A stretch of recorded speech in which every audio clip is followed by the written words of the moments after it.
The young boy Luya sat in the interrogation chair, looking utterly weak and exhausted.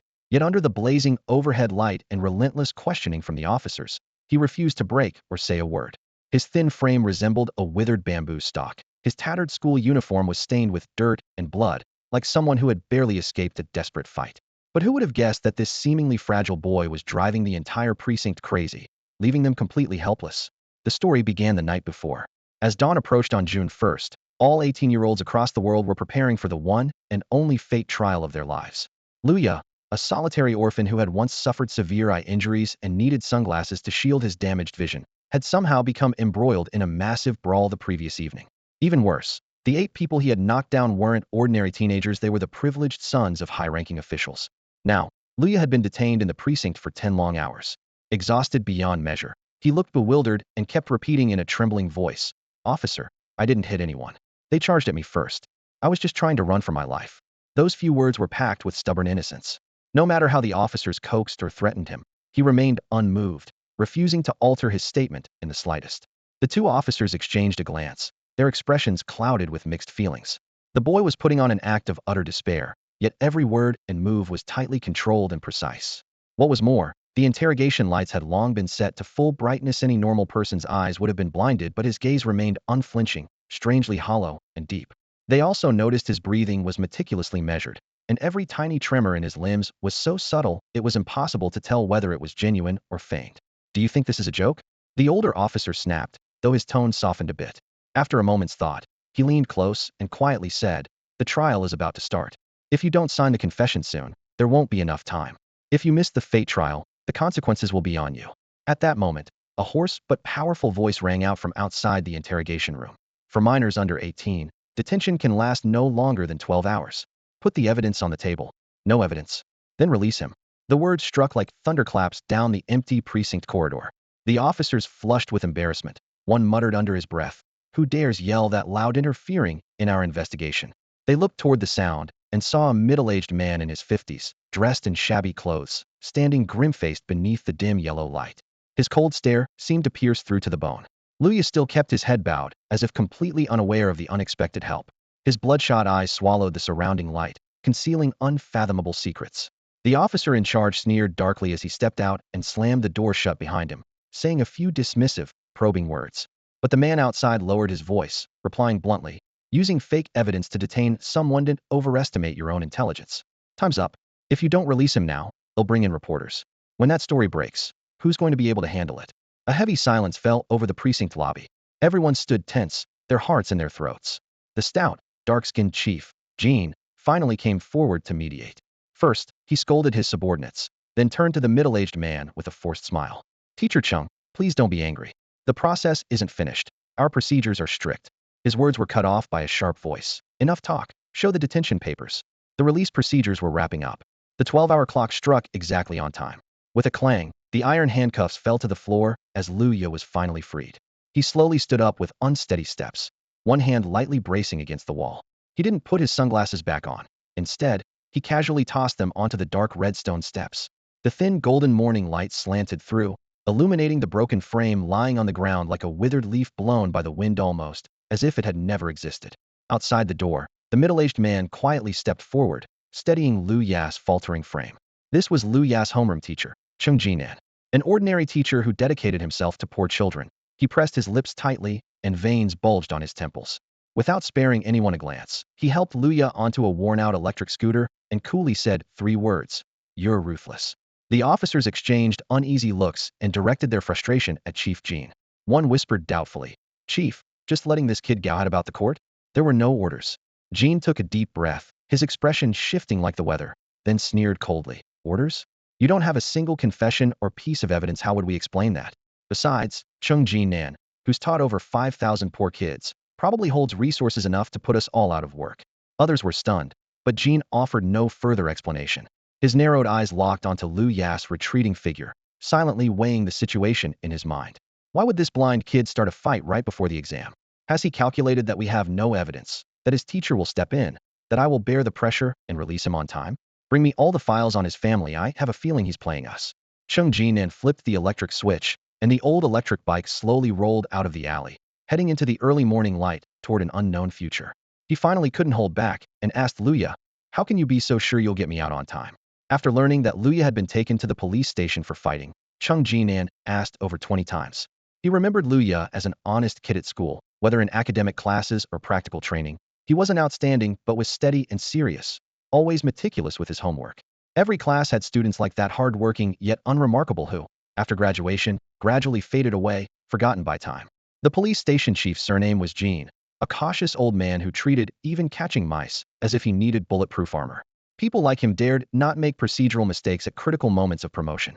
Luya sat in the back seat, chewing gum, his body covered in bruises, but his expression was surprisingly relaxed. Last month, when he tried to plead for a relative in court, the judges coldly ignored him. As a student, he somehow knew the temperament and current situation of the police chief, and his conviction was shocking. "So that's why you chose this alley with no cameras, the back street of the police station, to make your move?" Chung Jinan frowned, confused. "The ones you beat up earlier, they're the kids taking the destiny exam today, right? The children of the 27th District Court?" He probed.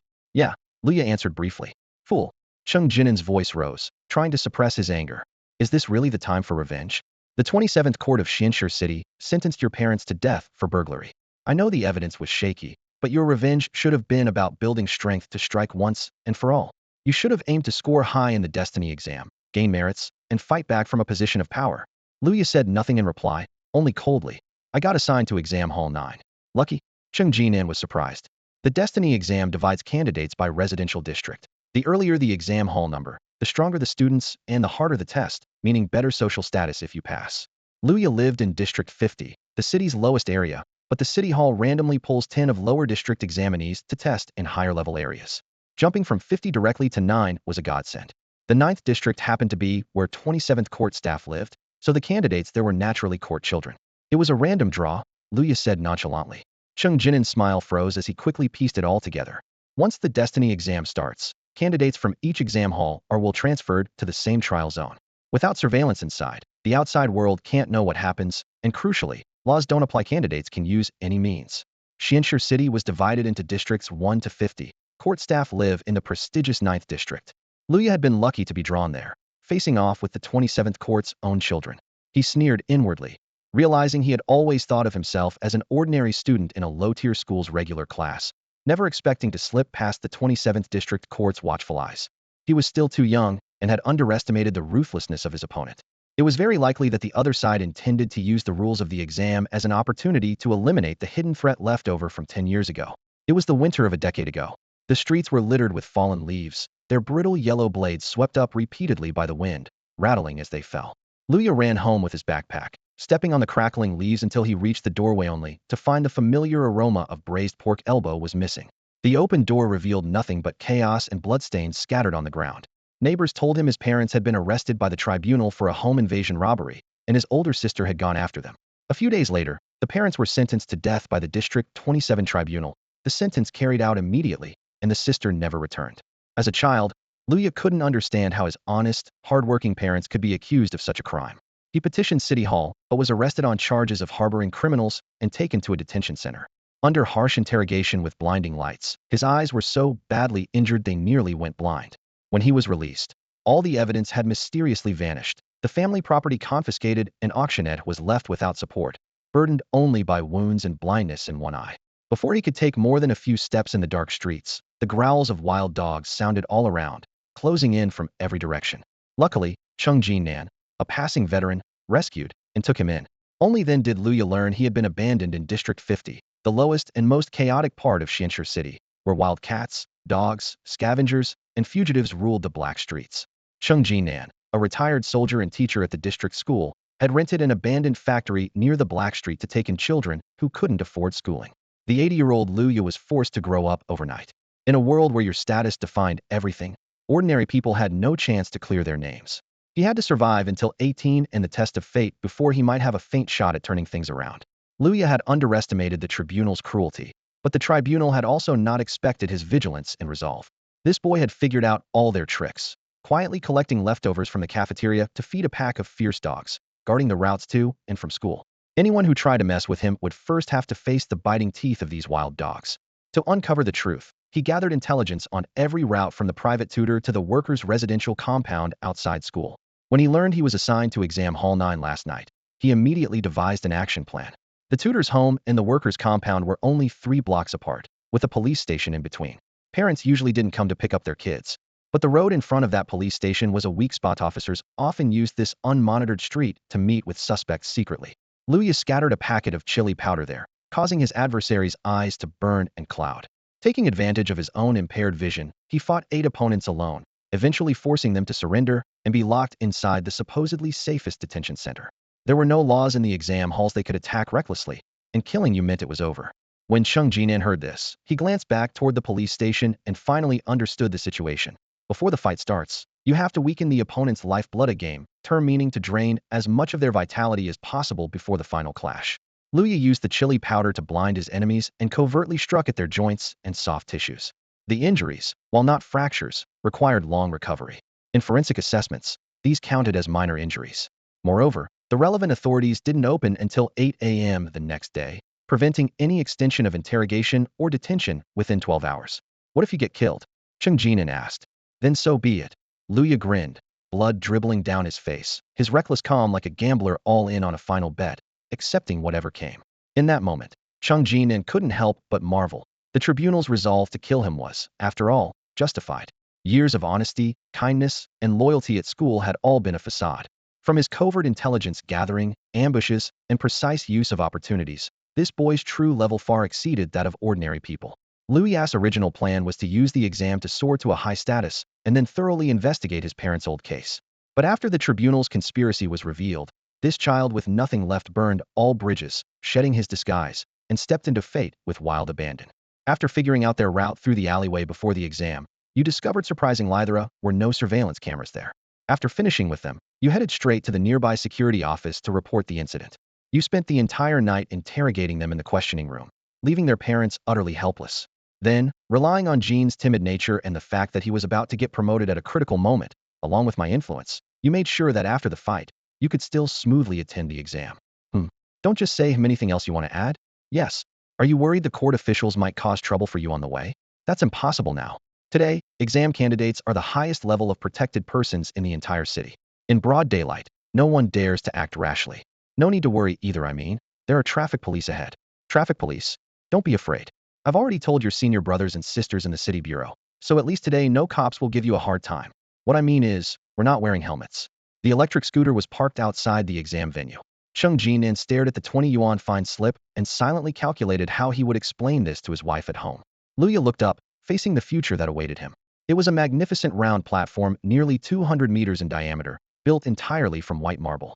The steps piled one on top of another, 99 in total.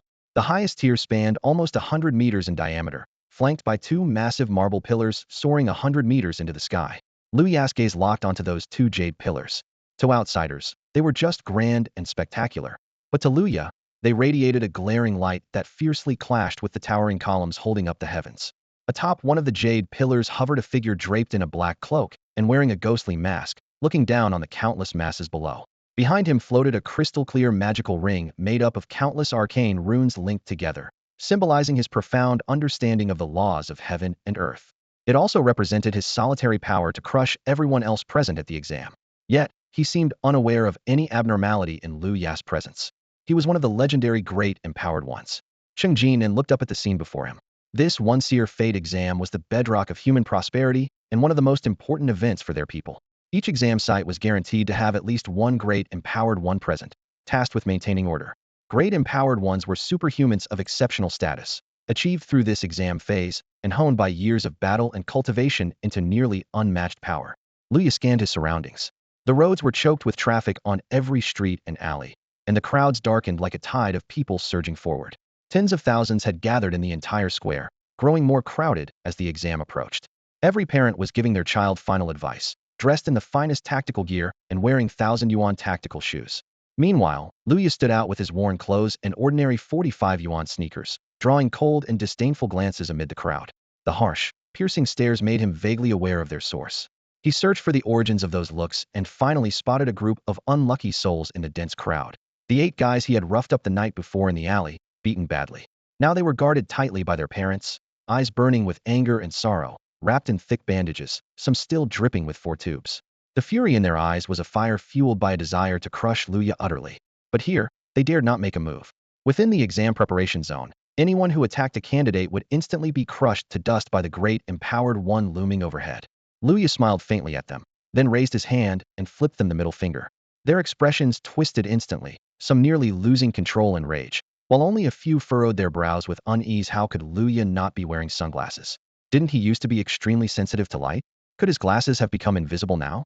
Cheng Jinan turned around and firmly grabbed the provocating Luya. Old Cheng, let's go back to District 50. The students are all there taking their exams, and it's only half an hour until they start. Luya patted the teacher's shoulder, his voice resolute. I'm not leaving. They'll stay here and wait for you to come out. Cheng Jinan adjusted his glasses and glanced at the group from the tribunal. He knew well that if Luya was going to finish the exam, without powerful protectors, those tribunal people would eventually make their move. Luya understood the teacher's worry, but was powerless to change it. Cheng Jinan was a stubborn middle-aged man persisting in teaching and mentoring countless students in the dirtiest corner of District 50. Took that kind of resolve. Then make it the last lesson I get, Luya said, taking a deep breath, his eyes carrying a mixture of helplessness and stubbornness. What moves could he still use in the exam? Those were known only to the teacher and classmates, not him. Cheng Jinan looked around, sensing the scornful gazes, and shook his head. There's nothing left to teach. He reached out and ruffled Luya's hair. If there's no last lesson, then let's start right from the first. Luya, next you will recite the entire text of Infinite Origins verbatim. At that moment, Luya seemed to be transported back to 10 years ago, the very first day he entered school. Back then, a young Cheng Jinan stood in a leaky classroom facing over 300 destitute kids, holding the Infinite Origins of foundational text embodying humanity's basic worldview, and led those youths on a brutal, uphill battle to turn their fate around. The book was short but contained the most fundamental truths about the world. Memorizing it perfectly was critical. Getting a single word wrong meant a severe beating from the teacher, so those 4 characters felt like a nightmare etched into their memories. This is the truth of the world. We inhabit the Jioi Great Wilderness, a gigantic two-dimensional plane at the center of the universe. The primordial creator gods compressed 12 nebulae to forge this flat world. Over billions of years, geological changes formed mountains, rivers, and seas, fostering birds and beasts, eventually evolving numerous intelligent species, with humans among them. These intelligent beings formed tribes and waged bloody wars over water and land for over 12 million years. Some awakened a power beyond their flesh, known as stardust. Ancient legends say stardust is a fragment of cosmic law condensed from the gods' crushing of the nebulae. The most insightful can invoke divine trials through stardust. These are their fates. It is said that after creating the world, the gods left a will behind as the ruler of the universe's operation. Over time, 9 fiercely competitive intelligent species now stand atop existence. Humans are among the survivors, numbering around 89 trillion. The fate trial allows intelligent beings to communicate with this world will, granting identities matching their potential. The ranks from lowest to highest are commoner, soldier, official, master, magistrate, general, noble, king. 8 levels. Life grades range from 1 to 9. Above 9 are 4 great realms: transcendent, constellation, domain lord, and heavenly origin, totaling 13 tiers. Identity is crucial because it determines the upper limit of one's life grade. Humans, through exploration, created the fate exam at 18 years old, screening out about half who cannot absorb stardust, condemning them to basic labor as commoners for life. That day, Lu Ya's voice rang loud and clear, reciting every word of this weighty truth in front of the cold eyes of the tribunal. Among the remaining people, 80 are ranked as Zoo, which accounts for 40 of the entire population. Starting from the Zoo level, individuals acquire the Fate Ruin Star Forging. The moment the examination ends, stardust surges through the body, evolving extraordinary abilities aligned with one's rank and the traits displayed during the exam. This is the Fate Ruin Star Forging. Fate Ruin Star Forging is divided into 2 parts. The extraordinary powers from the civilian rank up to the master rank are called Fate Ruin, while the powers from official to king ranks qualify as Star Forging. The abilities corresponding to each rank vary drastically. The lowest rank, Zoo, possesses 39 types of Fate Ruin. For example, Zoo 039 Night Wanderer experiences attribute strength that fluctuates with the day and night cycle, reaching a peak of 150 at midnight and dropping to a low of 50 at noon. In contrast, ranked Li 09 Dark Hunter's attributes surge to 180 immediately after sunset, maintaining full strength throughout the day and able to silently conjure shadow arrows by hand at night. These weapons travel soundlessly through the air.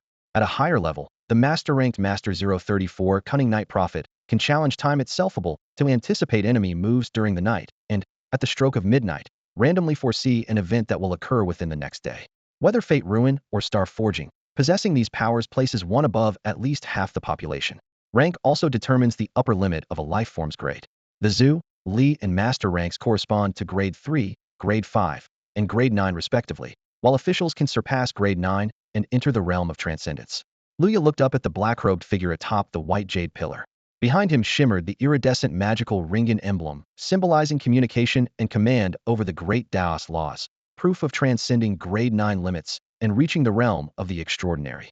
Only by reaching this transcendent level can one be called a great ability bearer. The lowest possible rank for this black-robed figure was the legendary official. Gazing at the figure dominating all beneath him, Luya continued reciting. When a life form's grade reaches the first rank, its body completely surpasses that of mortals. The epidermal cell factors develop a life source resistance gene shield, granting strong immunity against attacks from non-living entities such as crossbow bolts, bullets, and cannonballs, which rely on mechanical kinetic energy. Meanwhile, attacks from biological forces like punches, slashes, and fate-ruined star-forging powers are classified as life-form attacks. At Grade 2, one becomes immune to bullets. Beyond Grade 4, even heavy cannons and missiles cannot harm the body. The power of fate-ruined star-forging continues to strengthen as life-form grade rises. Fu Huan, chief of the 27th Tribunal, holds the Master rank. After 29 years of effort, his biological grade has been refined to Grade 5. Cheng Jinan reminded Luya that 5th-rank beings could no longer be easily taken down by any conventional firearms. Only by reaching the Master level would Luya have the qualifications to stand toe-to-toe with Fu Huan. Cheng Jinan's tone was serious as he explained, among sentient beings, common folk make up 50, soldiers 40. Only 8 rise to the rank of officer, and fewer than 2 reach the Master tier. You need to understand, a single officer or soldier doesn't have the authority to thoroughly investigate a 5th-rank tribunal chief. He patted Luya on the shoulder, both encouraging and warning him that the path ahead would be extremely difficult. Then Cheng Jinan advised Luya to first strive to become a master, then take a different path move to another city, cultivate his strength and resources for decades, and only then return to challenge Fu Huan. The master rank threshold is incredibly high, Luya calculated quietly, acknowledging the long, perilous journey before him. Moreover, Fu Huan was set to be promoted to Secretary General of the City Hall next Monday. Cheng Jinan dropped a bombshell. Do you know what position that is? The tribunal chief only oversees a judicial district, but the Secretary General is the key to the entire city's inner circle. There's definitely a powerful backer behind this promotion. I don't know who Fu Huan depends on, but even if you become a master, shaking him won't be easy. Staring into Lu Ya's eyes, Cheng Jinan continued. Throughout history in Xianxia City, out of 150 million candidates, only 14 have ever reached master rank or above. This harsh reality was like a bucket of cold water, dousing the hope that had just sparked within Luya. Sensing his discouragement, Cheng Jinan quickly added, but if you can at least reach the soldier rank, I have connections to help you enlist on the frontier immediately. It's at least out of Fu Huan's reach. Luya muttered quietly, recalling the ranks above master.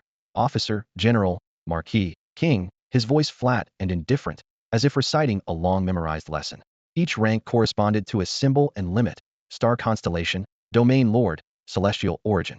There were only 9 kings in existence, each unique meaning at most 9 kings in the entire world. The only way to become a king was by killing a king, slaying the current monarch, wiping out their prior identity, thereby inheriting the throne and king-level star forge. In recent years, humans had held ground in the 9 barbarian wilds because they possessed a king. That king guarded the eastern Heavenly Gate capital, unstoppable as he swept through millions of mountains and rivers, sheltering countless descendants. Lu Ya's low, emotionless voice fell silent after reciting these cold facts. The words had long since become muscle memory. Cheng Jinan glanced at his phone. Only 10 minutes left. He hurriedly reminded Luya, you know the examination rules, right? The difficulty is set based on candidates' comprehensive strength and talent. Normally, you receive 1 or multiple tasks, and your rank is rated according to difficulty and completion. Lowering his voice, he said, although the 27th Tribunal set you up, they have also given you an opportunity. Candidates entering the 9th exam hall mostly come from upper-middle families and usually have private trainers. This exam's difficulty is much higher than the easy or normal levels you had before. The tougher it is, the better chance to get a high rank. Entering this hall means you might face difficult or even terrifying tasks, greatly increasing your chances of reaching officer or even master rank. And going to the frontier means you'll start at a higher level. Cheng Jinan wanted to say more, wanting to raise Lu Ya's alertness, but suddenly a deep, rumbling roar came from the heavens. A jade-green, brilliant light tore through the thick black clouds, striking between 2 towering white jade pillars. Crowds swarmed around the pillars as energy rapidly intensified, condensing into a vast, azure energy curtain that stretched wide and majestic like an endless ocean. Looking out over Xianxia City, 50 beams of light shot out, their powerful energy bursting into every corner precisely matching the 50 administrative districts. The gates to 50 trial arenas all opened simultaneously. Standing atop one white jade pillar, a powerful figure who had been silent for a long time finally spoke. His voice was loud and carried undeniable authority. The auspicious time has come. The heavenly gate opens. Seize your fate. Face destiny right here, right now. I invite all to ascend the heavenly gate. His voice rose from a low rumble to a sharp, piercing roar, a terrifying energy tearing through the air and sweeping across hundreds of square kilometers, shaking the chest of every person nearby. A massive pillar of white jade stood before them, and at its center was the entrance to the testing grounds known to generations of candidates as the Heaven's Gate. The moment one stepped through that gate, their fate was sealed, whether they would become a dragon or a worm for life. Enter the Heaven's Gate. The candidates roared wildly and surged toward the shimmering blue light curtain like a stampede of wildebeests on the grasslands. The instant their bodies touched the veil, qualified candidates transformed into ice-colored points of light and vanished into the otherworldly examination arena. Both of your older brothers failed last year. A mother jabbed her child roughly, her voice sharp and urgent. Whether the whole family can stay in District 9 depends on you. You must reach at least the official rank. Don't be nervous. Don't lose a single point. Another father gripped his son's shoulders hard, fingers digging in. If you feel weak, remember all the years of training. Think about those in the lower districts. Can you call that a life?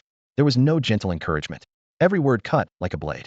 The property tax in District 9 was $190,000 a year, while an official level rank brought in only $100,000 in annual income. Liu Ya's parents were both officials, but even with all their effort, they could only afford to send their 2 children to school in District 27. Children in District 9 spent their days attending classes, training, taking mock exams, and receiving unknown tutoring. In contrast, in District 50, you had to first fill your stomach unloading mystic stone mines, loading gunpowder into bullets, and looking for odd jobs at night. By the time they laid down, exhausted, there was no energy left to review training. District 50 couldn't even organize mock exams remotely resembling the fate trials. Once a family fell into a lower district, it was almost impossible to claw back through the poor educational resources. Even though the City Hall randomly selected 10 of lucky candidates for upgrades, students from the lower districts had no real chance to compete. Money and power carved an insurmountable chasm through the city. In the distance, 8 injured scions of the tribunal dragged their wounded bodies forward. They passed Luya without slowing. Cheng Jin and said they hired doctors of rank 6 or higher. A single treatment cost more than his entire year's salary. That Dumba's sneak attack yesterday was pretty good, and he hit hard, one voice floated over. But our parents can find the best medical experts. What about him? Another sneered. Hilarious. He thinks that little bit of cleverness will turn his luck around. Better turn back home. End up like his parents, dead without even knowing how. Their words stabbed into Liu Ya's ears like needles. The hatred on their faces twisted slowly into cold smiles, their eyes already imagining Liu Ya begging for mercy as he died a miserable death. One tribunal scion deliberately raised his voice before stepping through the Heaven's Gate. This guy's from District 50. Suddenly, Liu Ya felt countless eyes fixed sharply on him. He glanced around and saw nothing but disdain, coldness, and mockery. People instinctively took a half step away from him. Liu Ya knew exactly what they were thinking. This was District 9, the city's upper echelon, where family members held respectable positions and enjoyed admired status. To these people, anyone from the test zone 50 was nothing more than a rat in the mines or a cockroach in the gutters. And here he stood on their soil, an insult, a jinx. A low voice muttered, City Hall shouldn't have let someone like that come up here. ITLL only bring down the overall difficulty, right? If it weren't for the no violence rule in the exam hall, I'd have knocked him out already, so he wouldn't slow us down. Another chimed in, forget him, let's just get inside. If we meet him in the test, we'll easily eliminate him and move further. More voices grumbled. Maybe the trial's difficulty really dropped a notch because of scum like him, damn it. The dense murmur stabbed at Liu Ya's eardrums, each word more hurtful than the last, but his face remained calm. Inside, he cursed silently. Damn, so District 9 thinks they're all that. Cheng Jinan put a hand on Liu Ya's shoulder, his tone soothing. Don't let them get to you. Don't lose your cool. It's true their teachers, training, and martial skills are better than yours, but you're cunning, you definitely have a shot at beating them. Liu Ya said nothing, instead tearing off his tattered uniform to reveal a body covered in scars, then strode resolutely toward the towering Tianyuan gate.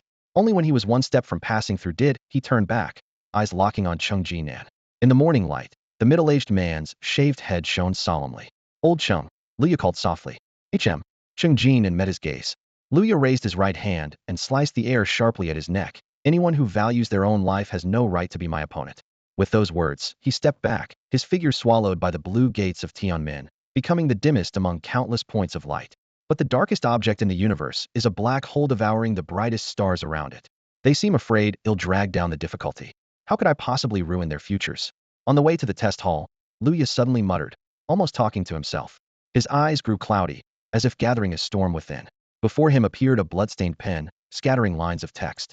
Increase current fate trial difficulty to terror. Contract cost, 10 years of life.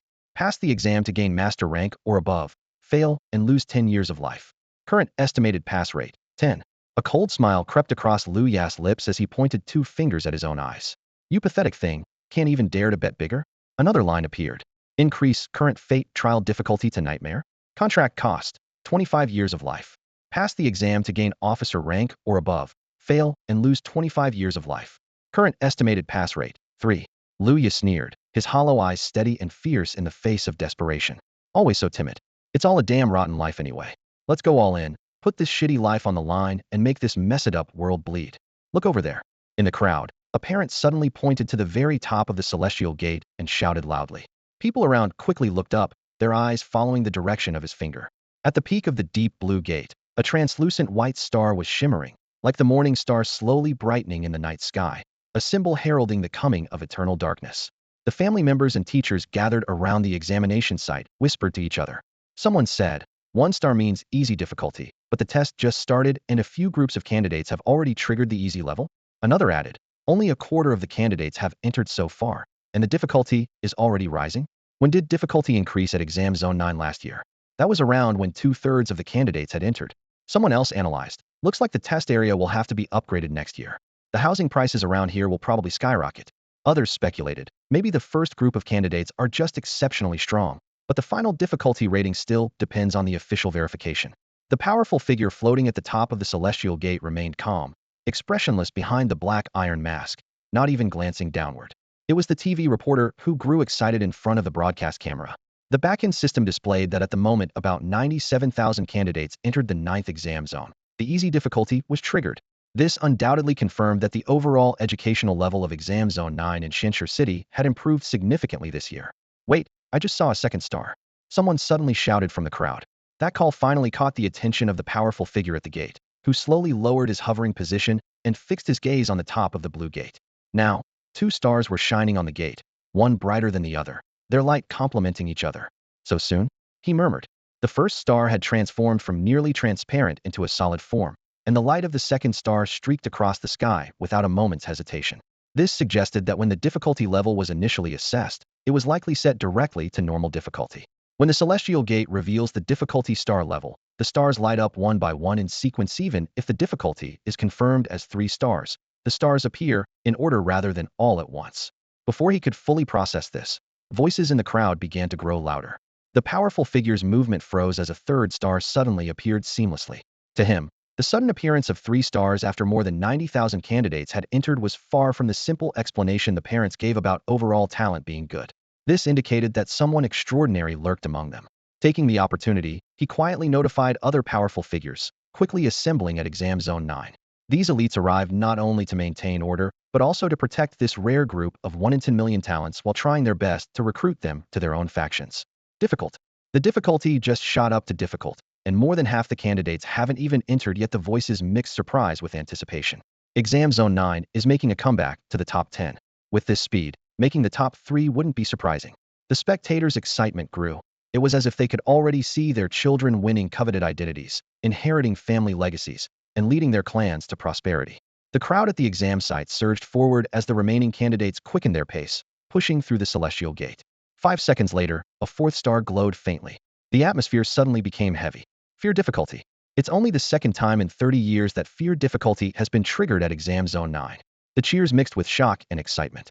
At this moment, the efforts of countless students in Zone 9 over 18 years had finally taken shape, transformed into shining stars on the celestial gate, heralding the dawn of a new glory. The excitement of the TV reporter was almost impossible to hide. In front of the camera, his face was flushed with enthusiasm, his voice trembling as he delivered the report. Many teachers from various schools wore smiles they could no longer restrain, embracing each other tightly as they celebrated this hard-won good news. Yet, as time passed, the noise at the scene gradually subsided, and the festive buzz slowly cooled down.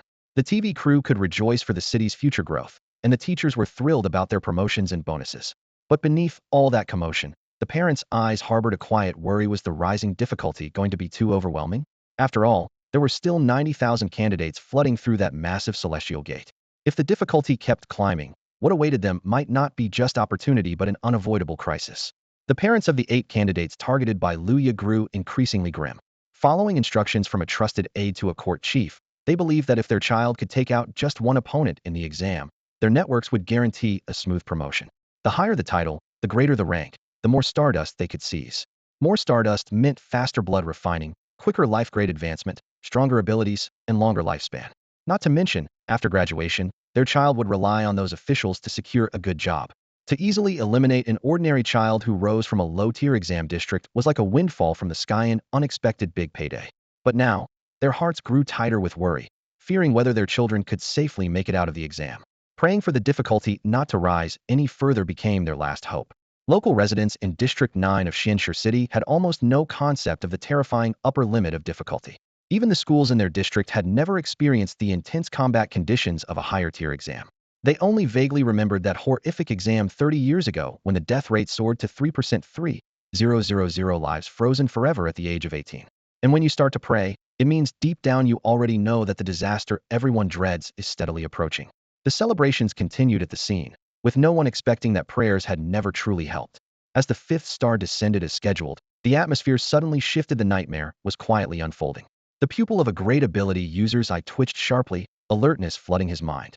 This exam's difficulty had a very high possibility of official-level opportunities. Suddenly, his excitement spread. Had thought he signed up for a quiet exam, only to realize he would become a key mentor guiding the next generation of great ability users. This secret favor carried immense significance. Before he could announce this news externally, the colors around him abruptly changed. The celestial gate, once a clear cerulean blue, swiftly darkened into a deep crimson. The entire urban area surrounding the exam site was quickly soaked in blood-red light. At the same time, all the stars on the gate gathered toward the center, finally condensing into a blood-colored crescent moon. The blood moon appeared, and catastrophe descended. The TV reporter froze, the camera locked onto the crimson orb. The exam had entered its 6th difficulty level. Calamity. Such a level was not encountered in the human world every year. What exactly happened in District 9? The parents at the scene felt their hearts contract, shock mingling with silent terror. Their mouths opened, but no sound came out.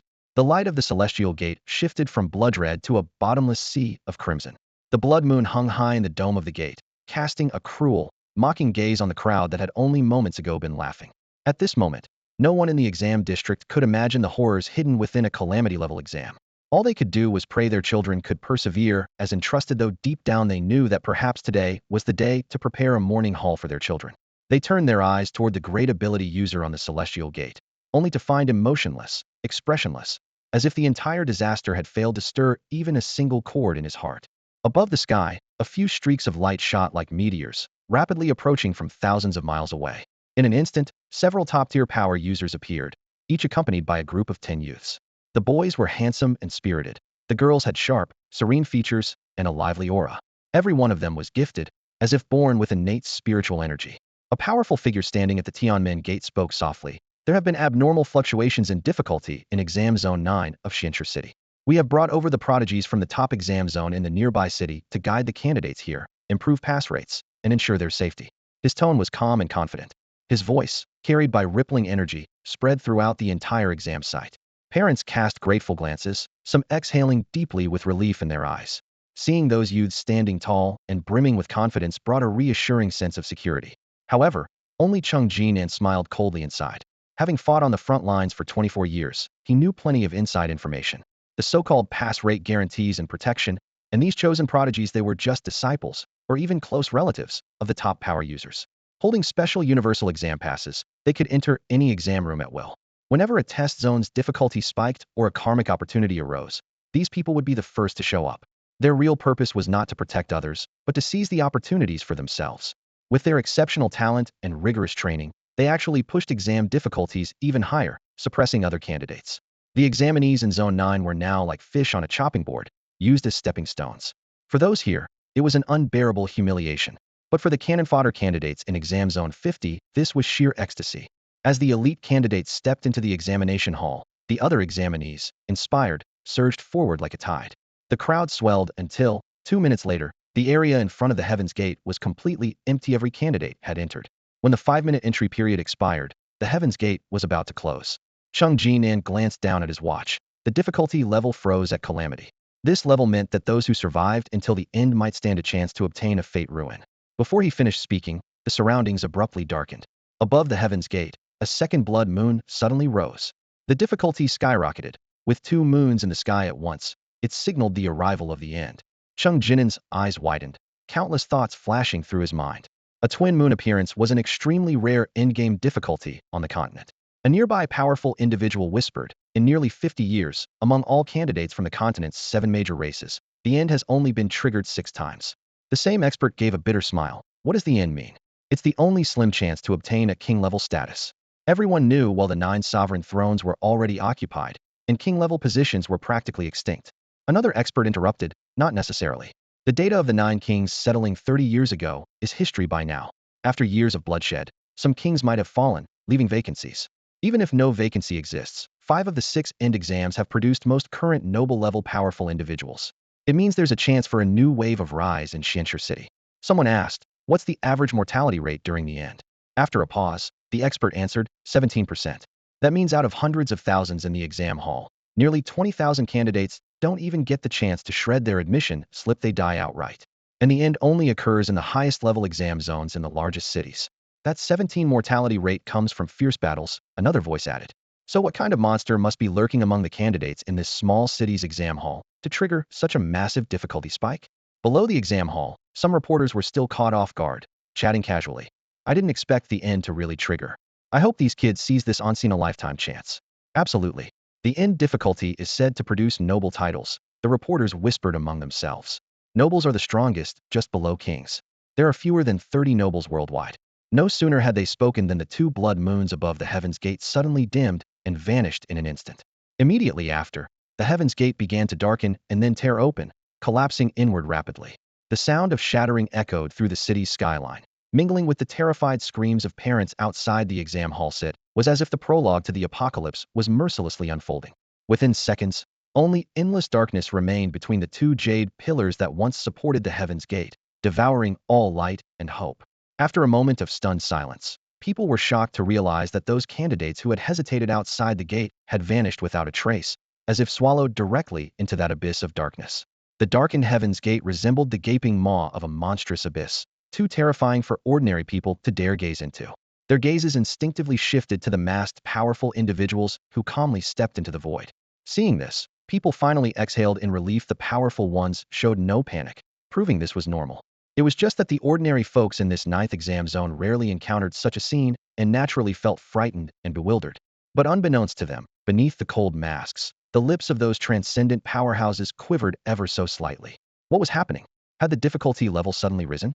The post-apocalyptic trial should have shifted from the twin moons aligned to the white rainbow, piercing the sun constellation, yet the scene before them was nothing like that. Moreover, no king-level challengers had appeared. By theory, triggering the Divine Tomb difficulty was impossible now. Could the testing grounds be too fragile, built with inferior materials that caused the Celestial Gate to collapse? No one knew, nor was it clear whether the candidates already inside would be affected. This group of powerhouses maintained their godlike facades, basking in the awe of the world while discreetly probing their superiors for answers. But even those higher-ups had no clue. The only certainty was that countless strands of radiant light were blasting frantically from every corner of the nation toward this place. From afar, they resembled a dense web of glowing threads stretching across the night sky, each thread representing a single powerhouse. These powerhouses were humanity's rarest treasures. Even in a city with over 100 million residents, there might not be a single one stationed. Even the distant eastern capital of Tianyuan was stirring. The metropolis at the heart of the human world erupted with waves of prismatic streams, shining brighter than the sun itself. Some even broke through the void, traveling thousands of miles in a single step. Countless powerhouses abandoned their protector clans and rushed directly to the frontier town of Xianxia City. The city hall and numerous officials noticed the anomalies and swiftly mobilized to maintain order. At that moment, the test gate slammed shut. All candidates inside were engulfed in a cold, Hades-like silence and darkness. This eerie state persisted for a full minute. Unease crept in. The textbooks clearly stated, upon entering the trial ground, candidates should immediately perceive its full layout, hear the exam prompt within 10 seconds, outlining the rules and tasks. Then, based on performance and time, the final fate star forging would be determined. But they saw nothing, heard nothing. They could only wait, helpless. Only Luya wore a composed, knowing smile, staring intently at the slowly rising words. Notice, trial difficulty upgraded to fear. Contract cost, 10 years of life. Notice, trial difficulty upgraded to nightmare. Contract cost, 25 years of life. Notice, trial difficulty upgraded to divine tomb. Contract cost, 50 years of life. Current trial difficulty reset to 0, having reached the upper limit of fate trial difficulty. Contract cost, all remaining life, total 65 years, reset to 0. Luya softly repeated the two characters reset. The trial had leapt to its highest difficulty, and the wager was his entire life. Yet his expression remained calm, showing no trace of anxiety. He gently touched his eyes, the eyes that were not entirely his own. He quietly said, "So this guy who eats gutter oil and stale corn buns can still live another 65 years. The subtitles continued drifting by. What you should focus on is what these 65 years represent life. Luya was puzzled. In your predetermined fate, your life limit is 83 years, proving you are meant to be immortal. Officials and masters tend to live longer, up to 120 to 140 years. But you aren't even an official. You're just a commoner, a pawn. Can fate be changed?" Luya clenched his fist, feeling the struggle inside, the questioning and helplessness toward destiny. If it can be changed, is it still fate? A counter-question emerged in his heart. But one thing he understood. What you can change is reality. Luya revealed his strongest skill, commanding life. "Brother, now your fate is reset. Everything is yours to decide." He smiled. Pressing down on his eyelids, a surge of dark golden light erupted from his eyes, like invisible needles and threads weaving through his body, stitching together shattered wounds with astonishing speed. The radiance was like nuanced threads mending the heavens, restoring his battered skin to perfect condition. He opened his eyes, golden dragon fire burning within. Those very eyes had once been injured by the harsh beams of a public security spotlight. Later, Chung Jinan took him to a cheap ophthalmology clinic run by a senior brother, but the surgery brought no improvement. By day, he could barely see objects within a meter, while at night his vision was surprisingly better. Until one day, unconscious after a fall, he touched the wound over his eyes. The light within him leaked out, healing the injury in seconds, rivaling low-level healing fates. As the golden glow burst from his eyes, he saw the world anew, clearer and sharper than ever before. Only then did he realize, it wasn't that the world outside was dark, it was that his eyes had burned too fiercely. There was a light in his eyes that overexposed the brightness of the world, turning the daylight into a harsh, blinding pallor. These eyes were extraordinary perhaps. This senior fellow had something strange about him. Over the years, Luya had quietly investigated this senior. His final conclusion was there was nothing wrong with him. He was a good man, possessing both medical ethics and skill. At least half of each month, he selflessly treated the poor who couldn't afford medicine, focusing especially on curing eye diseases. His intentions were moving, but the success rate of his surgeries was abysmally low. Luya felt that his own surgery must have failed initially. But the senior, unwilling to lose face, had secretly procured a pair of eyes somewhere and implanted them for him. In this world, using transcendent energy from the Mingshu star casting, organ transplants were not only common, but also had a very high success rate. After several months of adaptation, Luya gradually discovered this pair of eyes' special abilities. They could store electromagnetic energy, continuously charged by electromagnetic light sources like fluorescent lamps, and in emergencies, directly tapped into low-voltage power lines for recharging. The energy in these eyes could be used to heal himself, or converted into searing cutting beams. At first, emptying all stored energy could barely ignite a single sheet of paper. But as Luya grew stronger, so did the power of the eyes. Now a single beam could reach nearly 1,000 degrees Celsius, and at full charge he could fire at least 5 times a day. For the first time, Luya realized that humans could actually possess some supernatural abilities without relying on Mingshu star casting, defying textbook laws. Even more terrifyingly, Luya was still a normal person, with the genetic limits of an ordinary human, yet the eyes were already this powerful. If in the future he advanced and cultivated biologically enhanced ranks, what terrifying force would the light within these eyes unleash? Gradually, he noticed the eyes didn't always obey his will instantly. There was a slight delay in releasing the energy, and he sensed they might possess some degree of self-awareness. One day after school, Luya climbed over the fence and sat curled up under a dim street lamp for a long while before making a decision. He bought a bottle of strong liquor, drank a few shots himself, then poured the rest directly into his eyes. Finally, leaning against the lamppost, weak and trembling, he murmured, "You hiding inside my eyes. What do you want to do?" He didn't expect the liquor to work, but suddenly a line of text appeared before him. "I'm waiting for a young Luya who, unintentionally seduced by alcohol, lets his fragile eyes give in that one night." That night, they went back and forth, one speaking, the other typing like two drunks chatting at the roadside for a long time. while a stray dog quietly kept watch nearby. Luya roughly understood that healing and high-temperature beams were just basic functions. The true power lay in altering reality itself. And changing reality didn't consume electromagnetic energy. Instead, it required wagering precious stakes with it. The most valuable stake a person has is life itself. For example, to make a girl fall in love with you, you must bet 3 months of your lifespan. If she falls for you, that lifetime is returned. But if you fail, those 3 months are immediately deducted. The creature hidden in the eye had one ultimate goal: to gamble away its host's life and completely take over this body. The next day, as the eye recovered from its hangover, it began to regret its past actions and finally revealed its true intentions henceforth. It would drop all restrictions and openly entice Luya. Want to boost your looks and bet your debut in a group will succeed? No negotiation needed, just wager 1 year of your life. Want to improve your emotional intelligence and catch the school bowtie's attention? The eye blinked, offering a discount only 1 month of life. Need a temporary huge mental boost to aim for first place in the city math contest? Just wager 15 days of your life. Want to raise your strength by 50 instantly for 10 seconds to teach the school bully a lesson? The wager drops to the lowest only 5 days of life. But no matter what the eye offered, Luya remained completely indifferent. The eye kept sweetening the deals. Dating the school beauty would cost only 1 day of life. Yet Luya was still resolute in silence. Are you some kind of cold fish? What do you even want? The eye asked in frustration. What's the truth behind my parents' case? Luya replied calmly. Did you know your sister is still alive? The eye asked again. No, and it doesn't matter. For 10 years, Luya never asked the eye any other questions. He focused on studying and training, treating the eye as his only companion during his free time.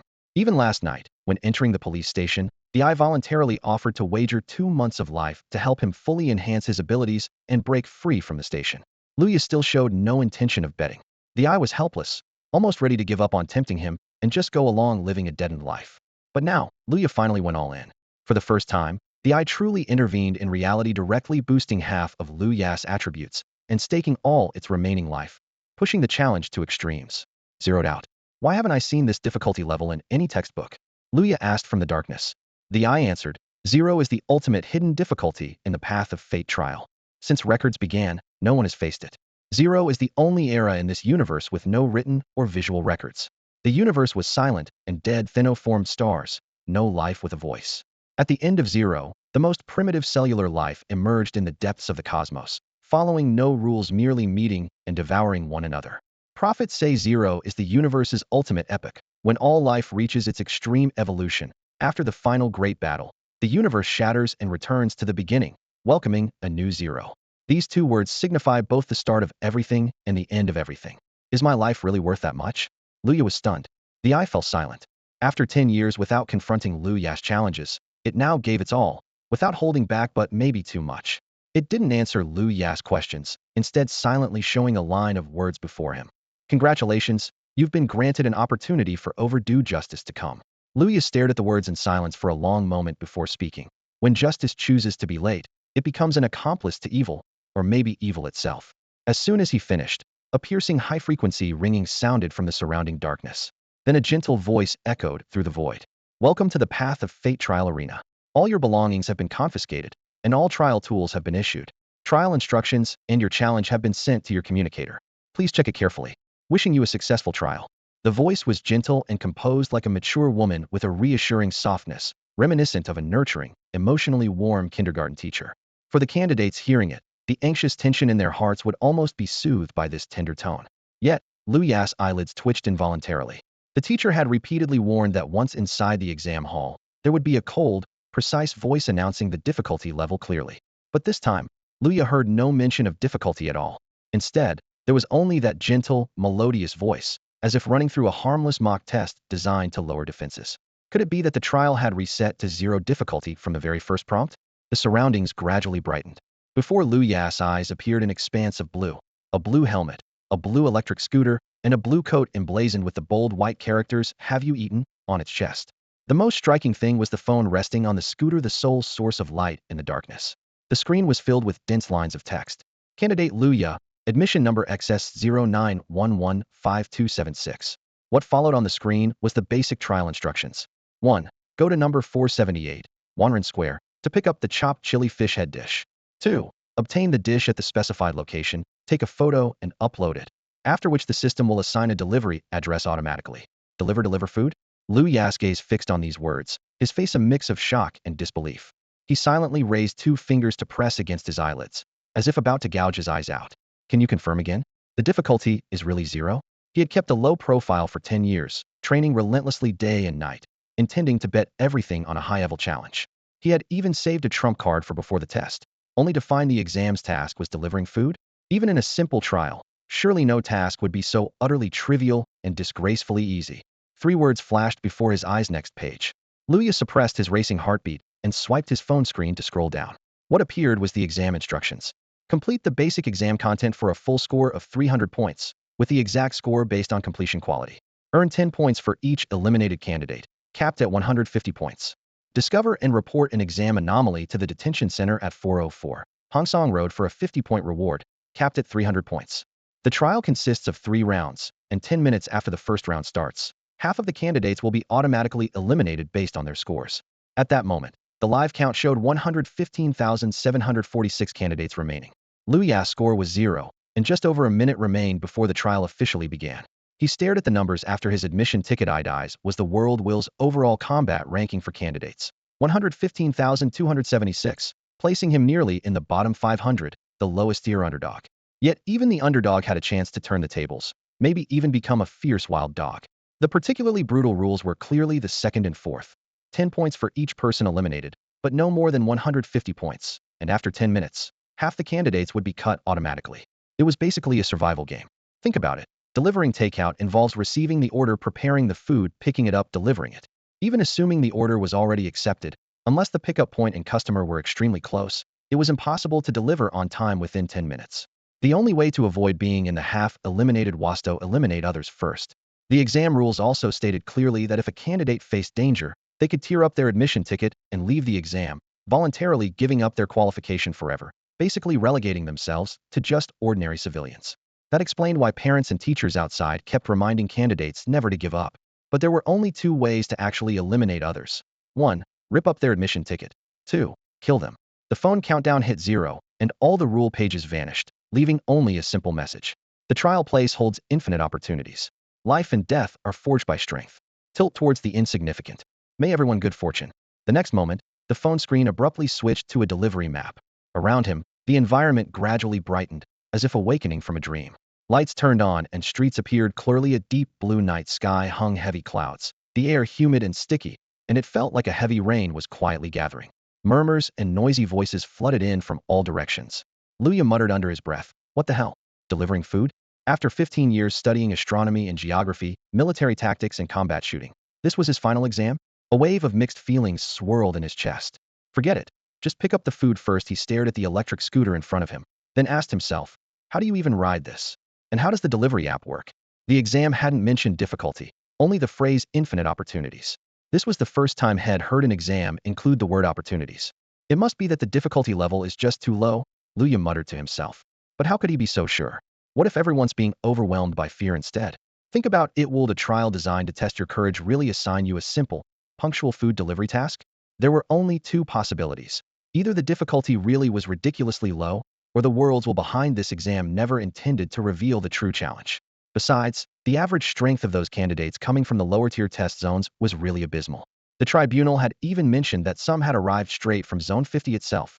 The city hall must have been bored out of their minds to drag up a bunch of fools from the bottom like this. Couldn't they just have those guys quietly work as miners, or on assembly lines, earning a meager wage? What exactly was this abnormality mentioned in the exam? If something was described using that word, it probably wasn't simple. It had to be something terrifying. Luya looked around and saw many people standing nearby. This place resembled a food delivery hub, with hundreds of others dressed just like him lined up neatly. They moved in unison, like machines controlled by a program, mounting their electric bikes and fixated on their phones. In the dim night, their phone screens cast a faint glow on their faces, all wearing the same expression, blankness. The zeroing difficulty, the highest level, had been deliberately disguised from the start as the easiest one. No one knew what traps were hidden behind this seemingly simple food delivery task. Now, all 110,000 candidates were forced to confront this mysterious beginning. Luya's first instinct was to get out of here and head for the pickup point. But when he turned his key to start the bike, a fatal problem presented itself. The battery was dead. Gritting his teeth, the bike remained motionless beneath him. Many candidates around had already started riding away, but he alone was trapped, mocked by fate on the spot. He pulled out his phone to check the map. It was still 15 kilometers to the pickup location. On foot, it would take at least an hour of hard walking. Delivering food now was simply out of the question. There was only one usable vehicle. He hesitated for a few seconds, then decided to stand on the bike's footboard to raise himself up, making him more conspicuous among the silent crowd. Suddenly, a voice pierced through the noisy group right into his ear. Huh? Isn't that the blind guy from Zone 50? Luya turned toward the voice and spotted two young men. Their faces were covered with crusted blood, swollen bruises still rising over their brow bones. If not for the helmets and delivery uniforms hiding them, you could see traces of their once handsome looks now weathered and exhausted. He wasn't mistaken. They were Huang Chuan and Yu Haoran tribunal offspring, and two of the 8 unlucky ones from last night's cohort. He hadn't expected to run into them so early in the exam. Huang Chuan pulled a grim, twisted smile, his lips twitching as the scars distorted his grin. You were so cocky yesterday, huh? Still got a smile left now? Their parents were influential figures with high status. They'd grown up with the best teachers, small class sizes, and specially tailored expert training programs.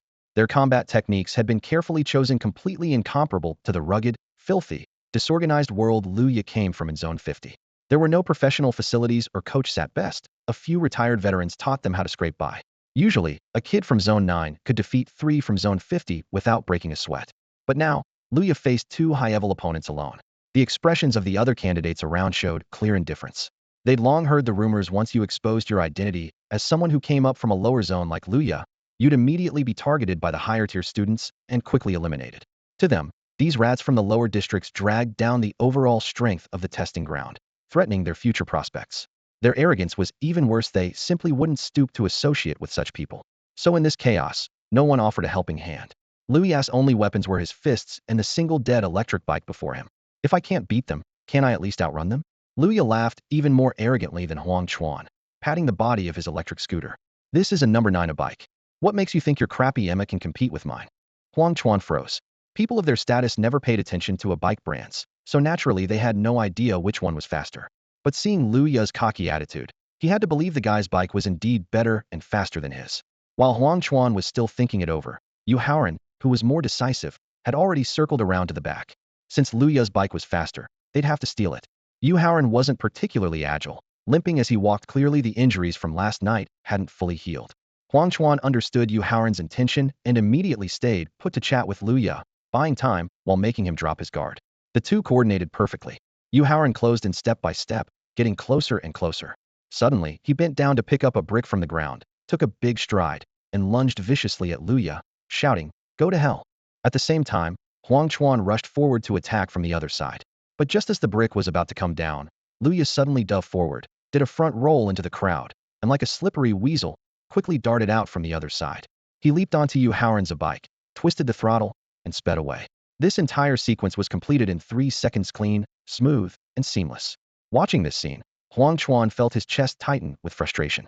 He clearly had a chance to turn around and block Luya, but his knee had been hit hard by Luya last night, making it difficult to pivot quickly. Simply couldn't execute those high-speed movements.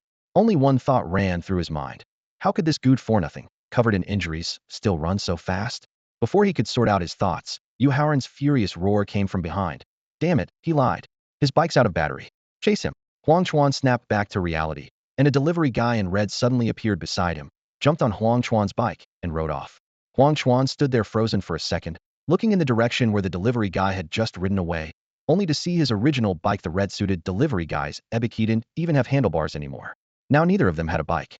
Huang Chuan and Yu Haoran instinctively glanced at each other, while people around them twisted their throttles and scattered in all directions, as if afraid these two unlucky souls would try to steal their bikes. The entire delivery station suddenly became sparse, with only a few people left standing helplessly, twisting their throttles in frustration. Those were also dead fish bikes, with no battery. The fate trial was like that, when the difficulty level was the same. Each person faced slightly different specific obstacles. Some had bikes without battery, some had flat tires, some had long delivery distances. In short, it was fate. But fortunately, the higher the difficulty, the more tempting the reward. In the bleak evening wind, Yu Haoran and Huang Chuan stood facing each other in a long silence.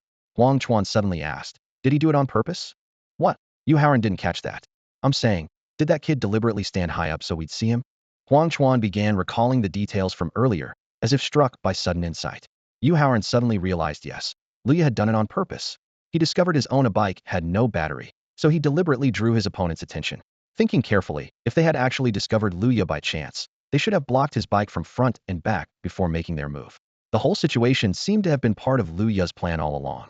He used this trick to strike back hard at them, leaving the two of them completely empty-handed. Luya claimed he had a good car that could easily slip out of their encirclement. The two of them immediately understood the plan without words. One would create a distraction, drawing attention away, while the other would sneak around from behind to strike. Like a mantis stalking a cicada, but the cicada was playing the mantis. This thought flickered almost simultaneously in both their minds. As highly trained elite warriors, they wondered, if they were faced with a car that had run out of power, would they be able to make such a decisive move? Lost in such thoughts, a shiver ran down their spines in the biting evening wind. Their minds involuntarily recalled the dossier the assistant to the head of the tribunal had given them about Luya: poor eyesight and weak strength, dull and slow-witted, slow to react, unable to adapt. Ironically, this report read more like a perfect antonym list. On the wide road, several electric bikes flickered their lights as they gradually disappeared into the distance, vanishing at the horizon. Among the remaining examinees, some desperately pedaled bikes that had already lost power, only to realize that riding was slower than running.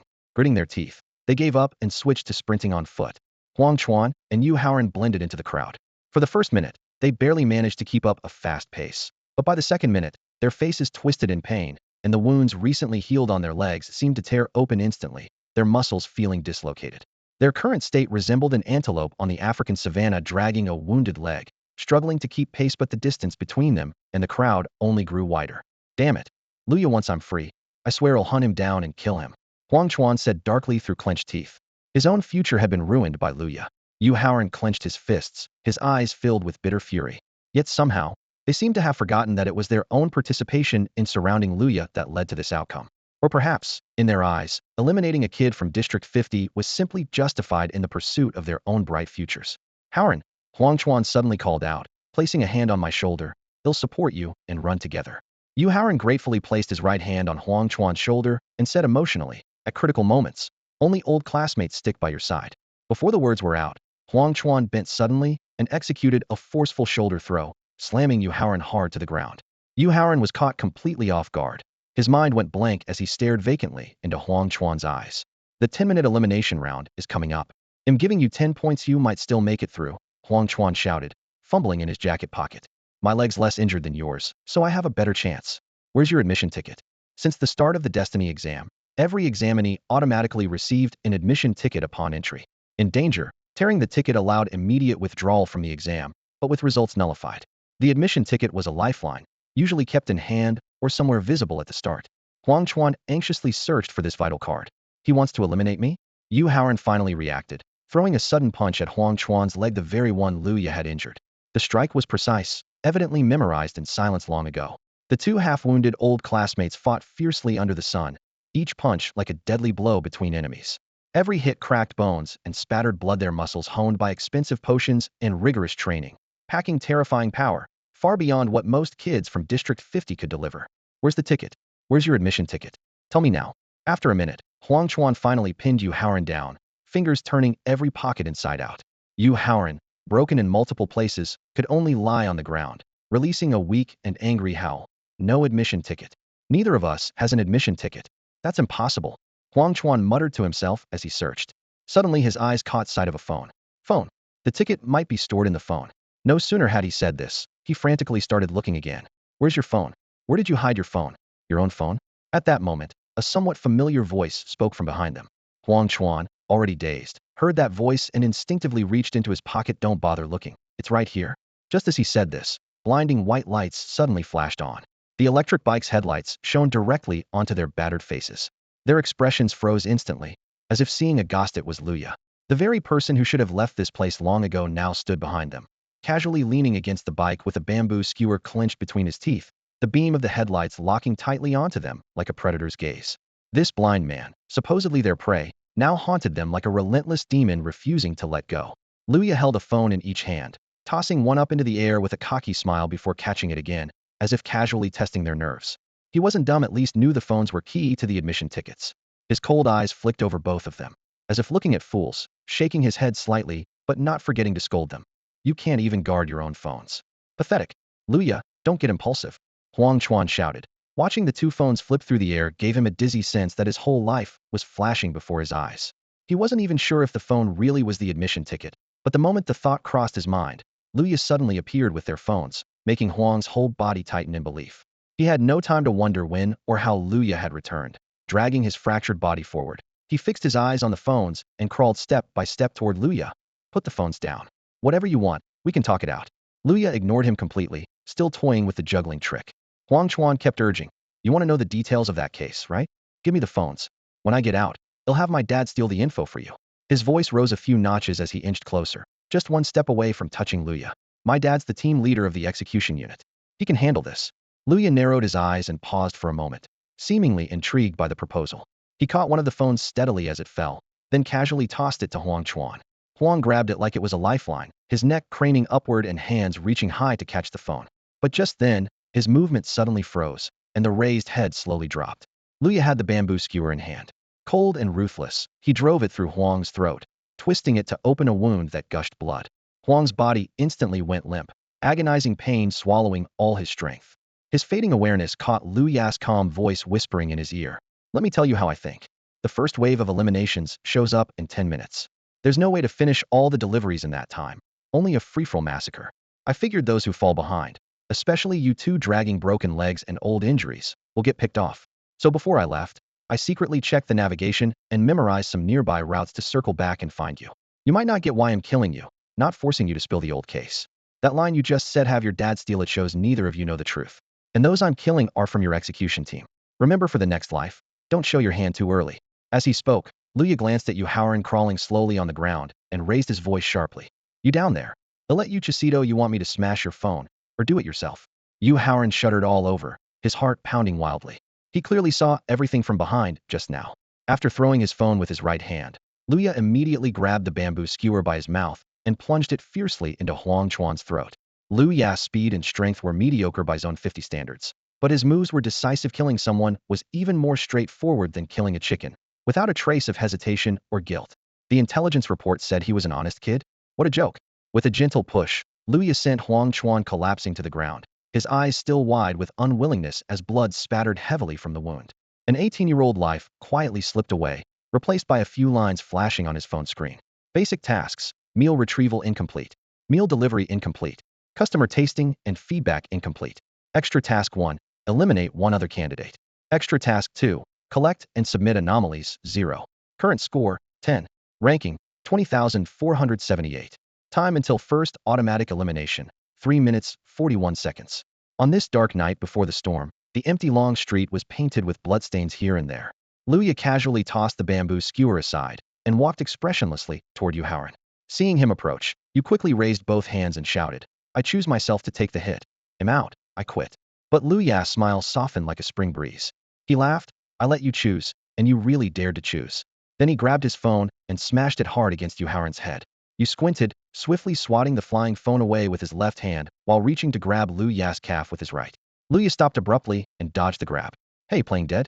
If I hadn't suddenly shown up just now, you'd have tried to land a fatal blow on Huang Chuan, right? Luya stepped back, still smiling. What a shameless move.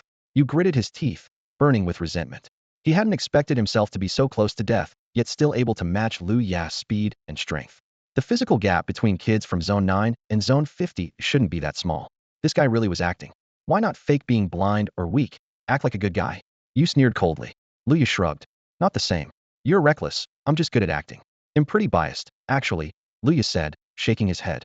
Yu was speechless that Lu could make such hypocrisy sound so dignified. Struggling to sit upright while gripping a nearby tree, he sneered, I'm wounded, but don't think you can walk away alive after taking down the 8 of us with your Zone 50 moves. His gaze shifted away from Luya, tilting slightly, watching him out of the corner of his eye, full of mystery. Whatever, you all performed so poorly last night. Fu Huan must be suspicious of me. Luya turned away sharply, giving no chance to argue. He's definitely summoned some heavy hitters. Yes, expression stiffened, then relaxed, his tone softening. They'll give you their names. We each go our separate ways and pretend we never saw each other. Idiot, Luya sneered. What did those people have to do with me? You didn't catch the cold tone in his voice. What's the use of knowing names? Luya said, one hand in his pocket, unconcerned. Dead people don't need names. Starting today, there will be 2 regular updates per day. Yu Haoran caught the murderous intent in Luya's tone and immediately pushed off the tree trunk with one hand, using the momentum to lunge backward into the pool of blood on the road. There lay a bamboo stick, the very one Luya had casually tossed there after killing him, trying to look cool. Yu Haoran's eyes scanned the bloody puddle for a long moment before locking onto the stick's position. Now, Luya had one hand in his pocket, clearly relaxed and distracted, exactly the opening you needed to strike back. You guys in Zone 50 underestimate the importance of details. Be careful, because details can send you straight to the afterlife. With a precise feel, Yu Haoran finally snatched the bamboo stick from the blood. With a swift flourish, as fast as a hunting weasel, he anticipated Luya would pounce, and planned to stab back with a reverse thrust, turning the tables perfectly. But the stick plunged into empty air. Luya hadn't moved forward at all. Instead, he squatted by Yu Haoran's feet, shaking his head. Yu Haoran's pupils suddenly constricted. His right ankle was tied tightly with a nylon rope, knotted so it couldn't be undone. A terrifying thought struck him. Luya had deliberately thrown the bamboo stick into the blood to set a trap. That hand in his pocket was already holding the nylon rope. Details, they really can be lethal. Luya stood up as he spoke, pulling the nylon rope and walking towards the electric scooter. He tied the rope to the back seat, twisted the throttle, and shot off at high speed. On the empty, long street, the powerful motor's roar split the night as Luya dragged Yu Haoran struggling behind. The air echoed with the harsh sounds of skin, muscle, bone, and organs scraping against asphalt, mixed with fading groans of pain. Only when the phone against his chest vibrated did Luya stop to glance at the screen. It displayed: basic task, pickup not completed. Delivery task, not completed. Customer tasting review, not completed. Bonus task 1, eliminate 2 other candidates. Bonus task 2, collect anomalies submitted, 0. Current score, 20. Ranking, 8,478. Time until first automatic elimination, 1 minute 18 seconds. You eliminated a clue holder, gaining an anomaly clue. Please check carefully. The ranking showed over 8,000 candidates had already knocked out 2 or more others. The competition was far harsher than expected. Luya stared at the last few lines on the screen, perplexed. The exam instructions never mentioned clues. Anomaly clue A001 read: I like this quiet community. The cats dozing in the warm sunlight at the alley entrance. The young people singing by the restaurant fireplace. The innocent girls in the night apartments. But the red-haired girls' chickens are annoying. They crow at midnight every night. I searched for a long time outside but couldn't find the chicken coop. Until I came home and finally saw a chicken. It was eating something. It was eating me. Location: Dream Apartment Building 1, Unit 603. The clue was simple, like the fragmented diary of some artsy soul, until the last line hit like a shock. The exam instructions said that solving anomalies could earn 50 points at 404 Hansong Road. Clearly, this clue pointed toward one such anomaly. Other than having his scooter stolen by Luya, Yu Haoran hadn't done anything meaningful on the way. This clue should have been issued automatically by the system when entering the exam. His luck was McSeeth got a good vehicle and a clue, but crossed paths with Luya. Luya stared at the text for a few seconds before muttering with a smirk: where are there any innocent girls in a nightclub apartment? It's like those borderline streamers in the live rooms who never want gifts. Then his tone shifted. Suddenly, a line of words appeared in his vision, flickering like barrage comments on a screen, and he couldn't resist cracking another sarcastic remark. His eyes usually spoke with a frosty aloofness, but they could be quite chatty too. During training, his eyes would relentlessly criticize his technique as if the screen was flooded with non-stop comments. You haven't said a word for minutes. I thought you were dead. He chuckled, but this time the eyes gave no reply. Those eyes had mocked Luya's clumsy training posture before. He had assumed that in the exam arena, his eyes' high-temperature laser would finish off enemies directly. But now, after killing 2 people, he hadn't even used his eye ability nor unleashed his full fighting strength. It was all misdirection and pure brain power crushing the opponents. This left the eyes completely baffled. They tried to hint to him that the red-haired girl and that chicken were definitely suspicious. Luya pulled out his phone and typed Dream Apartment. The navigation system coldly responded: no such place in this city. Frowning, he sensed the situation was far more complicated than he thought. The code A001 baffled him too. The combination of letter and number could be simple bait, but complexity was just as possible. A non-existent address and a message that seemed scribbled by a madman. Where exactly was this place he was supposed to find? At that moment, text flashed across his vision like a barrage comment, prompting him to focus. Luya turned and saw only 2 tattered, soaked delivery uniforms lying on the ground, stained with blood, but no sign of the people themselves. Huang Chuan and Yu Haoran were both missing. Perhaps after death, they were transported out of the exam arena. Usually, when examinees died inside, their bodies stayed put. Now the corpses were sent away. What was the point of this reset arena after all? Luya was deeply puzzled but had no time to dwell. He mounted his electric bike and sped along the roadside. His destination was the pickup point at 10,000 People Square, and along the way he searched for any possible bonus opportunities. Although the countdown showed just over a minute remaining and he was ranked in the top 10,000, the pressure was intense. and he couldn't let up. In earlier rounds, contestants showed some mercy, hesitating to deliver fatal blows to their peers. They timed their strikes carefully to win without injuries. But in the final seconds, most chose to risk everything, even if it meant going against their conscience, erasing 18 years of effort, leaving scars, and triggering dramatic shifts in rankings. Luya pushed forward with full force, his bike's LED headlights slicing through the darkness like blades. He vaguely spotted a brutal scene by the roadside, dozens of delivery jackets scattered disorderly on the ground, some hanging in branches, shadows flickering. At least 30 pieces lay strewn about. Scores of electric bikes lay toppled on the roadside, skewed at odd angles, wheels slowly spinning, parts scattered everywhere. Over 100 delivery workers had gathered on this road, but the carnage was brutal. Luya couldn't help but sigh. I'm too late. Coming earlier, maybe I could have saved a few. Before he finished speaking, he closed his eyes and concentrated on the subtle sounds carried by the wind. The senses of a blind man's greatest allies were sound and scent. Having feigned blindness for years had sharpened his senses tremendously. Search, search, search for his friends. Luya softly hummed a haunting melody. Luya hummed a tune as he strode steadily toward the wrecked electric scooter lying in front of him. Suddenly, he raised it high and smashed it ferociously into a nearby haystack. A piercing scream instantly erupted from within the rider. A girl who had broken her leg was biting her teeth, struggling to bandage herself. She was strikingly beautiful. Her disheveled hair framed a face streaked with fresh blood, exuding a wild yet resilient kind of beauty. With that blow, Luya shattered her forearm. He slowly crouched down, humming softly as he gently parted the hay, his eyes scanning the injured girl. His tone was apologetic. Sorry for hurting you. Let me help you up. The girl didn't say a word, but Luya was already supporting her slender waist. His hand slipped into the pocket of her jacket, grasping a dimly glowing phone. A cruel light flickered across his face as he casually flung the phone high into the air. The phone arced through the sky before crashing hard onto the pavement, instantly shattering into countless shards. The girl roared in fury and leapt toward Luya with claws outstretched. He sidestepped smoothly. She missed and slammed hard onto the grass. Then, she began to fade, her form growing transparent until only a pile of clothes lay limply on the testing ground. It took just 2.5 seconds from the phone's destruction to her complete elimination.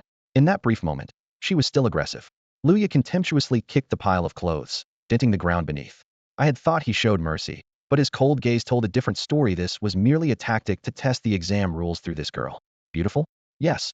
But in this world of hundreds of billions of beautiful girls, none truly love me. As he spoke, Luya pulled out his own phone. The faint glow reflected across his face, displaying scrolling text. Eliminated candidates, 3. Current score, 30. Rank, 8478. Time to first auto-elimination, 0.01 seconds. First auto-elimination complete. Active candidates remaining, 35,746. Suddenly, anguished howls echoed from both sides of the road. Many injured were hidden there, some unable to move, others desperately pursuing foes. Their movements slowed as their bodies began turning transparent, accompanied by cries of pain and regret, as if cruel fate was ruthlessly cutting them from this battlefield. Elimination wasn't entirely bad. Luya listened to the mournful cries around him before mounting his own electric scooter. Surviving in this zeroed-out contest was as rare as a family's ancestral tomb steaming with life, lucky beyond belief. Isn't that right? He seemed to say to his own eyes, but this time, they answered with cold indifference. Twisting the throttle, the wheels ground over blood and shattered flesh with harsh screeches. Luya sped down the main road toward the distant mass plaza. The navigation screen showed 5 minutes remaining to reach the pickup point. The first batch of weaklings had been eliminated. Ahead stood only experts. And among those experts, many likely had their sights set on his head. The main road in the exam area lay in eerie silence. Outside, however, the scene was bustling, as if on the brink of a storm. Though the heavy rain was ending, a gentle drizzle had started. Hundreds of thousands of parents and teachers stood quietly in the rain, vigilantly waiting. Chung Jinan kept his head down, eyes glued to his phone to monitor his class exam progress, occasionally glancing up at the now completely darkened skygate. The official Xianxia City website had announced that, except for the uncertain difficulty of District 9, the hardest part of the city was District 1, where the test theme was fear itself. This was the true nature of Xianxia City. Meanwhile, District 50's test difficulty remained merely ordinary. This was good news. Testing zones 45 through 49 were all basic-level exam sites, a tier below Zone 50. For the entire coming school year, Zone 50 would stand proudly above those lower districts. Chung Jinan really should have gone to the Zone 50 exam hall as other students were all there, but he still chose to stay in the 9th exam hall. He was fully aware that with Lu Ya's stunning performance before the exam, Fu Huan would never let him off easily. So Chung Jinan began reaching out to his old contacts, trying his remaining influence for luck. No matter whether Lu Ya passed as a civilian or a teacher, Once the exam was over, he planned to take Luya to the frontier to enlist immediately. Far from this scheming city, once a teacher, always a father. More and more people gathered around the exam hall. Crowds lined both sides of the street, some climbing on window bars, others even jumping onto rooftops, peering down like a swarm of ants around the dark sky gate. In the night sky, beams of light darted like shooting stars as a large number of powerful ability users converged on this border town. Teacher Chung, a voice suddenly called out. He turned and saw a middle-aged man in a navy blue suit and white shirt, a vivid red tie at his collar, gold-rimmed glasses framing a refined face, with a smile curling at his lips. And you are? Chung Jin sized him up, but didn't recognize him at all. Huang Yan, head of the 27th Tribunal's Enforcement Unit. The man introduced himself, casually leaning a shoulder against Chung Jinan. My son Huang Chuan is also taking this exam session and is quite familiar with one of your students, Huang Yan added with a smile. Chung Jinan's heart tightened, but he avoided looking at him directly, quickly scanning the area and noticing several similarly dressed men and women closing in. Keeping his composure, he replied calmly, "Is that so? You must be almost 40, still working as an enforcer. Time to step it up in these coming years." Enforcers in the tribunal carried out judgments, essentially the tribunal's armed force. In Xianxia City, any public servant stuck at a frontline role past age 40 essentially had no real power left. No wonder Huang Yan put his son to watch Luya and do Fu Huan's dirty work. Handing over leverage directly to him it was a show of loyalty. I heard Luya attacked a student in the higher zone out of jealousy the night before the exam, and you personally brought him out from the security office? Huang Yan's gaze flicked to the sky gate, his tone sharp. He deliberately twisted facts, ignoring the feud between Luya and the 27th Tribunal, or the fact 8 tribunal heirs were poised to trap Luya. Instead, he pinned Luya's actions purely on jealousy of higher-level students. There's been a report to the 9th District Tribunal about a serious assault on an exam candidate. They're taking it very seriously. Huang Yan shifted his stare to Chung Jinan and switched tone. Luya can't be interviewed in the exam hall, but you're suspected of harboring him. We need your cooperation in the investigation. As he spoke, his people surrounded Chung Jinan, blocking all escape routes. Luya's abnormal performance drew Fu Huan's intense attention. The security office was too lazy to intervene, so Fu Huan bypassed them and went straight to the 9th District Tribunal to pin down Chung Jinan. Without Cheng's protection, Luya would have nowhere to stand once he left the exam hall. Moreover, Fu Huan was convinced Luya couldn't leave the exam hall anyway. To prevent Chung Jinan from blurting out something he shouldn't or taking rash action before Fu Huan became City Hall Secretary General, Fu planned to quietly detain Chung somewhere for a few days. Chung Jinan tried stepping back, but the several men around him stood like mountains, blocking every move. He bit his lip, calculating silently. I've been through battlefield carnage. My life grade is already 3rd tier and these people clearly rank higher. Even if I called for backup, these tribunal enforcers only need to show their credentials, and onlookers won't intervene in tribunal affairs. Escape was practically impossible. At that moment, the exam candidates started filing out of the hall. Chung Jinan suddenly looked up and shouted loudly, "The candidates are coming out." In an instant, everyone around looked up toward the heavenly gate.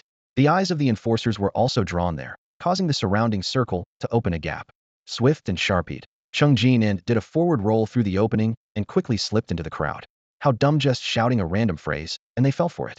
He chuckled inwardly, glancing back at the enforcers, who looked around bewildered. But the next moment, his smile froze. The heavenly gate had really opened. The pitch-black, giant gate slowly cracked open, revealing a slit through which blinding light streamed out. The crowd instantly erupted. Parents pushed forward frantically, standing on tiptoe to catch a glimpse, each desperately searching for their child. Even those powerful elites who usually stood above everyone else stepped forward, eager to hear firsthand about the interior conditions of the testing ground from the examinees. High-definition cameras pointed at the heavenly gate. AI analysis systems were already in place, ready to capture every student who emerged, projecting their names in real time onto giant screens on the buildings flanking the gate. Suddenly, a heart-wrenching scream erupted from the front row. Black-red liquid oozed from the crack in the gate. Then, a grotesque deluge of mangled, bloody bodies poured out like trash. The corpses piled up higher and higher, forming a horrifying mountain of flesh before the gate. When it reached critical mass, the entire mass began to tilt and then tumbled down the 999-step celestial stairway. No one in the crowd stood up, because they were all dead. Blood soaked every piece of clothing. Some faces were smashed beyond recognition. Some skulls were caved in, exposing pale brains. Many bodies were missing their heads entirely. Thousands of cadavers, mixed with severed limbs, organs, and coagulated blood, tumbled down from above, leaving a sticky trail of gore. Their wide-open eyes seemed to stare accusingly at the living. Fresh blood splattered onto the front row of parents, filling the air with a stench of decay. Those in the back watched this hellish scene unfold on the big screen, whispers of terror rippling through the crowd. What's going on? In previous years, the body stayed inside the test area, only the eliminated survivors came out. No idea. Now even the test difficulty is undeterminable. So many top-tier experts are here personally. The difficulty must be beyond imagination. But it's only been 10 minutes. 10 minutes, and this many people have died? Must be those who pulled from the lower tier zones. Their cannon fodder die quickly in these high-difficulty tests, no surprise. Yeah, I counted. About 1,000 bodies, probably that group from the lower tier zones. The big screen began scrolling through the deceased's information, each name accompanied by their admission photo and a comparative image of their state at death. The AI had already completed identification. For the parents present, every name rang like a death knell in their ears. Cheng Jinan glanced once and turned away. Since the entire test was being broadcast live, there was no point in waiting here.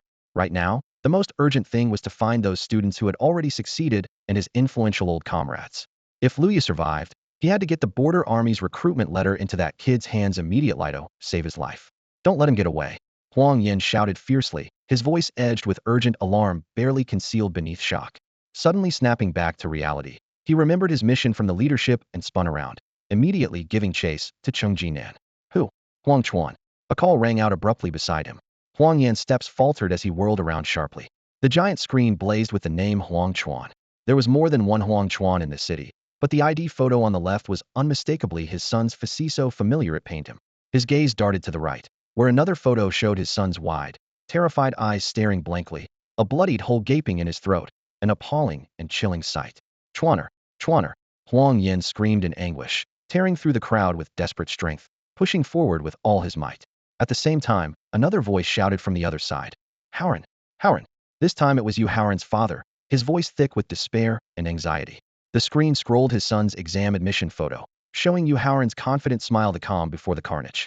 Now, amid this blood-soaked exam ground, they could only search in vain for their child's remains. Huang Chuan and Yu Heiranthi, two names coldly displayed on the giant screen. The members of the District 27 Tribunal exchanged incredulous looks, eyes flickering with disbelief. A wild thought stirred faintly in their hearts. Could it really be Luya? The same idea leapt in Cheng Jinan's mind. The horrific images of Huang Chuan and Yu Howren's deaths were sickening, especially Yu Howren's brutal end, clearly dragged to death by some vehicle. Who, without deep hatred, would kill with such cruel methods? Luya. The parents in the 27th Tribunal's chambers burned reedied, a mixture of fury and terror. Even if Luya hadn't killed them personally, there was no doubt he orchestrated the brutal attacks and schemes before the exam began. What terrified everyone even more was this. If Huang Chuan and Yu Howren were dead, what chance did the other children have? Given Lu Ya's strength, killing two people like this must have come at a terrible cost. And with the chairman's earlier announcement of greatly increased rewards and expanded searches, logically Lu Ya should already be caught or eliminated. Apparent whispered words of fragile hope. If Lu Ya were truly dead, perhaps everything could still turn around. The crowd held their breath, eyes locked on the huge screen, anxiously waiting for Lu Ya's name to appear. Names rolled by the thousands, hundreds of eyes fixed on the words Lu Ya, but when the list finally stopped, the name was nowhere to be found. Could he still be alive? Someone muttered in disbelief. Has someone caught him? Torturing him? Or maybe he's been kidnapped and used as bait sent ahead to scout. No one knows how brutal this exam is. Leaving him alive might be more valuable. Such speculations rapidly spread among the parents. Meanwhile, Luya stood inside the exam hall, suppressing several heavy sneezes. Damn, he reminded himself silently not to catch a cold. He wiped rainwater dripping from his eyes and looked up. Rain was falling hard now. Suddenly, it was as if a floodgate opened. The downpour slammed down like sheets of needles. His thin, cheap raincoat could do nothing to block the fierce night rain. Soaked to the skin, a chill spread through him instantly. Visibility was blurred by the wet haze. A few dim streetlights flickered weakly, and sight stretched no more than 30 meters. The entire city seemed wrapped in a ghostly shadow. Only 30 minutes remained in the second round of the exam. The officials had set a new rule: contestants must choose between delivering food or eliminating each other, a matter of life and death. The chaotic first 10 minutes had felt like a grim trial period to acclimate everyone. Luya stopped his electric bike and muttered to himself, half the people already gone in the adaptation phase. I wonder who will actually survive this reset trial. The empty streets, soaked by rain, grew lonelier by the minute. The exam's brutal intensity, closing in like an invisible noose, suffocating and inescapable. Luya thought this exam would be like the others, where most candidates got eliminated and those without admission tickets were automatically sent out of the testing site. But he had no idea that this time, those who were sent out left only as corpses. The people eliminated because their phones were smashed had disappeared without a trace, as if swallowed by thin air. At this moment, Luya was crouched in the southwest corner of the 10,000 people square. He tossed his electric bike carelessly by an alley and carried the battery to hide it deep inside a nearby flower bed. The bike looked intentionally vandalized now, and he did this to prevent anyone from tampering with it. For the past 10 years, Luya felt like the tribunal was always watching him, to the point that he had developed a persecution complex. This careful, cautious approach was ingrained in his bones, an instinct that required no conscious thought. At first, he hesitated over whether to look for the A001 anomaly clue or pick up his takeout first. He chose the latter since he had no idea where the dream apartment mentioned in the clue was, but could easily find the takeout pickup point on the map. Maybe he could even gather some information from the restaurant staff. The 10,000 people square was surrounded by countless 2- and 3-story residences arranged in a semicircle. According to the map, the area was mostly restaurants, mixed in with a few escape rooms, werewolf game shops, jewelry stores, and clothing shops, much like a typical open-air commercial district. However, the square looked a bit run down. The walls were blackened by smoke, the cracked ground tiles stained with grease, as if the whole space were trapped in the past. Treading on the dark, broken tiles, Luya stopped quickly in front of shop number 478. It was called Hushy Stir Fry. He sped past the entrance, pretending to head to another restaurant to pick up his order. Peering through the fogged-up glass door, he spotted 6 delivery workers sitting quietly inside, all waiting for food. 5 dining customers were gathered around a round table in the back, drinking and chatting. Judging by their watches, the delivery workers likely knew each other well. Charging in would be walking into a trap and might even draw him into their circle. The exam rules were clear: grab a serving of chopped chili fish head here, snap a photo, and pass. Luya thought to himself, why not just cook this dish myself? But he still planned to sneak into the kitchen. The back door was locked, the windows covered in greasy grime, and the kitchen corner was barely visible. He didn't expect to find a shortcut through the kitchen anyway. Instead, he took a few steps back, ran up, skillfully grabbed a protruding beam on the second-floor wall, and, using his core strength, leapt up to cling to the second-floor windowsill. These kinds of family-run shops often had living quarters in an attic above, with stairs leading to the kitchen. Luya wanted to enter from the second floor to get a bird's-eye view of the kitchen, and in case the delivery workers caused trouble downstairs, he could seize a weapon first and gain an advantage. The second-floor window had a latch, but lock-picking was no big deal for an exam candidate. He easily opened it and slipped inside. The attic space was cramped, no more than 1.8 meters high, making it suffocating to stay upright. It was pitch black and smoked so heavily it was almost nauseating. The only light came faintly from the nearby staircase entrance, where a simple iron ladder was barely visible. From downstairs came the clashing sounds of pots and pans, bustling but tense, carrying a faint undercurrent of threat. Luya frowned. Unlike stairs, this ladder didn't allow for a quick descent, had to grip it with both hands and carefully climb down. If someone lay in wait below, he would be vulnerable to a sudden attack. Instead of rushing down, he crouched and lit up his phone screen, using the faint glow to find a handy weapon. Anything from a clothes-drying rod to a rolling pin would do. Just as the phone's light flickered on, something suddenly appeared before him, a face. Pale and unnatural, with a twisted, elongated tongue almost touching his nose. Luya's heart jolted. He jumped back 2 steps, planting his limbs firmly like a lynx ready to pounce. His eyes suddenly glowed a dark golden color, as if capable of shooting searing rays. Yet the face remained perfectly still. Summoning courage, Luya stepped forward again and made out the figure clearly.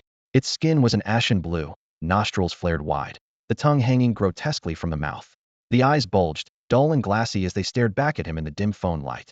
Though he had just killed 2 people, this grim sight made cold sweat break out over his body. Could it really be dead?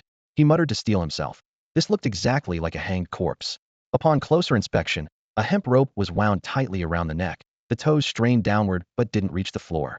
The wide-open eyes, the hanging tongue, and the tense toes were all classic signs of death by hanging. But the neck showed no signs of distortion, meaning it hadn't been long since death. Feeling the corpse's skin, he still sensed some elasticity and warmth. Definitely not a test candidate. Those bodies usually dissipate quickly after death. Luya tore open the corpse's clothes and found old reddish-brown scars mottling the arms and torso. There were only a few fresh blood stains and some bruising on the back of the neck, but no fatal wounds.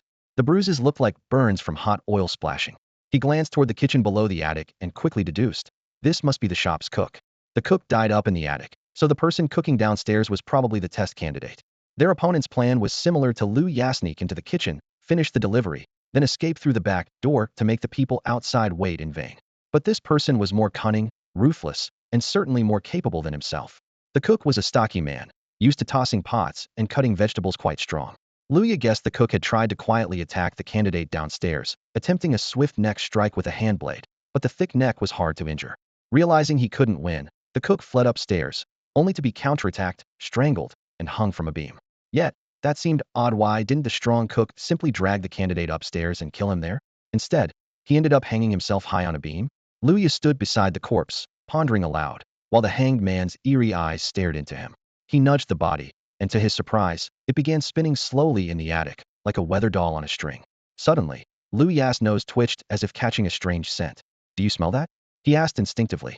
In the next moment, words appeared before his eyes: spicy diced chicken, oil too hot, too much Sichuan pepper, star anise, and fennel. Those ghastly eyes responded with solemn certainty. Strangely, they seemed to have a peculiar knowledge of seasoning and cooking. Test candidates poured their heart and soul into this exam-mastering astronomy, geography, combat, shooting, frying, and tossing, but how could anyone ruin spicy diced chicken by overdoing the spices? Luya rubbed his nose, feeling a vague suspicion that the spices were just a cover-up for some other, hidden odor. What exactly was going on? Gas. Luya spat out the word sharply. So furious he wanted to curse, he was seriously using gas to kill. His plan was to finish delivering his own takeout first, then blow up this entire place. With that, he moved forward and stripped all the clothes off the corpse. "What are you doing now?" someone nearby asked. Luya didn't answer. He swiftly took off his own clothes and swapped them with the corpse's. Then he grabbed several pieces of clothing from the wardrobe and stuffed them deep into his own body, packing thick padding into the sleeves, as well, though he didn't slide his arms into the sleeves. Next, he forcefully twisted the corpse's limbs and positioned it by the staircase, posed on all fours with its back arched like a starving tiger ready to pounce on prey. When he finished, Luya leapt high and stomped his heel hard onto the floor, producing a heavy thud. The sound of chopping downstairs paused for half a second, then resumed. Then came a sizzling crackle, like something being thrown into hot oil. 2 seconds later, the light at the stairwell dimmed, and a few faint noises came from above. Someone was slowly climbing up. In his hand, he carried a menacing watermelon knife. As soon as he stepped onto the second floor, he swung the blade fiercely in all directions: south, east, north, west, and straight up. Each blow was sharp and powerful, deadly enough to shred anyone crouching at the stairs base into pieces. This man was Yu Ting, a student at the best school in District 9. Even his teachers admired his rapid knife skills. While slashing the air, he swiftly bounded onto the second floor, his phone flashlight cutting through the darkness. The windows were tightly shut. The fat chef's corpse hung motionless in the corner, showing no sign of change. That loud crash just now obviously didn't come from here. Yu Ting exhaled, preparing to turn back to the kitchen. But as he turned, the flashlight beam shifted across the shadowy stair corner. At the bend of the stairs, the fat chef's corpse suddenly stuck out its tongue, eyes wide open and staring at him, the flashlight making the pale face look terrifyingly ghostly. Holy hell! His heart seemed to seize up, freezing him in place. He reflexively swung his knife down in a slash, instantly decapitating the chef. The head split into two, deep red blood splattering onto his face. Panicked, he wiped the blood away, his mind in a daze. He had clearly seen the body hanging on the wall. How could it suddenly appear right behind him? He whipped his head back to scan the body. The hanging rope gently swayed, but the real body had vanished. Suddenly, a dark figure lunged in from the side. He immediately launched a whip-like kick, striking the figure fiercely.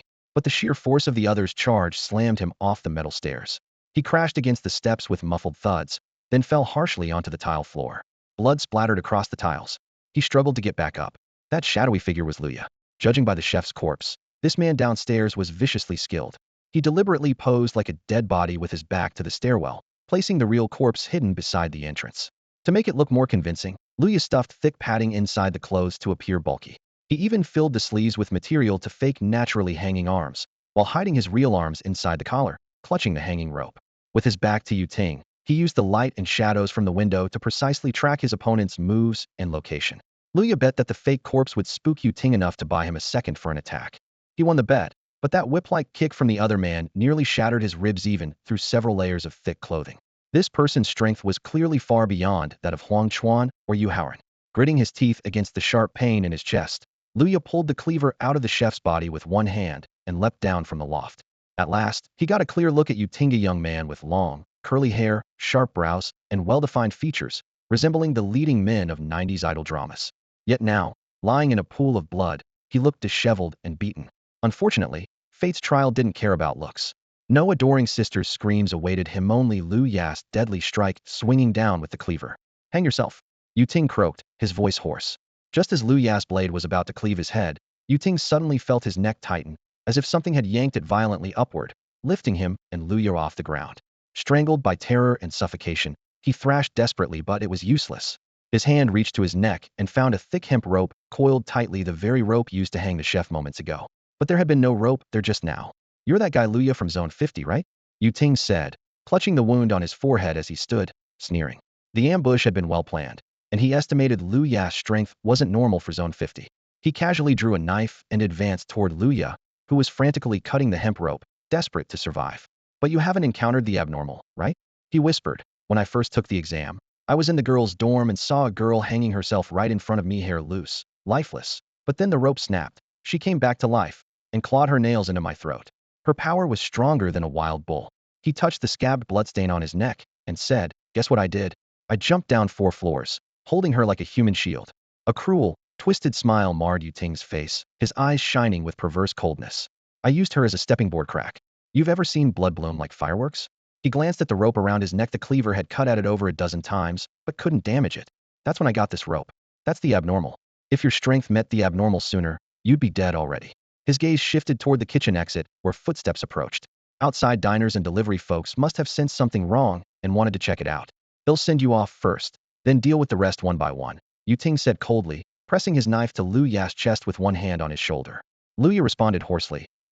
I haven't seen the abnormal. But only someone with my strength can tame the abnormal. People like you living till now only exist to provide me with 10 points. Yu Ting shrugged nonchalantly and swung the cleaver toward Lu Ya's heart. Death was closing in. Lu Ya didn't struggle or even look at the blade aimed at him, only fixated on Yu Ting's blood-red eyes. Yet, even under crushing pressure and near silence, a voice burst from Lu Ya's throat. I am the greatest abnormal.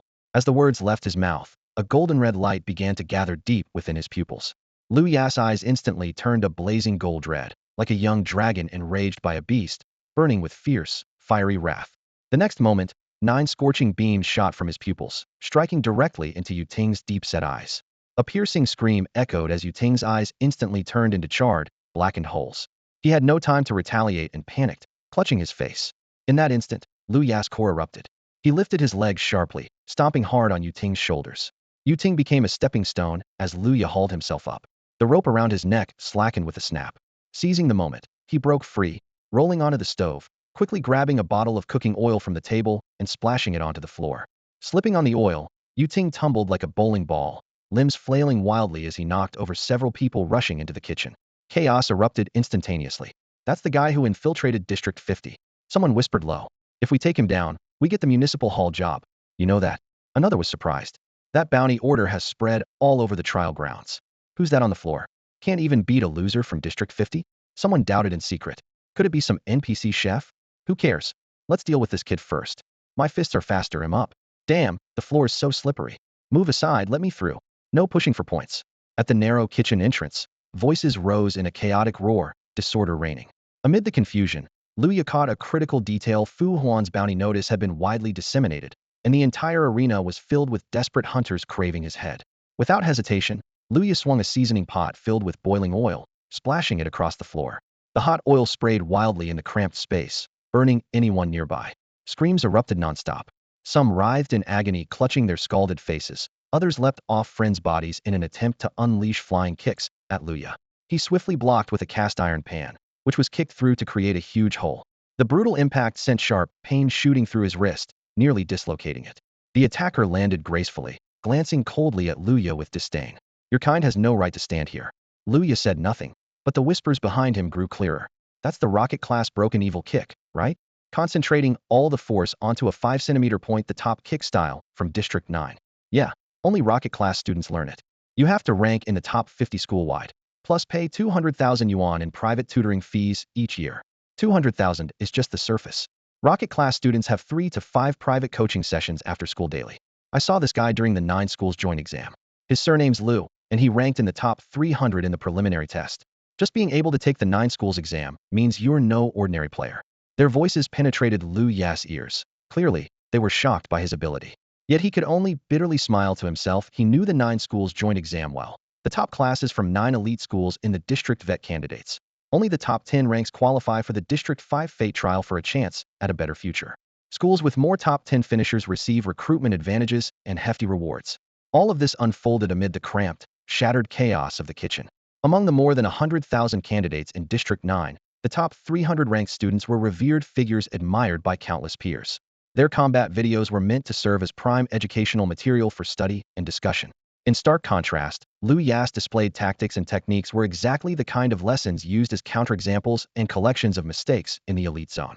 The difference between them was like heaven and earth. A line of text flashed before Liu Ya's eyes. Your 10 years of honed skills and strength are commendable, but they rely on expensive drugs to cleanse their bones and muscles, reinforce their tendons, and undergo specialized martial training. Their power surpasses human limits. Your talent may be greater than theirs. Maybe you even train harder and more relentlessly, yet they have money. Yes, they have money.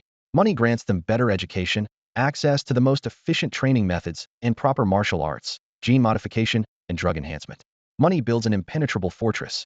As a poor kid, you cannot turn the tide. Unable to change fate, yet determined to defy it. Liu glanced at his wrist, dislocated from the explosion.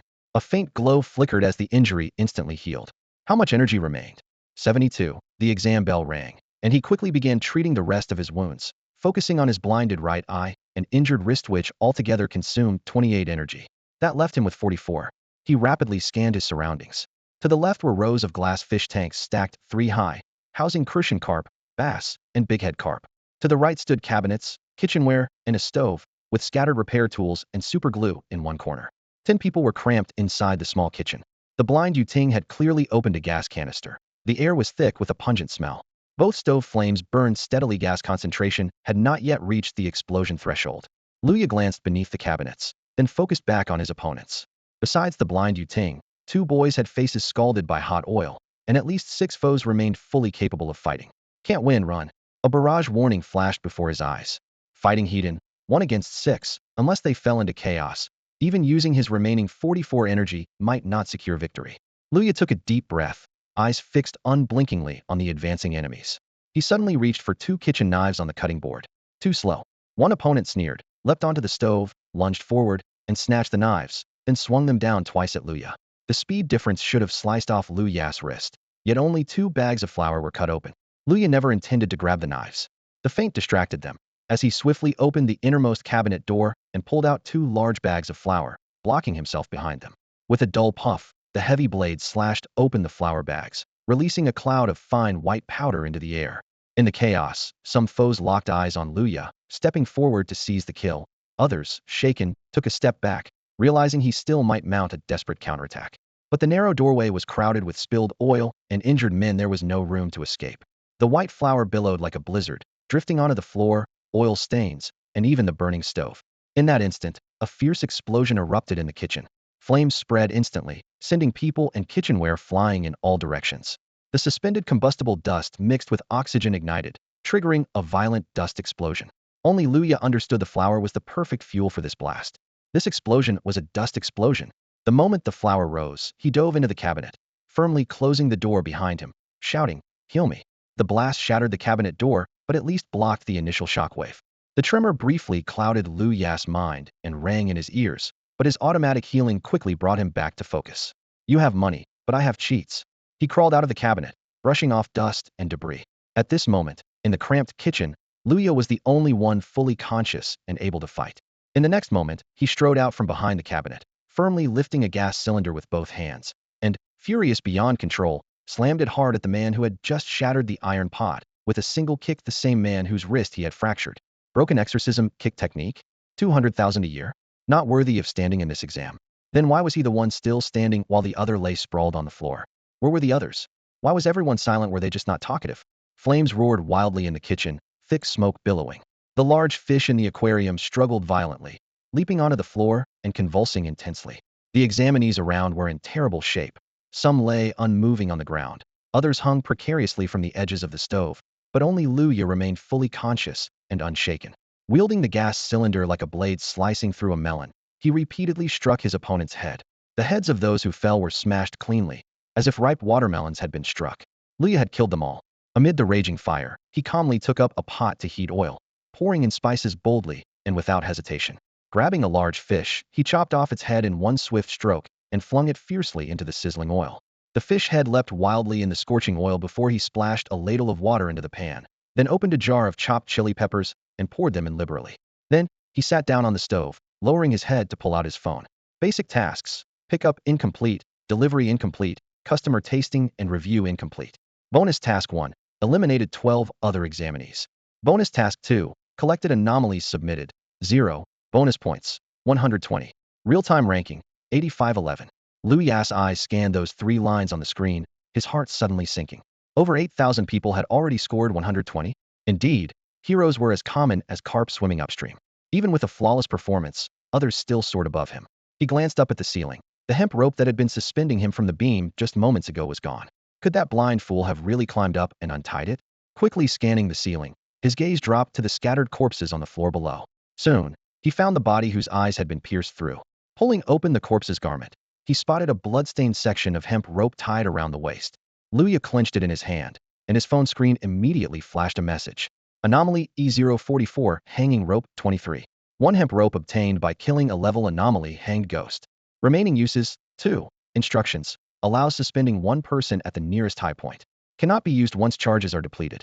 According to exam rules, submitting anomalies scored points, but no matter the level, each anomaly only earned 50 points. Yet at this moment, Luya was stunned to discover anomalies could be used as skills. In this exam where everyone could only rely on fists and melee weapons, owning an extra skill was like the difference between ordinary contestants and those wielding legendary Divine Star-forged weapons, a chasm as vast as heaven and earth. His gaze shifted to a clue numbered A001 on his phone. If clue strengths descended from A to D, then even an 11 clue was enough to make the top students in this 9th district barely survive. What level of challenge would an 11 clue represent? With his current strength, could he even obtain that anomaly? And if not, what use was holding this clue? From a distance, the screeching of brakes and a rush of heavy footsteps suddenly cut through his thoughts, growing louder and more urgent. Luya remained calm, efficiently finishing his preparation of the spicy fish head as he opened a food delivery app on his phone and snapped a photo of the dish to confirm the order pickup. The food pickup was done and the delivery order needed to reach room 404 in Building 1 of Dream Apartment before 12:45 a.m. The line of text flashed clearly across Lu Ya's phone screen, stirring several familiar details in his mind. The clue marked A001 in his hand had originated from room 603 of Dream Apartment. And the number 404, he had seen it before too. 404, Hong Song Road, was the epicenter of the Shanghai Stock Exchange's abnormal event. Both numbers carried an unusual sensitivity in his mind. What unsettled him most was that the delivery app's built-in navigation actually showed a route to Dream Apartment. Luya had specifically checked his phone's navigation before this location never appeared as an option. Something was definitely off. Clearly, fate was forcing him to go to Dream Apartment. Staring at the message, a strange feeling welled up inside him, as if an invisible hand was silently pushing him step by step toward Building 1 of Dream Apartment. Did you see clearly? Luya is inside. A faint whisper cut through the wind and rain, slipping through the broken glass window and into his ear. He furrowed his brows but quickly relaxed them, as if forcing himself to stay calm. Picking up the delivery bag, Luya brushed the dust off his clothes and said firmly, "The food's ready. The customer's here. Time to get to work." His movements were sharp and decisive, the sound of his footsteps harsh against the backdrop of the rain. Just hours before, an explosion near Hushy Stir Fry in 10,000 People Square had thundered like a bomb, drawing a surging crowd. Exam candidates quickly converged there. At the same time, countless eyes secretly fixed on the scene. Among the throng were not only delivery and courier workers, but also waiters, sanitation staff, security guards, and even the owner of an escape room who had slipped in. This trial deliberately had examinees assume various roles representing a city's makeup, though the basic tasks for other professions remained unknown. Did you see clearly? Luya sighed. The voice whispered again, faint but chilling. I saw it, someone murmured nearby. He actually survived the first round. Does this kid have what it takes to take on anyone from the 9th district? If he's lucky, maybe he'll encounter some who just got promoted from the lower ranks. Another snorted, keep dreaming. The second round's been going for 20 minutes. Every one of the survivors is a tough nut to crack. Amid the storm and howling wind, the small shop's roof still blazed fiercely, casting an eerie glow into the night. The crowd held their distance, but a few began to inch closer, not out of bravery, but because their scores were low. These people barely had 30 or 40 points, while the remaining candidates' scores kept climbing, making it harder to knock them out. Gripping iron bars, hose, sickles, and flashlights, several edged toward the shop step by step. Suddenly, the first person kicked the door wide open. Achoo! The unexpected wave of pepper smoke made him sneeze uncontrollably, the fiery scent from burning pepper and Sichuan peppercorns inside stinging his eyes shut.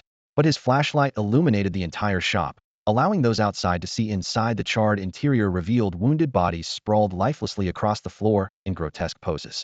In this moment, killing for points became the quickest path. Everyone could easily gain 10 points by doing so. Immediately, the crowd surged inside.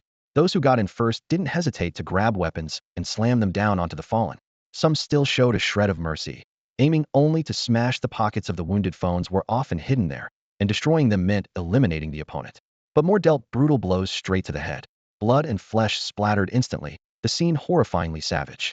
Though in the history of the fate trials some candidates had accidentally injured or killed others, no one ever encouraged killing each other.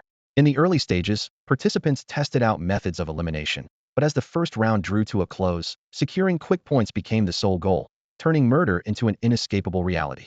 This twisted rule laid bare humanity's darkest nature. One killing made you a murderer, but when everyone was killing, it somehow became the new normal, evil distorted into something justified.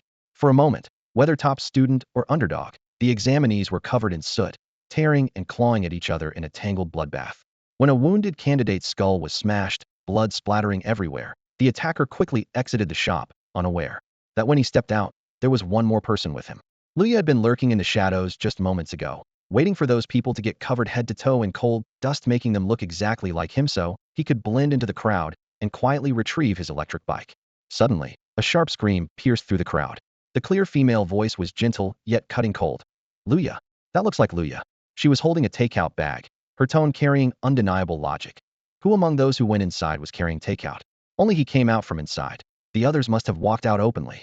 Her words sliced through the noisy throng like a knife, and everyone's gaze immediately turned sharply toward the direction she pointed. Who was holding the takeout? At that very moment, the two men beside Luya suddenly felt their palms grow heavy, as if each had an extra takeout container appearing in their hands. Luya understood that his massive spicy fish head dish was impossible to hide, so with a grim face he decided to carry all 3 takeout boxes to conceal himself. Now, there were 3 people holding takeout heading that way in the crowd. I am not Luya. The 3 men shouted almost simultaneously. Luya squeezed forward through the crowd as soon as he finished shouting and started to sprint ahead. The other 2 men tried to throw their takeout away, but to their surprise, the containers seemed glued firmly to their hands. They simply couldn't get rid of them. Luya had pulled out every trick from his shop toolbox, from adhesives to disguises. Nothing was left unused. What the hell? The 2 men's hearts sank as weapons whistled through the air all around them, aimed straight at their faces. The situation was becoming increasingly perilous. Luya forced his pursuers to split into 3 groups to encircle him, but at least 20 people were still hot on his heels. He dashed through the bustling square, weaving erratically among street vendors and shops, darting swiftly through narrow alleys, leapt from an attic onto a rooftop, then jumped into a puddle below. His movements were nimble yet frantic, like a monkey chased by a pack of wolves. I'm not Luya. I'm not Luya, he shouted as he ran, but ironically, the shouting only drew more followers. The initial 20 or so chasers cursed his foolishness, wasn't yelling his name, just telling everyone who he was. Did he think nobody knew him? The news that killing Luya could secure a job at City Hall had long since leaked out thanks to some talkative bystanders. City Hall jobs started at 150,000 yuan a year with unbeatable benefits. Government jobs were ironclad breadwinners in any world. Rumors even spread about old grudges between the tribunal and Luya, and some said Fu Huan was about to be promoted, possibly becoming mayor soon. Everyone wanted to curry favor and secure their place close to the future mayor. Initially, the odds of killing Luya were about 20%, but now they'd dropped below 1. Behind Luya, pursuers surged like a tide, over 100 strong and still growing. The crowd swirled like a school of fish, tightly packed and circling. Every time he passed a narrow alley, intense crowding erupted, and occasional attacks happened amid the chaos. Instead of thinning out, the followers only grew more numerous. He burst out of the square and plunged into a dense forest park. This was a southern rainforest, with fine drizzle mingling with the howls of wolves, and the occasional faint rustle of venomous snakes slithering through the branches. Luya had studied the map beforehand. This dense forest led straight to the dream apartments, the crucial spot where his clues and trials intersected, the ultimate battleground to turn his fate around. He waded through the muddy ground, sometimes sinking deep, sometimes barely keeping his footing, as the pursuers behind him swung flashlights wildly. Chaotic beams cut through the darkness, casting scattered patches of light along the path ahead. The crowd pushed tightly together, bodies colliding and feet tangling as everyone fought for a precious spot near the front. This group of elites from the upper district was slowly losing ground to Luya. Luya glanced back with a sly glint in his eyes. Behind his current actions was a phrase from Chung Jinin's classroom speech 2 days ago, echoing in his mind. Smart people don't make good soldiers. That line struck hard like a hammer against the worldview of these ambitious young students. In their minds, veterans like Chung Jinan were not only smart, but also resolute, loyal, and brave. How could they not be considered smart people? But the harsh reality of the battlefield was quite different. The ideal unit was always one smart leader commanding a group of mediocre fighters charging into battle. If everyone was smart, even before fighting, their minds would drift to how to divide spoils or jockey for promotion and favor. No one would want to charge into dangerous flank positions, and worse, some would secretly grab credit or sabotage others, possibly turning a winnable battle into a loss. If one day you become officers, keep your eyes open, don't let too many of these smart people serve under you. Those were Chung Jinin's words during the last days before an exam, drawn from his 24 years of blood and fire on the battlefield. Now, a group of smart people was proving his point with their actions. Covered in mud, Luya burst out of the shadowy rainforest. The pursuers had formed a long line behind him, the closest about 30 meters away. Through the curtain of rain, the outline of a gated community entrance emerged, standing steady in the darkness. Spotlights shone on the 4 golden characters' dream apartments, like a beacon guiding lost travelers home. He charged forward. A security guard reached out to block him, sternly forbidding entry. "Brother, want a smoke?" Luya tossed a pack of cigarettes. The guard caught it, but his expression changed immediately. The pack was empty. Glancing back, the guard saw Luya swiftly scaling an orange tree by the gate, leaping through the air to another, and finally landing firmly on a parked mining truck laden with coal, or gripping its side to steady himself. His movements were practiced and natural. Mining and smelting were the lifeblood of Xianxia City, with or trucks constantly on the streets, even in residential areas. Luya often climbed onto these trucks during part-time work, making him intimately familiar with the terrain. Watching all this, the guard tilted his head and muttered, "He doesn't seem like he's from this city." Though aware of Lu Ya's background, he hadn't stopped him. Then he frowned, looking toward Lu Ya's direction, and called out, "Finish your delivery and leave. Don't go to Building 1. Luya couldn't tell if it was a warning or a misdirection, but he had no choice. His delivery was precisely to Building 1. Before the guard could see where Luya went, he heard a thunderous stampede behind him as a dense crowd surged forward. No entry.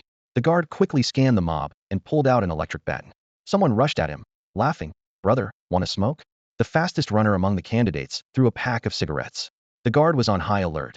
Having been tricked before, he wasted no time, pressing the baton to the man's chest. Electricity surged through him. Stars burst before his eyes. White foam at the mouth. His body stiffened and collapsed, twitching uncontrollably. The guard caught the fallen pack, frowned, and flicked it. The box was tightly packed with 20 cigarettes. Compared to Lu Ya's empty box, this guy was clearly more sincere, but luck was on the guard's side. At this moment, the guard was all business.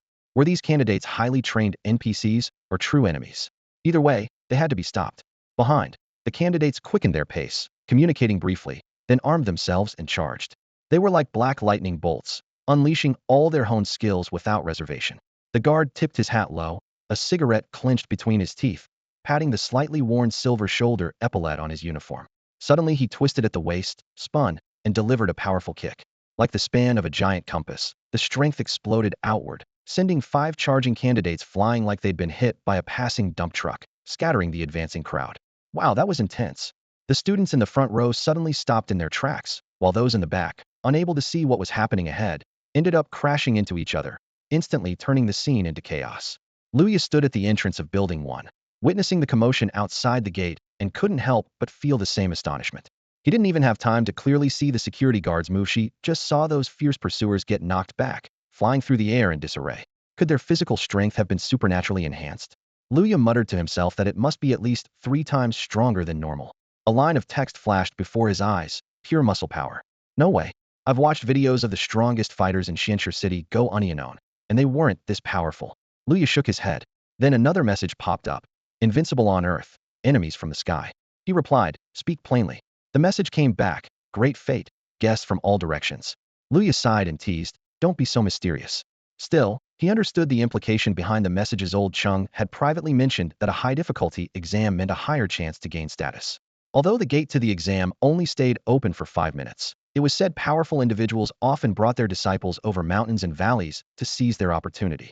Xianxia City was a small frontier town just 500 kilometers from the human border, named after its rare xianxia, or used for building fortresses. Even the top talents from District 1 were considered dullards by outsiders. In reality, this was just strong power users using their privileges to lock down key opportunities. But against the backdrop of racial wars, producing the strong was what really mattered. Fairness here didn't seem to be a concern at all. Suppressing the unease in his chest, Luya looked up at the tall wall behind the clock. The 6-meter-high wall was unadorned except for 8 large, archaic characters engraved on it. What is seen is real, what is heard is true. Luya pressed his lips together, thinking, this calligraphy must have cost a fortune. A message immediately appeared. How do you know? He answered seriously, because I don't understand it. Then he joked. Honestly, I think these 8 characters are worse than our class Flower's handwriting. She's always dating that blonde kid. Calligraphy good ones are probably cheap, and the bad ones are valuable. As soon as he said that, the eyes sent him 6 dots and then stopped responding. At the far end of the dimly lit lobby stretched a dark, pitch-black hallway. Whether it was the clue about A001 or the security guard's earlier warning, the gloomy, eerie atmosphere made it feel like the very word sinister should be etched into the floor tiles of this building. Yet, Luya had no choice. He had to go in. Standing silently in the lobby, he waited for one person. Time ticked by slowly until suddenly, half a minute later, the crowd at the entrance swelled sharply. Furious, hungry wolves of people surged forward. Any attempts to reason with them were useless. Kind words could not tame these damned fiends. The guard sighed resignedly, vaulted onto the security booth, and then climbed the wall to slip away from the main gate.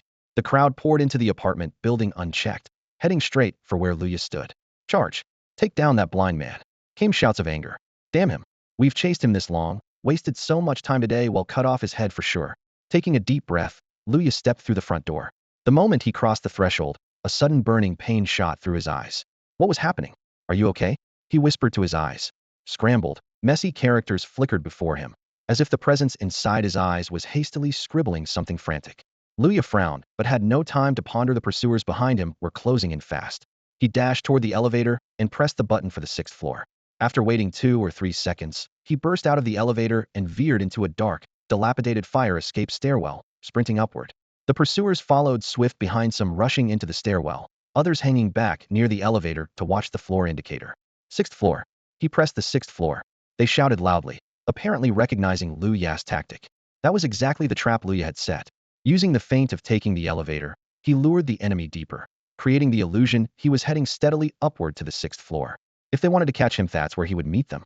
The 6th floor was where the clue about the A001 anomaly was located, a level E abnormality that could easily turn a strong expert like Yu Ting's life into a nightmare.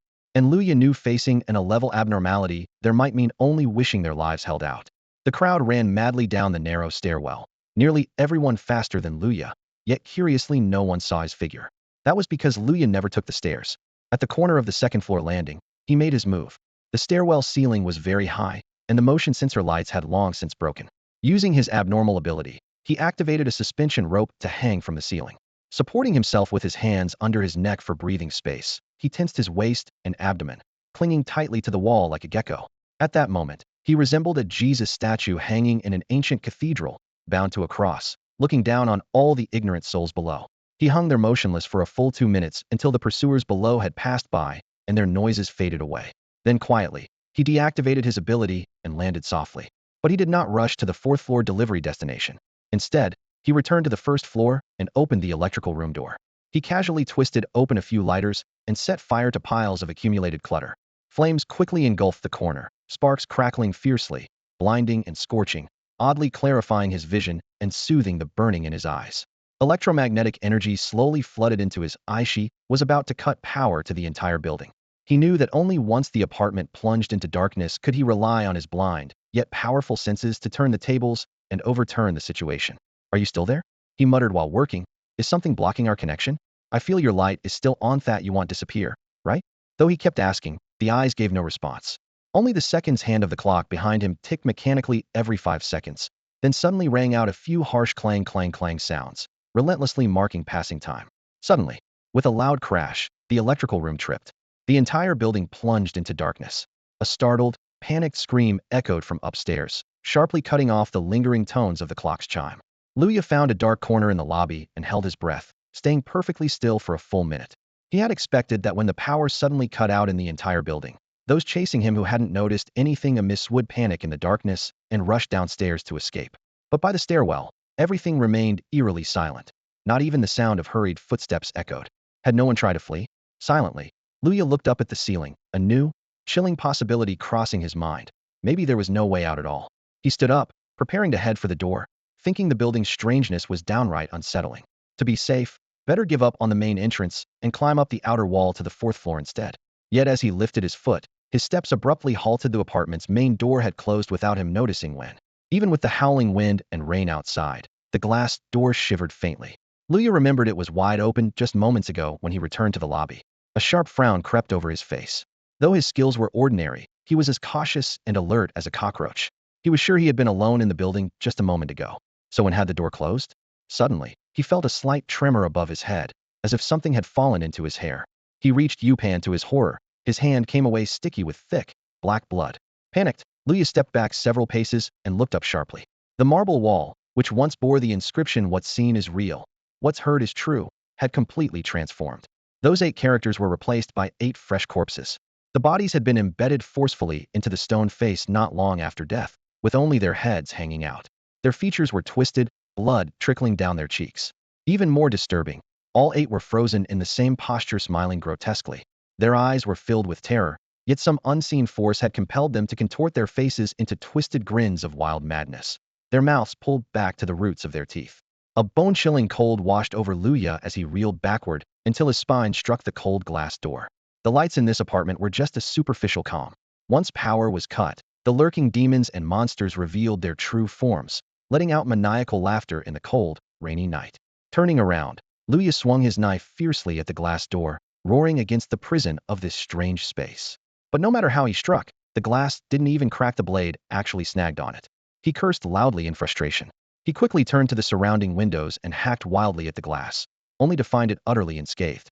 Though the lobby was decorated with floor-to-ceiling glass, it was a fortress disguised as transparency, a massive, unbreakable cage. Whether genius or novice, no one was getting out tonight.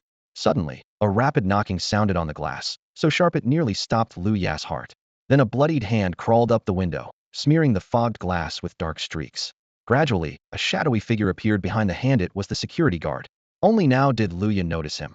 A long face framed by disheveled hair, eyes sparkling like jewels, and a delicate, smooth complexion like a male model from a nightclub.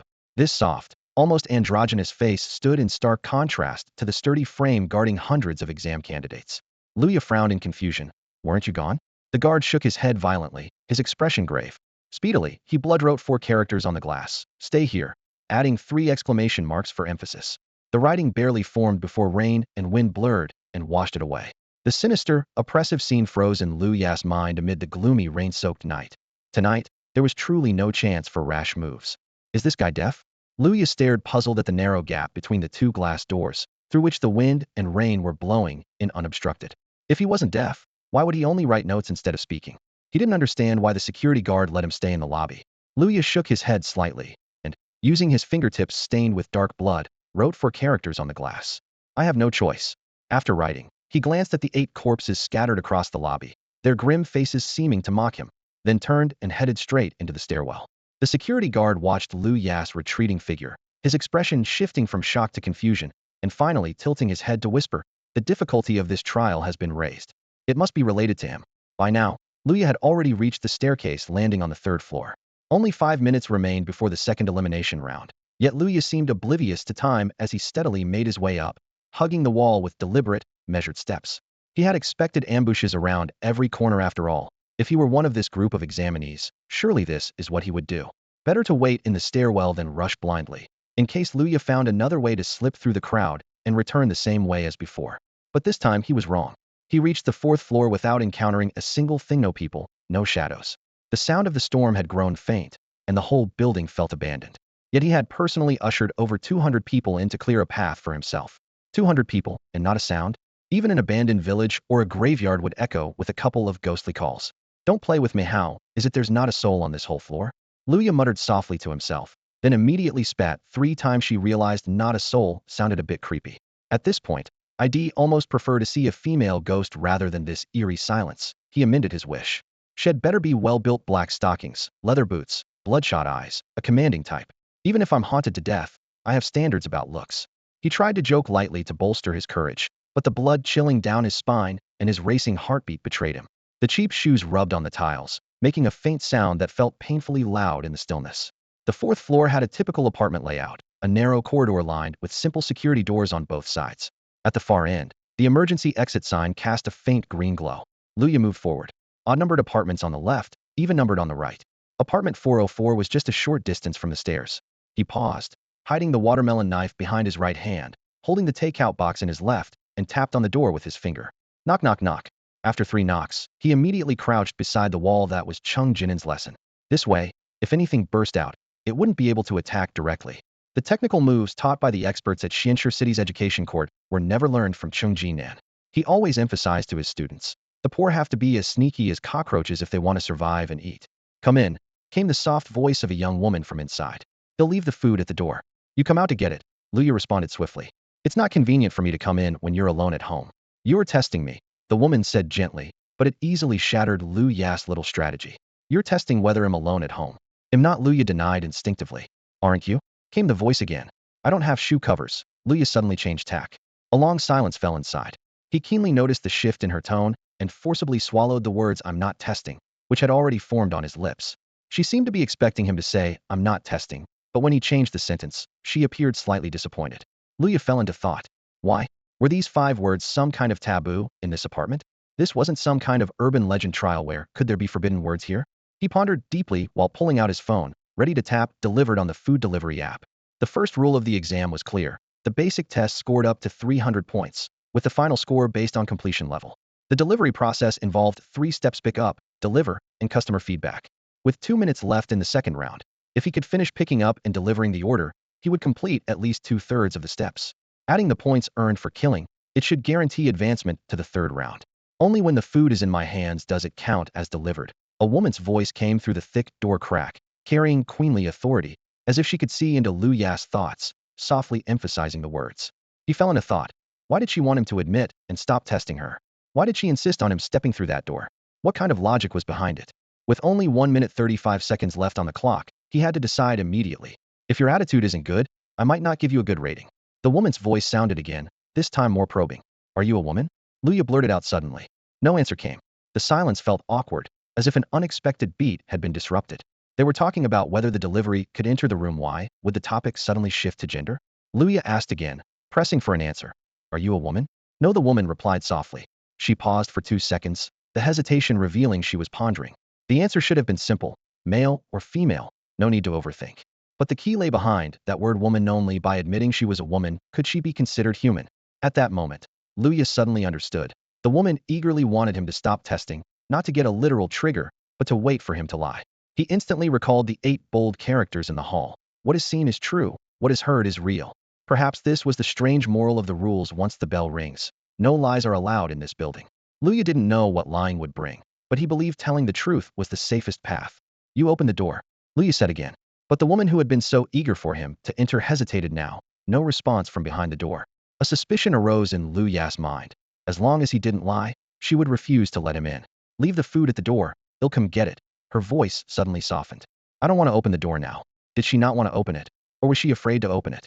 Before he could get an answer, Luya took a step forward, grabbing the doorknob as if summoning great resolve, and suddenly pushed the door open with force. The door wasn't even locked. Luya pushed it open without hesitation. In his left hand, he gripped the takeout bag head just picked up. In his right, the watermelon knife. His presence wasn't just strange, it felt like the very anomaly itself, ready to explode at any moment. The room was fairly large, about 50 or 60 square meters, with warm wooden decor that gave it a cozy feel. It was nothing like the eerie, haunted place Luya had imagined. There was no sign of anything supernatural, only traces of everyday life. Fresh fruit and snacks sat on the coffee table, family photos hung on the cabinets, and the kitchen was scattered with the usual mess of oil, salt, rice, and vinegar, a snapshot of ordinary home comfort. Luya had burned down the entire building's electrical room, yet a light still burned on the balcony. Leaning elegantly against the railing was a woman in her 30s. She wore a thin silk nightgown that clung delicately to her figure, smooth and translucent like fine porcelain. From the corner of his eye, Luya spotted the kitchen to the left of the entrance. Knives hung conveniently on the wall. Yet the woman was completely unharmed, calmly positioned at the farthest spot from him, with her back turned, showing no signs of fear or defense. This only made Luya more certain that his guess was right. In this building, anomalies wouldn't attack unless someone lied. More precisely, all attacks targeted liars. Eat your food, give me a good rating, and he'll leave, Luya said, setting the takeout bag on the table and tearing open the plastic wrapping. Where's your phone? The woman hesitated, freezing for 3 seconds before biting out, in the bedroom. What's your phone password? Luya pressed, keeping his gaze cold. Her expression darkened. 404,404. Your bank card password? I don't have a bank card. She snapped, clenching her jaw in anger. Then she flipped the question back. How many anomalies did you bring? That question hit Luya like a shock, a clear probe to test his hand, a sign she wanted to strike. Could she attack him? His mind raced. The way she answered had at most a 2 or 3 second pause. He recalled the clocks had seen on the way, their seconds hand jumping only every 5 seconds. Was it that they had to speak truth within 5 seconds each time? 1. He said quietly, feigning calm as he continued unpacking the takeout, though his heart pounded wildly. He maintained the steady composure of someone in control. Just one anomaly, and you're daring enough to come here? You really have guts. The woman chuckled sharply and shifted slightly, her eyes sharp. How many people have you killed on your way? 12, I think. Luya looked up at her, casually pulling out his food. Come eat. They'll leave after that. We don't have to interfere with each other. She stared out at the dark, stormy sky and muttered to herself, you outsiders no idea how you even found this apartment. You probably heard the guard's warnings about the building. Luya remembered the guard hadn't said much, just kept blocking entry, especially stopping him from going upstairs. Given how tricky this building was, the guard had done his job well. But Luya had brought too many people with him. The situation was already spiraling out of control. From her tone, she clearly knew many had broken into the building. Luya seemed the only one who understood the rules of this apartment, though maybe it was just his own theory. That guard didn't tell you everything, the woman said, swaying gently as she turned to face him fully. Her voice was low and steady. If we lie or don't answer, those anomalies will get us. Our phenomena only affect liars, and after midnight, everything here becomes real. She shifted her hips, standing straight now, her eyes fixed on Luya. But have you ever thought, can you actually kill a ghost? In the faint glow from the balcony light, Luya finally made out the woman's face. She appeared to be around 30, a young married woman with alluring almond-shaped eyes that looked languid and shimmering in the soft orange light. Her pale, almost ghostly white skin seemed to radiate an eerie brilliance. However, a thin, straight scar of dried blood ran vertically down the center of her forehead, extending all the way down to her snow-white neck until hidden beneath her clothes. The wound looked as if it had been brutally sliced across by a machine blade, cold, merciless, and then roughly stitched back together, its grotesqueness sending a chilling sensation deep into Luya's bones. Her gaze settled on Luya, and for a moment, a soft, gentle smile played on her lips, laced with a hint of seduction. Her slender fingers, adorned with gleaming red nail polish, reached for the neckline of her blouse, slowly undoing the top button. Suddenly, those sharp red nails slashed through the fabric like blades, ripping the entire garment apart. The woman's body split open along the center seam, parts of her opening wide to the sides. Luya's horror-stricken eyes caught the ghastly truth. Beneath her smooth skin was not an ordinary body, but a twisted skeleton made of piled-up human skulls and bones that clearly did not belong to her. 7 or 8 skulls, some still clinging to scraps of hair, slipped out from the gaping cavity inside her torso, tumbling to the floor with a chilling clatter in the dim light. Her chest cavity was now a hollow void. At that moment, with a soft click, the balcony light was switched off by the woman, plunging the entire room into darkness. In the pitch black, her torn open torso planted her limbs on the floor and rapidly transformed into a lizard-like posture, suddenly lunging right in front of Luya. Her skin and flesh stretched and expanded at an unimaginable speed, inflating into a bloody membrane roughly 2 meters tall and 5 meters wide. The speed was so swift Luya couldn't even react. Next, the woman suddenly wrapped him inside her thick belly sack. As he was encased, strong digestive acids oozed from the thick flesh, and Luya watched in horror as his jacket began to smoke and hiss, fibers blackening and melting away. A pungent, sour, and corrosive stench filled his nostrils. Then, the woman's body violently burst open as she sneezed uncontrollably, filling the air with an acrid, spicy smell. Her labored, hoarse breathing echoed throughout the room. Luya's mind screamed in terror. If this doesn't count as a supernatural phenomenon, then what the hell does? He struggled desperately, bursting out of the acidic belly sack, his exposed skin already burning and blistering from the corrosive liquid. Compared to the terrifying form this woman took, his usual makeshift strangulation techniques were utterly useless. This time, the woman couldn't speak. Her throat was tightly shut while the flesh on her chest opened like a giant clam, rapidly flapping. Inside her body cavity, it was filled with chili peppers, chopped hot pepper paste, Sichuan peppercorns, and a bunch of sharp fish bones. Suddenly, Luya remembered that he had accidentally opened the box of chopped spicy fish head inside her belly earlier. When frying, oil fumes clouded his vision, so he dumped all the seasonings at once. The fiery oil had fully unleashed the intense flavors of these ingredients: acidic, sweet, bitter, spicy, salty, and overwhelming sensory assault even a numbed palate could not ignore. The woman didn't utter a sound but relentlessly attacked Luya with the flapping of her muscular, fleshy abdomen wings. Prepared for this, Luya rolled under the dining table, keeping low to the ground. In an instant, the woman wrapped around the table, crushing it into splinters. Seizing the opportunity, Luya crawled out through the wreckage and lunged beneath the sofa. However, the woman opened her maw and swallowed the sofa whole, attempting to strangle him. In the critical moment, Luya issued a sharp low shout from under the sofa. Suddenly, a length of hemp rope shot out from one of the torn sections of the woman's flesh. In the blink of an eye, she was bound tightly into a rolled bundle, tied up along with the sofa and hung from the ceiling. Using the sofa as cover, Luya wasted no time performing his strange strangulation technique, hoisting this terrifying woman off the ground and suspending her midair. The woman let out a piercing scream, and suddenly the flesh along her body split open, sprouting razor-sharp teeth like the jagged blades of a chainsaw. She bit through the hanging rope with brutal force. The rope crumbled into powder instantly beneath her teeth, shattering as if it were made of tissue paper. Before this, Luya had slashed at the rope dozens of times with a watermelon knife, but it hadn't even loosened an inch. Yet now, this woman's teeth reduced it to fragility. She broke free violently and lunged at Luya again. This time, her entire body tensed, and from deep within her flesh dozens of piercing teeth emerged, forming a living net of fangs. Luya stood his ground, dark gold and red flames flickering in his eyes. Facing the woman's charge, he calmly raised his right index finger and slowly spoke. "You still haven't answered one question. Time's up." At that moment, the woman froze midair. Her mind raced like a storm, desperately realizing she had truly forgotten to answer a crucial question. "What is your vision?" But her vocal cords had already been torn apart by agonizing pain like fiercely spicy chopped pepper fish head, leaving her utterly unable to make a sound. No answer was possible. On the timer, the second hand ticked exactly past 5 seconds. Louis' guess was correct. The rule was 5 seconds per round. The answer had to come within 5 seconds. Suddenly, a fresh red wound opened in her chest, rapidly spreading outward and growing larger, the skin corroding and disintegrating into flowing blood. The blood cascaded onto the cold floor. She trembled, suspended helplessly in midair, unable to move. The blood quickly covered the floor and seeped between the cracks, leaving behind only a small palm-sized piece of blood-red human skin quietly lying there. Damn, even Luya, the mastermind behind this, was stunned, standing aside in shock and disbelief. He had bet everything on whether the rule would trigger, expending all the electromagnetic energy stored in his eyes as a last resort. If it hadn't triggered, he would have had to make one final desperate move. He had imagined that erasure would be terrifying enough, but he had never expected the truth to be this horrible. The once mighty monster instantly dissolving into a pool of blood, evoking a chilling sense of absolute despair. But Luya only paused for a second before crouching to pick up the blood-red skin fragment, shouting around. "Any abnormalities in the room?" Squeaked. The door creaked open, but no one answered. The food was delicious, mildly spicy with a hint of numbness, rich in color, fragrance, and taste. The chef must be a handsome guy from Area 185. The delivery guy was good-looking, fit, and offered excellent service. He even fed me while delivering and walked me home, thoughtfully helping clean up. "He'll definitely order from here again next life." His phone buzzed quietly against his chest.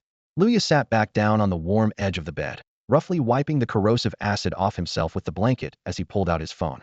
He knew that this time, he had passed the test smoothly. He was one step closer to stepping into a new life. The basic task of picking up meals was completed, and the delivery task had also ended. The stage where customers tasted and gave feedback was finished as well. However, additional task 1 alone eliminated a staggering 224 candidates. In additional task 2, no abnormalities were reported, yet the score for the additional tasks was exactly 150. This score made some sense since the maximum score for additional tasks was achieved only by eliminating other candidates. Oddly, Luya clearly knew he had personally eliminated only 12 candidates, but here the elimination count was shown as 224, a glaring discrepancy. Could it be that he unknowingly led pursuers into this apartment, and they were all mysteriously wiped out, with every casualty counted against him? This scoring method sounded so far-fetched, it was hard to believe. Before Luya could finish reading this section, his phone suddenly vibrated with a buzz. A notification popped up at the top of the screen. Second automatic elimination round completed. Congratulations on advancing to the final trial. All candidates must fill the number of abnormalities within detention center number 404 on Red Pine Road within 60 minutes.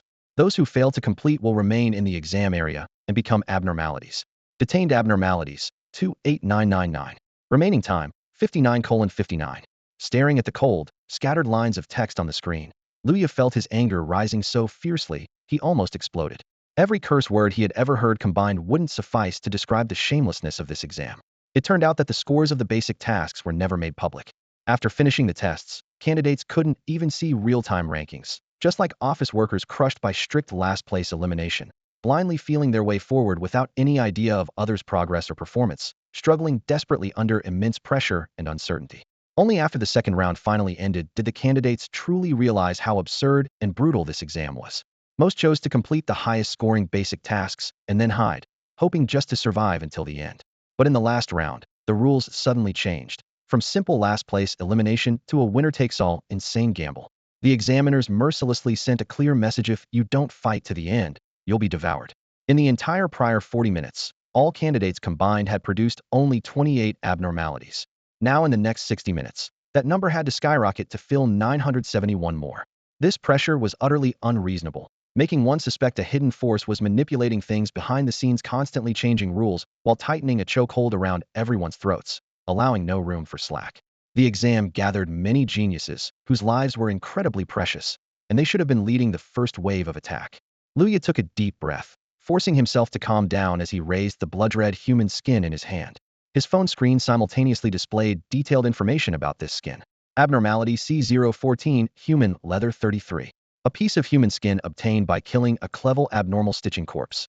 Remaining uses, 3. Usage instructions: quickly absorb and envelop all living beings within a 30-meter radius. Cannot be used for transport once all uses are consumed. The woman had been right. She never once used any special skills, relying solely on basic strength. Reading the description of this abnormality, Luya silently felt a sense of relief. This extraordinary ability was like a blue whale, capable of devouring all living creatures around it.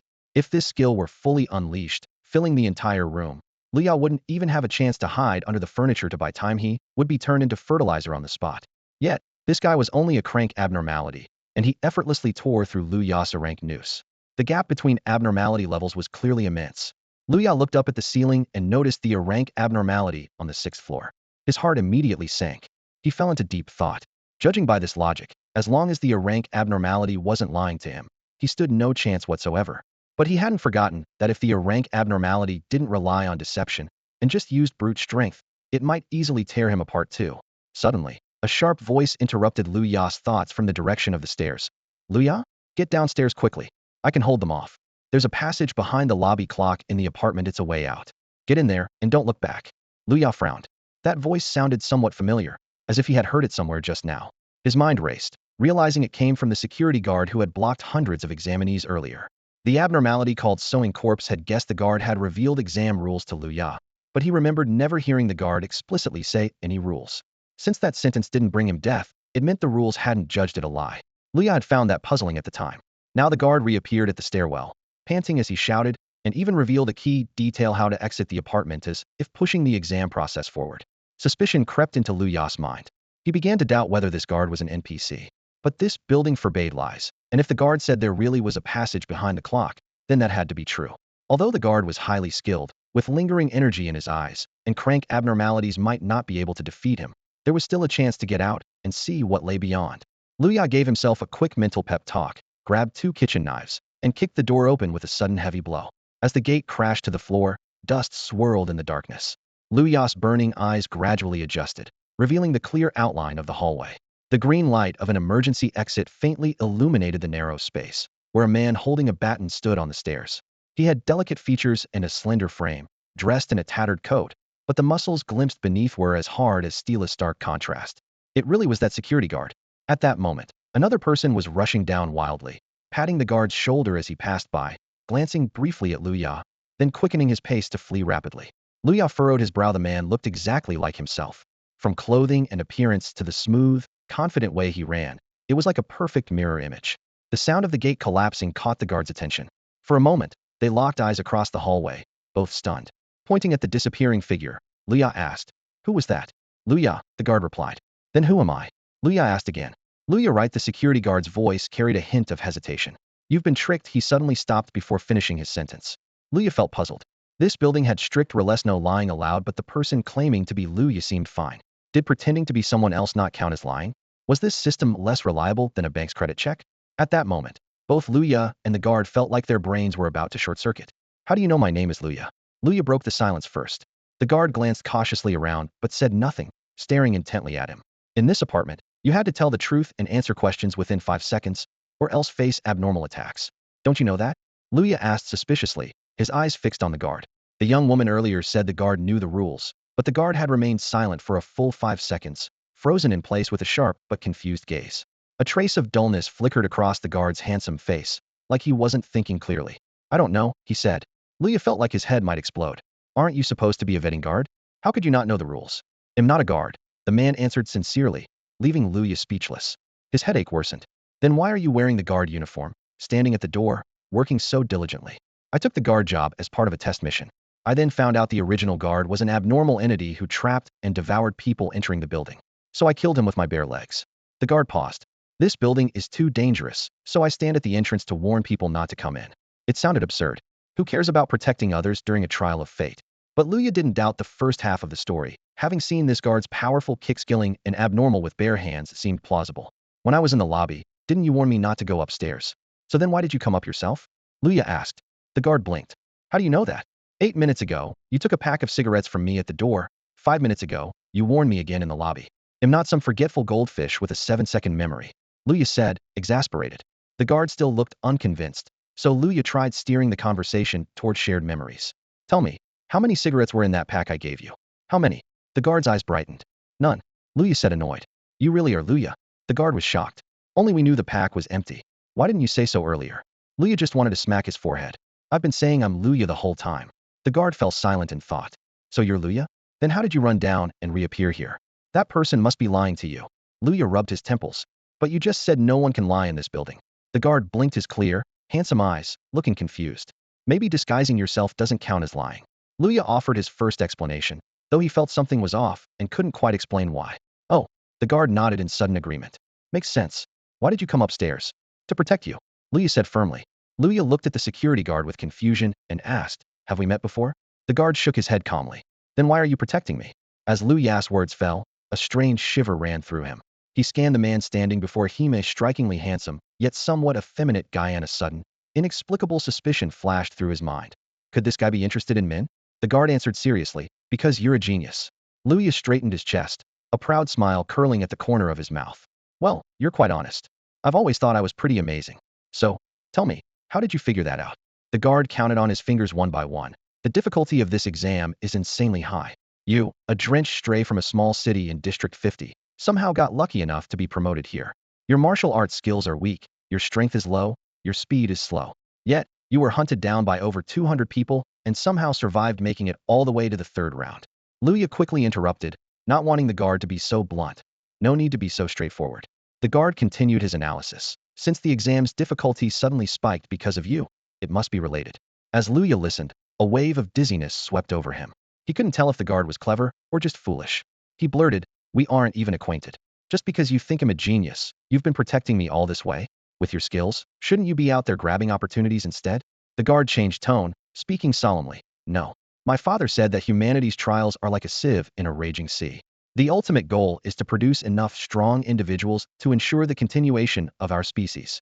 He explained that those who rise above in the lower districts are the ones with pure talent and unyielding will. From the moment he first saw Luya, he sensed he was different. That's why he stood guard at the community entrance to hold off the pursuers. Luya found it hard to fully buy this reasoning, but made himself accept it, even if it felt absurd. The vast, desolate wilderness of Jioi, endless lands with countless races, and only a handful of livable spots. Every species and individual strained to improve themselves, fighting for scarce resources in the hands of others, scrambling to secure survival for themselves and their families.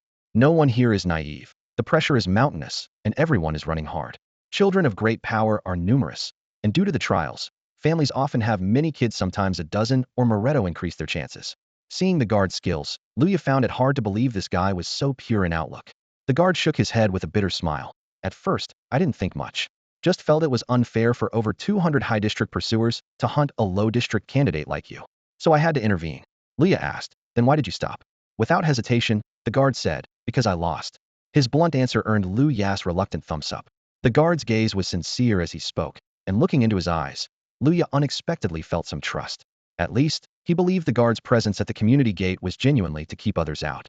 Still, he struggled to accept the idea of boyband face, Tyson-level fighting power, and a brain seemingly wired backwards. It felt like the creator's cruel joke. Tentatively, the guard asked, do you believe what I said? After a long hesitation, Luya nodded, I do. A gleam appeared on the guard's face. You can't lie here. Luya nodded again. Though he said he believed him, doubt lingered inside. But at this moment, he felt he needed to pretend. What if, just what if, this world really contained such an absurd, yet beautiful truth? Thank you. The guard grinned broadly. My dad told me to speak less at the exam. He said no one would believe me. Luya noticed this was the second time the guard mentioned his father, a man with an open heart, so different from Luya himself. I liked it, but I can't hear it anymore, Luya whispered, his words heavy with an unspeakable weight. The security guard noticed something off about Luya and took the initiative to ask why. Here, lying wasn't an option, nor was staying silent. So Luya had no choice but to open up about the hardships in his life while leading the guard down a dim staircase. He knew there was an ultimate anomaly with the code A001 on the 6th floor. Normally, he would have used the guard's fighting skills to make some gain and take advantage of the chaos. But facing this particular guard, the last shred of his conscience stopped him from doing so. After hearing Lu Ya's story, the guard's face filled with righteous anger, his hair almost pushing his hat upward, and he muttered repeatedly under his breath, "I have to get involved. I must. As soon as I'm out of the exam, he'll take care of it." He looked like a superhero in his own mind. After all, everyone under 18 hadn't received official IDs yet. So within the exam grounds, the guard's modest strength made him a near-legendary figure.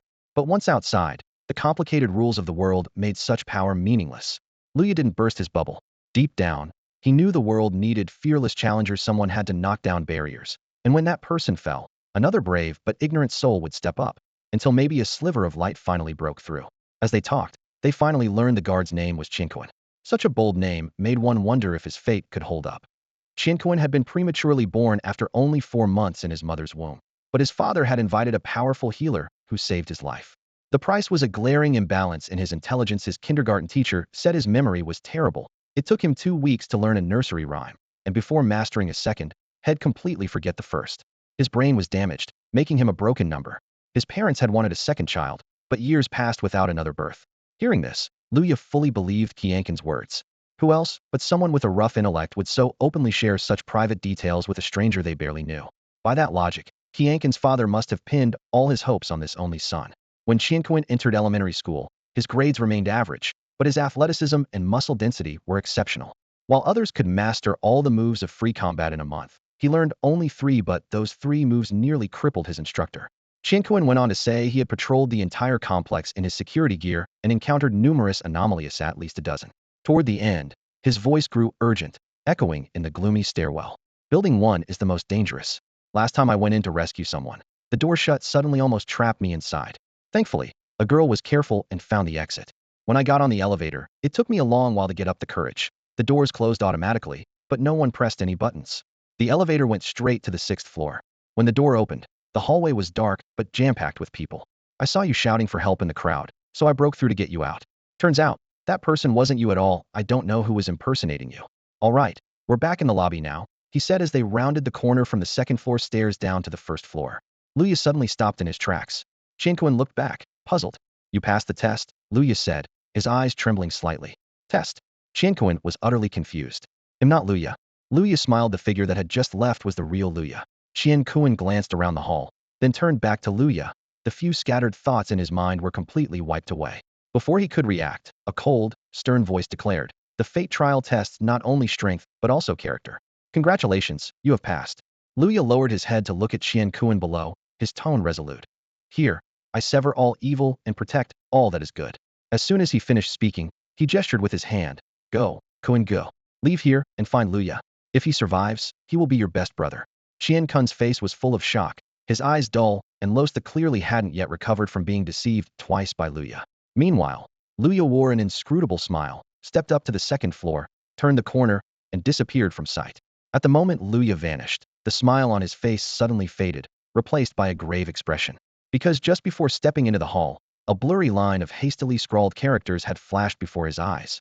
"6th floor, save me." Luya recalled how the eyes had warned him before he entered the apartment that from now on he must rely on himself. His eyes had suddenly burned painfully, then thought it was some kind of suppression on the eyes. Now, seeing that desperate message, he began to wonder if the presence inside his eyes had rushed up to the 6th floor to confront the anomaly-coded A001. Why? To protect itself? Or to try to possess that abnormal entity's body? 10 years had passed with the two together every day like close friends, sharing everything. Though he had no idea what exactly the existence inside the eyes was, or its true intentions, even losing the eyes didn't stop it from self-healing and continuing to condense its beam. Luya himself didn't fully understand why he insisted on going upstairs. He had scored high on the test, had a bright future, and Tianyuan's protection. Everything should have gone smoothly from here. But like a street thug who's already gotten out, hearing a call from a sworn brother in life and death would make him grit his teeth, shed his suit, and return to the battlefield clutching a beer bottle. People like that are inherently reckless, doomed to run headlong into danger. He stepped into the stairwell on the 6th floor. This floor was darker than any below, black enough to swallow everything whole. The air was deathly still. Even the sounds of wind and rain outside the window had vanished. There was no sign of human voice. Tianyuan had said the floor was densely packed with people, but now it was so eerily empty it sent a chill down his spine. Along the long corridor, no trace of blood glimmered. Only at the far end stood several long rectangular devices the size of refrigerators, oddly out of place. Luya looked down, and his pupils trembled. On the floor near him lay a human head, eyes wide open, blankly staring. Instinctively, Luya touched his own neck. That had looked exactly like him. Before he could recover from the shock, a ding-dong rang out behind him. The elevator, which had been on the first floor moments ago, had silently arrived at the sixth. Luya whipped around. Heart tightening thought it was Tianyuan. The elevator doors creaked and slowly slid open. Luya didn't see Tianyuan, but instead a dense crowd of people stood inside, all neatly lined up, quietly looking up at him. A lightning bolt tore through the darkness as thunder roared outside. Flashes of lightning illuminated their faces hidden in shadow. They had one thing in common. All were young, each bearing a thin bloodstain around the neck. Even more horrifying, none of them had eyes. Each pale, bluish, eyeless face silently fixed its hollow sockets on him in the night. No matter how brave Luya was, his heart still trembled with a chill running down his spine.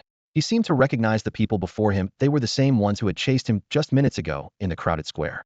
Back then, their faces were twisted with greed for fame, their eyes gleaming with a cruel satisfaction like hunters trapping mice. Luya cursed under his breath, gripped his knife tightly, and lunged toward the stairwell. He hadn't taken more than a few steps before he suddenly collided with something. A persona, several people. He watched as doors along the stairwell slowly creaked open, revealing groups of eyeless corpses standing silently, like terracotta warriors forming an impenetrable wall in the darkness. They were all young men, those same candidates who had hunted him moments ago. Strange though, their bodies faced away from Luya, their necks marked with deep bloodstains as if severed from their heads, but their faces were unnaturally twisted around 180 degrees, staring at him. Turning around, Luya realized the path behind him to the elevator was also silently blocked by another group of figures. Their footsteps were soundless, their movements eerie. His eyes couldn't even catch any motion of their legs, yet they closed in like ghosts, tightening the noose around him. He spun back and kicked one of the candidates hard in the chest. Though dead only minutes ago, the man's body was as rigid as if frozen for days, and the impact sent a numb shock up Luya's leg. He took 2 steps back, his face cold, as the other dead advanced relentlessly. The space between him and the corpses shrank inch by inch. Lu, yeah? A voice rasped eerily from within the group, void of any warmth. Lips were tight, voice muffled and hoarse as if forced out from deep in the throat. Then more voices echoed, men and women intertwined, mumbling the name Luya in a grimace full of biting cruelty like an outburst of rage born from desperation. The voices reverberated through the stairwell, pounding in Luya's head until it felt like it would split open. A wave of deathly coldness rapidly seeped into his spirit. Are you all trying to raise the dead or something? He suddenly shouted, cutting through the cacophony. Who the hell are you? Give me a name. Judging by the strange rules hidden in this building, if the other side didn't reveal a name, he could unleash his abnormal attack. Incoming, where are you? He shouted with all his might, his voice piercing the narrow stairwell. But all he got in response were haunting echoes of Luya Luya. No other answer. Not even a trace of the presence he sought. Read but no reply? Fine, I'm gone. He yelled and suddenly dashed toward the stairs, desperate to escape the 6th floor. In an instant, those figures moved strangely rigid, frozen in place, legs motionless, but then they seemed to teleport, instantly blocking the stairway ahead. Luya refused to retreat. Striding boldly toward the stairwell, he flipped backwards midair. In his hand suddenly appeared a bloodstained piece of stiff leather. Die all of you, he roared. Abnormal ability C014 Rengehis, only special power in hand, with usage instantly consumed. At the same moment, the tattered delivery jacket he wore suddenly unfurled like a vast canopy, enveloping the surroundings. The air was rapidly sucked out, and the surrounding airflow twisted into a tornado, roaring toward Luya like a violent cyclone centered on him. More than 20 people were sucked alive into Luya's heavy jacket, as if tightly bound by invisible ropes. Inside the jacket came a chilling sound of fabric being shredded, like sharp teeth tearing through cloth. Moments later, the jacket suddenly burst open, and hard, mangled chunks of flesh and shattered bones crashed heavily to the ground with a sharp crack. Luya stepped steadily over the scattered remains, landing right in front of Unit 603, Dream Apartment Number 1.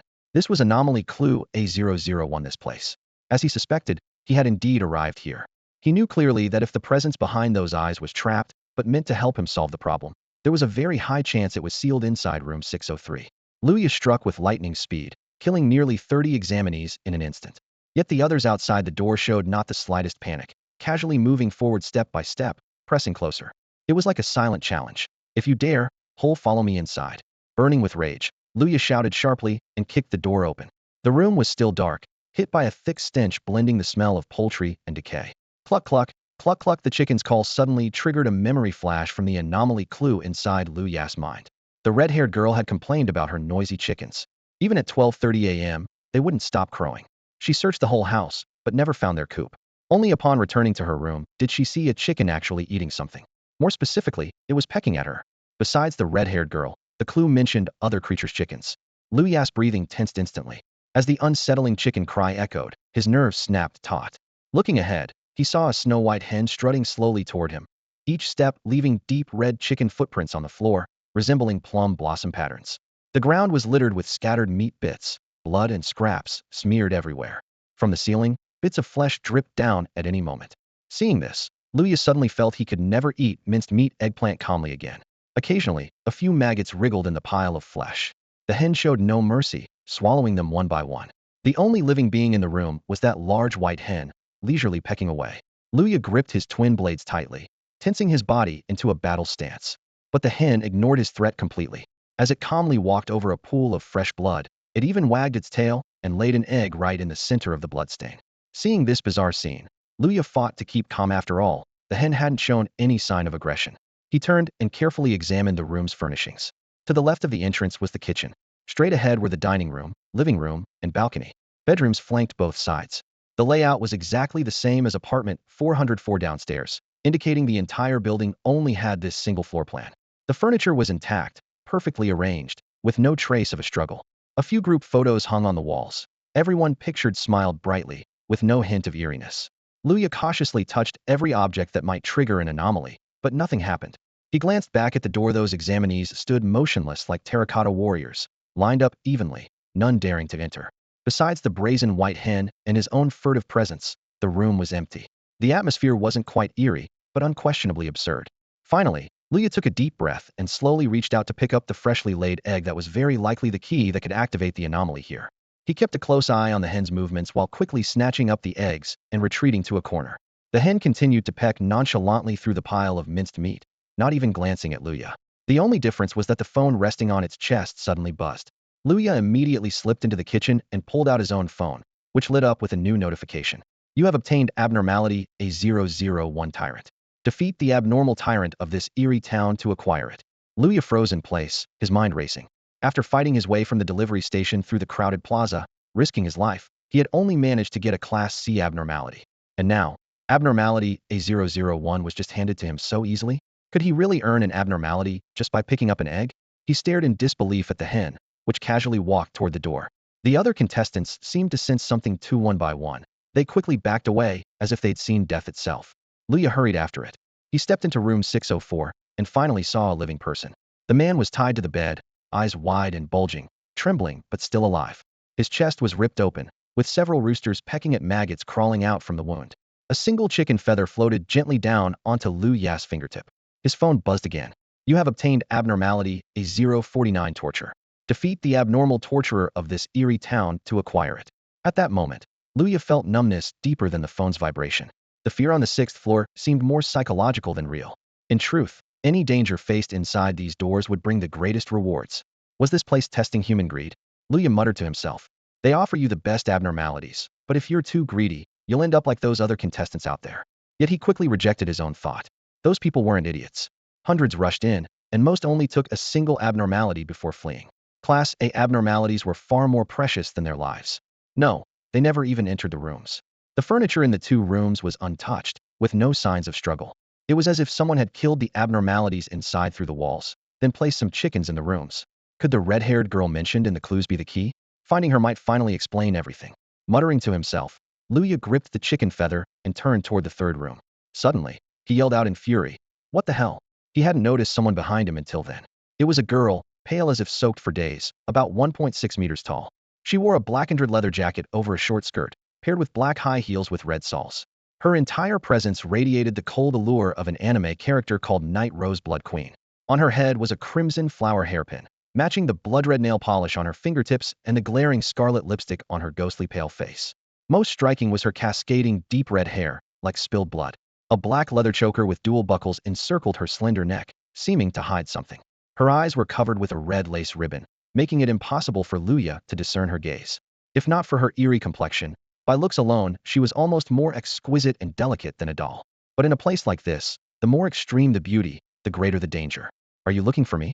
She spoke slowly, her voice clear in the dead silence of the sixth floor. A faint, almost imperceptible smile appeared on that delicate face.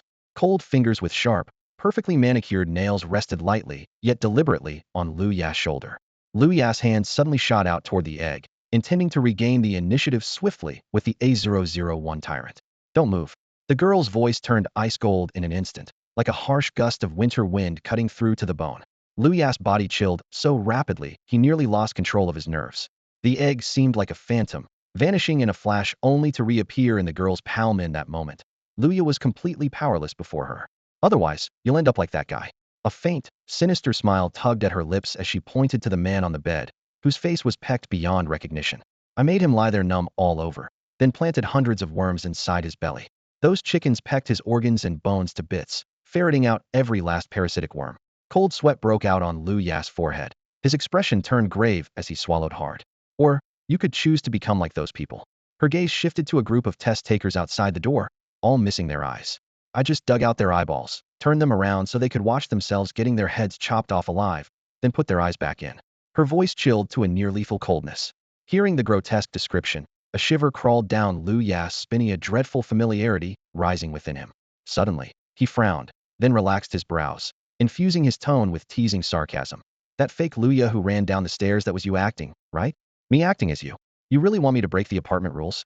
The smile vanished from the girl's face, replaced by a cold retort. Don't be naive, I'm not that kind of fool. Then that severed head at the door, that was your doing? Luya pressed, ignoring her protests. The head? They cut it off themselves. The girl stepped even closer, suddenly exhaling an icy breath. Her fingertips grazed Lu Ya's throat, freezing to the bone. They took saws and slowly sawed their necks through. Then her voice went deathly cold, like an executioner's whisper, and her fingers nearly pierced his skin. The way they die doesn't matter. What matters is, what matters? Luya cut in abruptly, fighting the chill coursing through him. He reached out and gently hooked a finger under the horrifying girl's perfect chin. The moment his fingertip touched her, she recoiled like a startled parrot. Then, grit clenched between her teeth, she snapped her fingers with a mocking smile. Cancel. With a soft click, the walls, floors, and furniture of the apartment seemed to wash away like a tide, the invisibility lifting. The eerie atmosphere vanished at once. How did you think of testing me by asking about my drinking capacity? The girl snorted lightly, the cold aura fading a little, as if that odd question had struck some hidden chord within her. Luya felt the chill in his body recede. He patted his jacket, feeling a little reassured. He muttered to himself, those people outside died by blinding and beheading. I remember when they hunted me, their goal was to cut off the head of this blind man, that's me. Now they're blind without heads themselves. You're way too strong. That test taker named Tianyuan was definitely no match for you. Lu Ya's gaze sharpened. But he survived, didn't you want to finish him off? Why kill so many but spare just him? The girl's lips sealed tight. She said nothing. Luya continued. Also, this building doesn't tolerate lies. There was a fake Luya inside, which I never understood.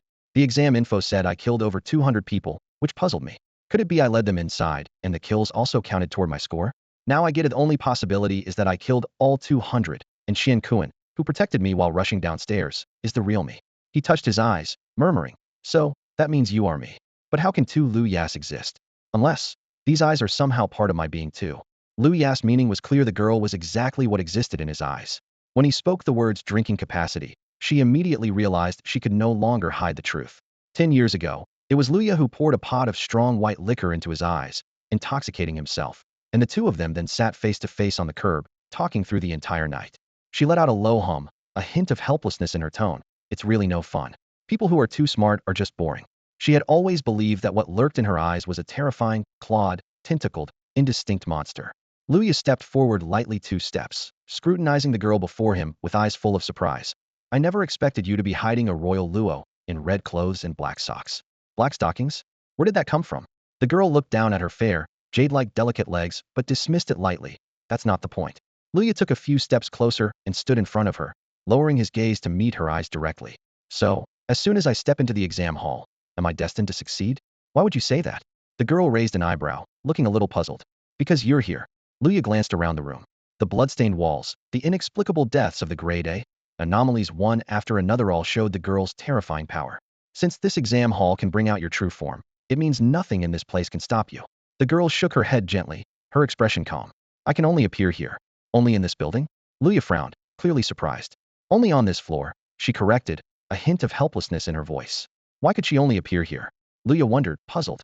This girl had been with him inseparably for 10 years, yet in this exam zone, she was only allowed to manifest on the first floor of a certain building, as if she was born to belong here. Because I am no longer human, the girl smiled bitterly, shaking her head. Her hair, dyed the color of fresh blood, fluttered slightly. Luya looked at her and finally understood the hidden meaning in her eyes. She used to be human, but now she was not. So, what you are now, can you be considered an anomaly? Luya asked. The girl first nodded, then shook her head, which left Luya even more confused. In this city, there are only two kinds of people, candidates and anomalies. She exhaled, her voice cold and indifferent. I have turned everyone in this city into anomalies. With those words, she implicitly admitted she had slaughtered the entire city. Luya frowned tightly, unwilling to believe it.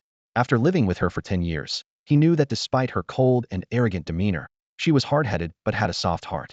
During holidays, when Luya stood lonely on the rooftop staring at thousands of lights, she would voluntarily say a few warm words to him. He couldn't believe she would truly wipe out everyone in the city, even if it was only a virtual exam area. After 3 seconds of silence, the girl looked at Lu Ya's quiet contemplation and smiled with a bit of teasing. Can't figure it out? You're kinda dumb too. Luya wasn't convinced and immediately proposed his theory. You have the power to change reality. You used my remaining lifespan to convert energy, made yourself real, created this exam hall, and even perfected the backstory, right? The girl snorted coldly. Is your life enough to create a small town? She glanced at Luya, eyes hidden beneath the crimson lace ribbon, filled with either disdain or scorn. So you used my life to make yourself real and turned all the virtual people in the exam hall into anomalies? Luya speculated further. Your life is destined to be an ordinary pawn. Your life, the girl pointed toward the group of expressionless exam candidates outside the door, like terracotta warriors, is even cheaper than theirs. How much influence can decades of life really have? Luya felt as if had just been scolded. Although the words were harsh truths, it was precisely the truth that cut the deepest. Were one and the same. If I'm worthless, then so are you. Without mercy, he dragged the girl deeper into the mess.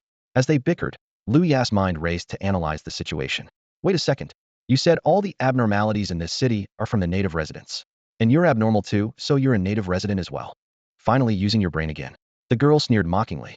After her confirmation, Luya immediately overturned his conclusion. No, that can't be. The exam site is a temporary, virtual environment. You're not something that just appeared.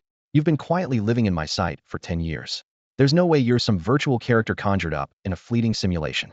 Before he could say more, the girl's next words sent a cold sweat down Lu Ya's spine. Who told you the exam site is virtual? Her question directly challenged Lu Ya's worldview. The textbooks clearly stated that the exam arenas were virtual, randomly generated environments designed to be as realistic as possible. Because the exams were virtual, candidates could fight monsters under no psychological stress. But facing real humans? Most candidates would still have serious qualms about killing. The girl didn't answer outright. Instead, she strode ahead at a leisurely pace, speaking softly. Haesong Town lies 940,000 kilometers west of Xianxia City, on the border. It's surrounded by 8 mountain ranges rich in fast-growing black pine forests, making it one of the main wood suppliers for nearby cities. She turned and headed toward the exit. Luya hurried to keep up. Later, they found deposits of liangjing ore deep within those mountains. More and more people gathered in the town, and surveys showed the ore reserves could support mining for at least 80 years. Liangjing ore. I remember learning about that during the 9th grade summer course on Northwest Mineral Resources. Luya nodded. It's an ore used to extract exorcism medicine and helps cultivate ice-type Destiny Star forges. A fist-sized raw mineral piece costs about 50,000 yuan, about the annual income of a laborer. The girl snorted coldly. I also remember when we covered that lesson, you happened to be staring at the class bowtie's thigh. I even asked if you wanted to trade 3 days of your lifespan for a chance to date her, and you said no. Dating wastes more life, Luya said solemnly. With timber and ore, the town's population must have grown. Time for capital to step in, for housing prices to rise, and for everyone to rush to mortgage and buy property. Not stupid, the girl continued, but capital's always a step ahead. Before the official announcement of the ore reserve survey, many corporations quietly entered the town. They launched ads promising to improve border life and replace old homes with new ones, buying local property at 50 above market price, and promising residents a 20% discount on the new houses once built. So people sold quickly. After all, cash in hand could pay for raising children or cultivation. As for housing, they thought they could just rent for a few years. When over 70 of the town's housing was snapped up, they suddenly announced the ore reserves. An 80-year supply meant long-term development prospects, causing a population boom. Property prices tripled, and rents increased nearly fivefold.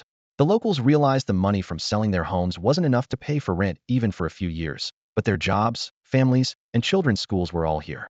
They had nowhere to go. This scheme almost overnight turned the town's native residents from heaven to hell, bankrupting countless families. As she spoke, they walked through the building's corridor. Seeing her, other examinees immediately lowered their heads and moved aside, wishing they could melt into the walls. A coordinated information blackout by multiple corporations, using asymmetric information to strip residents of their accumulated wealth. Not a very clever tactic and a terribly ugly one at that, Luya summarized beside her. And then, you lost your family home, jumped off a building, and became a vengeful ghost? The girl didn't answer but instead turned the question back to Luya. If it were you, having discovered a mineral deposit, what would be the best way to keep the news under wraps? Bribe them to keep quiet. Luya replied without hesitation. The prospecting miners are all poor. 10,000 yuan is enough to make them hand over their phones and stay sealed off at the mine for a whole month. But Haesong town is on the border. Beyond these mountains lies the territory of the Yakshu centaurs, the girl said, her steps growing heavier, each one seeming to sink into mud. Instead of handing out 3 million to the 300 miners on site, it would be better to. She stopped beside a wooden box and gently traced the worn wooden plaque with her pale fingers. Make it look like an alien invasion. Killing a few people not only saves money, but also lets us apply for a defense budget. Only then did Luya realize they had unknowingly reached the end of the corridor. When they first exited the elevator, he noticed several dark rectangular shapes in the corner, but now he could see clearly they were coffins. At the end of the hallway, 7 coffins stood neatly in a row. 7 plaques stood vigil atop the coffins, backed by piles of silver ingots folded from tin foil, with joss paper scattered across the floor. A cold wind swept through the corridor, causing the paper to flutter faintly, the oppressive atmosphere seeping into Lu Ya's bones. The mining team leader Lin Dongliang was impaled in the chest by 3 spears, nailed to the depths of the mine tunnel, the girl said expressionlessly. Luya looked at the first plaque. The handwriting was childlike, but deeply carved late, Father Lin Dongliang. With a soft thud, Luya knelt beside the coffin and bowed 3 times. Uncle, hello. My name is Luya, but you can just call me Little Lu. I didn't bring gifts to our first meeting. If I'd known, I would have brought a couple bottles of wine from the restaurant. The girl didn't look at him, but walked straight to the second coffin. Textile engineer Lin went to the mine looking for her husband and never returned. Her body was eventually found among the rubble at the mining site. Luya glanced at the second plaque late Mother Chung Lin.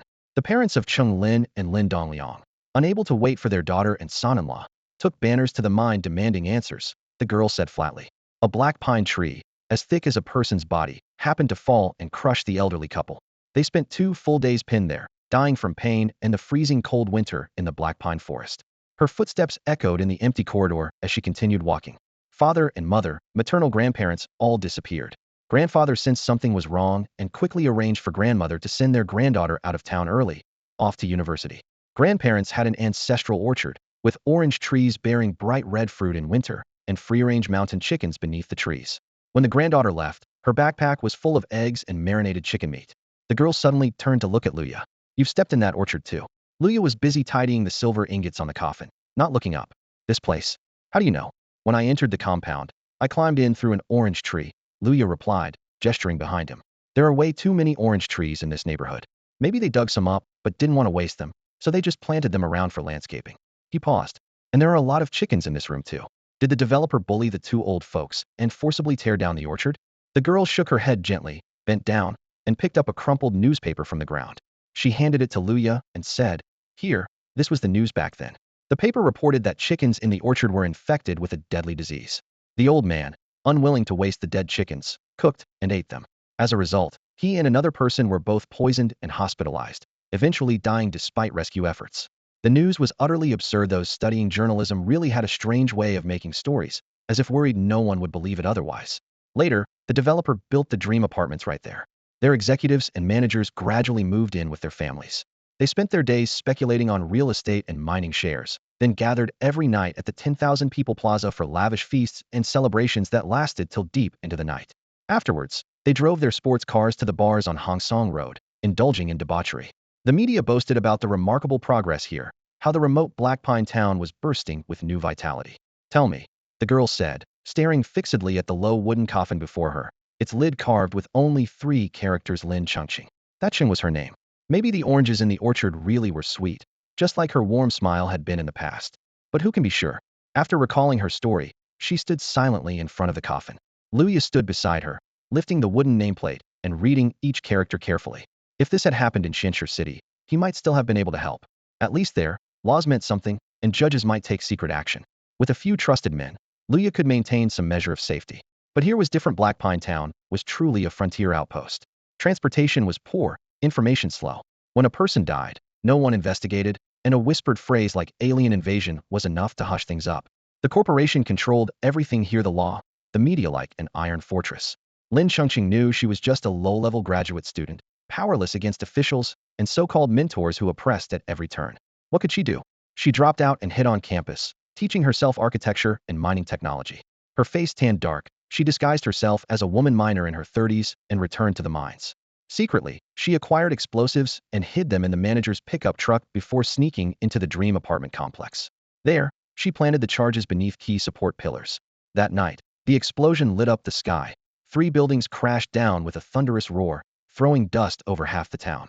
As the girl finished describing the blast, Lu Ya's heart raced.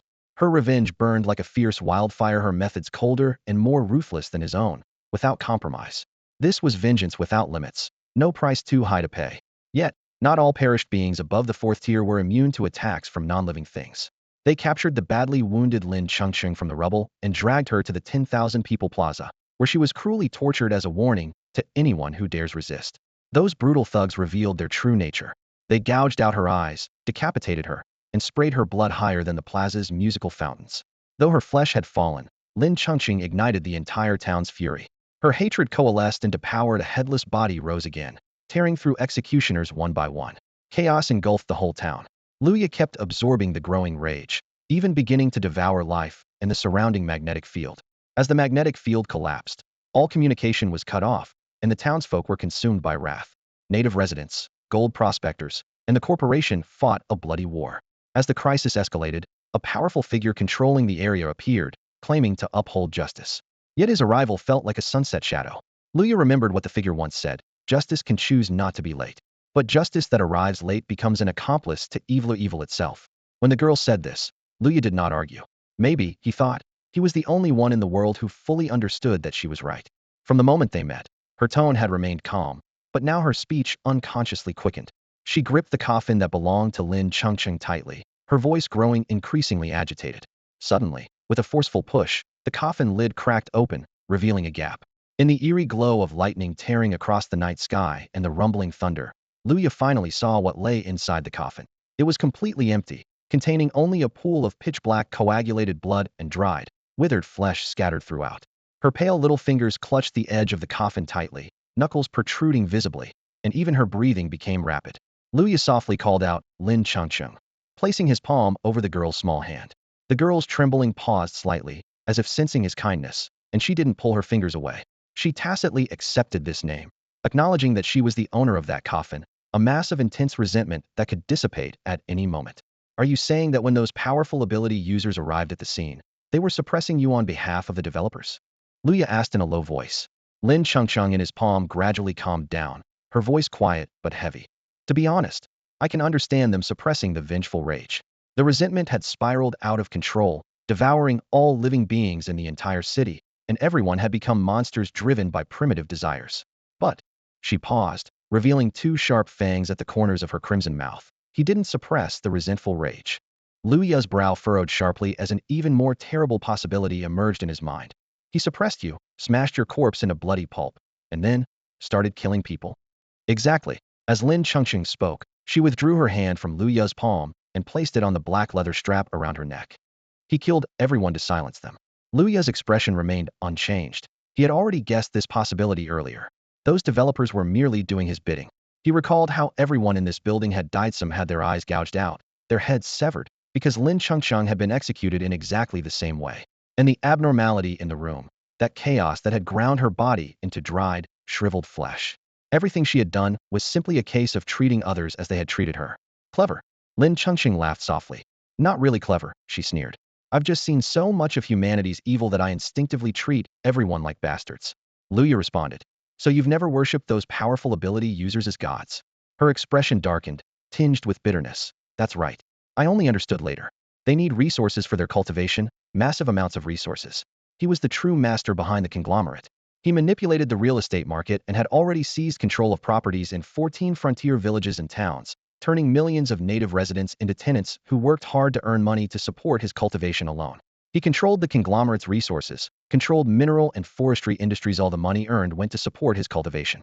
The loss of control in Haesung Town would eventually lead someone to discover the truth, so he needed to eliminate everyone. Dead men tell no tales. But he underestimated the power of resentful rage. Her voice became deeper, her gaze complex. The town's resentment awakened the wild ghosts and lonely souls in the minds. Those were my parents, the people who raised me. Even though they were reduced to thoughtless, vengeful spirits, their subconscious wouldn't allow the children to be bullied. And so, the accumulated resentment of my loved ones reconstituted my body. I discovered I could control the resentful rage, so I stirred up the native residents' anger toward the conglomerate, and the developers' and outsiders' fury at the powerful ability user for disposing of them after using them. I summoned the rage of the entire town. Even so, I still wasn't a match for the great adept. With a casual swipe, he unleashed a thunderous roar that flattened the space around us, breaking me down molecule by molecule, scattering me like gravel into every corner of the town. As she spoke, Luya listened quietly, sensing the deep despair forged between her brows. The hope repeatedly sparked, only to be mercilessly snuffed out. No matter how much the entire town's strength was combined, it was still nothing more than a stray dog before the great adept. Just like Luya, no matter how desperately he struggled, the tribunal was an insurmountable mountain. Even becoming a master, an elite among the top 2% of geniuses, he remained powerless. His only option was to risk his life, betting on a possibility so slim even he dared not believe it, just to touch the hope of uncovering the truth. Lin Chengqing suddenly sneered, her voice dripping with mockery and stubborn resolve. But I'm still alive. This is my city, this land that has nurtured me, where my ancestors have lived for generations. She pointed to the border town. It was not only the oldest battlefield between humans and centaurs, but also an ancient war ground steeped in 50 generations worth of grudges spanning 10,000 years. The restless souls refusing to sleep have all awakened. Their hatred and sorrow lifted her like an invisible force, standing once again before the great adept. Their fight tore apart reality itself, erasing the entire town from existence. Both of them stepped out of the physical world. He used all his strength to seal her within the collapsed dream apartment, shattering the eyes she used to gather her resentment. But she, using that same power, immobilized him, breaking the town's original laws and rendering the great adept's destiny starcasting here useless. At that moment, his starcasting and all associated energies scattered everywhere in the city, granting many people special powers and turning them into anomalies. Those shattered eyes, filled with her wrath, traversed a complex universe where spirit and reality intertwined. Inside, she encountered countless forces lost at the edge of reality, battling and devouring each other. After an unknown length of time, they eventually broke through the reality gate and transformed into two meteorites that fell onto a black market. She reached out, pointing to Luya's eyes. In the end, they arrived here. Luya was stunned and never imagined such a grand journey lay behind this young girl. No wonder the dream apartment was nowhere to be found on any map. It had long since vanished, and the building before them was simply the great adept's prison for her. And those eyes were the same ones his noble senior had discovered and implanted into his own eye sockets, binding their two ill-fated destinies together. Lin Chengsheng recalled slowly. In the universe where spirit and reality are tangled, I realized the power to alter reality is essentially a gamble with the future, betting with equivalent stakes. For example, wagering life against the difficulty of an exam. If you win, you can rewrite fate, but if you lose, that life is forever condensed by me into a physical form. Before the outcome is revealed, your stake is temporarily under my control, so I can temporarily use your life to create a body. She had initially intended to seduce the host, drain his life and will, then kill her way back to fight the great adept once more. Lin Chengsheng composed herself and sighed. I didn't expect to run into you, this unlucky fool. Your fate isn't much better either. Luya smiled and asked, so you softened? The girl lowered her head, silent. She truly no longer had the heart for it. Over time, emotions deepened. She couldn't bear to cut off another poor soul's path to revenge just for a grudge. After all, she had long since died, and the town no longer existed in this world. So she said quietly, then now, brother, I'll lend you my life. Luya patted her shoulder and said in a low voice, let's go take out that bastard. He had been thinking it over repeatedly just now, but then shook his head. Forget it, even if we kill him, it's like him dead anyway. The outcome won't change. Lin Chengqing gently shook her head, her tone calm. Actually, I never planned on coming back. Originally, I intended to use your life as a wager to alter reality and become a true living being. That way, I could trick the testing grounds into thinking a prodigy with incredible powers suddenly appeared, forcibly raising the trial's difficulty level. Her eyes shifted slightly toward Luya, carefully studying his expression as if searching for his feelings. If you fail the trial, they'll take your life and use the passage between reality and illusion to return to Haesong Town, manifest a physical body, and put an end to this chaos. She paused. Her voice dropped low, audible only to them. I just didn't expect the trial to be right in Haesong Town, and fate to play such an ironic joke on me. Her gaze returned to Luya. That's why I sent you a message, asking you to come to the 6th floor and rescue me. If you hadn't come, I would have had to find a way to settle things with that powerful being myself. She suddenly let out a bitter smile. But you, idiot, actually came so ill-used the last of my willpower to get you a good identity. At least one of us has to survive. Before she finished, Luya's large hand rested on her head, ruffling her hair, cutting her off decisively. I told you, we're going to kill that bastard. Didn't you hear me? His eyes locked onto hers fiercely. Save your resentment for me. He'll take you to finish him off. Lin Chengcheng glanced at him, a trace of helplessness at the corner of her mouth. Don't be stupid. I'm not telling you where he's hiding. Luya remained unmoved and calmly gave a location. Hong Song Road, number 404. Lin Chengcheng froze, completely surprised that Luya actually guessed where the powerful being was hiding. She stared at him, full of questions. You said his Mingshu star casting and all his energy scattered across the city, into everyone's bodies, turning people into anomalies. Luya pointed at his phone, his voice quiet but resolute. So whoever is collecting anomalies, that's the bastard.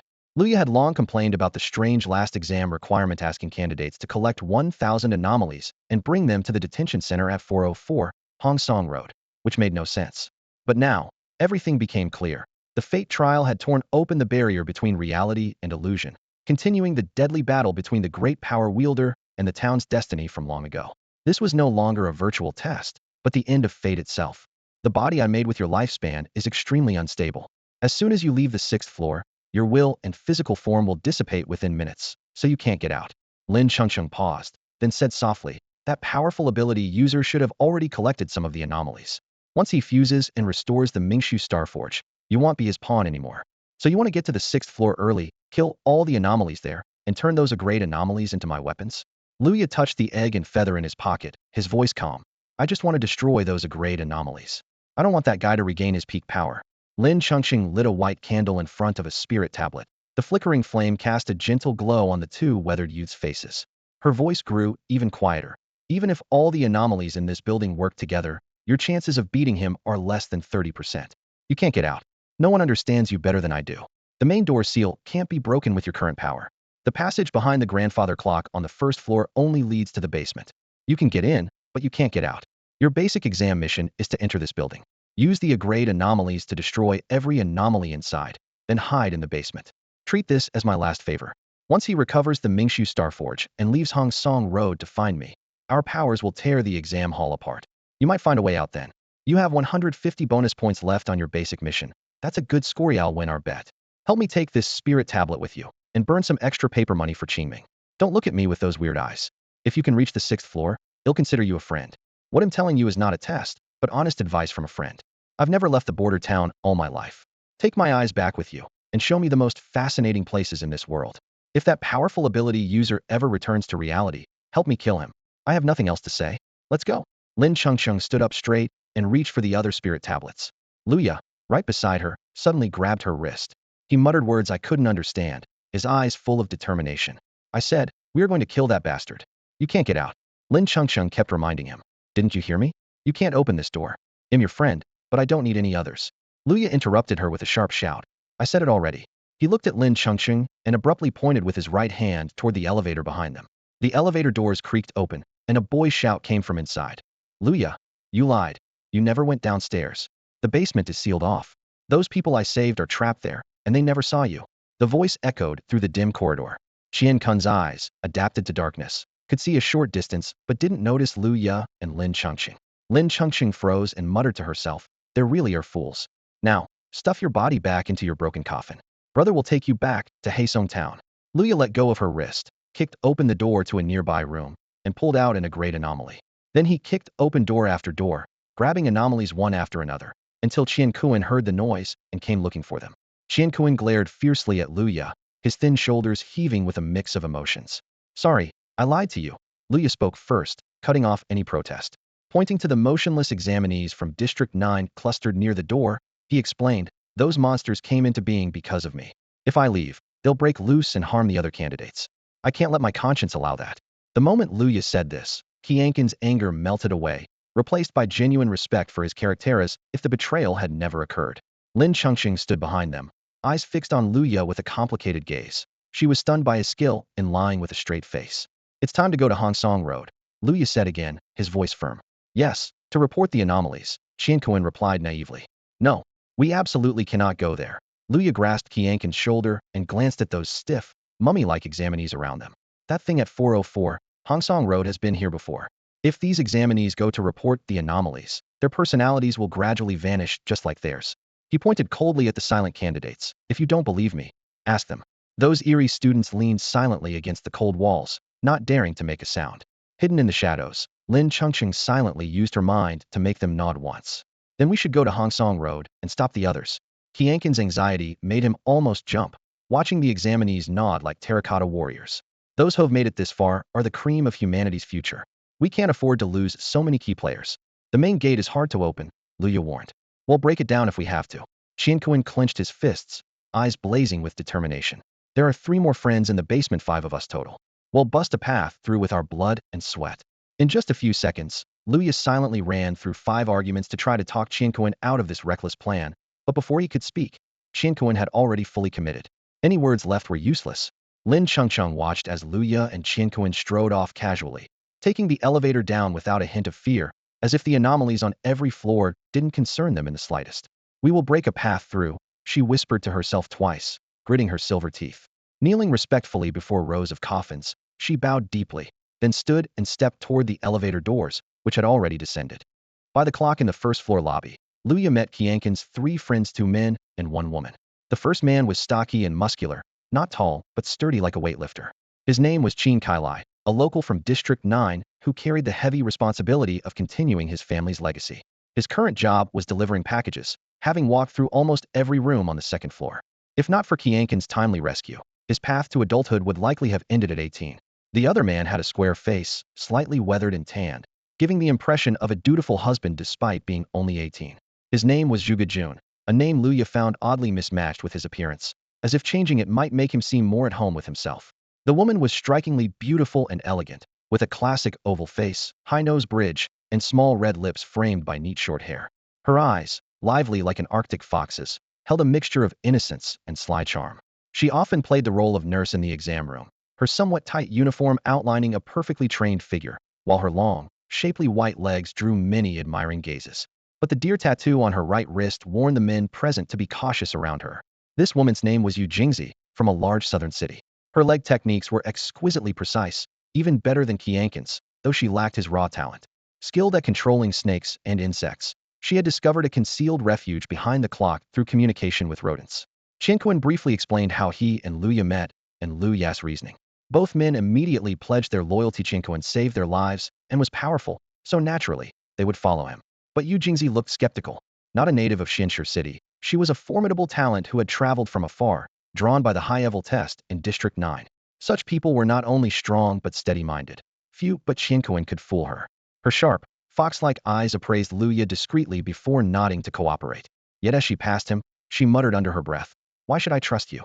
She knew no one trusted Luya, and both Zhuge Jun and Qin Kailai scrutinized him, while only Qianquan gave him full faith. Luya glanced at Zhuge Jun and Qin Kailai and said quietly, "I don't need you to trust me. Just help me." "If you don't trust, you can't help," Yu Jingzi said, standing shoulder to shoulder with Luya, their communication almost wordless. An unspoken tension hung between them. Luya said nothing. He slowly pulled out a piece of human skin from his pocket and decisively placed it into her palm. She heard her phone vibrate in her pocket, quietly stepped back 2 paces, glanced at the screen, then looked up to meet Luya's gaze. In her heart, she thought this person might actually be trustworthy. Yu Jingzi clenched the piece of skin tightly before slowly slipping it into her own pocket. Luya had said that number 404 Hongsong Road was a trap, and that their mission to intercept all the examinees was absurd in itself. But the fact that he actually handed her that abnormal entity code C014 Rin G33 was even more unbelievable. They already knew Luya was from District 50 of Xianshi City, a region well known in that underground world. How could someone from District 50 casually hand over a clever abnormal? Yu Jingzi, a prodigy from the big city, only had at most 2 level abnormals under her control. The gap was staggering, almost hard to believe. Faced with these two absurdities, the only way to survive was to believe in whatever seemed less ridiculous. So, she found herself trusting Lu Ya's words a bit more. The other two boys stared blankly at Yu Jingzi, sensing she was different from Qianquan. Qianquan was straightforward and honest, but Yu Jingzi carried an air of calculated depth. The boys squinted, quietly guessing there might be some kind of deal between Lu Ya and Yu Jingzi. Otherwise, why would you suddenly have an abnormal entity in your hands? They thought. Before they could jump to conclusions, Lu Ya's calm and firm voice interrupted. I gave her an abnormal as a gift. That statement buzzed loudly in their minds. Someone from District 50 was so brazen as to openly bribe and be bribed, and they dared to say it out loud? Lu Ya continued. First, let's collect all the abnormals in this building and arm you properly. We'll get your weapons fully prepared. With that said, Lu Ya stepped forward alone and headed toward the stairwell. The two boys exchanged nervous glances, feeling stunned. When they'd first gone upstairs, the abnormals had scared them so much they huddled in the basement for several minutes before recovering. Now Lu Ya actually wanted to fight back? But with the promise made to Qianquan and Yu Jingzi closely following, if they didn't keep up, they'd lose face as men. Gritting their teeth, they struggled to move toward the stairs. Their movement was less walking and more like two small animals creeping forward, trembling. Lu Ya took the lead into the hallway, while the two boys could only follow closely behind on tiptoe. On the second floor, the first door to the left was a kitchen. The doormat there was itself an abnormal. Once stepped on, it tightly wrapped around the ankles and was impossible to escape. The mat's material was tough, not easily cut, but could be slowly pried open by sawing the edges. When Lu Ya and Qianquan led the way, suddenly a line of text appeared before them, familiar handwriting, and a familiar feeling. Lu Ya understood immediately. Lin Chengcheng had somehow broken free from her physical and resentful bindings with her consciousness to return to his sight. Then more and more floating messages appeared, as Lin Chengcheng directed Lu Ya to the trigger points of the abnormals and revealed their weaknesses. She was guiding him, and he directed Qianquan in turn. Gradually, they gained the upper hand, winning several confrontations. At the same time, Yu Jingzi seemed to have a breakthrough. She unleashed her true strength, fighting mercilessly and without hesitation. Two top prodigies from the city took turns leading the charge, seizing the initiative in battle. Black blood oozed from the abnormals' bodies, splattering on Zhuge Jun and Qin Kailai's foreheads and streaming down their cheeks. Driven by adrenaline, their minds emptied of doubt, and they threw themselves fearlessly into the fight. This bizarre apartment became a hunting ground for these young warriors. 10 minutes later, exhausted, they gasped for breath outside the apartment's main entrance, gripping their serrated blades. The blades dripped fresh, still wet black blood, leaving long black streaks trailing behind them. Zhuge Jun wiped the black blood from his face, his skin dark to begin with, now even more so. Lu Ya, to be honest, I still trust the exam notice more than I trust you. Lu Ya replied calmly. That's fine. Once you step out this door, those who trust me can come with me. Those who don't, I won't stop you.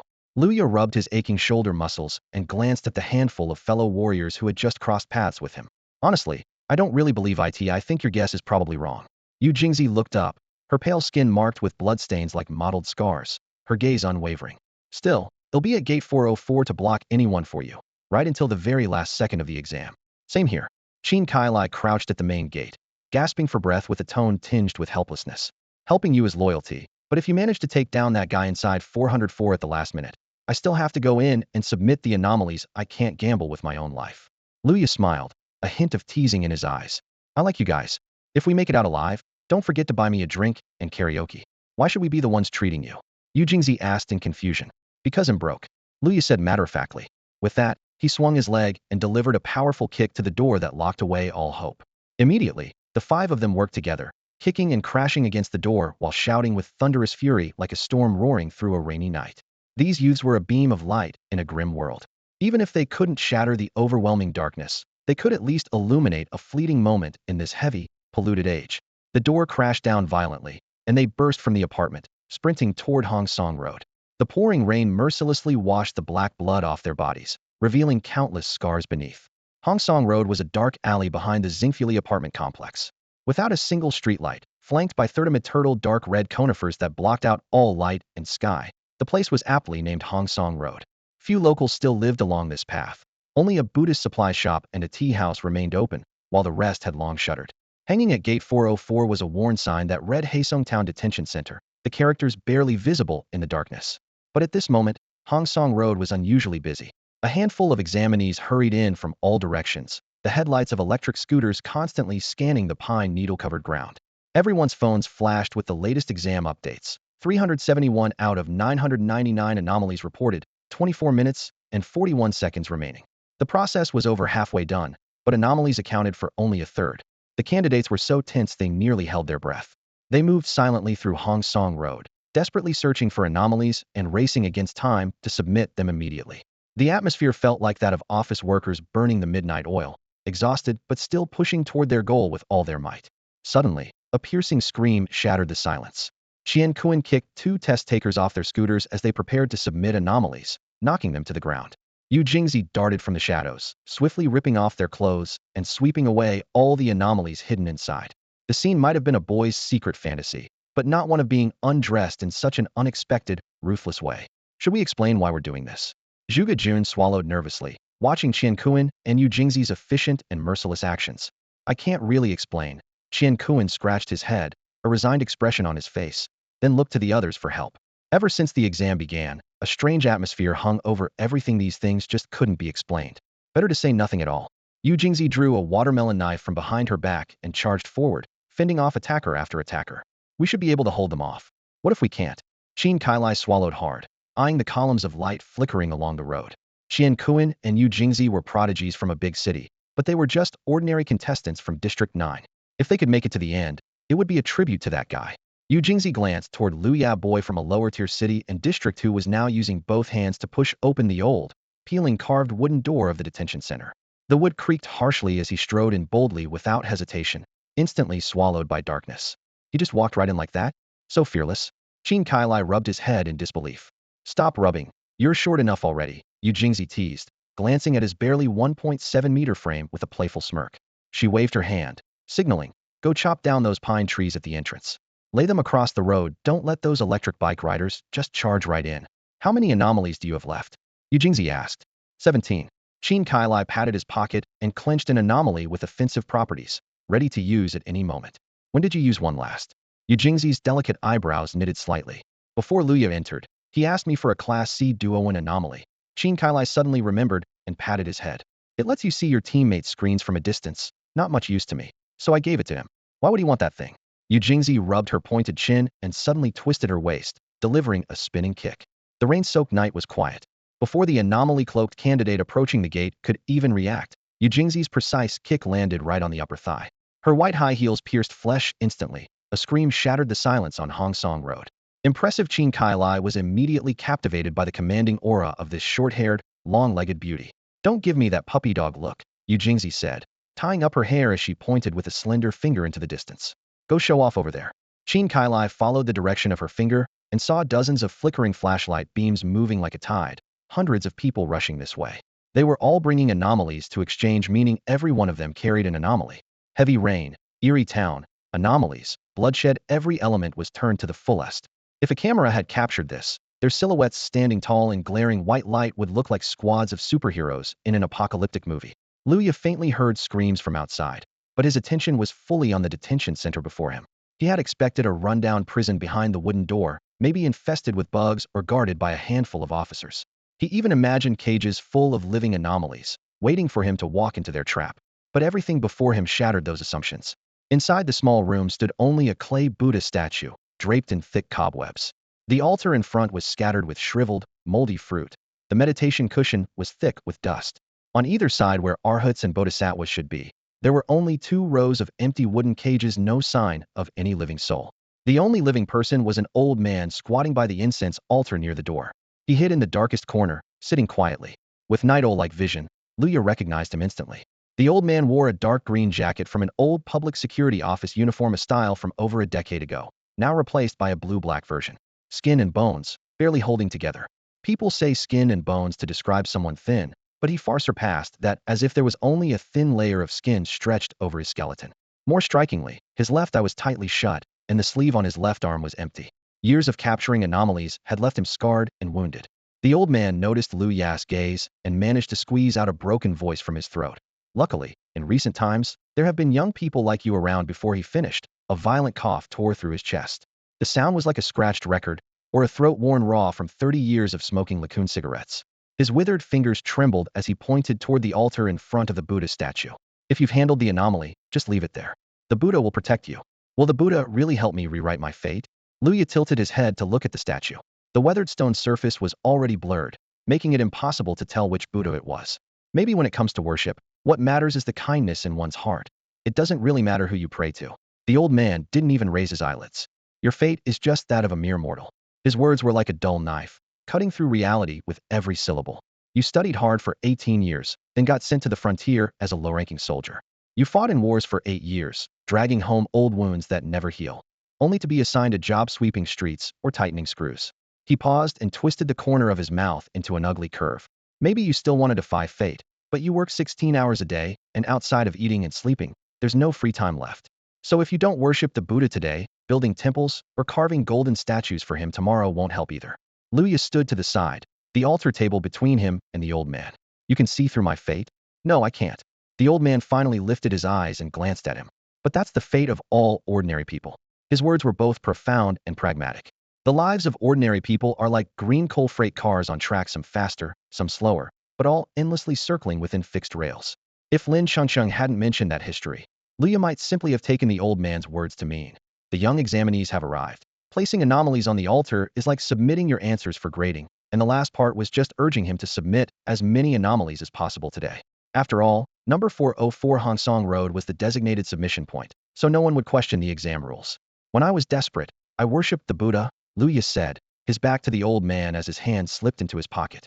But I know that if praying worked, a poor man like me wouldn't even dare step through the mountain gate without committing a crime. He stood beside the statue, the altar blocking half the sight line between him and the old man. The old man slightly raised his head, noticing that Luya was taking something out, preparing to place it on the altar. Young people still need some hope, the old man muttered quietly, but the pounding and screams outside soon stole his attention. Old people should still speak some hard truths. Luya's words made the old man suddenly turn his head.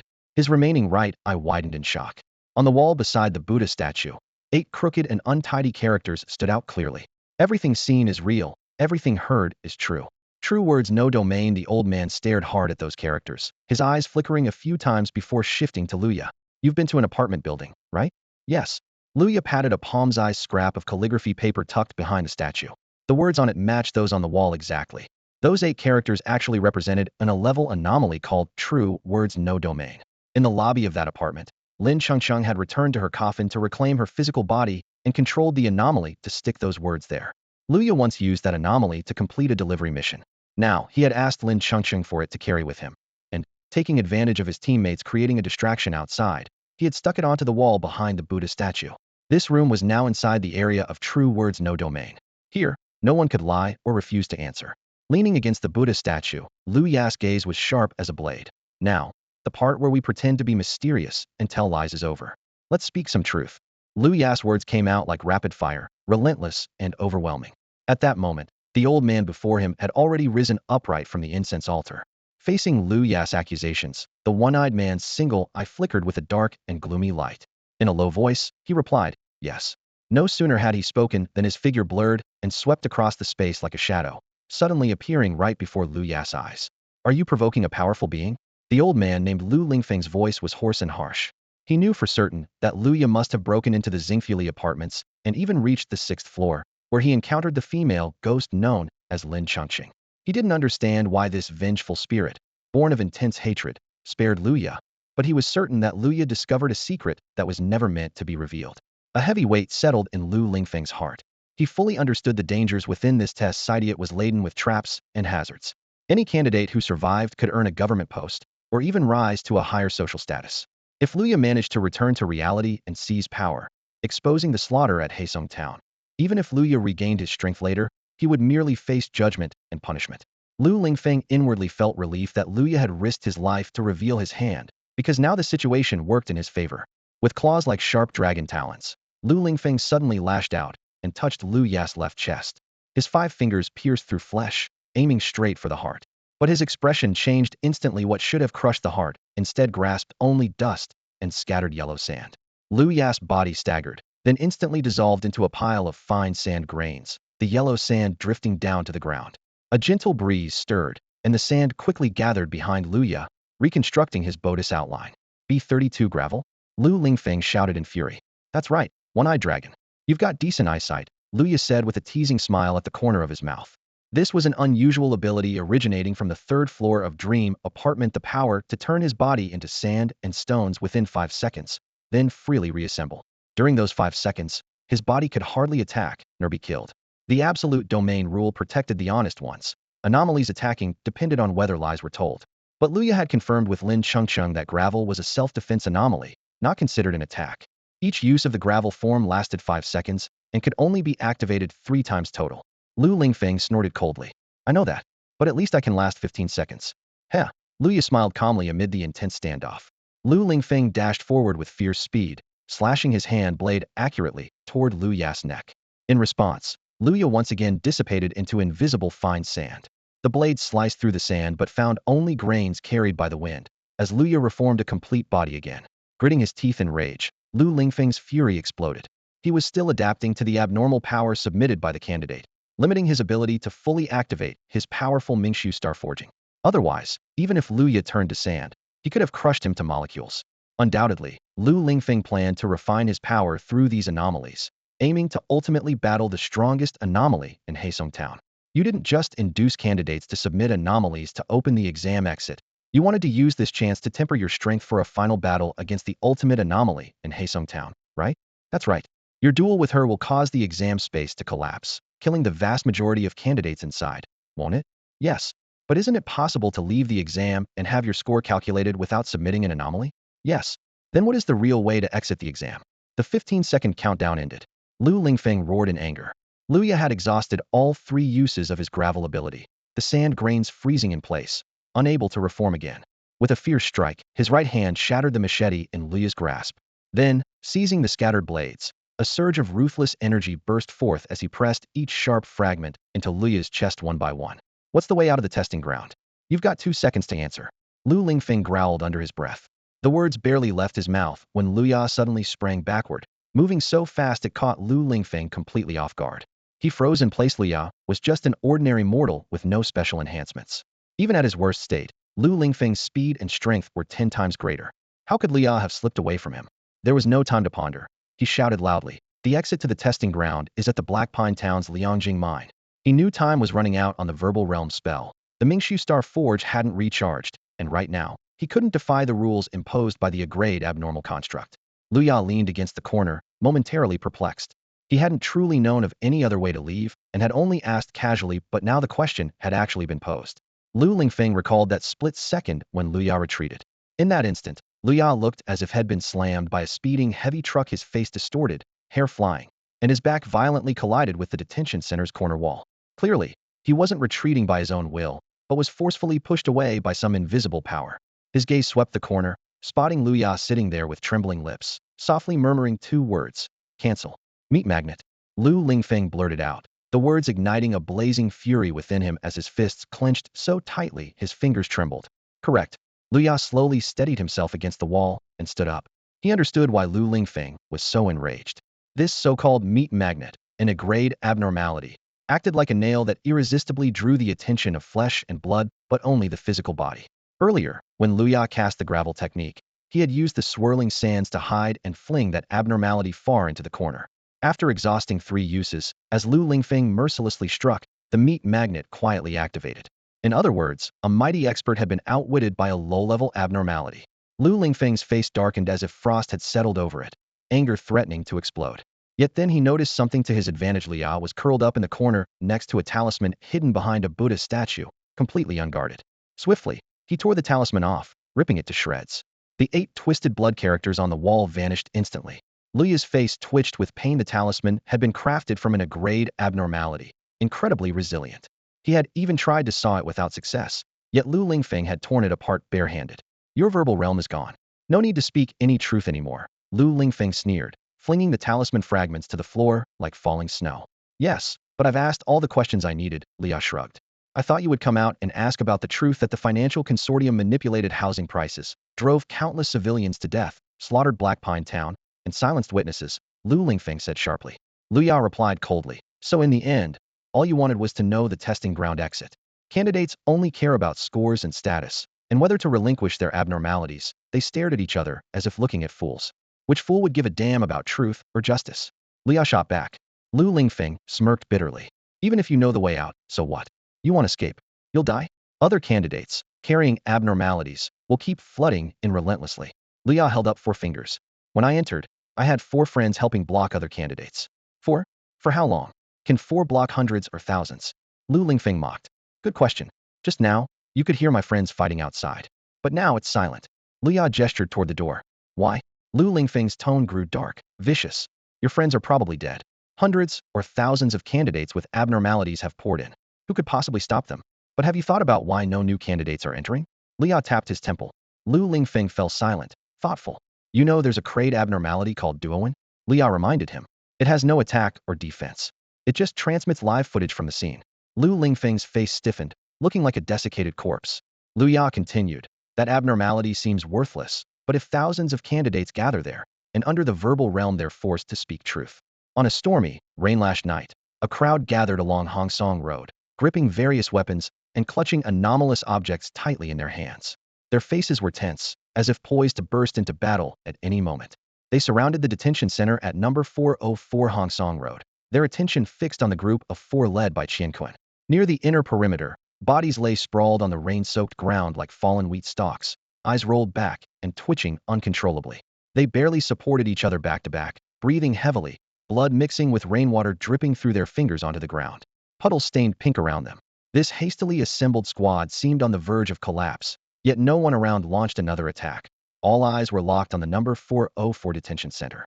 Through the waterfall of rain, a 10-meter-high holographic projection flickered on the wall, playing like a vivid movie, 2 people fiercely fighting while speaking simultaneously. Their movements were crystal clear to the onlookers. Their voices pierced forcibly into everyone's ears, striking at the core of their doubts and judgments. Lu Ya remained silent, refraining from revealing that Lu Lingfeng had monopolized mines, bought up properties, and inflated housing prices, driving ordinary residents in the 15 towns to bankruptcy and servitude. Nor did he mention Lu's control over consortiums that abused miners and forced citizens to perish, or the dark plot from years ago to slaughter the entire town to silence witnesses. With limited time and space to convince the examinees that the testing ground was real, not some illusion, had no choice but to let his 4 loyal friends hold the line against the encircling enemy. So, he compelled the powerful figure before him to disclose the situation most critical to those taking the exam. You don't have to hand in anomalies. You can still complete the test. But if you submit anomalies, the test site will collapse, and you may truly be trapped inside. As he spoke, whispers gradually spread among the crowd. Is that for real? Is there really an anomaly that stops people from lying? I don't think it's fake. Otherwise, those geniuses from the 2 advanced cities wouldn't block us like this. Maybe they just don't want us to score easily. But is it necessary to fight this hard? That square-faced guy is called Zhuge Jun, from the experimental school, usually quite honest. But who's honest after making it to round 3? I trust the exam rules from the app more. There actually is a way. Where's the mine exactly? Wouldn't it be clearer to check if there's an exit? What about the anomaly collection task? The mine is just past the black pine forest behind here. You can take an electric cart to the forest edge and run in for 5 or 6 minutes. If there's no exit, you can still hurry back to submit anomalies. I still don't trust it. Charging in directly seems better. Then go ahead. Remember to attack the side guarded by that man. His strikes are light. The woman aims for vital points every move. If you're careless, you're done for. All right, let's go together. Before their words finished, those preparing to launch a renewed assault suddenly noticed allies disappearing one by one around them. They turned and immediately sprinted toward the mine. Looking out, countless points of light converged into a long serpent-like formation. In an instant, the remaining fighters exchanged glances. Although the 4-person team now seemed spent, moments earlier they had stood alone against thousands and defeated over 100 fossa feet that stunned everyone and deterred any rash moves. I'm not saying we can't beat them, but common sense tells me we should check the mine first. Someone excused themselves and turned to run away. Then, I'd better stay rational too. A few people nearby immediately followed. Move it. Don't you have legs? Just gonna stay here and wait to die? Yu Jingzi kicked one of the wounded in the behind. That injured man felt wronged. He wanted to move, but how? Both legs were kicked and broken by this fierce woman, so all he could do was crawl forward using his hands. The other wounded and the examinees pretending to be dead on the ground scrambled after the crowd, scurrying like a defeated colony of ants. Lu Lingfeng's gaunt, withered face shifted from black to white, then to blue. He calmed himself and faintly heard sounds from outside. The clashing sounds had ceased. Footsteps remained, but were drifting farther away. The examinees had all headed toward the mine vein. Do you even know what you're doing? Lu Lingfeng stepped forward, approaching the edge of the offering table. I do, Lu Ya calmly replied, gesturing outside with his thumb. This room has only one exit. With your strength, I doubt you can get out. But if the other examinees survive, since this exam is so tough, those who make it through will become the future backbone. On holidays, they'll burn incense for May won't suffer down below. Though the true words Forbidden Zone was destroyed now, Duo-Win was still alive, so Luya could afford to tell half-truths. If he didn't know what Lin Chengcheng had gone through, he should be trying to leave this detention, break through the mind tunnel, finish the exam, claim his identity, and fulfill the bet to survive. But now, if he reclaimed life away from Lin Chengcheng, how could the powerless girl trapped in the apartment face a great power user who was already recovering? Luya couldn't leave. Since he couldn't leave, he might as well sound convincing, establish his character. He couldn't just stay here for nothing. He needed those thousands of elite examinees to owe him a favor. The examinees running toward the mine vein had not yet left Duan's range. Hearing that, their numb souls hardened. After over 10 years pursuing strength shuddered all at once. See, I said old Lu's a good guy. Qian Kuan outside wiped blood from the corner of his mouth, grinning proudly. Luya looked at Lu Lingfeng's expression and chuckled. Still think you can gather enough anomalies now? Lu Lingfeng's mouth twitched slightly, slowly turning his face toward Luya. At that moment, Luya felt as though he was staring at a corpse. But you can't walk away yourself. Your fate will be worse than that woman named Lin Chengqing. He reached out and pulled open a drawer in the offering table. Inside was a heavy, 8-faced demon-suppressing pestle. Temples often had a demon-suppressing pestle wielded by the Dharma protector Wei Tua, symbolizing the power to slay demons and eradicate evil bands. It was ironic that now this terrible villain Lu Lingfeng held it. The moment Lu Lingfeng gripped the pestle, his gaunt body strangely began to fill out, flesh and blood flooding between bone and skin. He ordered someone to place the anomalies on the offering table. It seemed this pestle could convert anomalies into the power he had lost. When Lin Chengcheng first entered the detention, she told Luya to stay away from this table. She must have sensed something strange about it, but didn't know how to deal with it. Before Luya could speak, his vision blurred, and Lu Lingfeng's pestle was already looming over his head. His speed grew even faster than before, and his strength became wilder and more ferocious. As his body moved, the fierce wind he kicked up shattered the paving stones beneath him.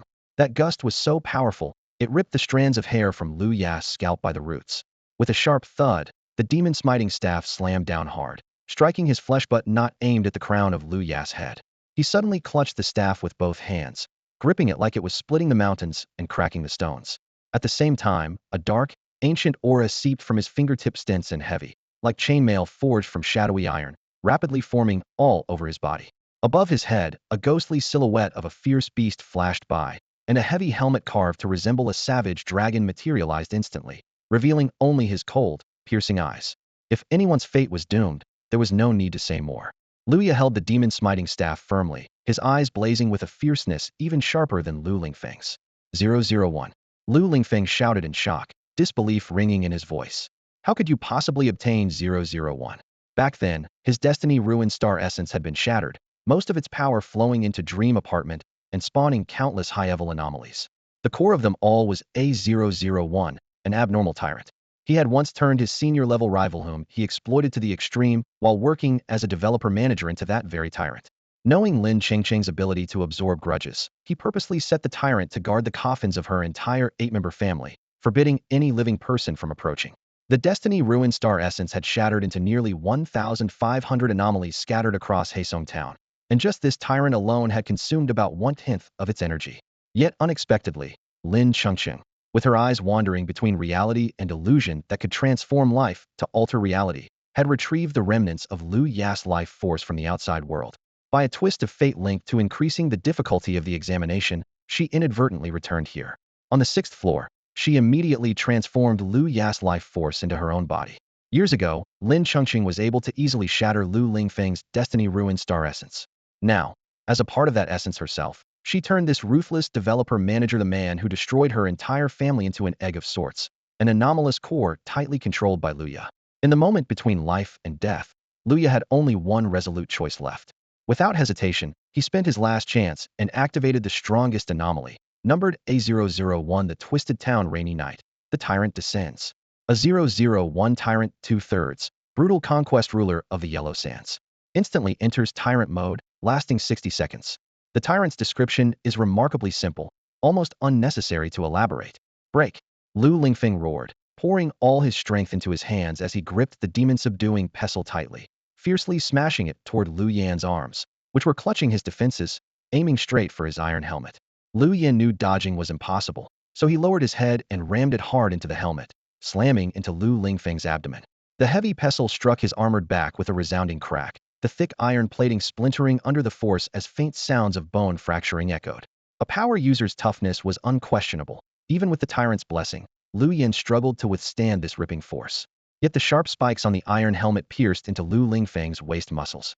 At that moment, Lu Yin sharply raised his knee to strike the very spot where his life force had just stabilized. With a bang, bright blood instantly soaked Lu Lingfeng's clothes and pants while agonized groans echoed harshly in the cramped detention room. This was the true measure of his toughness. Just moments ago, he had crushed a machete barehanded a nearly impenetrable defense. But now, Lu Yin was tearing open his flesh.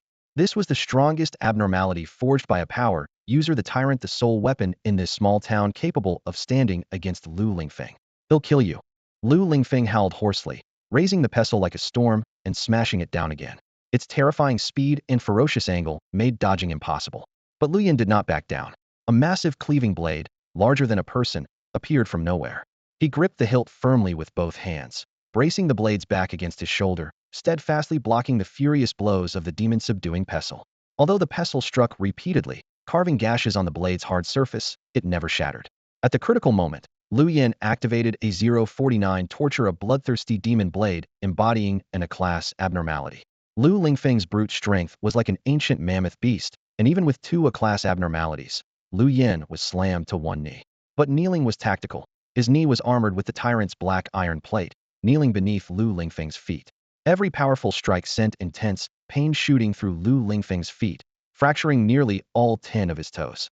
Against other gifted candidates, Lu Lingfeng's vast martial skill would easily toy with opponents. But Lu Yin was different, poor at martial arts, but a master of life exchange. Living under the nightmare siege of the tribunal, he never thought about winning, only how to survive by sacrificing enemies. This dirty sewer rat's specialty was trading lives for lives. You can chop me, beat me, I can die, but never think you'll survive. Lu Yan's gaze sharpened, killing intent crystallizing. Lu Lingfeng, in unbearable pain, was forced to retreat a step. Yet Lu Yan showed no hesitation. Instead, he surged forward and fiercely embraced Lu Lingfeng. Suddenly, his body erupted like a porcupine, shooting out countless half-meter-long spikes wildly. This was a Class B anomaly. Using its spikes would first pierce the user's own skin. Yet Lu Yan seemed unfazed by the pain. He activated two Class A anomalies, filling his spikes with corrosive toxins, his skin burning and rotting as if engulfed in green flames. The two men grappled fiercely in the cramped space, their movements wild and savage, like feral dogs fighting over scraps in a trash heap in Zone 50. The anomaly's effects began to fade. Lu Ya's skin was almost entirely destroyed, raw and bloody. Lu Lingfeng's monk's robe was shredded, his skin marred with wounds as if flayed alive. Leaning against the altar table, he desperately tried to put distance between them, his face a mask of humiliation and terror. Once a high-ranking official and a transcendent powerhouse, Lu Lingfeng now showed rare fear in his eyes facing Lu Ya. This guy was crazier than anyone had seen in 10 years of fighting. Once he bit down, he never let go, like a relentless ironclad turtle. Go. Just go. Lu Lingfeng shouted, panic barely concealed in his gaze. He knew Lu Ya wouldn't stop easily. If he fled now, even worse challenges might await him later. Lu Ya straightened with a cold snort, spitting blood as his black armor slowly reformed and shadows thickened around him. This was the second activation of his tyrant state. The tyrant could only be triggered 3 times, each lasting 60 seconds, meaning Lu Ya was prepared to fight on desperately. With a swift motion, he summoned his merciless torture slash blades and charged at Lu Lingfeng again without hesitation. Lu Lingfeng chose evasion, circling around the altar, Buddha statues, and prison cages, keeping as much distance as possible. He didn't counterattack, giving Lu Ya an opening to escape. But Lu Ya refused to back down. He saw that Lu Lingfeng would rather lose dignity than confront him head-on. Because of that, he was certain that the fusion with the starcasting was only a step away. Lin Chengsheng had once said that once Lu Lingfeng possessed the starcasting, he could leave detention. Even if Lu Ya retreated now, Lu Lingfeng would catch up sooner or later. On the edge of this life-or-death gamble, Lu Ya's heart shouted inside. Heavens, I've been unlucky my whole life. Please grant me this one chance, let me win this gamble, even if just once. Just as Lu Ya silently prayed, Lu Lingfeng suddenly stopped in front of a Buddha statue and closed his eyes. His expression looked as if he had reached enlightenment, seemed to have laid down his weapons, ignoring Lu Ya's attacks completely. Outside, thunder rumbled as a flash of lightning struck, tearing a hole in the roof. Pale daylight poured through, shining upon the Buddha's head. Lu Ya's gaze fixed on the ancient, weathered stone statue, its blurred features slowly coming into focus. Especially the eyes, which, illuminated by the lightning, gradually opened. The Buddha's eyes were blood-red with black veins, as if forged from countless drops of blood, deep and ominous. At that moment, a cold smile curled on Lu Lingfeng's lips, and simultaneously, the Buddha's mouth curved into the same eerie, sinister grin. As the statue smiled, Lu Lingfeng slowly raised his hand and pointed to the roof. Suddenly, the dome shattered with a thunderous crash, and a 90-year golden tower descended from above, smashing down toward Lu Ya with devastating force. In Lu Ya's eyes flashed a name star casting Official 099, Black Buddha Demon Monk. Official 099, the Black Buddhist Demon Monk. This is a star forging, a title reserved exclusively for those with official ranks. No wonder the sign outside reads Detention Center, but the place is arranged like a Buddhist temple.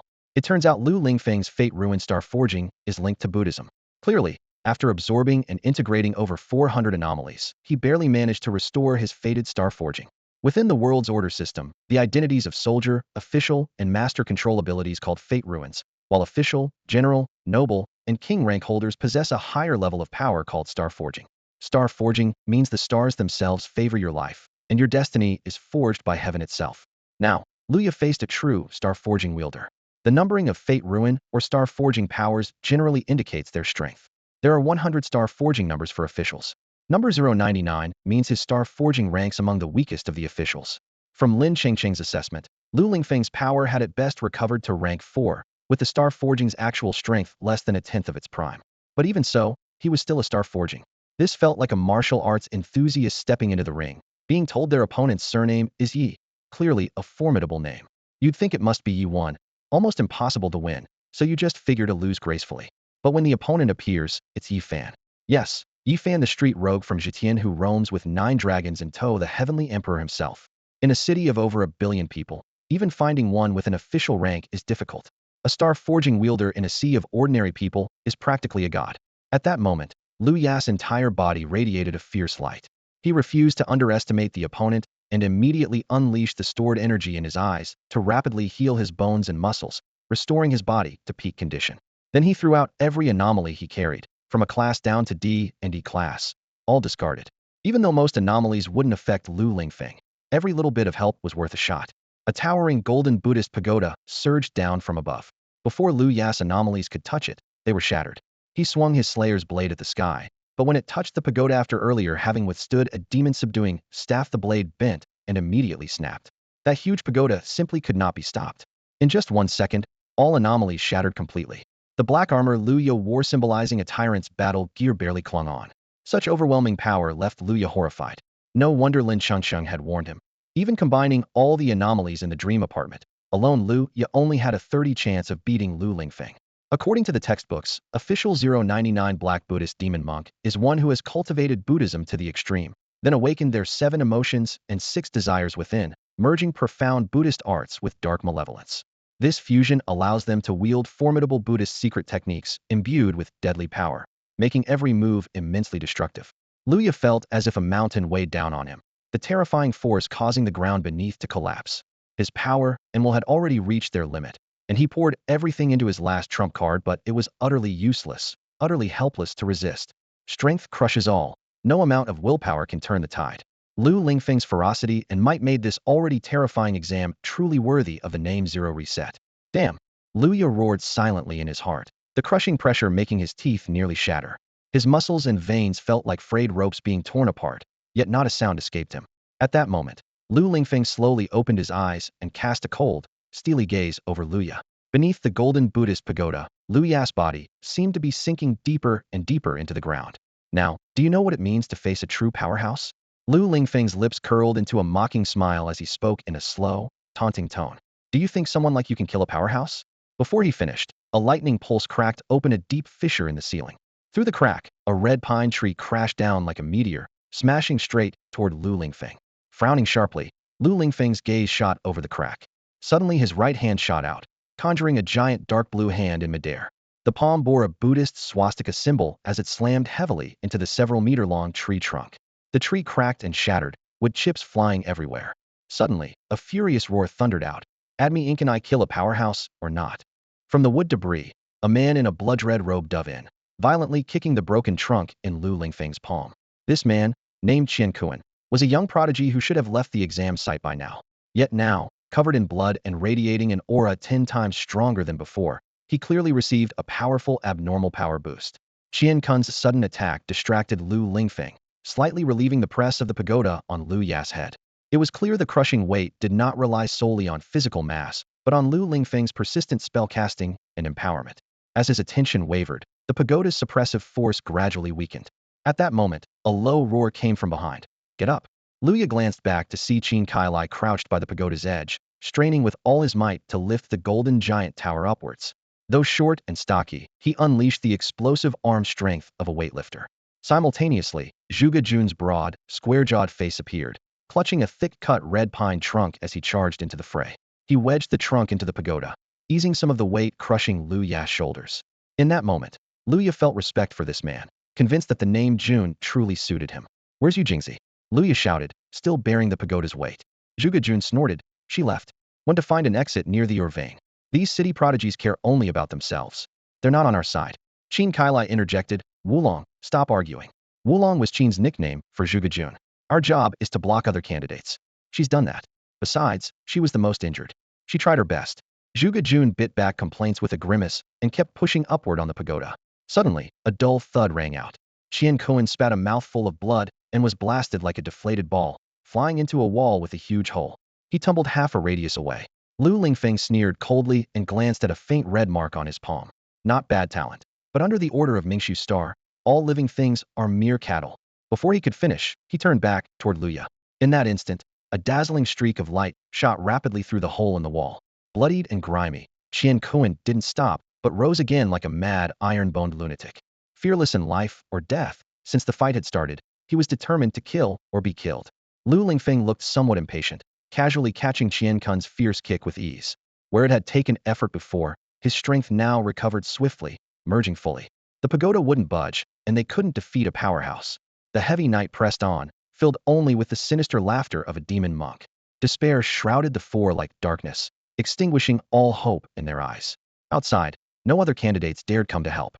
All had fled to the Urvains seeking escape, leaving only the dull thud of pounding rain and horrific monstrous roars from afar. Then suddenly, the heavy detention gate shattered with a massive crash. A beast-like gust roared inside, accompanied by thunderous noise. Two white beams of light pierced the dark rain like arrows. Everyone instinctively squinted, but only Lu Ya's gaze was deeply drawn to this blinding radiance. He finally spotted the source of the earlier horrifying Rora 2.0-liter turbocharged diesel engine roaring wildly. Following closely and breaking through the storm was a gigantic heavy-duty truck loaded with ore. Through the blinding white light, Luya clearly saw the person in the driver's seat, a sharp-eyed, short-haired young woman. Yu Jingzi? The woman Zhuge Jun mentioned who had long since fled, yet at this critical moment, she was coldly driving a heavy mining truck, smashing through the desperate barricade. Luya recognized the vehicle. It was the same mining cart he had climbed onto via an orange tree when breaking through the Dream Apartment's wall. Obviously, Yu Jingzi hadn't planned to fight directly.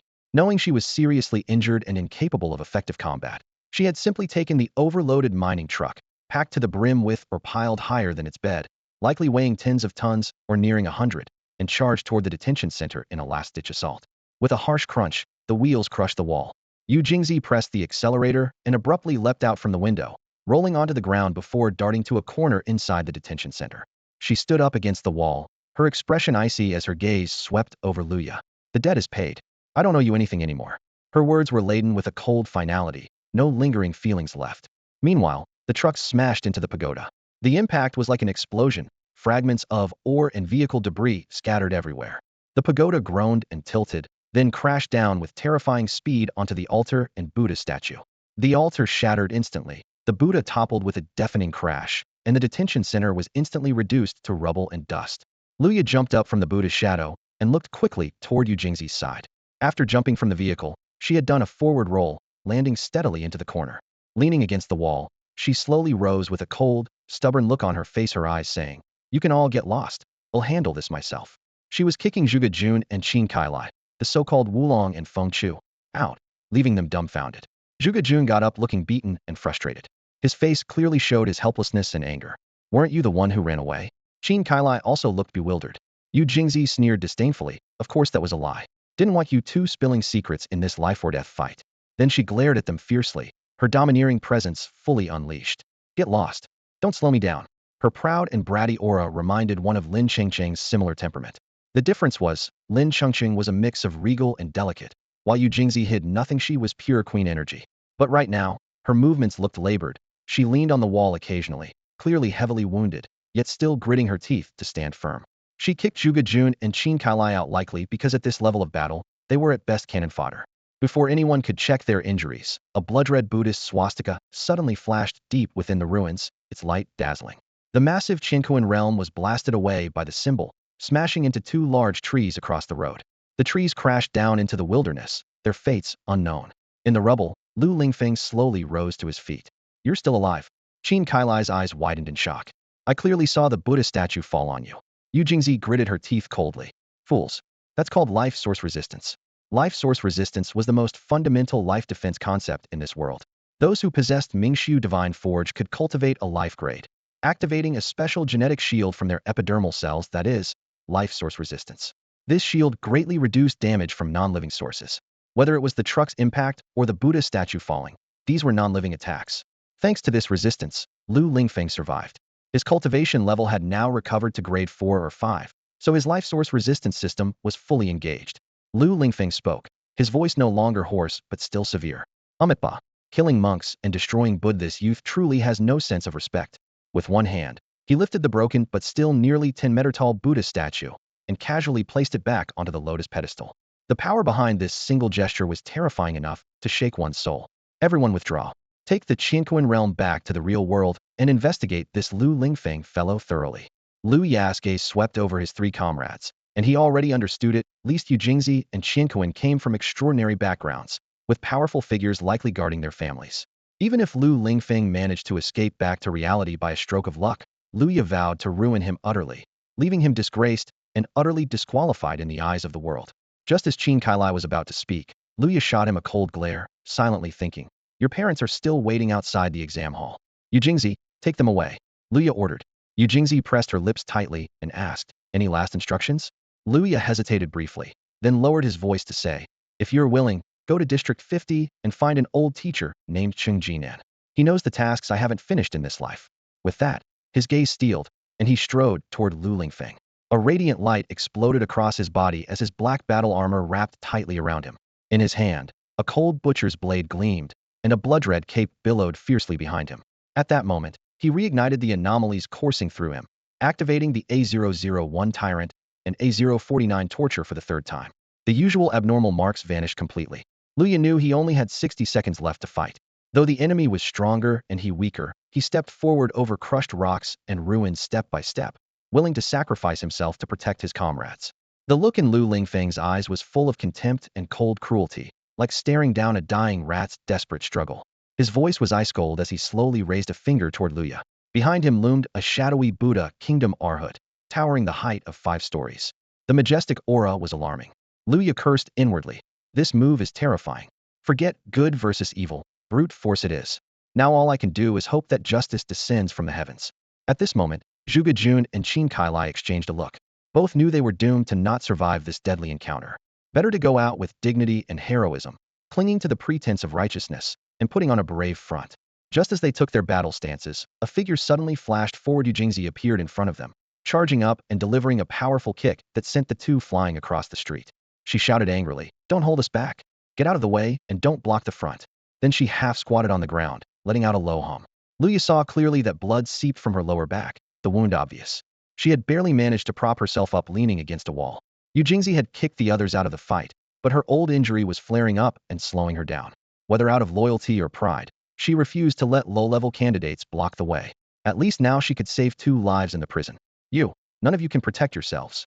Lu Lingfeng sneered, folding his hands together in front of his chest in a gesture of enlightened monks. "There is no right or wrong, good or evil in this world, only status. Only I possess the Starforge here, so I am Buddha, I am God." As he finished speaking, the 100-meter Arhat behind him synchronized its arm movements.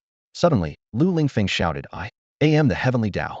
The massive Arhat stepped forward and raised a gargantuan black tower formed from swirling clouds like a dark, demonic mountain, then slammed it down with unparalleled force toward Lu Ya. When the giant tower was still 50 meters away, the swirling storm whipped up wildly, unleashing a furious surge of energy. It instantly stripped away and shattered all of Lu Ya's anomalies below a level. Even his tyrant black armor shuddered with sonic war cries in the fierce windstorm. The cyclonic winds kept Lu Ya pinned, unable to leap up, but he gritted his teeth, raised his blade, and gathered every last spark of energy in his eyes to ignite a single dazzling flame in the dead silence of night. The next moment, the 100-meter black tower slammed down, crashing onto Lu Ya's blade tip with a force so horrific it felt as if his soul would be pulverized. The bone-deep shattering shockwave ripped through his whole body. Lu Ya unleashed all the energy in his eyes in an instant. The tyrant-enhanced physique triggered the most terrifying and scorching beam he had ever emitted. The surrounding air caught fire from the intense heat, and even the surface of the black tower showed scorch marks. His energy was completely drained in that moment, yet it still wasn't enough. Clenching his teeth, filled with unwillingness, Lu Ya thought to himself. Even if now he had only one identity, whether fate, ruin, or mere pawn, no matter how lowly, he would be willing to risk everything and go all in to fight this lofty government official to the death. But sadly, he had nothing left now, not even the right to a common man's rage or a single step of spilled blood. The massive impact nearly tore off his tyrant black armor. The beheading blade in his hand shattered into pieces. His bones and muscles felt as if they had been crushed, almost broken apart. All around him, walls and ruins were violently blasted away. Chunks of bricks, stones, and dust swirled in every direction. Yu Jingzi was swept up in the chaos and disappeared without a trace. In his ear echoed Lu Lingfeng's arrogant words, "I am the heavenly way." The irony was palpably an identity that defines good and evil, yet the butcher claiming to be the heavenly way completely overturned the world's sense of right and wrong, which was revolting. But what could he do now? He was dying. Damn it, he had lost again.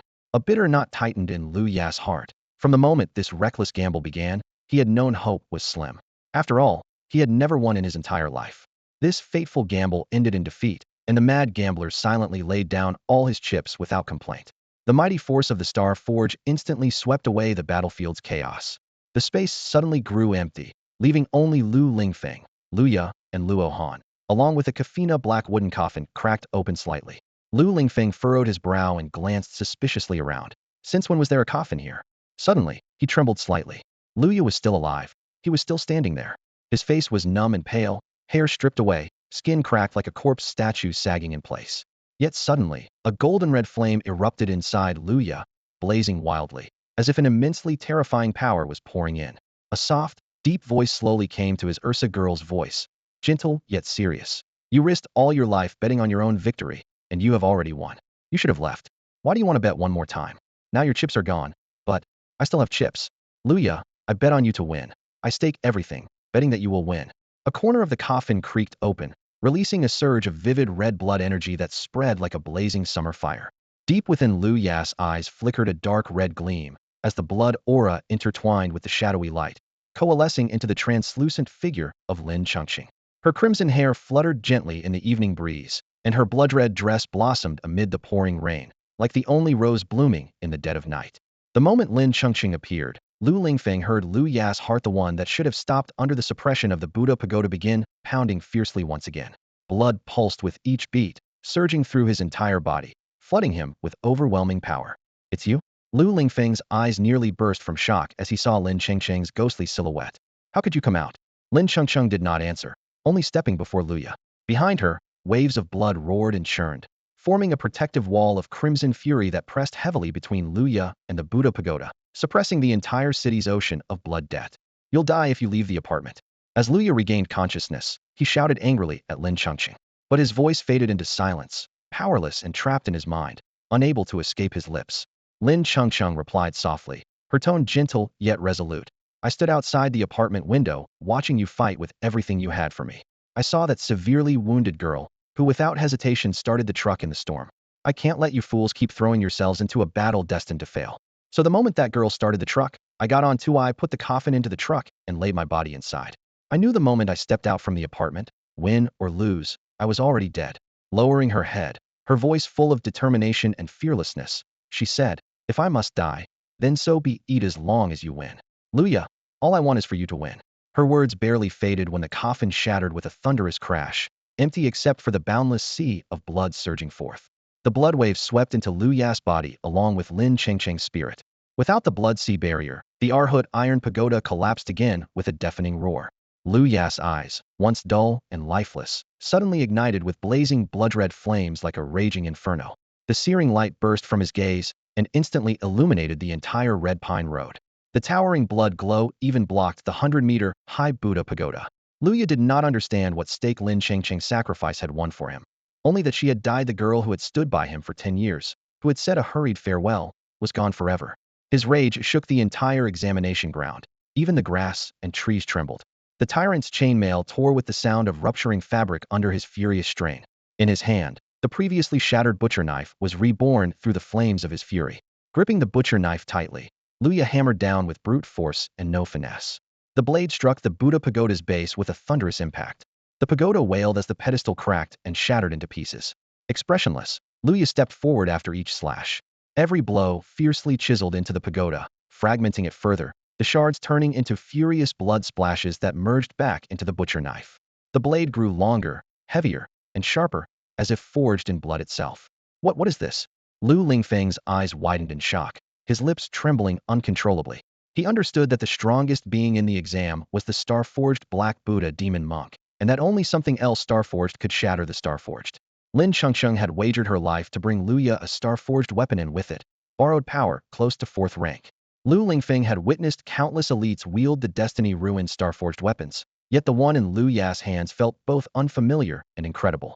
The blood-red butcher knife's fierce radiance cast a stark light across the exam ground, illuminating Lu Ya's resolute and icy face.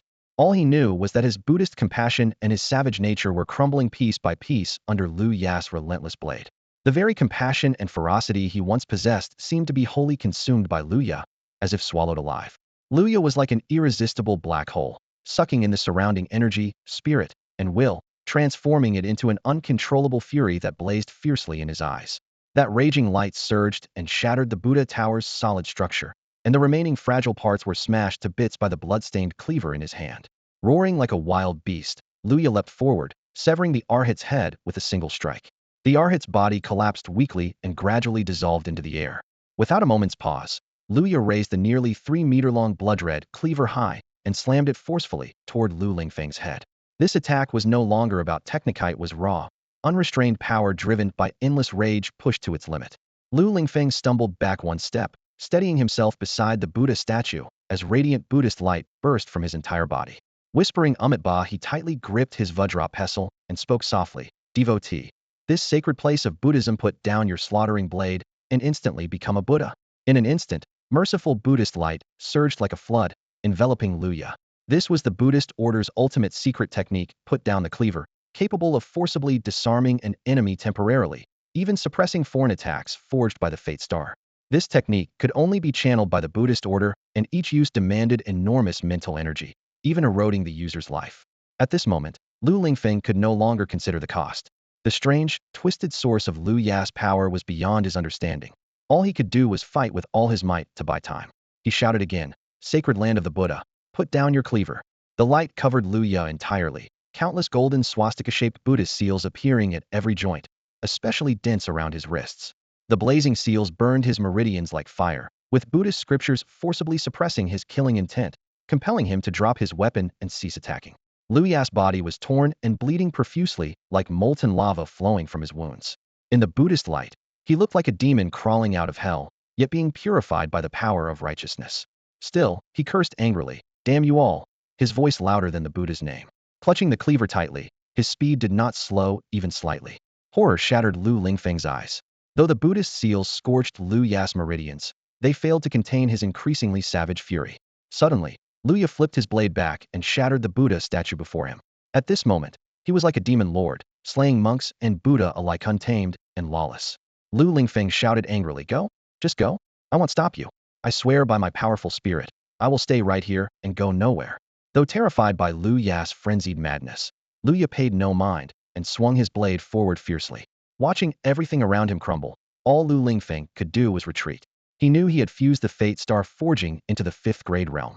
Though Lu Ya was weaker, more fragile in strength now, his forcibly borrowed 4th grade power was nowhere near enough to fight back. Yet the power now didn't seem determined by strength. That vague, boundless anger devoured everything like a black hole, only fueling his fighting power. Even the supreme Buddhist scriptures meant to suppress killing intent were corrupted by this anger, becoming an aid for Lu Ya's massacre of the Buddhist order. Lu Lingfeng could not help but roar in fury, raising the Vajra pestle overhead. gritting his teeth to block Lu Ya's crushing blow. The two collided, unleashing a staggering shockwave that instantly shattered every house and towering tree lining Hong Song Road. Lu Lingfeng forcibly blocked the slaughter blade. The savage edge bit deep into the solid body of the Vajra demon-subduing staff, but got stuck fast, unable to be pulled free. Amid the violent impact, Lu Ya's already battered flesh split open with gaping wounds, exposing shattered bones and twisted organs, as if he might break apart any moment. Yet he gritted his teeth and held the blade firmly, nearly pressing his entire weight onto its edge. Are you really going to fixate on this old grievance and never let go? Lu Lingfeng roared, his voice shaking the air wildly. Something that happened over 10 years ago. A woman who's been dead for a decade.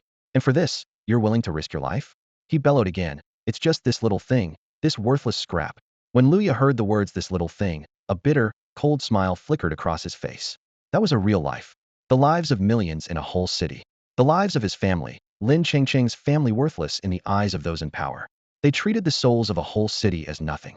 In a world with 89 trillion people, what does one city matter? Which noble doesn't treat commoners like dogs? Which minister doesn't hold thousands, or even tens of thousands of lives in his hands?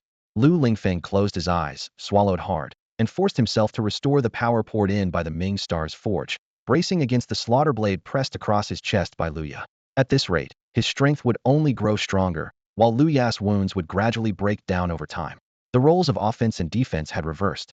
His eyes chilled with sarcasm, full of mockery. That's just how the world works. Status is the way of heaven. The aristocrats are the people of the sky, and the rabble fear worth less than dogs raised by the wealthy. Don't agree? Kill your way through them with that blade. How many can you kill? You won't even see their faces. Lu Lingfeng's cold words barely registered in Lu Ya's burning eyes. He forgot that anger was Lu Ya's true source of power, and anger with no end, and thus strength without limits. Heaven's way? Won't see them? Lu Ya's eyes erupted like a bloody tempest, the blade raised high, fierce light flashing off the bloodstained steel. Then I'll start by killing Oneto, show this way of heaven. Leaping up, Luya gathered 10 years' worth of grief and fury into a single strike, slashing fiercely at Lu Lingfeng. In an instant, the slaughter blade cleaved the demon-subduing staff in two. The rage that empowered Luya was nearly boundless. Lu Lingfeng's eyes widened in panic as he tried to escape, but was pinned down with a stomp to the chest. Luya raised the blade again, shouting, I, Luya, one man, one blade, will fight my way from this world to heaven. I want to see what kind of life those people in the sky live. I want to see whether my blade is faster or their lives tougher. Fueled like fire, he howled long and wild, the blade flashing like a gale as it descended fiercely. Lu Lingfeng stared in shock as the blade sliced into his skull and cleaved down to his hips, blood and entrails spurting like a fountain over the shattered ruins of broken Buddha statues beneath him. His face frozen, he fixed his gaze on his corpse split in two, disbelief frozen in his eyes. Pain surged and his consciousness blurred. The last thing he saw was Lu Ya's foot smashing his body into fragments. In the raging storm, Lu Ya shouted out to the endless sky, voice shaking heaven and earth, Lin Chengcheng. Look, we won. Make a sound. We won. The torrential rain still raged violently over Haesong town. Around midnight, the scattered lights of countless homes flickered faintly through the storm. Lu Ya thought he heard Lin Chengcheng's laughter, something he hadn't heard in nearly 10 years. He had almost forgotten how many times she had laughed during that long stretch. He was nearly certain he was mistaken. At least Qin Kailai and Zhuge Jun hadn't heard anything. The three of them dragged two handcarts, struggling through mud and puddles before the mining site. On the cart sat three people: Luya, Qinkuan, Yujingzi, and a heavy coffin. All three were unconscious. Qianqin's spine seemed fractured. Yujingzi was found barely breathing, trapped between two massive stones. Luya's chest barely rose and fell, his pulse faint, his heart beating only weakly and almost inaudibly. When rescuers found them, they were shocked to see Luya clinging tightly to the coffin, his fingers dug so deep into the wood that he wouldn't let go. There was no choice but to carry the coffin along with the three onto the cart. They didn't know if the three would survive long enough to reach the real world, or if Luya would face execution by the tribunal upon return. But when it comes to saving lives, you have to see it through. When escorting the dead, you must take them all the way to the Western Paradise. They gave everything they had, dragging the three heavy bodies and the coffin as they ran desperately. Behind them, the space rapidly collapsed and caved in. Lu Ya's original judgment was right. This battle between two powerful figures was tearing apart this examination ground, already blurred between reality and illusion. Finally, through the sheets of rain, they saw the mine entrance. The black opening gaped like the bloodthirsty maw of an ancient beast, filled with a fierce, foul wind mixed with the putrid stench of wet earth. We've arrived. We can go home now. Qin Kailai wiped the rain from his face. eyes still haunted by lingering fear as he glanced back at the town, its lands steadily collapsing and sinking. Are you sure this is the place? Zhuge Jun crouched down, peering into the mine's depths, growing increasingly uneasy. This doesn't look like the way home at all. Shouldn't we look for another route? Look for what? A ticket to death? Qin Kailai didn't hesitate, kicking Zhuge Jun into the mine before dragging the two rickety carts and leaping after him. 3 seconds later, the forest of black pines behind them crashed down. From sky to earth, from woods to mine, Haesung Town vanished from this broken world with a dreadful roar of collapse. Inside the mine, the ground disappeared without a trace. A massive gravitational pull suddenly dragged all 5 of them forward. Luya, Qinkuan, and Yujingzi remained unconscious, who their condition didn't matter as much, while Qin Kailai and Zhuge Jun were dizzy and disoriented, as if riding a runaway roller coaster with no working seatbelts. Worse yet, fragments of Haesung Town were caught up in the pull as well, shattered chunks of stone and debris hurtling like missiles in pursuit. The carts were quickly smashed to scrap metal, and danger mounted as several speeding stones struck their bodies. We're dead. This is it. Zhuge Jun screamed. I haven't even had a chance to fall in love. Qin Kailai held back. You're too busy chasing girls, ugly and dumb. Love has already scrambled your brain, no wonder you're the first to go. With that, he kicked at Zhuge Jun, helping him dodge a flying wardrobe. But Zhuge Jun was knocked backward and slammed into an excavator. Yet somehow he didn't die. Both stared wide-eyed at each other, stunned.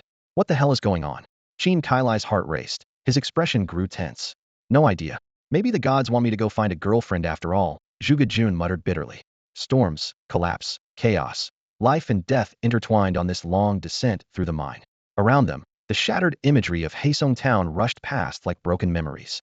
Only they remained carrying that heavy coffin, pushing forward into unknown depths. Yesterday, I was scrolling through Douyin and came across a female streamer named Yu. Her legs were unbelievably long. Before anyone could react, massive chunks of reinforced concrete fell from the sky, slamming brutally into their faces. The sounds of flesh tearing and bones shattering echoed in the void. Yet, somehow, they were still alive. Even more bizarre, the fragments embedded in their bodies began to merge with them. Their wounds healed visibly before their eyes, and the dizziness started to fade. These shards can actually heal people. Zhuge Jun's eyes widened in disbelief. Healing? Qin Kailai shoved him aside. No, this is obviously some kind of opportunity. The more you absorb, the higher your final status will be. He spread his arms wide, bracing himself as a laptop hurtled toward him. It struck his chest, instantly dissolving into a cluster of light that sank inside him. What if the 3 of them can't absorb anything? Zhuge Jun pointed toward their unconscious comrade. They both turned and fell silent at the sight. Yu Jingzi and Qian Kuan lay quietly in the darkness, while fragments of towns and cities floated magnetically toward them, automatically turning and sinking into their bodies. They resembled 2 high-powered air purifiers running at full capacity. As for Luya, nobody knew exactly when he had slipped into the coffin, but he was devouring everything like a black hole. Where others absorbed bricks, chairs, and printers, dozens of buildings had already fallen on him. He woke up. Lin Changsheng's laughter echoed faintly in his ears, and the girl in the blood-red dress stood at the edge of the black hole, her back turned to him. Goodbye, she whispered softly like a breeze. Luya clawed at the coffin's edge, struggling against the violent turbulence. Can I have one more chance to gamble? He'll bet anything. He was shouting at Lin Changsheng, pleading with fate. There was no answer. The girl's silhouette drifted farther away, never once looking back. Boom. A mountain crashed down like a roar, crushing the coffin beneath it. Luya hung suspended in the void, his throat choking back sobs. Fragments from the entire city pressed down on him, and Lin Changsheng's figure had vanished completely. He kept falling into an endless abyss, until a white appeared in the distance. An exit. It's the exit. Qin Kailai screamed while tumbling frantically in the turbulent air. The exit. I think I see the square. I think I see the Tianyuan gate. Zhuge Jun's eyes gleamed. We're going home. Xianshi City, District 9, the entrance to the fate trial. The plaza was packed with people. Mayor Han Lu stood on the densely crowded white marble steps beneath the Tianmen Gate, surrounded by the city's department heads. Among them was Fu Huan, the presiding judge of District 27's tribunal, soon to be promoted to Secretary General of the City Hall, and today standing prematurely at the core of power. But no one cared about rank at the moment. Usually flanked by entourages, these powerful figures now stood quietly below the steps. Because on those steps stood 500 to 600 official-level warriors wielding Starcast legendary beings packed so tightly that the Tianmen stairs were impassable. Above Tianmen, a few influential figures either rode clouds or sat on golden sedan chairs, looking down upon the crowd. Across Xianshi City, only Mayor Han Lu held an official-level Starcast, his cultivation capped at 9th rank, unable to reach the transcendent realm. Everyone gazed up at the towering Tianmen. The once pristine white marble steps were no longer pure white, they had turned blood red. Within the hour, countless corpses tumbled down from the Tianyuan gate. The city sanitation bureau deployed hundreds of workers to continuously scrub the ground, but as soon as one batch was cleaned, new bodies rolled down, sparking waves of gasps. On the giant screens surrounding the exam site, the names of deceased candidates scrolled like a waterfall, tens of thousands of names blurring together. Fu Huan stared intently at the screen, searching desperately for Luya. Nearly an hour passed with no sign of the name. The Tianyuan gate has opened. It's opened again. Suddenly, the crowd erupted in deafening shouts and commotion. They saw a single foot step out from the dark curtain of the Tianyuan gate. It quivered slightly upon landing, unsteady. The entire plaza fell utterly silent. Every previous arrival had come out lying down. This was the first time someone had walked out standing upright. A blonde-haired boy with a dirt-smudged face stepped out of the celestial gate, instantly engulfed by a deafening roar. Even standing at the very top of the 99th step of the heavenly stairway, the sound waves hurt his eardrums. Countless eyes from heaven and earth alike were fixed on him. Those towering figures behind him, glowing with halos like gods, stared so intensely it felt like they could burn right through him. Zhang Zichen froze. Flashbulbs exploded wildly, drones whirred around him, and the giant screens were filled with his disheveled image. The AI instantly recognized his identity, displaying it in huge letters on the screens. Zhang Zichen, District 46, Xianxia City. Below the heavenly stairway, reporters shouted hoarsely into their cameras, friends from around the world. This is the very first candidate to emerge from the 9th exam hall in Xianxia City. His name is Zhang Zichen, from the lowest District 46. Midnight's unmatched path, daybreak's heavenly road. What a grand name. Surely it has protected him through this unknown fate trial. Now, the whole world awaits to see what noble status this survivor will attain. The reporters' cries echoed across the giant screens. Zhang Zichen stood dumbfounded, his mind blank. He knew the local press would interview the first to exit the exam hall. He knew those who earned the master rank would wear red flowers and be interviewed collectively. But he never imagined he'd appear on television. And when did his name ever carry the majestic meaning of midnight's unmatched path, daybreak's heavenly road? He remembered clearly his mom's ex-boyfriend was called Zichen, so she named him that. It was so when she punished him. It felt like beating up her ex. As for this noble status, had been ordinary all his life, average height, average looks, always keeping his head down in the crowd. Before the exam, his teachers expected he'd get a commoner rank, and his parents hoped for soldiers to Tusto be a border guard and trade their 20-square-meter mud brick house for a tiled one. His mere survival here was pure luck. Anyone in the exam hall could have easily defeated him. Being randomly assigned to the 9th exam district was basically a favor to other candidates.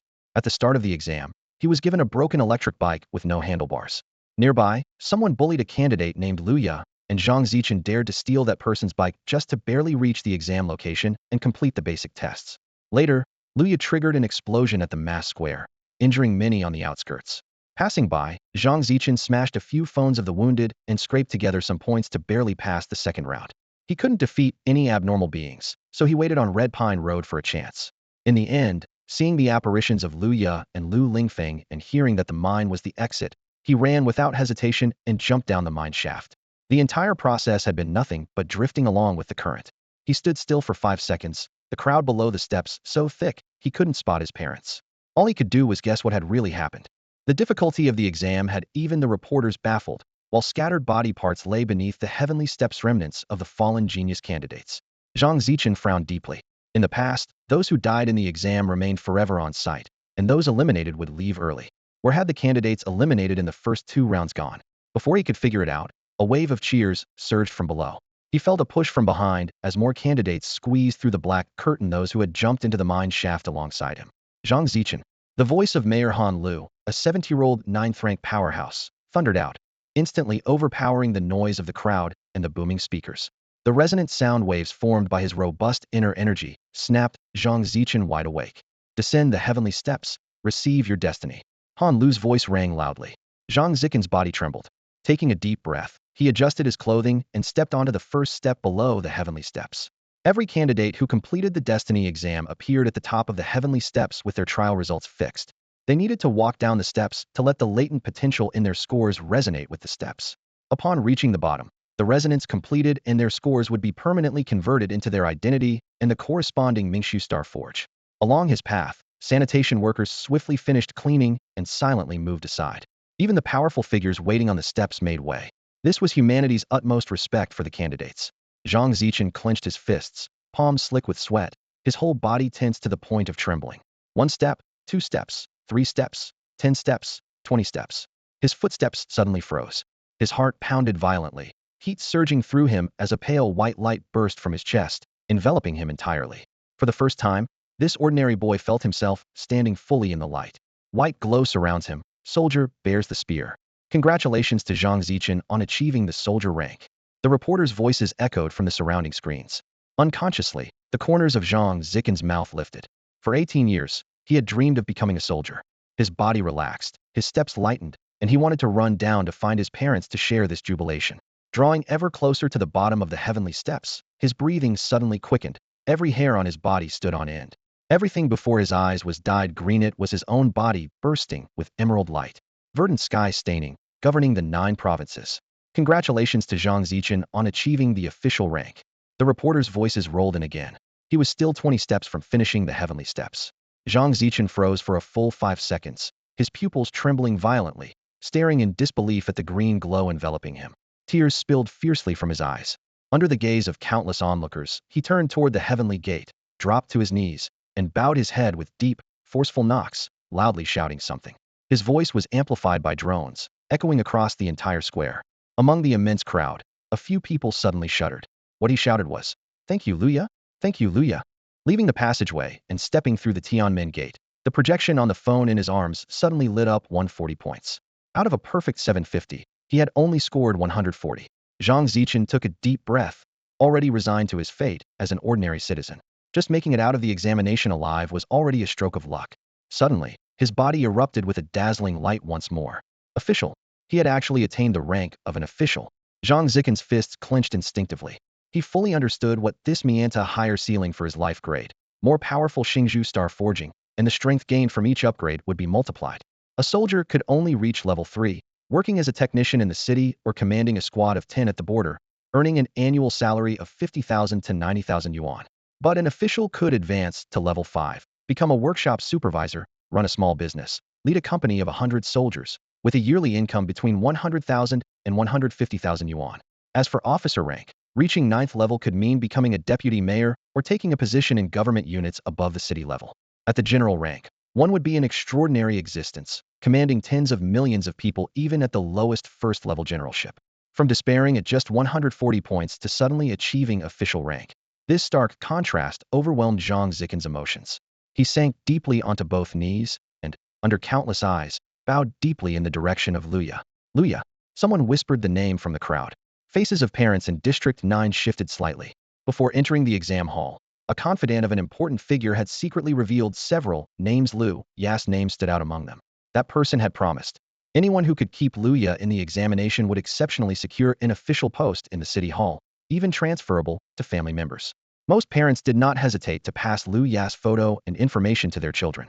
Now, many of those children had already appeared on the death list. People blamed the brutality of the test itself. No one suspected it was connected to Luya. On that list, Luya from District 50 was originally the most inconspicuous name.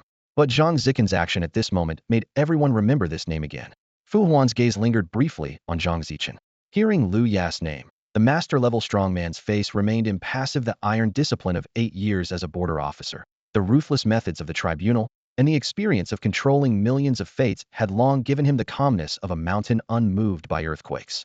He merely watched from the corner of his eye as Zhang Zichen climbed the final 20 steps. No new light flared up. Official, that was Zhang Zichen's final identity. Reporters quickly stepped over the bloodstains on the ground and swarmed around the first boy to exit the exam hall. Microphones pressed right up to Zhang Zichen's mouth, leaving him flustered and overwhelmed. Congratulations to Zhang for completing the exam and earning the rank of officer. According to last year's statistics, only 8 of all humanity reached this rank. Zhang, can you tell us what level of difficulty this exam is classified as? Zhang scratched the messy blonde tuft on his head and blankly replied, I don't know. The reporter was stunned. Could you at least give our viewers a brief explanation of what made the exam so tough? Zhang Zichen smiled cheerfully and scratched his head again. I don't know. In an instant, their eyes met, both feeling a bit awkward. In truth, Zhang really had no idea. All his scores had been pure luck. He only remembered that when they ran into the mine tunnels, the town behind them was truly collapsing. Everything Luya said was true. Luya had saved them all.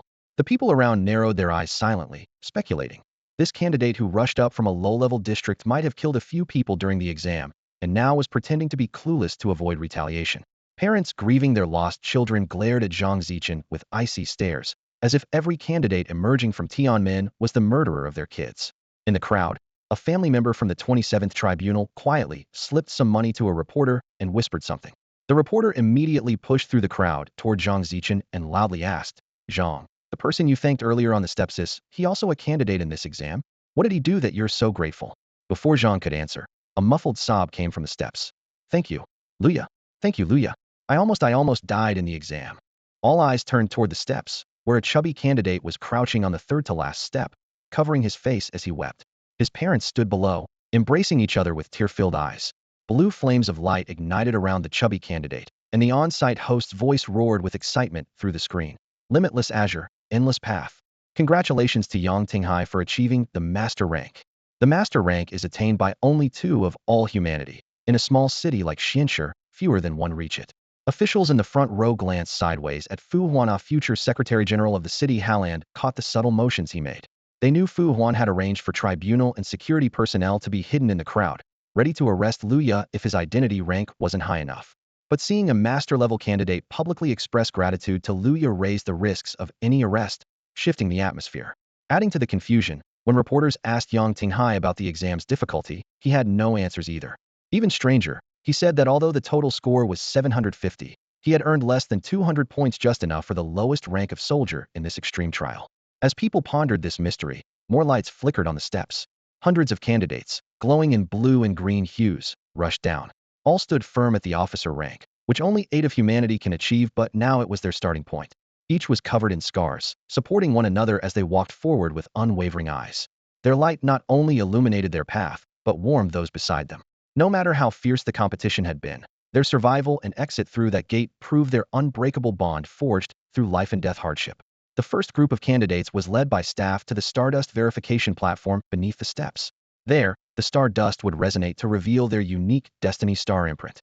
Zhang Zichen was the first to step forward.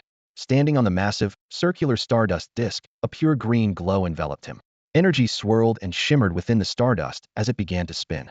Characters appeared slowly on the screen, showing the name of his Destiny Star imprint. His rank and the attributes of this imprint would shape his fate in days to come. But Zhang barely noticed the flickering characters on the screen. He widened his eyes, fingers trembling, and shouted loudly, "Luya! Luya is out!" At that very moment, every person and every camera simultaneously turned to face the Tianyuan gate. All the candidates on site stopped in their tracks, turning their heads to look up at the towering dark gate that stretched toward the clouds. Even the formidable beings above the heavens couldn't hide their curiosity. Some slightly lowered their heights and inclined their heads. These high-level powers were eager to see exactly who this legendary Luya really was. Behind the semi-transparent black veil of the Tianyuan gate, 5 figures emerged shoulder to shoulder, slowly stepping out. Through the shadowy outline, Fu Huan had already discerned Luya's face. Fu Huan's expression remained calm, a faint smile on his lips, betraying no emotion, but no one could see that this great figure's heart had nearly stopped beating from tension moments before.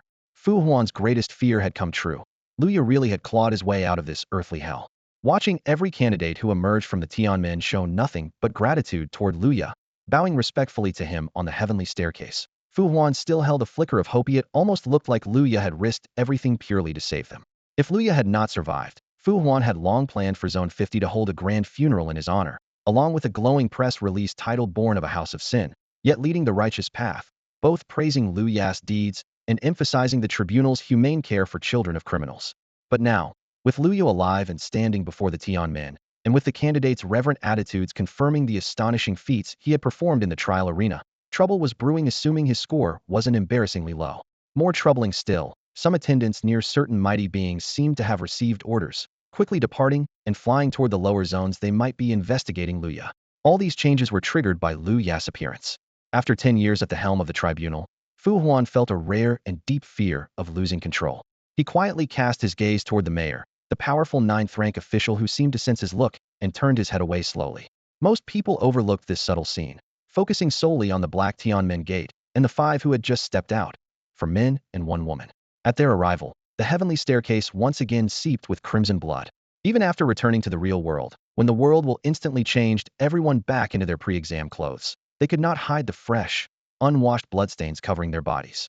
Fragments of the Blackstone town had silently repaired their wounds, but their clothes still failed to conceal the traces of cold blood clinging to them. Are so many people staring at us? Qin Kai stood in front of the Tianyuan, fiercely wiping the blood off his face with a puzzled look. They're probably looking at you, Jingzi. Zhuge Jun discreetly glanced at Yu Jingzi. The queen, both alluring and aloof, silently twisted the blood-streaked strands of hair by her temple.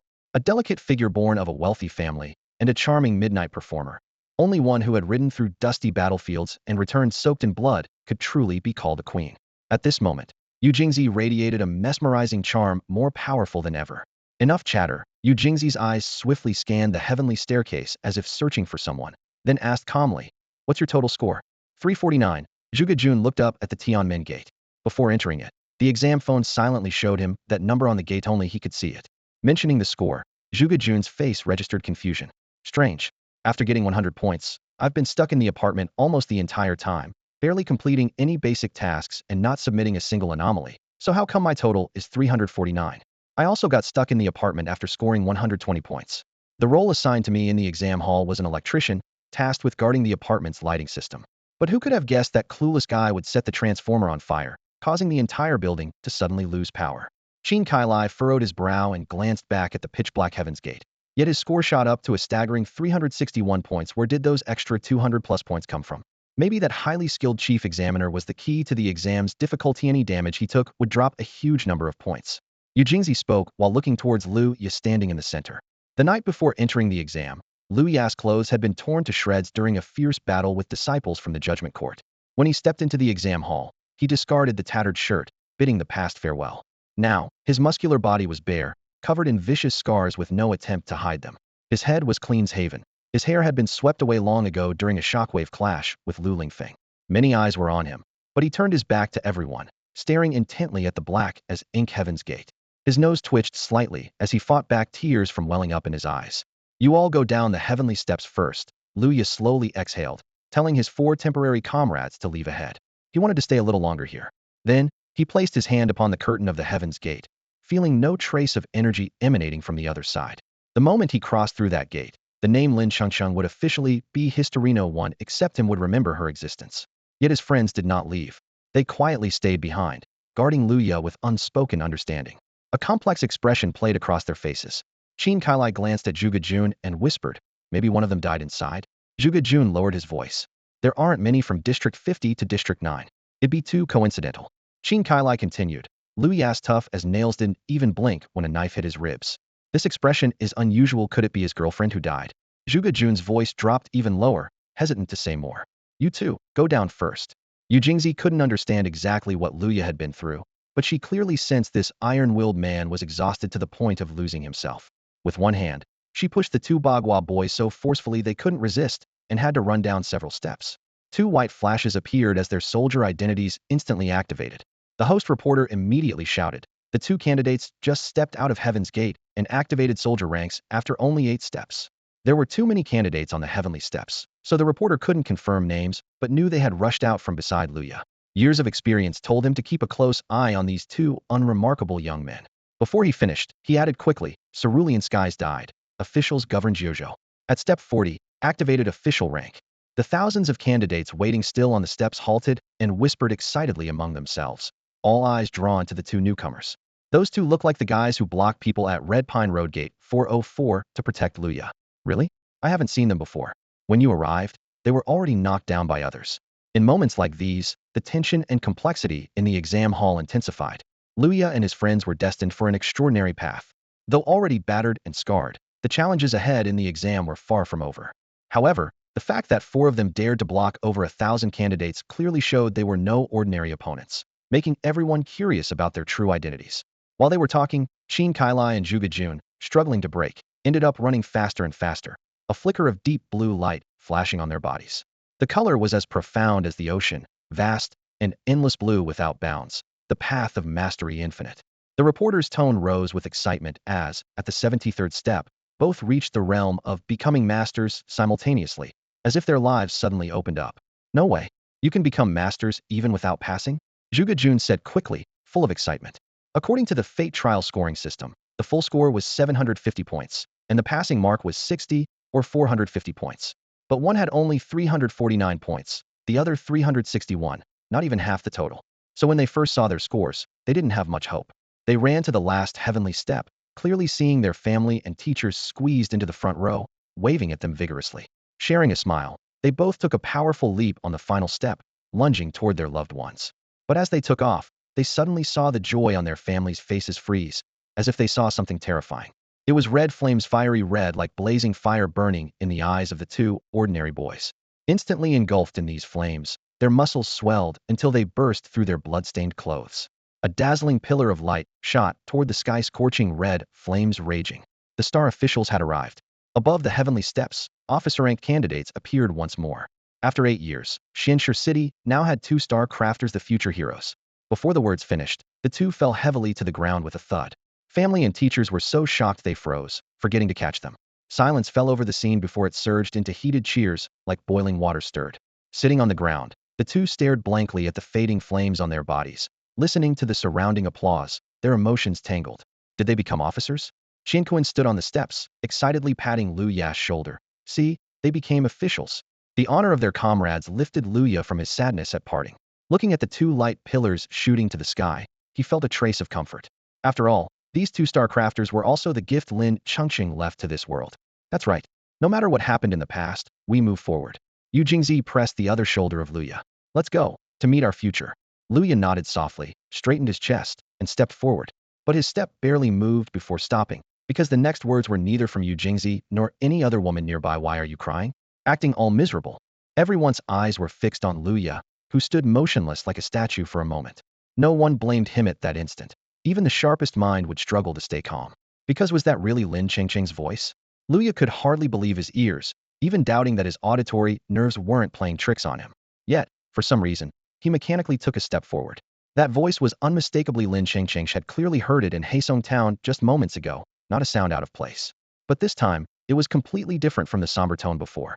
The girl's voice was light and lively, as if two completely separate personalities existed. One forever trapped in Heisong Town, the other fiercely reclaiming the real world.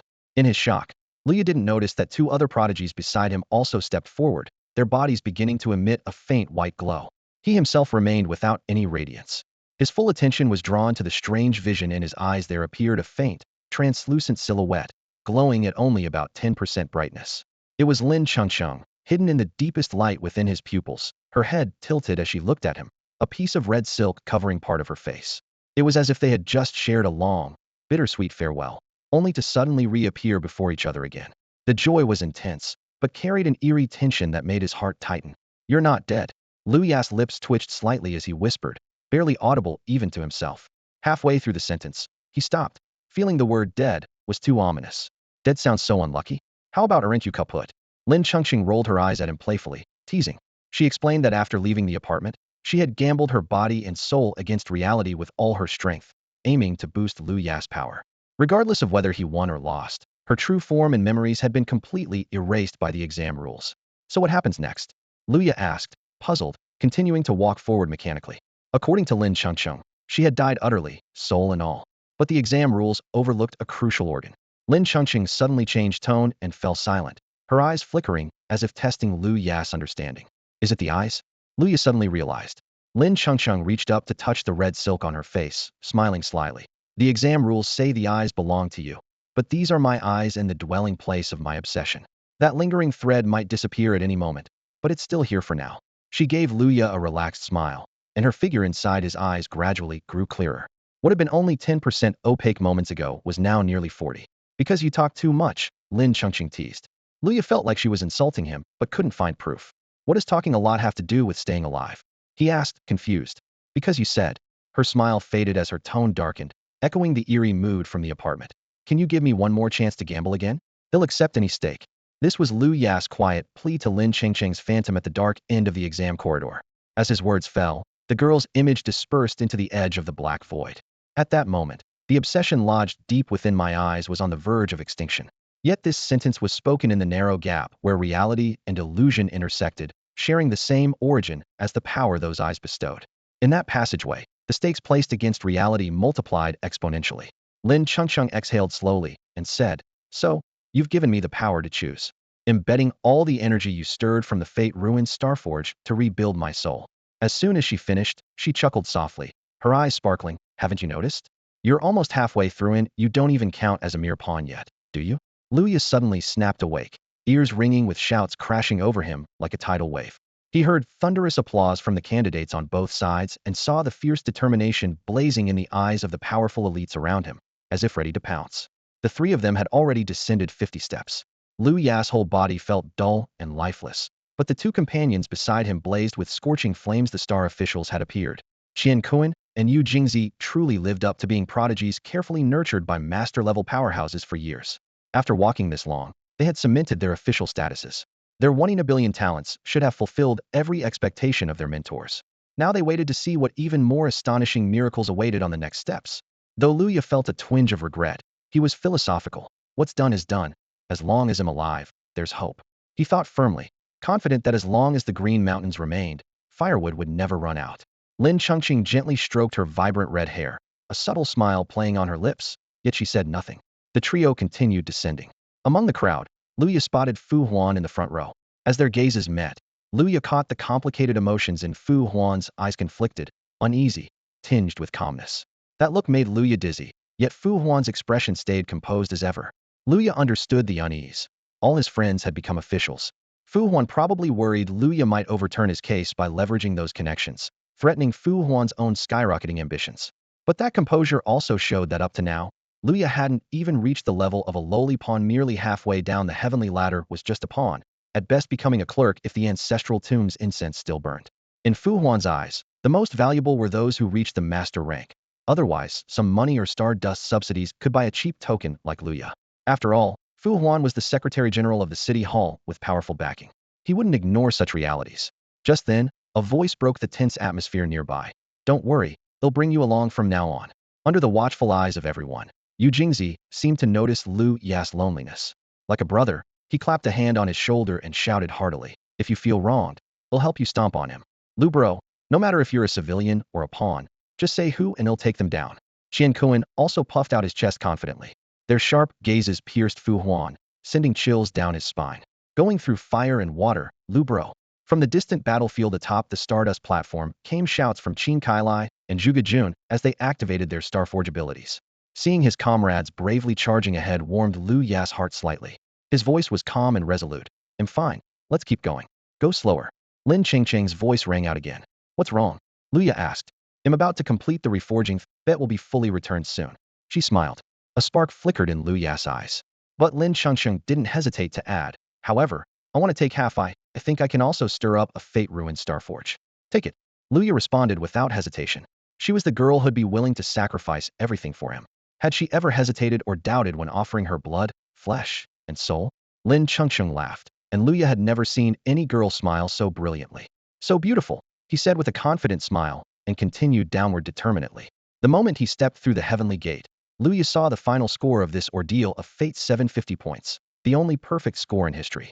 A perfect score of 750 points, that was the highest possible result for this level 0 fate trial, and Luya hadn't lost a single point. Even if Lin Chengqing took half the points to energize another fate-ruined Star Forge, he would still have 375 points remaining. Zhuge Jun and Qin Kailai scored 349 and 361 respectively, enough to secure official rank, so Luya could at least guarantee one official position. How much longer would it take? Luya asked himself quietly. 15 minutes, Lin Chengqing answered crisply. I could crawl like a turtle and still take less than 15 minutes. Luya said through gritted teeth. With your brain, you can't stall for 15 minutes? Lin Chengqing retorted. You're the smartest person I've ever met, Luya said sharply, a cold light flashing in his eyes as his gaze swept over Lin Chengqing and then around the entire plaza and the massive surrounding screens. Though Luya had not yet obtained any official rank, as he looked around, Fu Huan felt Luya's eyes locked on him. Luya stepped forward a few more paces, only 35 heavenly steps from the plaza entrance, and the two could clearly see each other. Suddenly, Luya reached out and snatched a live broadcast drone that was hovering right before his eyes, fixing his burning gaze on the cold, high-definition camera. Hello there, Luya said softly. In an instant, all live broadcast feeds switched to this drone, focusing the world's attention on the plaza. Everyone was guessing who this Luya, respected by the candidates, really was and why he had been battling so hard in the trial arena without gaining even a basic rank. Luya's expression remained unreadable as he looked down at the crowd. His voice rang out clearly once more. Hello, Fu Huan, Chief Judge of the 27th Tribunal of Xianxi City. The moment Fu Huan heard his own name, his heart nearly jumped, but as a man of stature, he quickly straightened his white shirt and met Luya's gaze directly. Local reporters, well acquainted with Fu Huan's identity, immediately turned their cameras to this future Secretary General of the Municipal Hall. Seeing this, reporters from other regions adjusted their lenses to follow suit. The officials flanking Fu Huan on both sides stepped aside, making room for him. If billions of eyes weren't watching, Fu Huan might have punished that local journalist on the spot. Then Luya spoke again, each word heavy and distinct. 27th Tribunal of Xinshe City, case number 203812070000741. For breaking and entering with robbery, Lu Chonglin and Yu Zhu were sentenced to death, sentenced to be carried out immediately. Judge Fu Huan, do you remember this case? The case number was evidently engraved deep in Lu Ya's memory. Whispers spread through the crowd. Lu Ya, the candidate so respected by all, was actually the son of a death row inmate. This revelation was earth-shattering, enough to make people drop their sunflower seeds. Fu Huan's subordinates glanced at each other, itching to take action against Lu Ya. But two young officials of equal rank standing beside Lu Ya made them hesitate. Any rash move could mean being crushed by powerful forces. Helpless, they could only glare coldly at Lu Ya. Yet the reporters caught the murderous intent in those gazes. When the cameras panned over, those eyes instantly softened, looking as innocent and pure as little white rabbits. The case number starts with 2038? That was a case from 10 years ago. Fu Huan pretended to ponder, frowning slightly as he searched his memory for fragments but came up empty. Are these two your relatives? Before he finished speaking, a court staff member quietly approached and whispered a few words into his ear. Fu Huan's expression shifted instantly, as if a sudden realization dawned. Oh, so these two are your parents. Sorry, so many cases have gone through over the years, I honestly can't recall. There was a subtle note of evasiveness hidden in his words. Lu Ya smiled faintly, his gaze sharp and unyielding. Forgotten? Then let me help Prosecutor Fu remember. Back then, death penalty cases had to be publicly tried and confirmed by the family. And what happened? The court did nothing for these two cases. It took only 12 hours from verdict to execution. His voice was cold, filled with suppressed anger. The day I learned my parents were sentenced to death, I went to City Hall to appeal, only to be arrested for harboring a criminal and locked up in the 27th District Detention Center. They shone bright lights into my eyes all night, causing me to lose my sight. When I got out, they dumped me on a street in the 50th District, full of wild dogs. An 80-year-old blind kid wouldn't last 15 minutes in a place like that. To this day, I don't know who left me there. Lu Ya paused, then continued. Miraculously, I survived and returned to the 27th District, only to find our house confiscated and auctioned off. My sister was missing, and so were all the neighbors on either side. Even the so-called robbery victim's family vanished overnight. His eyes were fierce, voice heavy with irrepressible resentment.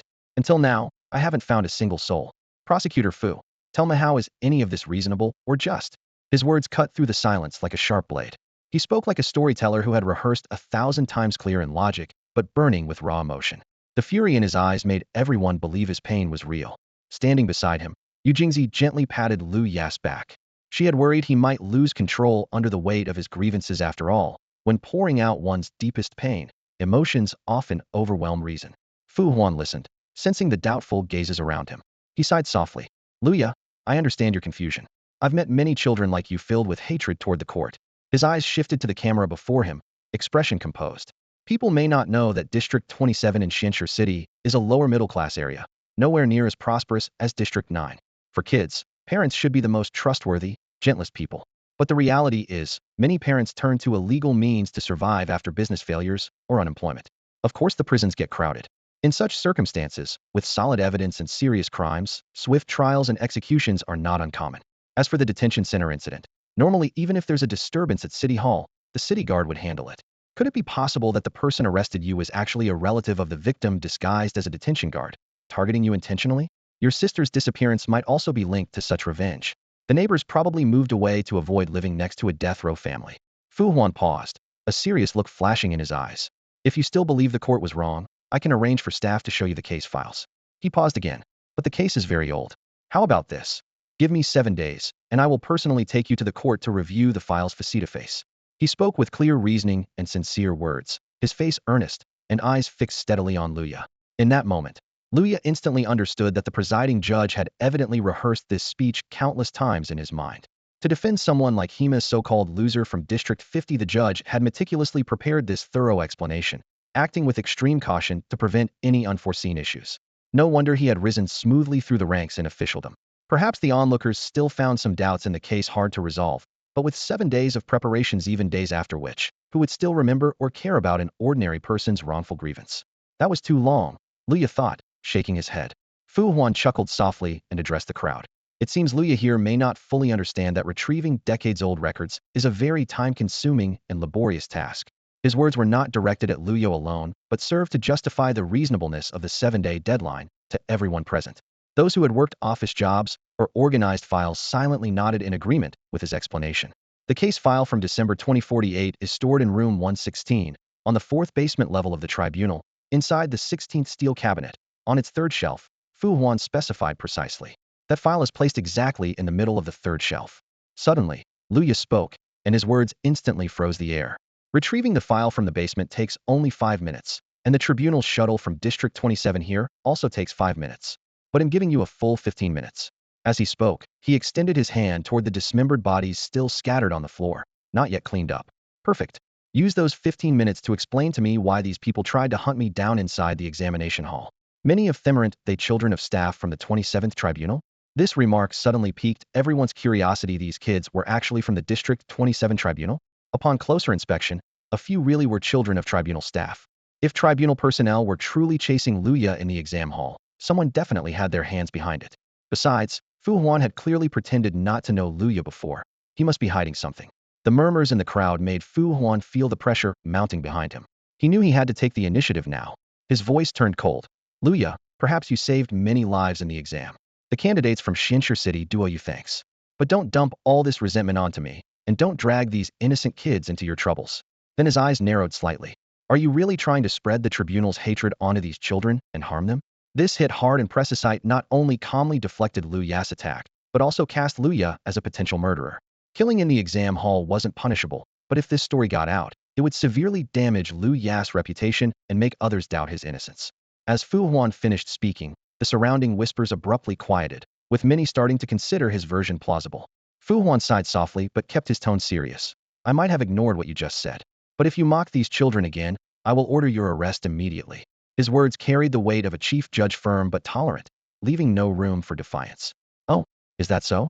Luya nodded calmly. Then explain to me why children of District 27 Tribunal staff were chasing me the moment I entered the exam hall. His tone was strong, openly challenging him. If I don't back down, let's see if you dare arrest me. This taunt made Fu Huan's face twitch slightly, clearly annoyed but secretly pleased. Luya was too young, and repeatedly provoking the chief judge in public this was a trap of his own making. After all, an ordinary candidate repeatedly framing the chief judge in public once he finished the heavenly ranked trial and received his fate ruins title. Being detained for 7 days would be reasonable. After those 7 days, the tribunal would claim a procedural error in the review but uphold the verdict. They would even commend Luya's bravery in the exam and compensate him 200,000 as a settlement. That would satisfy Luya, society, and the saved candidates. Buying time made the aftermath easier. Suddenly, a voice came from next to Luya. The chief judge of District 27 in Xinshu City can really make arrests in District 9? It was Yu Jingzi. She stepped away from Luya, walking down with her bloodstained long legs. On the other side, Qian Kuan hurriedly followed. The two future great powers appeared together, their tone clearly pressuring the situation, making their stance obvious. The two powerful figures subtly closed the distance near Luya. They had been watching Qian Kuan and Yu Jingzi all along, obviously accompanying the two candidates to Xinshu City and now protecting Luya as their disciple. Luya vaguely heard one of them quietly warn Yu Jingzi not to interfere too much, reminding her that Xinshu City's mayor was also destined to become a great power, and everyone had sects, mentors, and brothers behind them. Offend many. Yu Jingzi whispered back, making friends is a gamble. I will take responsibility for my decisions myself. Although only 18, the queen exuded a commanding presence as her gaze settled on the mayor, standing in the center. This man named Fu Huan, was he the chief judge, or simply a high-ranking official from City Hall? Chief Judge Fu. Mayor Han Lu glanced briefly at Yu Jingzi before finally speaking. His voice was steady and calm, betraying no emotion. Whether Luya's behavior meets the criteria for arrest depends on the decision made jointly by the 9th District Security Office and the City Hall Security Office. Fu Huan pressed his lips together and lowered his head, murmuring a quiet reply. Han Lu then spoke with solemn emphasis. Mayor, I noticed you seemed a bit impatient just now. I understand your urgency, given how this relates to your integrity, but as chief judge, your composure is crucial. Han Lu's tone was measured and firm. By gently rebuking Fu Huan's overreach, he defused the tension without directly confronting it, downplaying the incident's severity and sidestepping the sensitive issue of the court's agents pursuing Luya. Whether Luya can be arrested likely cannot be directly decided by the 9th District and City Hall security offices alone. At that moment, a sudden shout came from the crowd's edge. Han Lu and Fu Huan furrowed their brows simultaneously and turned to see a bald man leading more than 30 heavily armored, black-masked men parting the crowd and striding toward them. Old Chung, Luya, standing on the palace steps, furrowed his brow in recognition. That was his homeroom teacher, Chung Jinan, a seasoned instructor who appeared fatigued and out of breath. Luya had just left the examination hall and hadn't seen Old Chung earlier, puzzling him as to why his teacher would be behind the crowd. At the crowd's edge, Chung Jinan gripped a megaphone, his voice carrying through the throng to Lu Ya's ears. Kid, don't be afraid. Your teacher is boldly showing his face today. No one in Xianshi City can touch you. Though Luya didn't fully understand why Chung Jinan had come here, he quickly recognized the men in black iron masks, the Ghost Tiger Legion. The Ghost Tiger Legion was stationed along the border over 100 kilometers from Xianshi City. As a brutal and elite unit, dozens of black-armored, mask-wearing warriors marched with imposing force, causing millions of city residents to instinctively make way for them. The Ghost Tiger Legion numbered as many as 90 million soldiers and was renowned as the undefeated vanguard of the frontier. Chung Jinan had spent decades there due to his veteran status. Now, recently wounded, he had been transferred back to teach at District 50. Every year, he still represented the veterans to address new recruits. Holding the megaphone in his left hand and raising an official document in his right, Chung Jinan's voice boomed. Luya has been officially accepted as a new recruit in the Ghost Tiger Legion. He is no longer an ordinary student or citizen, is now a member of the Frontier Army. Han Lu and Fu Huan's faces tightened in disbelief. Luya was right before them, with his identity unclear. There had been no time for any application or signature. Could the elite Ghost Tiger Legion truly have approved his enlistment? It seemed absurd. Impossible. I need to verify that application. Luya does not meet the Ghost Tiger Legion's enlistment standards, Fu Huan said, stepping forward with a frown. Han Lu understood the situation all too well. The Frontier Army fought harsh battles against various tribes year-round. Soldiers' backgrounds could be lowly, even including children of criminals, but human society allowed these frontier troops a chance to redeem themselves through bravery. Because of this, the Frontier Army held a unique status, answering directly to the king in the celestial capital. If Luya truly had been accepted, the city hall and security offices would have no authority to detain him. Yet the Ghost Tiger Legion's enlistment approval was known to be extraordinarily strict. They would never lightly admit a previously unknown youth. Stop looking, Fu Huan said sharply, tightening his frown even more. Han Lu called out quietly to Fu Huan, his tone carrying an unmistakable warning. You must never underestimate any veteran or old teacher. No matter how honest and simple they seem, once pushed to the limit, who knows what kind of expert a single phone call might summon. He knew Chung Jinan well. Though this man held a lowly position in the Ghost Tiger Battalion as just a frontline squad leader, he was a seasoned veteran with deep experience. Many of the current battalion commanders had been personally trained by him. The old leader didn't care about facade, even resorted to tantrums and dirty tricks, using long-held secrets just to force Fu Huan into accepting someone. How was Fu Huan supposed to handle this as battalion commander? Fu Huan understood the difficulty of the situation and gritted his teeth. If Chung Jinan hadn't taken the trouble to take in Luya, and if the old man hadn't personally stood up for Luya last night, this hidden danger would have been dealt with long ago. Now this old man suddenly appeared again. It was truly a headache. Just as he was troubled, Fu Huan suddenly heard Chung Jinan shaking a piece of paper amid the bustling crowd, loudly announcing, "The Border Army needs to retrieve Lu Ya's historical records. The 27th District Court of Xianshi City must cooperate and immediately hand over Lu Ya's parents' case files to the Border Army." No sooner had the words fallen than a cold shout came from behind. Yu Jingzi commanded sharply, "Judge Fu, turn around and see if I can demand you hand over the files now." Fu Huan felt an inexplicable radiance surge behind him. Turning around, he saw two beams of prismatic light streaking across the sky, landing respectively on Yu Jingzi and Qianquan. The radiant light was holy and brilliant, like rainbows after a storm, dazzling and magnificent, protecting these two young warriors who had fought fiercely. Fu Huan shuddered sharply, the tension in his chest almost snapping instantly. The TV screens were filled with reporters murmuring in disbelief. The rainbow lights spanned the dome, elevating Yu Bahuang. Two candidates simultaneously activated general-level rank. Among more than 4,300 generals, two new heroes have emerged. The Border Army demands the case files. Escorted by dual generals, can Judge Fu still refuse to hand them over? As the twin rainbows crossed the sky, the scene fell into a death-like silence. The next moment, some candidates standing on the heavenly steps raised their arms and shouted in unison, "Give us the files! Give us the files! Give us the files!" Their voices rose in waves, piercing the clouds.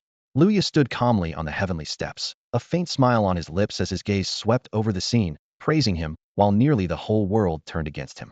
Then he spoke softly, "Thank you all for your righteous support, and sorry to waste your time. 15 minutes are up. He'll settle this myself. Everyone's eyes turned sharply to Luya, but they found he had quietly descended the steps, now only 8 low steps from the plaza. A faint white light shimmered and gradually brightened around him, like a white radiance enveloping a soldier armed for battle who was slowly becoming a pawn. But after all, still just a pawn.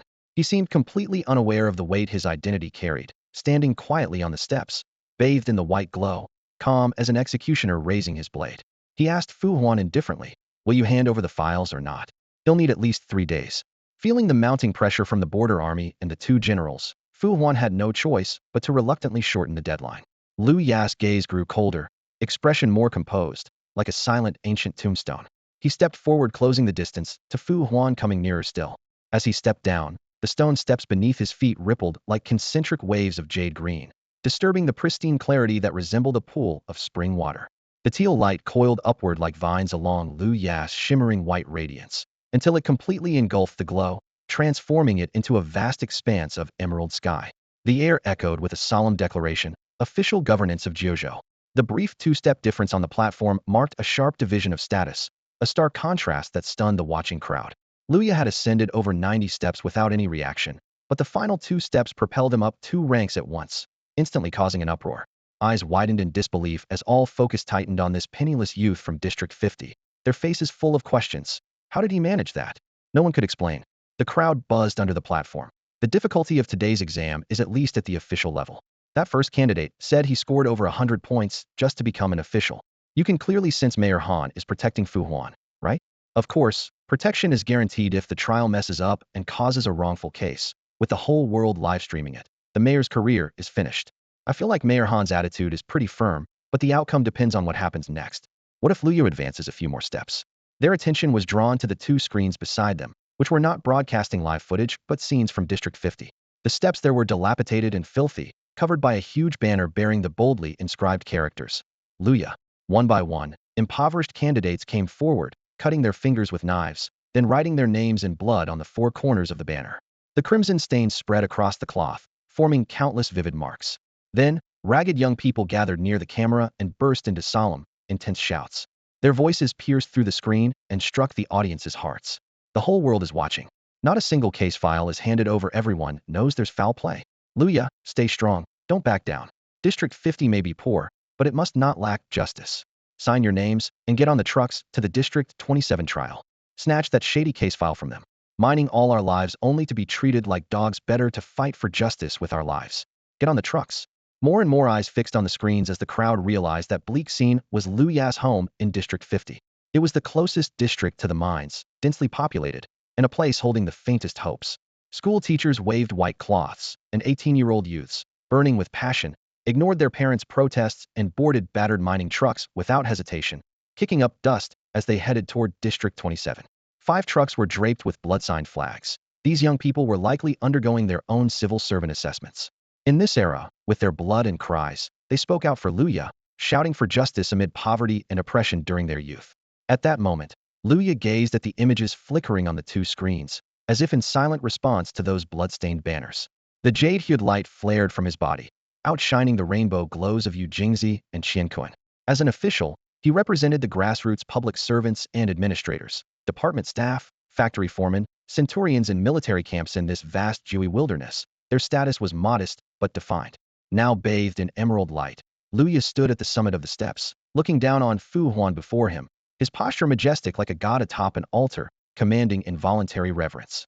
He radiated a mysterious confidencia, a defiant spirit never recognized, yet bold enough to challenge the tribunal's calculations. This aura made Fu Huan feel as if this penniless youth before him exuded more pressure than the strong troops behind him or even the 2 heavenly prodigies. So far, I'm still telling you about the law. Luya pointed toward District 27 with a cold tone. This is your last chance. Bring me the case files now. His voice was steady, filled with undeniable authority. But Fu Huan answered without hesitation, within 3 days, within 72 hours, I will hand over the case files to the border army. His stance remained firm, refusing to bow to Lu Yeso. He specifically said the files would go to the border army, not to Luya himself. Though the difference between 3 days and 72 hours was slight, this was still a small concession, allowing the border army some dignity. This time, Luya didn't call him Prosecutor Fu, signaling he didn't want to waste words. The law once failed to protect his parents, and now it was just as powerless for Fu Huan. With all eyes on him, Luya stepped forward resolutely. Thunderous crashing waves seemed to rise under his feet, as if he wore a deep, blue ocean tide that roared with every step. He entered the master level. The sound of the surging sea rippled through the air. Fu Huan's lips tightened, but Luya ignored him and instead glanced to Mayor Han Lu. His voice was all command. I order you to bring me the case files immediately. I will review them myself. Han Lu quickly responded. Luya, first complete your celestial step and unleash the star forging at Mingxiu. This was basically a public declaration that he was abandoning Fu Huan. The master level put Luya on par with Fu Huanba strong, but not yet supreme. Yet the master level could still be refined to rank 9, the level of main battle generals among the races, and with military merit, Luya was bound for high ranks and great fortune. Moreover, 2 generals accompanied him. Success was just a matter of time. So now you're giving orders? Do you even remember you have the authority to command him? Han Lu probed. Lu Ya's gaze was icy, like the look of death itself. I thought you were too old to remember your mayor. His words sharpened. Justice doesn't come late. It only seems late because the one who controls justice has killed it. Han Lu froze. He had expected gratitude when he first spoke. This drama was all too common. A corrupt official abuses power, the protagonist is blocked at every turn, then a higher official appears to save the day, win applause, and close the chapter. But Luya was fearless, attacking anyone without mercy. The crowd fell silent. Insulting a district chief took guts, but insulting the mayor was challenging the ruler of millions. As the city's top official, Han Lu held life and death power over everyone. Power was never simple, backed by division chiefs, peers, and countless loyal subordinates in key posts. To provoke one official was to challenge an entire power network. Han Lu's smile faded into a composed expression, as if trying to show leniency and care on camera. Do you suspect me of guilt? The mayor is the highest leader of millions in this city. Can you accuse me openly? Child, bring the files and I will give you justice. But no one can see your anger or your motives for settling scores later. You must be too old to hear clearly. Luya stepped closer, his voice cold as a blade slicing air. Let me be clearer, Luya does not rely on anyone to demand justice for him. I know the truth hidden all these years behind the scenes. And that mastermind is you, Mayor Han Lu. He had someone verify that 10 years ago, the Secretary General of the Municipal Hall had already stepped back from day-to-day affairs, with actual power held by Deputy Secretary General Han Lu. Yet Han Lu had just been arrested right at the Municipal Hall's entrance by the security office. The Secretary General oversaw all the Municipal Hall's operations. How could he be unaware of any of this? After Lu Ya's final 4 words fell, he stepped forward. Instantly, the deep blue veil covering him ignited into flames. The crimson fire tore through the sky. Golden red light, transforming into a blazing torch that illuminated the prologue of a legend. With that step, Luya cemented his status as an official, gaining extended longevity and qualifying to break through the 9th rank into the transcendent realm. Perhaps in this world, only those with official status truly count as independent individuals. The raging crimson flames blazed as the star official emerged into the heavens. For steps forged the sword among stars. With one glance, he became a mighty power. At this moment, Luya and Han Lu stood on the same rank. The shouts of the reporters at the scene rose and fell. Luya was only 4 steps away from Han Lu. Next to him, Fu Huan involuntarily stepped back, his expression gratefully realizing that it was over, completely over now. The moment Luya ascended as an official, all those examinees he had helped during the exams transformed into his solid network of contacts. Those who should have feared the tribunal chief and the mayor's retribution after the autumn reckoning now stepped forward to retaliate, especially survivors related to the tribunal. I testify, during the exam someone told me killing Luya could win you a position in the municipal hall. Yes, I heard the same, but my father said to be kind to others, so I didn't target Luya. I heard it too. These voices rose one after another, the news coming straight from inside the municipal hall. They hurried to distance themselves from the tribunal, hoping to gain leniency during Lu Ya's post-autumn investigation. Luya seemed completely unaware of the chaotic voices. He stared at Han Lu, each word clear and deliberate. Mayor Han, now that I have this status, may I ask you your crime? Han Lu's face turned ashen. He said nothing. Luya pressed again. I asked, may I? Before waiting for an answer, he stepped forward once more. The fiery flames piercing the sky suddenly flickered. At the horizon, 6 streams of flowing light as wide as the fiery pillar shot forward with blazing speed. The flowing light was the herald of the title general. Even the supreme powers beyond the heavens made way for them, their gazes burning with complexity. These 6 streams of light came from peerless warriors in humanity's 4 borders. Some brought disciples, others sought new apprentices. They all knew well that Yu Jingzi and Qingquan both had powerful master lineages, but Luya had Nani was a raw jade unclaimed by any master. Even Luya himself was slightly startled. He had expected a score of 375 to only align with a front-ranking official with star-forging abilities, never imagining he had pierced straight into the ranks of the legendary generals long only heard of in news reports. Reporters at the scene exchanged glances, their voices trembling. Rainbow light crosses the sky. Generals command the 8 wildernesses. Lu Ya's voice rang out with conviction. When I talk about the law, you should feel fortunate and cherish it. Without understanding the law, he will take another step forward. The 3 generals stood shoulder to shoulder as they stepped onto the border town's land. The law itself was reshaped before their eyes. Mayor Han retreated in terror. Prosecutor Fu collapsed to the ground in bleak despair, powerless and untouched. At that moment, the large screen displayed live footage from the 27th District Tribunal. Chaos reigned as a group of staff violently broke through security, desperately rushing toward the archives room, determined to reclaim the critical case file. Suddenly the sky darkened abruptly. Has the sky torn open? People looked up in alarm as dazzling, multicolored streaks ripped through the once solid clouds above Xianxia City. The sky seemed shattered into fragments, with broken clouds rapidly consumed by an invisible, roaring blaze that reduced them to ashes. At the center of the celestial canopy, the heavenly gates suddenly cracked wide open, revealing a vast, dark abyss. The entrance was shadowy and mysterious, as if some ancient existence was peering out, gazing upon the scorching mortal world, its eyes sweeping over countless living beings. As a local reporter, he tilted his head, eyes fixed upward, filled with confusion. What on earth was happening? Could it be that too many high-ranking, esteemed powerhouses had gathered, overwhelming the city's protective sky? That might be it. His assistant nearby also stared blankly at the heavens, helpless to provide any answers. Is it collapsing under the strain? Before his assistant's hesitation could fade, a reporter from the great city erupted in an excited shout into his microphone, his voice trembling with panic and awe. But before he could finish speaking, a streak of light shot up like a spear, piercing through the clouds. It was the most brilliant and formidable powerhouse presiding over the Golden War, Chariota silent, unwavering presence who had merely glanced at the chaos without comment. There were rumors that he was a general, a supreme warlord personally appointed by Tianyuan capital, a figure of unparalleled status. His appearance signaled that the situation was far more dire than anyone had imagined. High rank not only symbolized the immense power been forged by the Destiny-forged star, but also defined cultivation limits. Officials peaked at the transcendent realm. Generals reached the stellar realm. Nobles could attain domain lord level, while only kings touched the fabled heavenly origin boundary. This general's strength surpassed the transcendent state, reaching the stellar realm.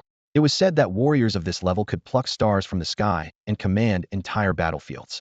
Kings refused to show themselves. Nobles ruled over the 9 frontiers, and thus a top-tier general was the indispensable core power on any smoke-filled battlefield. Among the human levels accessible, he was the ultimate authority. Previously silent, no other power dared speak lightly near the heavenly tier for fear of offending this deity. Now he finally moved. Beneath the ripping heavens, he raised a blood-golden war flag high. His steely gaze locked on the bottomless fissure as he gripped the banner tightly and let out a thunderous command. Urgent notice to the 9 frontiers. Except for those on the battlefield, all other high powers across the territory must immediately cease divine protection, suspend all secluded cultivation, and swiftly gather at the southeastern border city of Xianxia.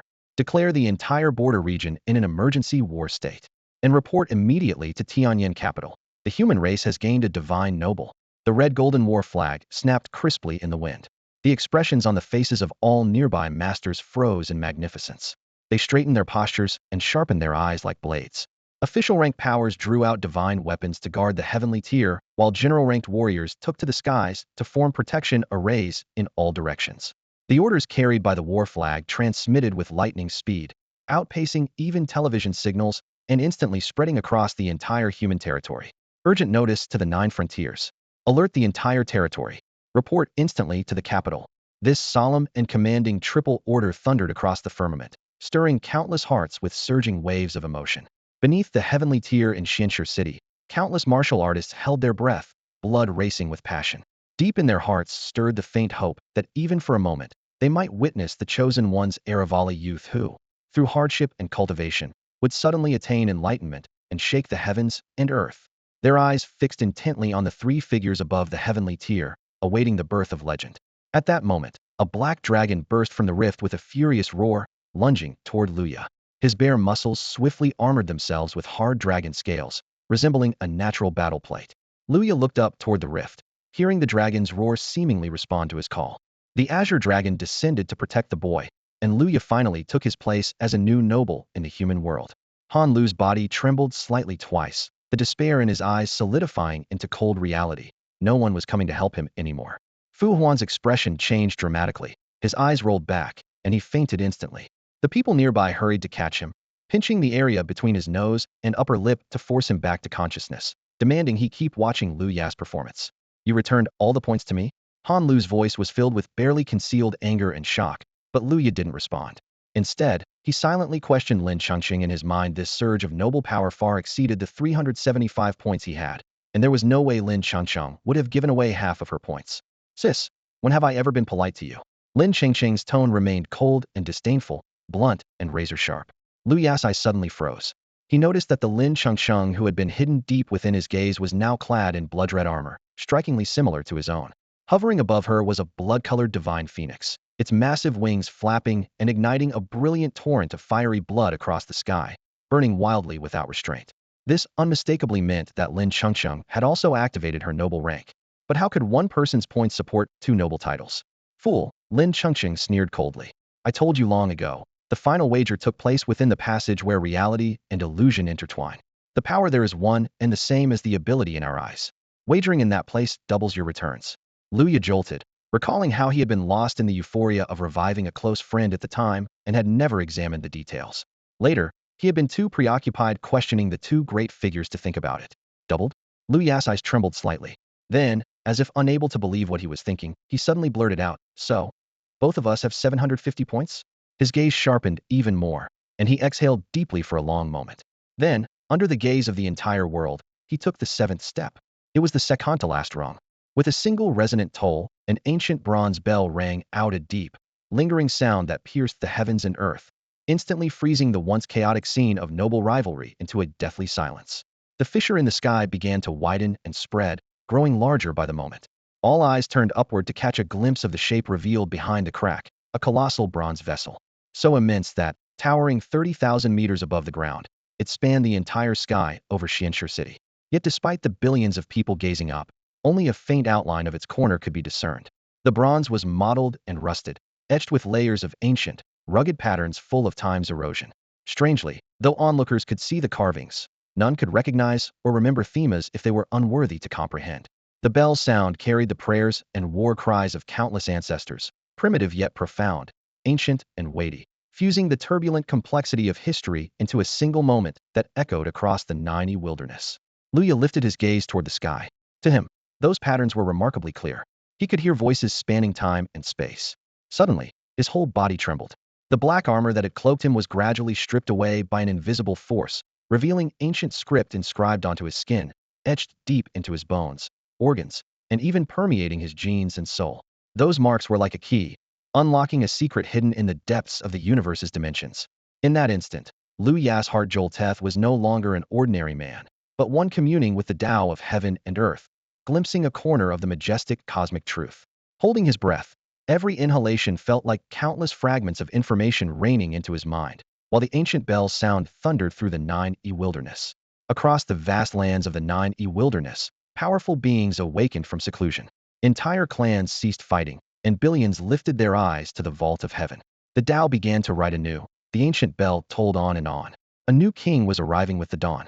The world had long been divided among 9 revered thrones, each dominated by a different race. How could there still be a new king? Yet the new ruler's domain was unmistakably humanity's. Human kings had grown old and waning. The arrival of a new king meant the fire of human legacy would rekindle. The new king seemed to be born in a border town. The border drum sounded urgently. Troops were mustered, everyone scrambling to seize the opportunity of the royal Daos emergence. Across this vast world, the bell's sound waves reached far and wide. Strange beasts throughout the 9E wilderness soared skyward, gazing up at the bronze bell as they sought to divine heaven's secrets. The secret realm hidden in the world known as the celestial ruins was stirred and revealed by the bell's toll. Officials, generals, and nobles from every race flooded toward the bell's location like a rising tide. Emergency orders spread rapidly across the 9 territories. Urgent reports raced to the royal capital. Above, the general's face suddenly paled, losing all former composure. Desperately, he waved his great flag to send coded signals faster, trying to broadcast the news before the bell's sound reached farther. The Tao continued to write. The ancient bell tolled. Cheng Jinan glanced toward Lu Ya's direction, trembling slightly. This is a king. How could there still be a king? He quickly turned to the border troops beside him and shouted, "Quick! Return to the border. Immediately recall all soldiers on leave." The soldiers hesitated for a moment. Since the 9th king had appeared decades ago, the world believed no new kings would ever rise. Technology had been primitive then, leaving no images of kings, only the legendary phrase, "The Tao begins to write, the ancient bell tolls." Very few had truly witnessed a king. Most could only imagine what that moment looked like from myth and rumor. Cheng Jinan had once heard an old soldier describe the scene of that moment. The soldier said that when the king appeared, the rift in the sky was as vast as half a city. Now, the rift continued to expand rapidly, like an invisible shadow slowly encircling over a dozen cities along the southeastern border. The sky above darkened abruptly, heavy and oppressive as if about to collapse, the atmosphere akin to an apocalyptic calamity. The onlookers stared blankly at the spectacle. Even the police maintaining order and Cheng Jinan's border troops were at a loss to comprehend what was happening. What about that rookie's request for the case files? A soldier pointed toward Lu Ya's direction, sounding somewhat helpless. Forget the file sheet, just tore down the city hall. I think all humanity should applaud his strength. Cheng Jinan pushed past the soldier. Moments later, a rumor sprang to mind that killing the king might grant one king-class status, meaning the top warriors of all races would inevitably rush to the border. Above the firmament, powerful figures had already broken through the void to arrive, though most were disheveled and anxious, hastily forming energy cloaks only upon arrival. Each stood alone, without even attendants. At that moment, individuals who usually appeared only for major news events now filled the sky corners above Xianxia City. Without exception, all eyes were locked on Luya. At this moment, Yu Jingzi gracefully descended the steps and snatched the microphone from an unprepared reporter. She gently brushed aside her bloodstained hair and declared with unwavering confidence, "The heavenly way begins anew. The song bell tolls long and clear. A new dawn king arises. Xianxia City, District 50 Luya, has become the new king of the human race. From today onward, among the 9 king thrones in the world, humans hold 2. Heaven bless the human race." Her voice rang out sharply, instantly igniting the crowd's emotions. Countless burning eyes fixed on Luya, who bore layer upon layer of arcane runes slowly sinking into his body, sparkling like stars. Yu Jingzi then pointed toward the celestial steps. Calm and decisive, she ordered, "All police on site, fall back 10 meters."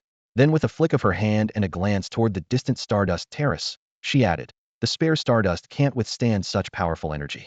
Open the reserves immediately and redistribute the city's entire Stardust store. Today, spies from various races are likely to act within Xianxia City. Nearby cities, mobilize backup troops at once and rush to Zhuangqi's aid."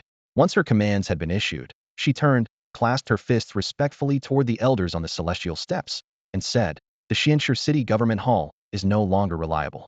I ask the elders here to assume command of the city's defenses."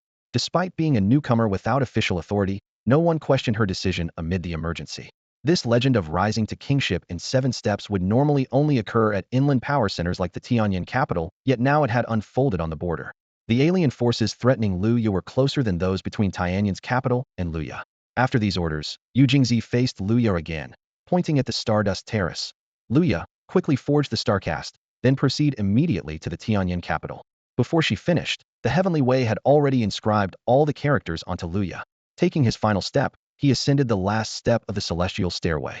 At that moment, the entire celestial staircase trembled violently. The dark celestial gate emitted intermittent rattling sounds. From the top to the bottom of the gate, a pale crack appeared. Suddenly, the gate shattered with a roar, as countless pale flames burst forth carrying overwhelming power.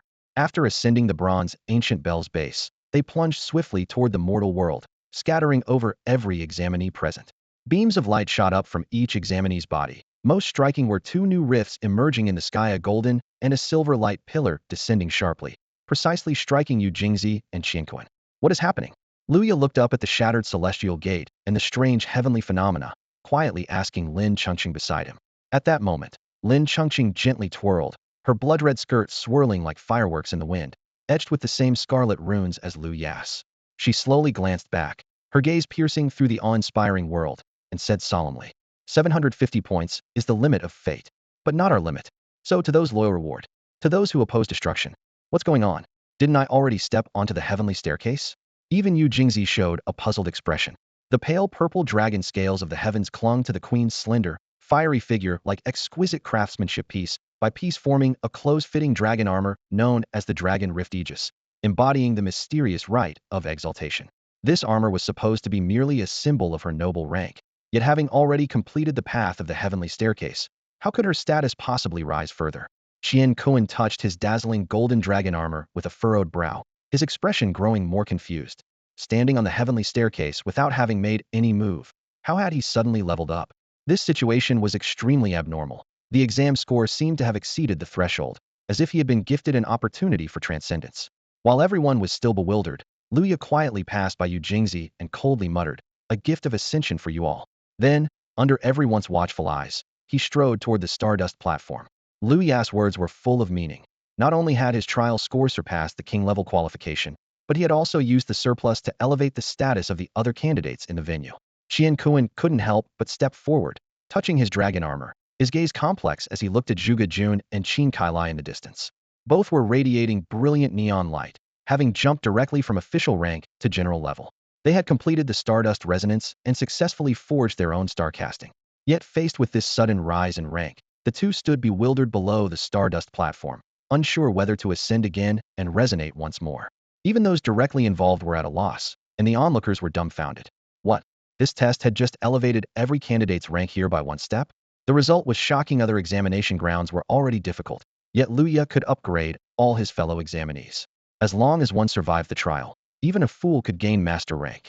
And now, not only did Luya safely lead them out, but he also upgraded their statuses, effectively turning these people into his loyal warriors. That's right. Everyone in the world knew that these people's qualifications and ranks were all granted by Luya's favor. Who would dare disobey him? Even if a flood of words tried to drown someone out, no one would defy him. From the moment they left the exam, just seeing Luya again would be considered a blessing. Some didn't understand how Luya managed to raise all the candidates' ranks, and even more were steeped in doubt about where this so-called king status came from. The 9 thrones already had their distinct lords, each unique and non-overlapping. Why did this new king suddenly appear? Doubts lingered among the people, but humanity's understanding of this world was less than 1%. Many possibilities remained unsolved. Some even boldly speculated that perhaps a king had secretly fallen without a sound. Though bold, the theory was not unfounded. Apart from throne number 009, the life-harvesting king, who could absorb others' lives to extend his own, other kings did not enjoy eternal lifespans. Why then was there no leaked news? The truth was, kings represented the greatest deterrent. If one fell, the entire world would mourn, shaking the balance. As long as no one knew, the king still existed in spirit and legend. Around this secret, people communicated silently by divine sense, with hundreds of powerful figures circling the Stardust platform. At this moment, Luya stepped onto the platform itself. The Stardust platform was a massive circular stage, 100 meters wide, covered with ancient runes and mystical array patterns. At its center stood 9 sturdy stone pillars. Beneath the platform's hollow interior lay an astonishing accumulation of layered stardust. This stardust was the shattered remnants left behind by interstellar wars over endless ages. Ground down by the great laws into fine fragments, the stardust contained terrifying power and vast history, becoming a nourishing essence for later generations to refine their bodies. Today, Luya was about to begin a new series of legends atop this mysterious stardust platform. The stardust and arcane runes, together with the stone pillars, could manifest the latent destiny-ruined starcraft embedded in one's identity, ultimately displaying the result on the screen above the Stardust platform. Yu Jingzi was worried that Xianxia City might be stingy, supplying stardust of poor quality and insufficient quantity beneath the platform. So she ordered the city to throw open its warehouses and fully supply the resources. Now, the piles of stardust under the platform nearly threatened to pierce through its stone surface. As Luya slowly ascended the platform, it was already empty. The candidates who had planned to step onto the platform to stimulate their destiny-ruined starcraft all voluntarily stepped back. This magnificent stage was now saturated with energy, awaiting only Luya to reveal the final outcome. The moment Luya's fingertips touched the stone pillar, the stardust platform trembled violently. The energy of the stardust below was rapidly drained, as if a massive whale was sucking in water. The Tao runes inscribed within his body began resonating in sync with the stardust energy. The crowd held its breath, eyes fixed on the screen hanging above. A golden progress bar surged wildly, signaling the nearing completion of the stimulation and the gradual unveiling of the starcraft's intricate details. 1 second, 5 seconds, 10 seconds, 30 seconds. As the progress bar swiftly climbed to 50%, a sudden red glow flashed at the screen's edge. 9 words appeared boldly on the progress bar's center. Insufficient stardust, please add more stardust. What on earth was happening? Was the king-level stimulation demanding too much energy? Yu Jingzi stared at the screen, frowning deeply. Tianyuan immediately rushed forward, yanking open the huge door beneath the platform. Under the strong beam of a spotlight, white smoke drifted among piles of transparent crystals stacked like small mountains. But why can't the energy be drawn out? Tianyuan scratched his head in puzzlement. Normally, Once the stardust energy was exhausted, it would turn to ash and dissipate as smoke. But right now, at least 70% of the stardust crystals remained intact, piled there undisturbed. Yujingzi's eyes suddenly blazed with fury. She swiftly pushed Tianyuan aside, snatched a handful of stardust into her palm, and immediately frowned. Irritated, she violently threw the crystals to the ground and shouted angrily, "Trash crystals." She spun around hurriedly, her gaze sharp as a blade as she glanced at the stardust carrier nearby. The man sensed the murderous aura in the air, trembling as he answered. They came from the city energy storage center. What are trash crystals? Tianyuan looked utterly confused. Yujingzi explained coldly, some unscrupulous people absorb about 70 to 80% of the energy from lower quality crystals, then mix impurities into them before selling them as genuine crystals. These crystals have almost no energy and are full of contaminants. Naturally, the platform can't extract energy from them, causing the insufficient stardust warning. Her phoenix-like eyes wide with anger, Yujingzi gritted her teeth hard. 70% of a city's stardust warehouse is filled with trash crystals. All eyes immediately turned to where Han Lu had been standing moments ago. Fu Huan was still forcibly kept awake and upright, but Han Lu was nowhere to be seen. Here he is, someone yelled from the crowd. In an instant, two powerful masters closed a nearly 1,000-meter distance, locking eyes on Han Lu. The once confident mayor now crawled desperately like a catfish at their feet, trying to flee the scene, but was grabbed roughly as if he were a dried fish, his face ghostly pale. Over the years, Han Lu indeed had been cashing out huge profits by substituting large amounts of trash crystals for quality ones. This time, he originally received a 9,010 split of normal to trash crystals from the platform's allocation. But with Liu Ya's crowning and Yujingzi's order to open the warehouse and seize the crystals, his secret greed was exposed. All the filthy lies and hidden sins could no longer be covered up. He knew that placing trash crystals on the platform had delayed a king's stimulation. Just the thought made him feel that 10 heads wouldn't be enough to pay with his life. Veins bulging, fear gripped his heart. Instinctively, he shed all dignity and tried crawling away to evade responsibility. But his escape was immediately thwarted, sealing all charges against him beyond doubt. I surrender now. Can I ask for leniency? He trembled as he pleaded with the powerful master beside him. The master gritted his teeth and coldly replied, "Hanging yourself right now would still count as leniency." Rage blazed fiercely in his eyes, showing no mercy at all. What now? Where can we get enough stardust? Tianyuan grit his teeth, staring down at the towering piles of discarded crystals beneath him. Once an identity is activated, if the resonance isn't completed in time, the talent granted by the testing ground will slowly decay with each passing moment. Their current exam was set in Xianxia City, and stardust could only be used here to resonate with the Mingshu Starforge already, a maddening challenge. But that wasn't even the worst part. Yu Jingzi shook her head slightly, but her gaze wasn't fixed on Liu Ya or the scattered crystals. Instead, it suddenly shot upward toward the sky above Xianxia City. In the next instant, the firmament above Xianxia City trembled violently, as if some enormous presence had slammed heavily into the towering atmosphere. Piercing air raid sirens screamed sharply, shaking the entire sky.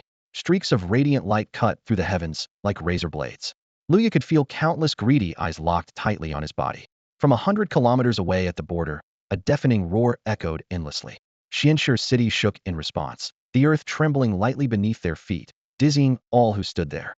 Near the exam grounds, people panicked and scattered, Xianxia City descending into chaos and fear.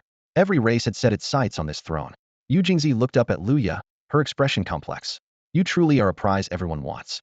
Standing amid 9 rune-inscribed stone pillars, Liu Ya's face remained calm. Ever since he saw he had gained his title and heard the generals shouting for all human champions to converge, he knew claiming this throne wouldn't be easy.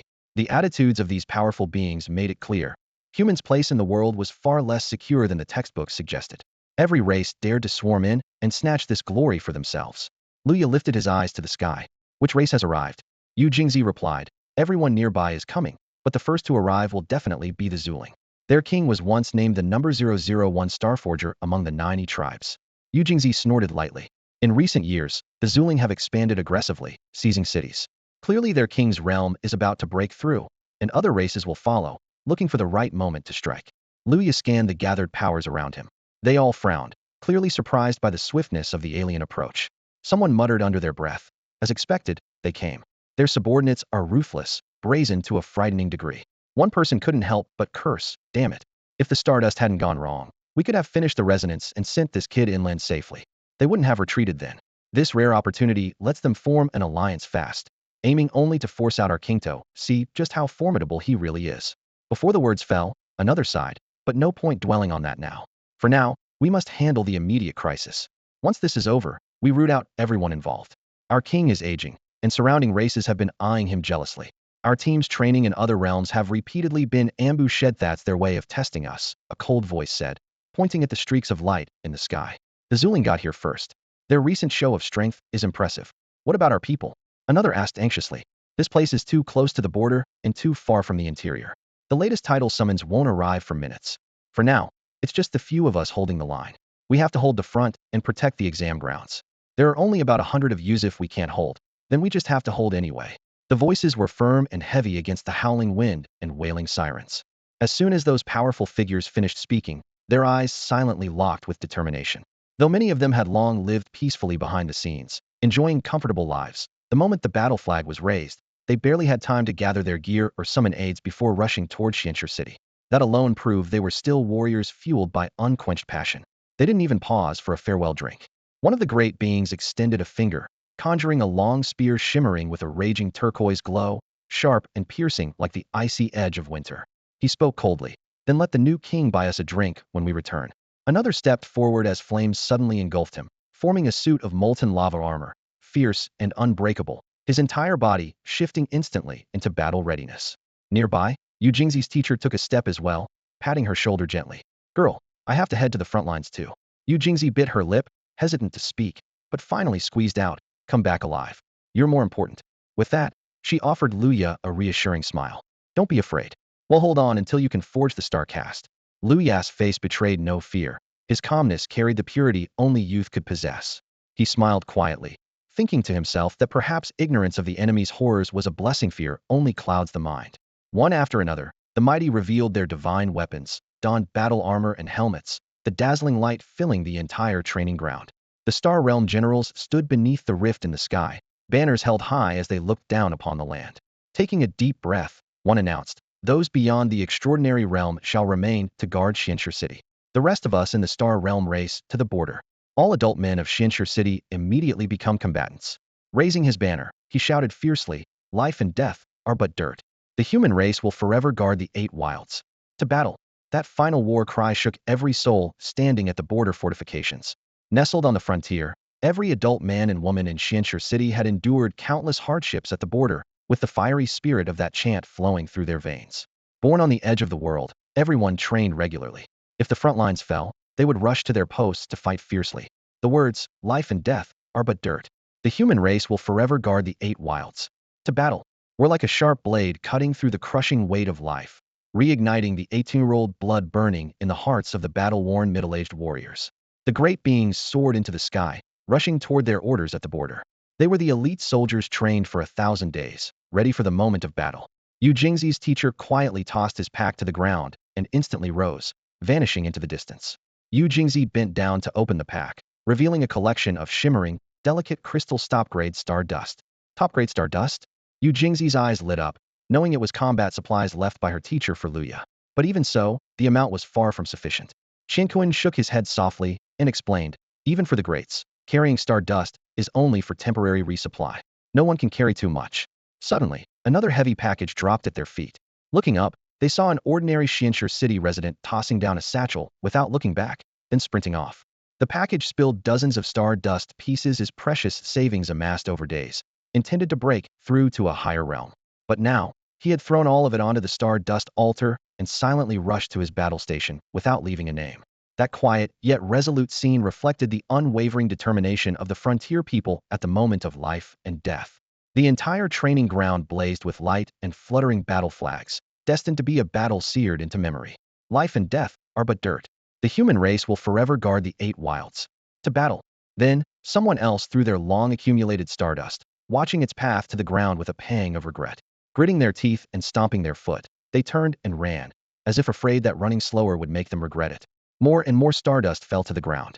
None of them left their names. Perhaps they thought even if they did, the king wouldn't remember, or maybe at that moment they only saw Luya as a child of Xianxia City.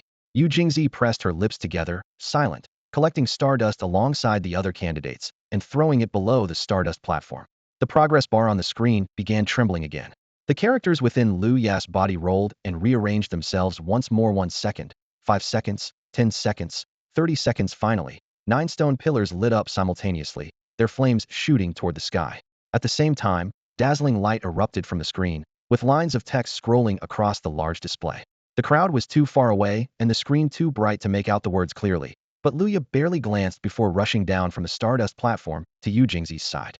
Assign me 3 powerful leaders to head the team, he ordered. Arrest everyone at City Hall and the 27 courts for round-the-clock interrogations. Execute anyone who tries to escape. Understood. Yu Jingzi replied cleanly, without a hint of hesitation.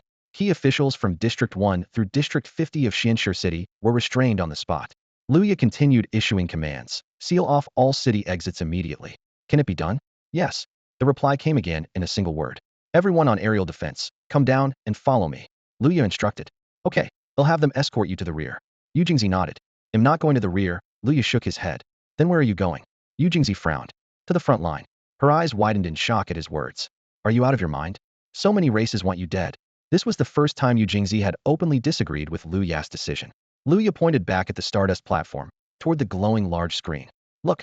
At first glance, Yu Jingzi saw a few big bold words on the screen. King 001. King 001 sighed, as the mortal world reset to 0. All the kings had passed away, his remaining life extinguished. The ancient god sighed. You are the last stronghold in the great wilderness, the living being's beacon of faith, the only manifestation of the ancient god, the King of Kings. The screen flickered with just these 3 brief Linesno skill descriptions. No attribute boosts, only those runes slowly swirling in Lu Ya's mind, forming 9 complex characters. Each one carried a measurable, profound, and weighty meaning. Luya couldn't decipher their full significance yet. He might need time, insight, and greater strength to unravel their mysteries. But he was certain of 2 things. This was the true 001 of the 9E Great Wilderness world, the strongest destiny ruin star ever forged. The textbooks recorded that Asai meant sacrificing a fleeting, precious life of a living being to summon a moment of divine power from an ancient god. Divine power was more than mere strength. It could warp reality itself. And in this world's mythology, only one being was called the ancient god, the supreme, who crushed the 12-star clouds and created the great wilderness world. Only he deserved that title. King 001, King of Kings. Wasn't that the throne title of the Suling race? Yu Jingzi's gaze locked onto the 9 characters on the screen, then instantly shifted to the star platform beneath her feet. A shadow of doubt crept into her heart. Could the star platform's energy readings be wrong? But there was no denying it was the throne of the Su Ling tribe. Luya narrowed his eyes slightly. The Su Ling were the first to charge in the border war. Could this throne be duplicated? Yu Jingzi's first response was to question the accuracy of the textbooks. But then her gaze fixed stubbornly on the screen, a flush rising on her beautiful face from excitement. The throne could never be duplicated. Only one possibility remained. The king of the Su Ling tribe is no longer alive, but the other tribes haven't noticed yet. Luya glanced toward the border, his heart tense and alert. If that's the case, I must go to the border. If you appear there, they'll surely come at you fiercely, especially the Su Ling. Yu Jingzi pressed her hands on his shoulders, worry furrowing her brow. A cold gleam flashed in Lu Ya's eyes, but he clearly realized. What would happen if the whole world knew the Su Ling tribe had lost its king? Yu Jingzi frowned deeply, unable to imagine the shockwaves that would cause. You'll find out soon enough. Luya charged forward like a raging storm, his mind racing through thousands of battle scenarios, simulating facing all the tribes alone. Chengqing, want a bet? He whispered to Lin Chengqing, who was possessed by a soul spirit beside him. But I can hold them off. Crazy. Lin Chengqing laughed helplessly and shook her head. I just love your reckless style. 300 years of life restored, star energy full. Let's bet you can stand against thousands of enemies. Suddenly, a new message flashed across the screen. Success returns all lost lifespan.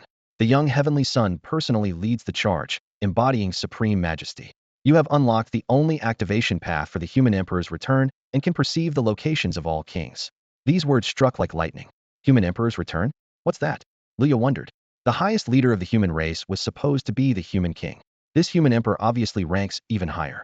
Lin Chengqing spoke anxiously. This clearly praises your fearless courage. If you retreat back to the heavenly Yin capital, you might never activate the human emperor's return your whole life. Luya was puzzled. That phrase doesn't sound like your style. I don't know either. Only the first line was mine. After I poured in the 300 years of lifespan, the rest appeared automatically. Her voice deepened with hard-to-hide astonishment. There's something else inside the eyes. The air grew tense, as if a seismic upheaval was quietly unfolding. Lu Ya's brow furrowed deeply as a sudden realization dawned on him. Lin Chengqing was nothing more than a deeply resentful mortal, yet she wielded a terrifying power capable of reshaping reality itself. Behind those eyes that pierced through illusory time and space, there must have been encounters with beings beyond comprehension, entities so utterly alien that no living creature could fathom them. Such an existence transcended even the realm of kings, surpassing the limits of all human understanding. What secrets lay hidden in those eyes? Perhaps only by embarking on this entirely new trial could the truth gradually be unveiled. He instinctively glanced back toward Tianyuan, a surge of caution rising in his heart. This destined trial was far more complex than he had first imagined. It was nowhere near over. Every time a king appeared, it triggered intense attention and scrutiny from all races across the world. Though all kings might choose to withdraw and wait for their own growth, those who step back remain mere kings, while only those who confront hardship heed deserve the title of human emperor. Luya suddenly understood his path of celestial cultivation did not end with 8 steps. The 9th step led to a secret path no living being had ever trod. But how many ordinary people would willingly abandon their throne, ready to brave dangers and stand guard against enemies at the frontier? And the presence behind those eyes seemed to appreciate a madman bold enough to risk his life in the wager was exactly that kind of man. How could a mere mortal deserve the title of human emperor? Exhaling deeply, Luya fixed his determined gaze toward the border. 100 kilometers away, smoke from beacons and the sounds of battle thundered to the clouds. Peering closely, he caught several faint, translucent glimmers of light, each a different hue, with one shining intensely just behind him, undoubtedly the pursuing human king. Through this blurred perception, he realized it was the so-called awareness of all kings' locations. That vivid light behind him belonged without doubt to the real human king on his way. I'm going in. Wish me luck to come back alive. Luya's heart swelled with courage. He didn't know when the human king would arrive, nor why the human emperor's return path needed to pinpoint each king's position. But he understood that only by boldly pressing forward, supported by the might of human champions, could he reach the battlefield first. Then go. He'll protect you from death, and you protect the people. This fiery resolve also awakened the fighting spirit in Lin Chengcheng's bloodline. You can really keep me alive? She asked skeptically. Luya replied in surprise. Not just alive, I'll make sure no one steals your throne. Don't forget. Lin Chengcheng tossed her blood-red hair defiantly, her eyes firm. I am a king too. The path to becoming human emperor is a blood-soaked road, hanging by a thread between life and death. There is no turning back, only to live through facing death. But what if 2 kings walked this road side by side? In Luya's eyes, countless runes surged like a flood, enveloping Lin Chengcheng's form. The blood-colored heavenly book stirred restlessly, heralding the arrival of another king. Outside Xianshi City, the border fortress stood with walls 200 meters tall and 30 meters thick, stretching eastward into the mountains and westward to the vast sea. 100 kilometers beyond the walls lay endless forests of dawn redwoods. Once a natural barrier formed of misty swamps and rainforests shielding the human realm's first line of defense. But now, the vast forest had been utterly ravaged. Even colossal walls reaching 50 stories high were torn open by some horrifying power, cracked by jagged, terrible rifts. Healers rushed to dig buried soldiers from the rubble. Rune warriors braved the wind and flames to desperately cast defensive magic, just barely plugging each breach. On the wall, millions gave their all, transforming their very life essence into cannon fire, pounding back surging waves of overwhelming energy. Though each individual's strength barely made a dent, their vast numbers gradually wore down the enemy's assault through relentless attrition. The battle was fierce and perilous. The border fortress endured a life-or-death test unlike any before it. In front of the city wall, countless formidable warriors clad in armor hovered in midair. Behind them, magical rings shimmered, while their swords and blades gleamed coldly, the true frontline defense of the human race. Waves of sword light sliced through the surging energy storms, shattering the devastating attacks that threatened to annihilate everything. The Zuling tribe's massive army had already approached the city walls. These towering 3-meter creatures were composed of semi-transparent icy blue crystal, their blood-red eyes fixed relentlessly on the front. With 4 arms moving rapidly to form seals, they drew elemental power from the void, forging various attribute-infused destiny starcasts that pounded the crumbling walls like a torrential downpour. As the foremost of the 9 great races in the great wilderness world, the Zuling tribe's power was undeniable.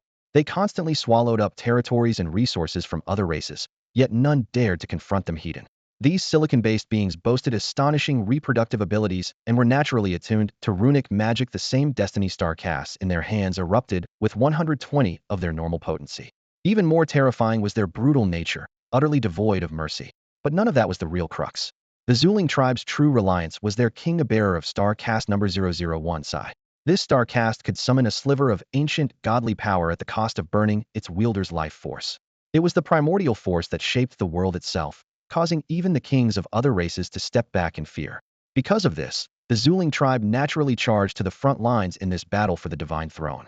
If they broke through the defenses, they could immediately rush to the examination grounds, kill the new king, and seize the divine throne. To ensure this, they even deployed 3 rank Jew noble-level elites. Behind them, armies from at least 5 other races were rushing to the front, their numbers swelling constantly. The Zuling tribe had to concentrate enough power to seize the initiative. Thus, their elites were locked in fierce combat with the human masters on the front lines, while their soldiers charged fearlessly through artillery fire. Some even sacrificed themselves by detonating within breaches in the wall to prevent humans from repairing the defenses. On the human side, all eyes were fixed on a single figure Tianyuan. This nearly 2-meter-tall burly warrior wore full silver armor and gripped a pair of large crescent moon sabers in each hand. Strong and bull-like, he stood firm before the wall. Just moments ago, he had charged recklessly within 100 meters, but the combined pressure of the 3 Zuling J-level elites now pinned him to the city wall's edge. The relentless attacks almost drove him into the fortifications. Healers on the wall spared no effort, frantically throwing healing Destiny Star casts at his body. Tianyuan possessed Star Cast number 018, Overlord. Once activated, his strength would multiply several times over, numbing all pain and fear, though using it might paralyze him for a week or longer afterward. At this moment, he was like a savage tiger lost on the grasslands, rampaging wildly with reckless abandon. Only such a star cast could enable him to hold off 3 J-level elites alone. The Qian family was a great clan in the Eastern Territory, and Xianxi City belonged to its jurisdiction. Though the Eastern Territory's main city was far away, Tianyuan was the first to arrive at the border to defend against the enemy. His youngest son, Qianquan, entered the examination grounds of Xianxi City. Were it not for the sudden invasion by the foreign coalition, General Tianyuan would now be standing beneath the Stardust platform, waiting for the family's most innocent child to activate the Star Forge. The joy of today had ignited his fighting spirit despite his battle blade being shattered, the city wall collapsing behind him, hundreds of tons of rubble denting his armor, and his body riddled with wounds. He still tried to charge forward. How much longer until reinforcements arrive? The healer on the wall shouted hoarsely. General Tianyuan can't hold on much longer. 2 minutes. 2 minutes? Do they think they're carrying turtle shells? The healer cursed. We can only last 1 minute at best. On the battlefield, 2 minutes was enough time for the defense line to collapse. If the city wall fell, tens of millions would be wiped out within 30 seconds by the life-ruined Star Forge's bombardment. Look to the left. A flank soldier suddenly yelled. The healer hesitated for a moment. His staff was in his right hand, so the other side was left. He turned his gaze and saw 50 or 60 sky-blue ruined spirits rising to the wall under the cover of smoke. Though they were low-rank with dim auras, the life-ruin energy they wielded exploded all at once, sending icy blue beams straight toward the healers protecting General Tianyuan. Shield bearers, protect them. The healer retreated while scanning the area. Despair surged in his heart. Every breach was filled with ruined spirits. The strongest humans were completely suppressed. Low-level ruined spirits poured in like a tidal wave, shattering the defenses instantly. The ruined spirits focused their fire to kill the weakened healers. Their tactics clear. Without medics, how long could General Tianyuan hold out? If he fell, the border would collapse immediately. Damn it! The healer raised his staff, gathering the last of his stardust energy at his chest, preparing to summon a protective energy shield to block the first wave of attacks. Keep healing.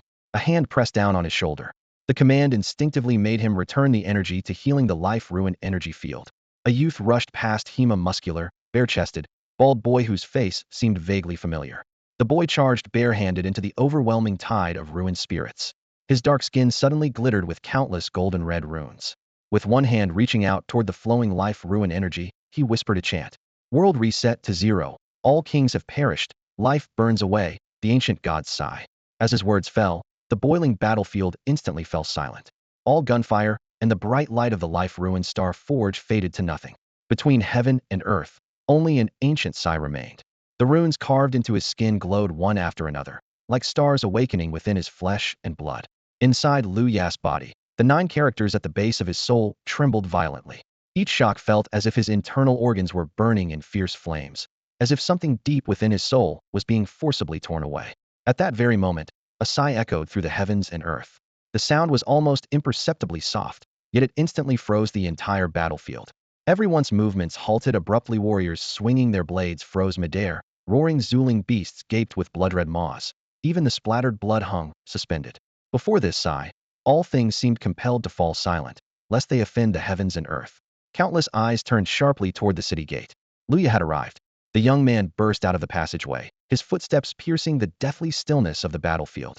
He suddenly grabbed the shoulder of a healer, using the momentum to leap high into the air, tracing an arc toward the group of 2nd and 3rd grade Zuling. His movements were far from graceful, and his technique was hardly exquisite. He simply swung out a palm strike. But the moment his hand extended forward, the void behind him abruptly tore open. A colossal figure, too immense to describe, slowly materialized. Though faint and almost transparent, it stopped everyone's breath in awe. It was the ghostly image of an ancient god. Its massive form stretched beyond the heavens and earth, the towering city walls before it seemed as small as grains of sand. Its face was indistinct, but one could feel the cold, indifferent pressure of a being gazing down on all life. It stared blankly at Luya, the boy who had just sparked the star of life ruins, not even reaching first grade, yet charging fearlessly toward the powerful enemy. The Zuling unleashed frenzied attacks of the life ruins, sending torrents of energy crashing down on Luya. But the boy was like an icebreaker ship. Every strike shattered the moment it touched his body, as if those destructive forces capable of leveling the walls had no effect on this ancient, god-blessed vessel. This can't be. A Zuling shouted, eyes wide with disbelief. It sensed clearly that Luya showed no trace of energy fluctuations, no different from an unarmed civilian. Yet each Zuling had spent at least 5 to 10 years honing their bodies to reach second or third grade. The gap was like a tank versus a spotted deer. But now, the spotted deer had shattered the tank's armor-piercing shell and broken its cannon with one charge. Was this possible? No, it wasn't. But gods never need to make sense. The moment Lu Ya's fingertip touched the first Zuling, the ancient god's colossal phantom pressed down its finger as well. There was no roaring explosion or dust cloud. There was only disappearance. The Zuling vanished. The wall behind it vanished. Everything in that space was erased as if it had never existed. This was the power of the sign, not destruction, but judgment of reality itself. Reality touched by it was erased outright from the world. When the dust settled, Luya slowly stood. The city wall beneath him was noticeably lower, and nothing remained before him. The boy's figure stood out starkly amid the ruins, like a chosen son of the gods. The boy entered the borderlands, and with a single finger, changed heaven and earth. Everyone was stunned. The healer's mouth twitched, speechless. Suddenly, he remembered this was the newly crowned king of Xianstone City. Shouldn't he be retreating to the interior under the protection of powerful beings? Coming here to die made the sacrifice of tens of thousands of soldiers on the wall seem pointless. The powerful guardians escorting Luya now wished they could drag him back. They had thought reinforcements were arriving soon, even that the king might be secretly protecting him, so Luya would be safe. But no one expected the boy to charge the walls like a runaway wild horse, attacking enemies without hesitation. It wasn't that the mighty beings weren't quick enough, it was simply that they never imagined Luya could be so reckless. The sudden commotion on the city wall instantly drew the eyes of every living being on the battlefield. Behind Luya, a massive shadow was slowly taking shape. It was a hazy figure, towering thousands of feet, stretching from earth to sky. Its contours were blurred, as if shrouded in thick mist, yet even in its faintness, the entire battlefield fell into a dead silence. The warriors of the Zuling tribe nearly popped their eyes out. They knew this sight better than anyone, the ancient divine shadow, connecting heaven and earth, overshadowing fate's ruin, silencing the forging of stars. It was this very shadow that had allowed the Zuling tribe to dominate the continent, occupying the richest lands and the most abundant resources. But now, this emblem that should have belonged to the Zuling appeared behind a human boy. Why? A Zuling soldier's voice trembled. Why is it standing behind a human? The shadow was so faint it almost seemed to dissolve into the air. And the power behind Lu Ya's finger point just now was far less than 1/10th of the legendary Sai of the ancient god. Normally, when the true ancient divine shadow appeared, a single strike could level thousands of miles of land, wiping out billions of lives in an instant. Sweat beaded on Lu Ya's forehead. No one knew that this boy, raised in the slums of District 50 in Xianstone City, had never undergone any systematic education on fate or star forging. He didn't understand how to harness energy, nor how to manifest techniques. That he could summon even a faint shadow was nothing short of a miracle. 3 nobles of the Zuling tribe exchanged glances beneath the city wall. Flames flickered in their eyes, disbelief sparked within them. The prophet was talking about the arrival of 009, right? One noble's voice echoed in the minds of the other 2. Of course, 009. Formerly the throne of the Tyr tribe, another replied. I've even set an ambush near the Tyr border waiting for word of their king's fall, to seize their core resources amid the chaos. Then what is this now? The third noble's gaze fixed unblinkingly on Luya. 001. 001, that should have been ours. Did the prophet miscalculate? No time to worry. First, we take back the Sai. Agreed. Whoever claims it becomes the new king, no infighting among us. Agreed. In an instant, 2 nobles erupted with dazzling light, their energy roaring through their bodies. Tianyuan, who had just climbed the city wall, saw this and steadied his badly injured form to prepare for battle again. Just as tensions reached a breaking point, the third noble spoke up quietly, stopping the others in their tracks. Wait. His voice was soft, but commanded immediate attention. Why did they let the new king appear right on the front lines? Aren't they afraid he'll die here? All three nobles looked up, scanning the sky. Normally, the humans would send heavy troops to escort the new king to the capital. Though ambushes from other tribes could occur, reinforcements would gradually gather, making safe arrival highly likely. Failing that, they would at least keep him inside Xianstone City, awaiting reinforcements. If the city's defense held half an hour, all tribes would have to retreat because all human masters would converge within that time. But now, their new king was standing on the most dangerous city wall. Unless, one noble's eyes narrowed. A Zuling noble has already infiltrated the crowd, or their old king, who hasn't appeared in a decade, has arrived? Attack or retreat? The three nobles debated silently. A king is a king, even if aged. If he came burning with desperate might, the three might not be his match. Suddenly, a booming laugh erupted from the city wall. Ha ha ha. The laughter rolled like thunder, shaking the battlefield. Luya stood amid the bloodstained battlements, runes still gleaming on his body. He was burning his life away, and behind him, that nearly invisible shadow loomed between heaven and earth. I, the new human king, number 001 Sai? His voice echoed across the battlefield. Have you come to congratulate me, or to kill me? On this corpse-strewn wall, this boy actually laughed. If you want to kill me, better hurry, Luya continued, or else the Zuling will get there first. When they reclaim the king, those vast lands and endless resources will be theirs to guard again. The human masters nearby clenched their fists so hard their knuckles cracked, itching to drag Luya back inside. But Luya had already warned them to move. Whatever you do, don't move. Come on. With a sudden roar, Luya thrust his right fist forward, leaving only his index finger extended, beckoning to the vast, shadowy mass of the trillion-strong united army in the distance. A simple gesture, but a direct provocation to every tribe across the entire Jiui wasteland. Arrogant. Way too arrogant. Luya stood atop the city wall, hands clasped behind his back, his gaze sweeping over the tens of thousands of Zuling warriors. A sneer curved his lips.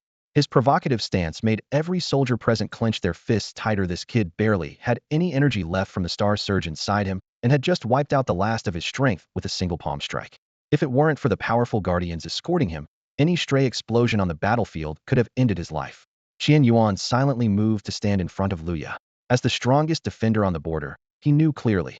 The human lord wouldn't arrive for another 90 seconds, and their Starforged overlord could only hold out one more minute after constant blows. Thank you for your efforts. Luya's hand landed on Tianyuan's shoulder with a light pat. The warlord stiffened completely. Bro, do you think this is some kind of frontline pep talk? This is war. And right now you have neither strength nor rank. If you want to earn your status by fulfilling your potential, it'll take decades. The crystalline creatures of the Zuling tribe stood motionless in the marsh, gripping the walls, but making no move to attack.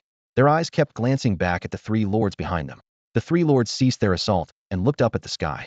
At that moment, the morale of the greatest species in Jiui Dawang was broken. In the distance, various races slowly formed ranks and moved forward. The clouds above churned strangely, as if hiding something unwilling to reveal itself, likely the generals and lords of those races. Is that 001? A creature whispered. 30 years ago, during the Twin Kings battle in the Sky Mirror, I saw him. Since then, the Zuling king appeared publicly twice. The last time 12 years ago when fighting the Tyr tribe. Appearing 3 times in 18 years isn't that too frequent for a king? The more you try to prove something, the less evidence you have. But the Zuling have incredible lifespans. What if he has used too many Sais in his youth? Every race stared at the Zuling army ahead. Once, all believed the Zuling king and his tribe were at their peak, that their dominance, their burning and pillaging, was justified. But the moment the Sai manifested in that young human warrior, doubt took root and flourished, turning all past Zuling actions into proof that their king was dead. Why don't they attack? Qian Kuan climbed the wall, eyeing that terrifying army with confusion. Has the human king arrived? He had just unleashed his star forging to rush to the front, following Luya just like in the exams. Live or die together. Not yet. Yu Jingzi whispered quietly behind him, her delicate face cold and eyes fixed intently on the unfolding battle. Her fingers trembled slightly. She understood the situation far more clearly than Qiankuan and was even more anxious. Then why aren't they moving? Qiankuan asked, his wide, innocent eyes staring in confusion at Luya, who was calmly tending to his father. Empty city stratagem. Yu Jingzi's voice dropped to a hushed tone. What's that? Qiankuan scratched his head. You wouldn't understand even if I explained. Yu Jingzi kept her gaze locked on Lu Ya's composed figure. How could this man remain so calm while employing such a desperate gambit as the empty city stratagem? The empty city stratagem is a pure psychological gamble. When Zhuge Liang used it in history, he dared only because he knew Sima Yi well. If Sima Yi killed Zhuge Liang, he would lose all value to Chao Wei. Like a hunted rabbit and a dog ready to be discarded, Sima Yi would step back to save himself. Offering Sima Yi an escape allowed him to desist. But today was different. Luya didn't even know the commanders of the other races. On what grounds could he risk such a bet? Perhaps it was because of the current formation. The Zuling clan, the strongest race, had pushed their entire force forward with everything committed to battle, while other races waited behind for an opportunity. Now that news had spread that the Zuling king was dead, no one feared that clan anymore. The throne was up for grabs. Whoever killed Luya would become king. Yet Luya was provoking all the races, visiting frontline veterans, and theatrically performing the empty city stratagem. His exaggerated acts perfectly fit the image of a sudden teenager. His vivid performance made people believe the human force's main troops were on their way. The pressure from the human king forced all races to hold back temporarily. Before them lay two choices: risk their lives betting that the human king was not present, charge forth to kill Luya, and seize the throne, or set their formation, wait for the Zuling clan to retreat, then strike their main force while Luya, the arriving king, divided the spoils. The first option meant facing the entire frontline held by the Zuling clan, who would fight desperately for the throne. Compared to that, the second option seemed easier. Yu Jingzi could see through Lu Ya's strategy, but what truly terrified her was that the moment he saw her awaken the Star Forge, he had already decided to take the front line. Had he planned all this from that instant? A boy with little experience, under the pressure of countless troops and the hopes of billions of lives, was performing a flawless solo act? Where did this courage and confidence come from? How could an 18-year-old dare to treat an entire race's fate like a game of chess, forcing all living beings to make irreversible moves? Just as Yu Jingzi's heart swelled with shock, the previously calm battlefield erupted again. Someone had died. It was the logistics core of the Zuling clan.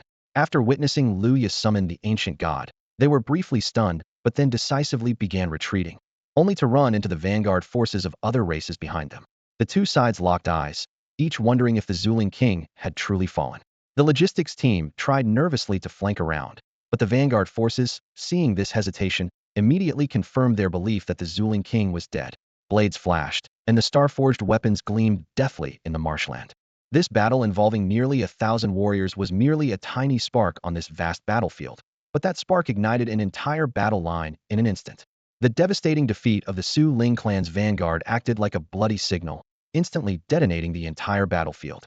Armies from various clans surged forth from all directions, cutting off every escape route for the Su Ling clan. Dark clouds rolled and pressed down from the heavens, the oppressive aura emanating from within, making it hard to breathe. Those hidden powerhouses could no longer contain their killing intent.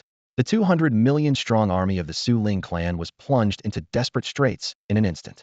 Reform the formation, counterattack across the entire line. Tianyuan's roar exploded like thunder, echoing throughout the defense line. War drums thundered to life, shaking the very earth. High above in the firmament, the three Duke-level experts of the Su Ling clan exchanged glances before dispersing. They raised their divine weapons, and the Dharma rings behind them burst forth with sun-like radiance. All troops, hear my command. Those who advance shall be granted titles and gold. Those who retreat shall have 9 generations exterminated. All troops, charge, break through the gates, and slay the king. The Su Ling clan warriors, driven to desperation, unleashed earth-shaking roars. 200 million soldiers surged toward the human clan's walls like a tidal wave. Each one used their battle cries to suppress the fear in their hearts, transforming their bodies into cannonballs for the siege. The three Duke-level experts moved their fingers, and stars shattered under their laws. The might of 3 celestial bodies converged into their divine weapons. The 3 artifacts blazed with brilliant light, merging in the sky to form a 10th-centimeter giant sword. The radiance of the blade outshone even the stars, making the towering city walls appear insignificant. This powerful, Tianyuan gripped his broken crescent blade tighter, sensing the destructive force emanating from the giant sword. The surrounding human powerhouses involuntarily stepped back half a pace. They finally understood that dukes were dukes, and no matter how mighty a general might be, they could never bridge this chasm. The 3 Duke-level experts hadn't fought with full power earlier, merely wary of ambushes from the clans behind them. But now the Su Ling clan had no way out. They were betting everything to kill Luya and seize the throne by force. The destiny of the human clan ends today. The 3 dukes exerted their full might, and the giant sword came crashing down. Before the blade even descended, the city walls groaned under the unbearable weight. Stone bricks weighing dozens of tons began to loosen and crack, and the entire stronghold trembled. All below the transcendent realm, abandon the city and retreat.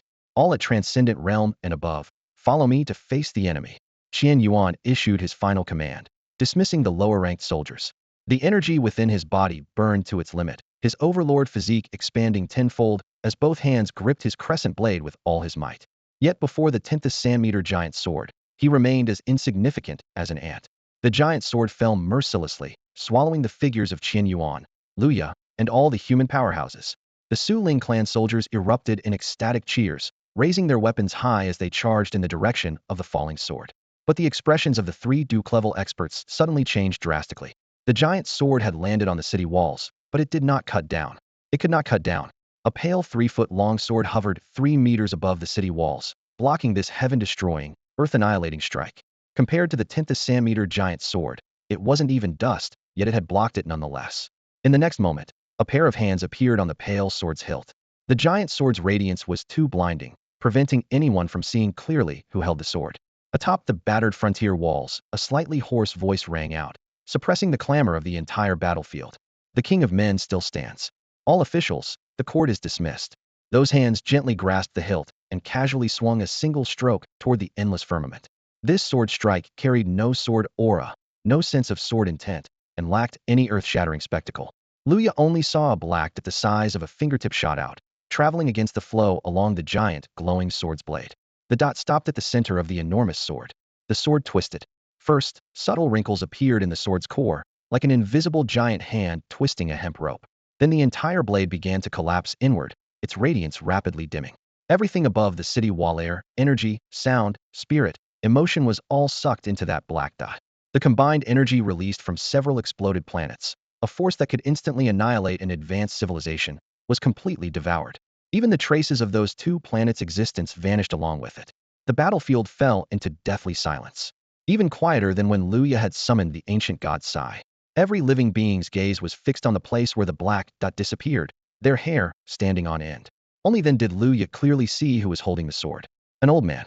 His face was wrinkled like crumpled straw paper, skin stretched tight over bones. Luya's mind flashed to the famished wild dogs of District 50, who'd gone days without a full meal. He knew it wasn't right to describe a mighty figure like that, but no words fit better. The elder wore a black cloak embroidered with gold and silver threads depicting a true dragon totem, the textbook image of the human king's dragon robe. But this robe was faded now, far from the dazzling brilliance illustrated in the textbooks. His gaunt frame made the robe look empty. Yet he remained upright, proud. Luya saw a faint red glow by the old man's side that was the human emperor's return mark, an aura that only the king could bear. Among the entire human race, only one could wear that dragon robe. Wan Sungrong, the king who had ruled the human clan for the past 4 centuries. The sword strike just now was codenamed King 008 Collapse, also known as the Quantum Throne. The monarch wielded absolute control over quantum constitution, able to reshape, reconstruct, and collapse reality itself at will. Below the king level, the names of Fate Starforge identities were increasingly complex and ornate, but the titles of true kings were strikingly simple. True strength needs no grandiose name. All humans on the city wall stood at attention and raised their heads to face the elder. This was the ceremony decreed by this generation's king. Discard the complicated ancient rites. No kneeling, no flattery, just stand tall, watch closely, and follow the king's lead into battle. Impressive, right? The old man patted Luya's shoulder like an old friend. Yes, Luya nodded. That sword strike was casual, yet capable of collapsing heaven and earth, a display of real power. I was even more domineering when I was young. The elder chuckled softly and waved his hand. The sky cracked open. Torrents of majestic light rushed in and halted before the city wall, sheltering the battered human fortress behind them. Their magic rings glowed so intensely they seemed almost solid, and Luya felt like he was staring into a cluster of suns whose radiant energy made his eyes ache. Luya recognized a few from the news broadcasts. These were not simply generals, they were nobles of the highest rank. Gods like Guan are unworthy of appearing in the lineup led by the king of humans. The front line of the Su Ling tribe began to collapse. They trampled over their own fallen as they retreated, the clang of armor mixing with panicked gasps. Behind them, the allied armies of various races remained unmoved, watching coldly as the routed Su Ling soldiers surged toward their positions like hunters lying in wait. Far ahead, the dark clouds slowly parted, revealing the figures of powerful warriors from different races hidden among the clouds. Countless points of light filled the sky, flickering like a galaxy sparkling in the night. King of humans, we only came to slaughter the Su Ling. We have no intention of provoking the human race. Voices of the allied leaders echoed from the horizon. Their armies formed ranks in place, clearly asserting their stance through action. It had been too long since anyone had seen the king act. People only heard rumors that the human king had aged. The intelligence was correct, the king was old. But no one expected he could still fight this fiercely. Wan Songrong stood on the city wall, reaching out a withered arm for Luya to support him. After hearing the words from the allied forces, he nodded slightly. Just as he said, the king of humans still lives. All ministers, retreat from the court. Pursue those above the transcendent level. Those below, clean up the battlefield. His voice was low but carried to every corner of the war zone. Take as much material as you can, leave no Su Ling alive. And what about the other races? A great power inquired. If any harm comes to humans by mistake, he paused, the same, leave none alive. There was no hint of bloodlust in his calm tone, yet those few words sealed the fate of billions. The meaning was clear: loot Su Ling supplies freely, but attack any other race that dares make a move. The mighty transformed into streaks of light, charging at the Su Ling elites, while mortal soldiers flooded out of the city walls like a tidal wave. The arrogant Su Ling howled and broke in all directions, but the encirclement tightened steadily. Blood stained the swamp red, rising the water level by half a meter. Corpses piled like mountains. Next year's trees here would thrive on that nourishment. Luya, supporting Wan Songrong, stood observing the battle from the wall. Behind them a crowd gathered, some looking at Wan Songrong, others at Luya. They gambled and lost. There shouldn't have been hesitation, Wan Songrong yawned, watching the Su Ling trapped and desperate. War is fundamentally a gamble on fate, Luya said, just as a war correspondent climbed the wall. Hesitation comes when choices exist. It's a human weakness, and Su Ling's as well. The reporters set up equipment, broadcasting the siege live to all humanity. The message was clear: humans too were about to claim their share of Su Ling territory. Shouldn't you do an interview? Wan Songrong smiled at Luya. Before Luya could react, a microphone was thrust before him. He didn't look at the reporter, instead staring at the king before him. The king he imagined was aloof, a true dragon with fiery eyes and stars circling his throne. But Wan Songrong looked more like a parent urging their child onto the stage during New Year's. Your performance was good. The empty city ruse bought at least 3 minutes, Wan Songrong said into the microphone, praising the newborn king before all humanity. Using others to kill others, turning the attack on humans into an attack on Su Ling was clever. His tone suddenly sharpened into severity, but stirring the fate star to forge a path was the wisest choice. Do you realize how important you are? I do, Leah answered simply. You still came? Wan Songrong gestured at the swamp full of corpses. Look at this battlefield. How many want your life? No one dared to speak around them. The king was angry, and none would intervene. I see that. Luya glanced at the battlefield, then quietly reached backward, but I also see over there. Everyone was stunned, following Luya's hand and turning to look. Even the cameras instinctively shifted direction. Beyond the walls lay sprawling camps densely packed, endless mountain ranges rolling like waves, with cities of all sizes connected across the flat valleys. 60 million border soldiers, 50 million in Qingyuan County, 160 million in Xianshi City. Luya leaned on the wall, calmly listing figures. They also matter. Luya stared toward the distant cities. Under the dim sky, faint glimmers of light slowly began to rise. Somewhere, exam candidates were still forging the destiny star, their wills and energy flickering and struggling in the night air. He released the king's hand he had been holding and bent down to straighten the body of a fallen warrior. The man's forehead had been pierced by a void spirit, blood seeping slowly from the gaping wound. His face was burned and twisted by searing energy, unrecognizable. Luya fixed his gaze on the warrior's tightly shut, but hollow eyes and muttered softly to himself. I'm leaving now. Back then, the great powers surrounded me as I was escorted away. All the races did one thing: pursue. Keep chasing until the human main force arrived, and all hope was lost. His voice carried an indescribable mixture of weariness and gravity.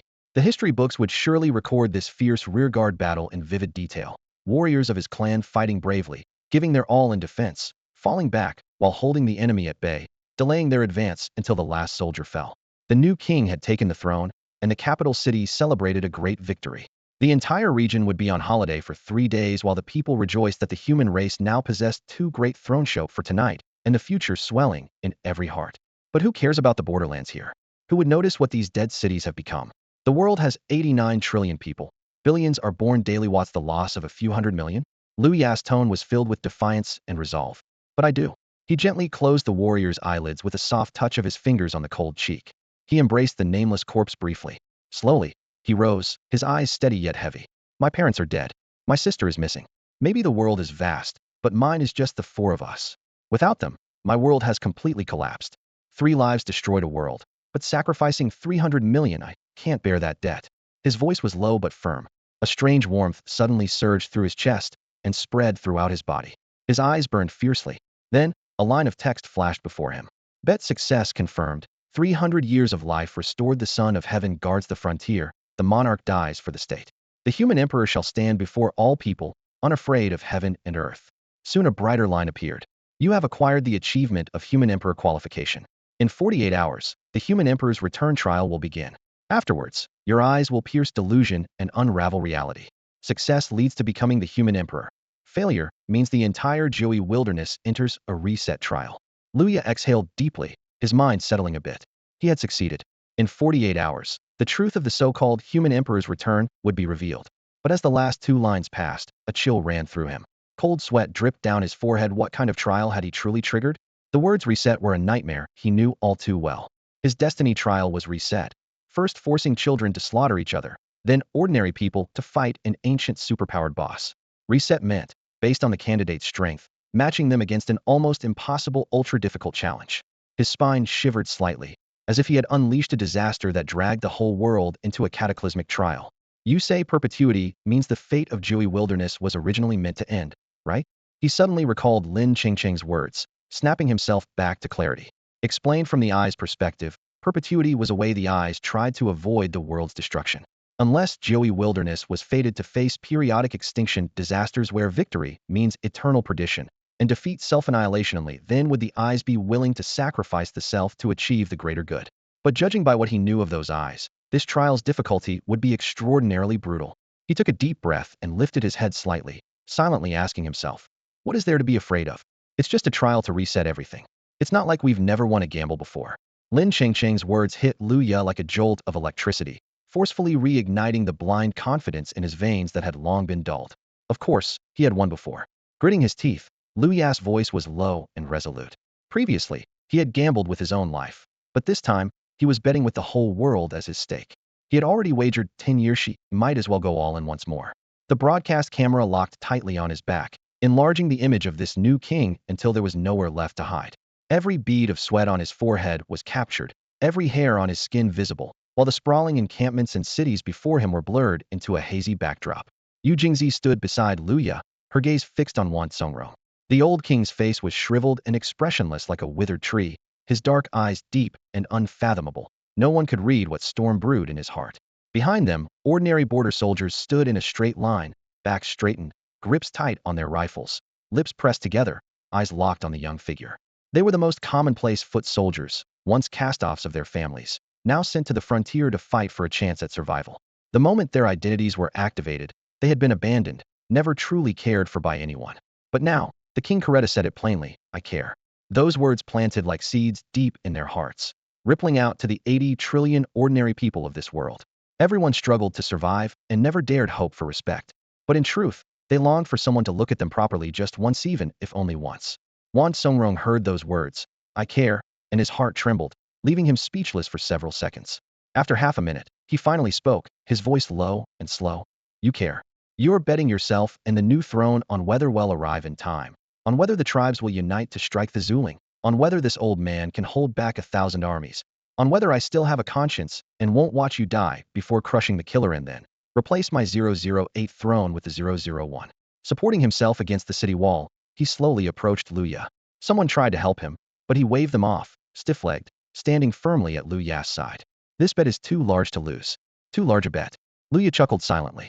You've never seen the gamble I've laid down. I've dragged all the tribes of the Joey wilderness into this. Nobody expected Xianshi City would seize the throne. If I die today, the situation simply returns to how it was before.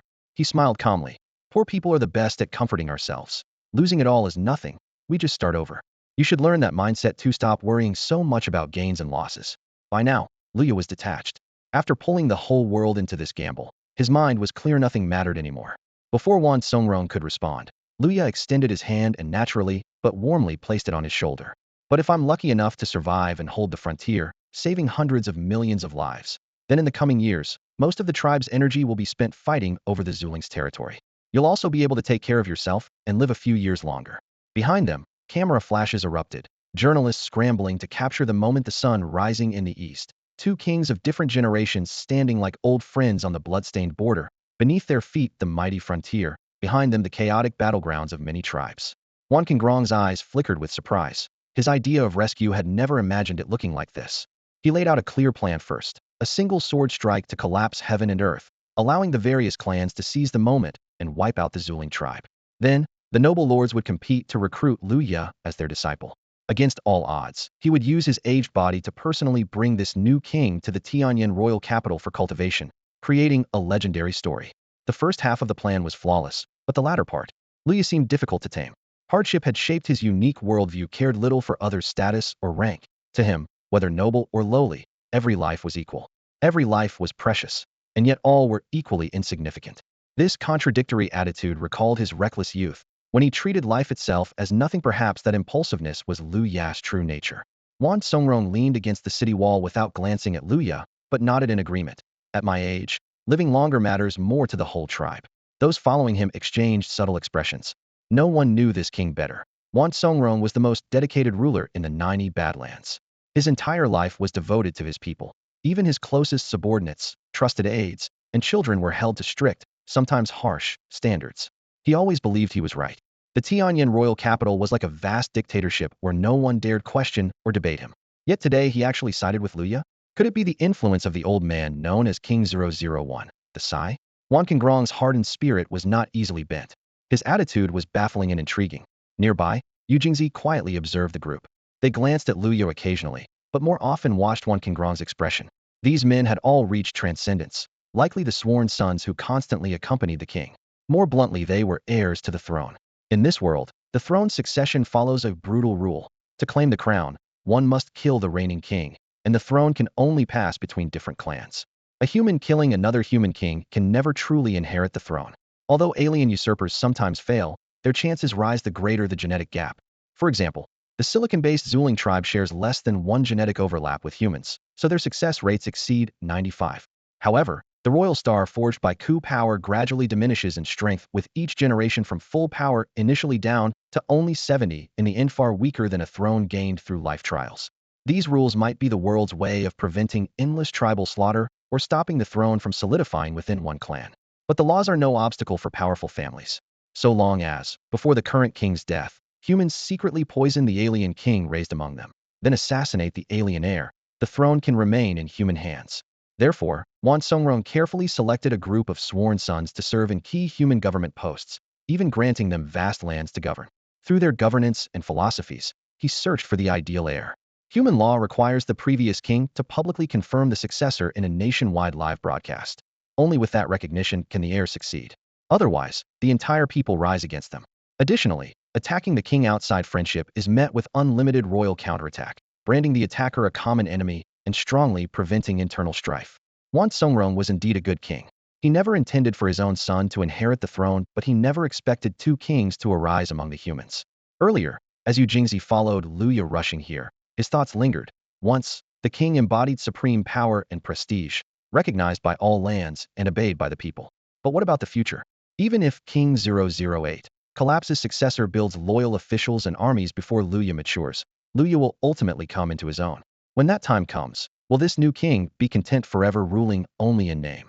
With two kings among the humans, who will claim this vast territory a century from now? She thought this way, and surely the old king's adopted son thought the same. Help me down from the city wall.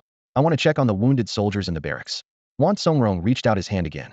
Luya took it naturally, his arm resting lightly on Wan's shoulder. The rest of you guard the city and wipe out the enemy. Old man here doesn't need any protection. Wan's cold voice cut through the crowd, halting those who were about to step forward. In that moment, everyone turned decisively and rushed toward the front lines, yet a common question lingered in their hearts. Why did Wan Songrong send them away? What did he want to say to Luya alone? The steps down from the city wall were steep. The west wind blew cold, but only these two old and young walked side by side with steady strides. After 3 minutes of silence, one suddenly spoke. I want help with your parents' case anymore. You handle it yourself. Luya nodded and quietly thanked him. This kind of delegated power was the greatest help. It meant he could use any means necessary and act as he pleased. You have no official position, Wan continued. If anyone questions your authority, then go see Tianyuan.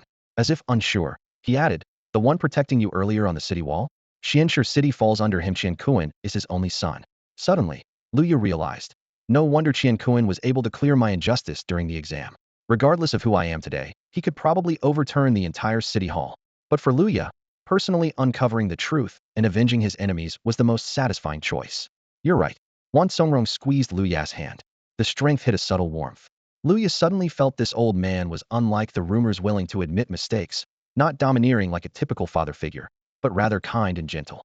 He wondered how the officials, burdened under Juan's strictness before, would feel hearing this. But I'm not wrong either. Juan immediately stressed, you must never risk your life. Even if it costs billions, even 30 billion lives, you can't put yourself in danger. Liu Ya's heart jolted, and he abruptly retracted his earlier impression. This old fellow was definitely stubborn. Suddenly, he felt Juan's grip tighten on his wrist. Standing together halfway down the city wall stairs, Juan's voice lowered to a whisper. I have only 5 years left. Liu Ya's expression didn't change as he continued supporting him down the steps. Why aren't you surprised at all? Juan finally looked at him. Pulling someone away to a place where no one could hear was never just to find out what you like to eat. Liu Ya replied slowly, I'm prepared. Even if you told me you were actually an old lady, I'd still keep moving forward. That answer almost choked Wan Songrong. Is this how you talk to your superiors before you have any status? Before I had status, I was thinking every day about how to kill the trial judge and the mayor, Liu Ya said seriously, lips firm. Wan shook his head helplessly. He wanted Liu Ya to understand that time was running out, and he must improve himself quickly. When those adopted sons become the king of men, they may guard against him. But before that, they will surely try to win him over. He had to make this young man realize the dangers swirling beneath the peak of power. The human race's stability was already on the verge of collapse. At that moment, Wan Songrong looked at Liu Ya and suddenly felt that the young man seemed to have seen through everything, yet remained indifferent. He was kind-hearted and pure, with a generous spirit, but once provoked, he showed no mercy whatsoever, devouring enemies alive, tearing them apart by 5 horses, using every cruel method imaginable. Liu Ya gently patted his palm and said calmly, honestly, I kind of envy you. Wan Songrong was stunned, thinking, isn't that obvious? Who doesn't envy the king of men? But then he realized that Liu Ya was a king too, albeit lacking power and status for now, but still young, wielding a unique kind of capital others couldn't match. After so many years, having a friend with whom he could speak freely and without restraint was a kind of luck. Liu Ya patted his shoulder again with a teasing tone. Don't you care about your pride anymore? Wan Songrong paused, then couldn't help but drop his king of men attitude and shouted a curse. Was Liu Ya admiring him? It was clearly self-praise. Unfazed, Liu Ya retorted, I don't care about my life, so why should I care about pride? Wan Songrong was shocked by his cold composure and unwavering conviction. I don't need your throne. Your 008 indicator is too low. Even if you gave it to me, I wouldn't want it. Those words nearly made Wan Songrong lose a year off his life from anger. Liu Ya continued, if you have time, teach me some martial skills and cultivation. They'll learn steadily. If you're too busy, they'll find my own teachers, seek sponsorship from wealthy merchant families. I don't expect anything from you, so I can be honest in ways others won't dare. Have you had anyone around you to speak the truth all these years? No, right? From now on, if you want to say something, tell me I'm the tightest-lipped. He paused, his expression serious. I've never told anyone about our homeroom teacher hiding secret money. Wan Songrong listened and gave Liu Ya's shoulder a heavy slap to stop him joking further. Also, don't lightly use that life-ruined Starforge of yours. Liu Ya looked up, frowning slightly. Huh. Wan Songrong's expression turned grave as he explained, humans aren't long-lived. Kings usually live only 800 to 1,000 years. The Sai is also called the Oracle Thronia Supreme Star Forge that calls upon ancient gods' blessings by burning lifespan. He pointed not far away, his voice low. That palm strike you just used burned at least a month of your life. Then using the ancient god's power to broadcast your voice across the battlefield burned another month. 2 whole months of lifespan. Liu Ya frowned in thought, then curled his lips with some sarcasm. Not a bad deal. If so many people weren't watching, I'd really want to punch you. Wan Songrong gritted his teeth. A lifetime of bloody battle. Show many more times can you afford to burn your lifespan. He paused to calculate. 800 years, 12 months each. If every move burns a month, that's about 9,600 times. If I only live 300 years, about 5,000 or 6,000 moves on average, about once every half a month. Not too many, but not too few either. Liu Ya frowned, saying, that ancient god really is stingy. Good that you understand. Use it sparingly. Don't get ahead of me too soon. Wan Songrong sighed. The few minutes of conversation with Liu Ya left him feeling almost drained. As they quietly gathered their thoughts, a wave of shouting sounded from afar. Long live the king of men. That shout made them both instinctively straighten up, their eyes turning toward the barracks before them. There, soldiers with missing limbs or needing support leaned against walls, all exhausted but still standing firm, radiating a resolute spirit. Except for a handful of young guards left behind, the barracks were filled with wounded soldiers. They stood sparsely scattered, eyes fixed intently on the direction from which the king of men approached. In the howling border winds, these injured men resembled resilient poplar trees. Though exhausted and battered, they remained upright and unyielding. Liu Ya looked at them with a heavy heart. How he wished he could let them lie down and rest. But the frontier army's rules forbade it. Wounded soldiers could not lie down. That was their dignity, their warrior spirit. The king of men's gaze wavered slightly in the wind, but held a determined sweep over the struggling warriors. With their last reserves of strength, they stood firm as if declaring to the world, "We are still alive, still able to fight. As long as humanity needs us, we can charge into battle at any moment." Luya was deeply moved by their resilience, his emotions nearly overwhelming him. At that moment, the king's footsteps quickened, freeing himself from Luya's support. He strode into the blood and gunpowder-scented camp. "Luya! Luya!" Suddenly, a voice rang out. Instantly, his name spread like wildfire throughout the barracks, touching the heart of every wounded soldier. The battle-scarred veterans, enduring pain to stand, cast blazing, reverent looks at this young king. Luya, the boy who fought desperately atop the city walls and earned the respect of every soldier, stood in their minds as an unshakable banner. The name echoed in his ears as Luya straightened and shouted in a voice like a trumpet blast, "Recruit of the Ghost Tiger Battalion. Luya, reporting to all veterans." The king of men halted briefly, a flicker of surprise and approval crossing his eyes. He had not expected Luya to still remember the Ghost Tiger Battalion. That was the army record his teacher Qing Jinan had secretly obtained for him to save his life. By declaring himself a new recruit of the Frontier Regiment, at that moment the king silently wondered, could his sworn brothers bear such loyalty? Luya made his way through the crowd, each step met with rough, calloused hands stained with blood clapping his shoulders. Those battle-hardened palms seemed to carry the very spirit of the battlefield, pouring endless strength into the boy, urging him forward without looking back. The veterans' respect was profound and genuine. They understood this child was born for them, for the lives of these frontier soldiers, and the hope behind millions of families. He had staked his kingdom and future without hesitation. Together they passed through the entire camp until they reached the end. Wan Songrong stood there, steady-eyed and sincere. "Brothers, you've suffered enough. I will mobilize all doctors across the territory to treat your wounds. Those who sacrificed will receive the richest compensation. Thank you for protecting humanity and preserving our king of men." Bowing deeply to the wounded, he then saluted toward the city walls. The shouts and roars of wounded soldiers and city defenders rose in a cadence that shook the air itself, answering the smoking-shrouded battlefield beyond. Wan Songrong nodded to Luya. "These are the warriors of our human race. From now on, you are not only our king, but also one of our soldiers." On the battlefield, they relied on each other, living and dying as one. Turning back to the wounded, his tone grew serious. "This is the second king of humanity, holder of the strongest 001 throne. Does anyone wish to speak to the new king?" Silence fell, heavy with conflicted emotions. Finally, an old soldier stepped forward, pressing his bloodied palm again on Luya's shoulder. "I'm a soldier from Xianshi City, District 27, your hometown." Luya met those eyes and nodded quietly. District 27 held his carefree childhood and buried deep hatred. The veteran spoke gravely. "You've done right by this border pass, right by Xianshi City, but District 27, Xianshi City has failed you." With that, he released Luya's shoulder, turning to Wan Songrong with a salute and plea. "Please order a full investigation into the old case. Restore justice for the new king's family." They knew Luya would be too busy guarding the border to clear the injustice himself. For such a king, for the sake of the race, they were willing to risk everything. Their plea thundered through the camp, echoing toward distant Xianshi City where countless people were trembling in fear. The frontier army was pleading for them, a voice shaking the four corners. Wan Songrong looked back at Luya. "What support do you need? Just say the word." Luya stared toward the misty direction of his homeland and quietly answered, "I will strike first, report later. Then strike first, report later." The king handed over authority without hesitation. Luya cupped his fists in salute, then did so again toward the veterans. With countless eyes watching, he stepped forward resolutely toward his blood-soaked homeland. It was time for reckoning. At that moment, Lin Qingqing's voice whispered in his ear, "Mm." Luya murmured, "I just burned 2 months of my lifespan. You got some of it back, so it's not too bad." Lin Qingqing snorted, not exactly satisfied. "How much did 009 absorb?" Luya asked. 2 years, Lin Qingqing replied. "It took 2 months, but in return, it gained 2 years, barely a profit."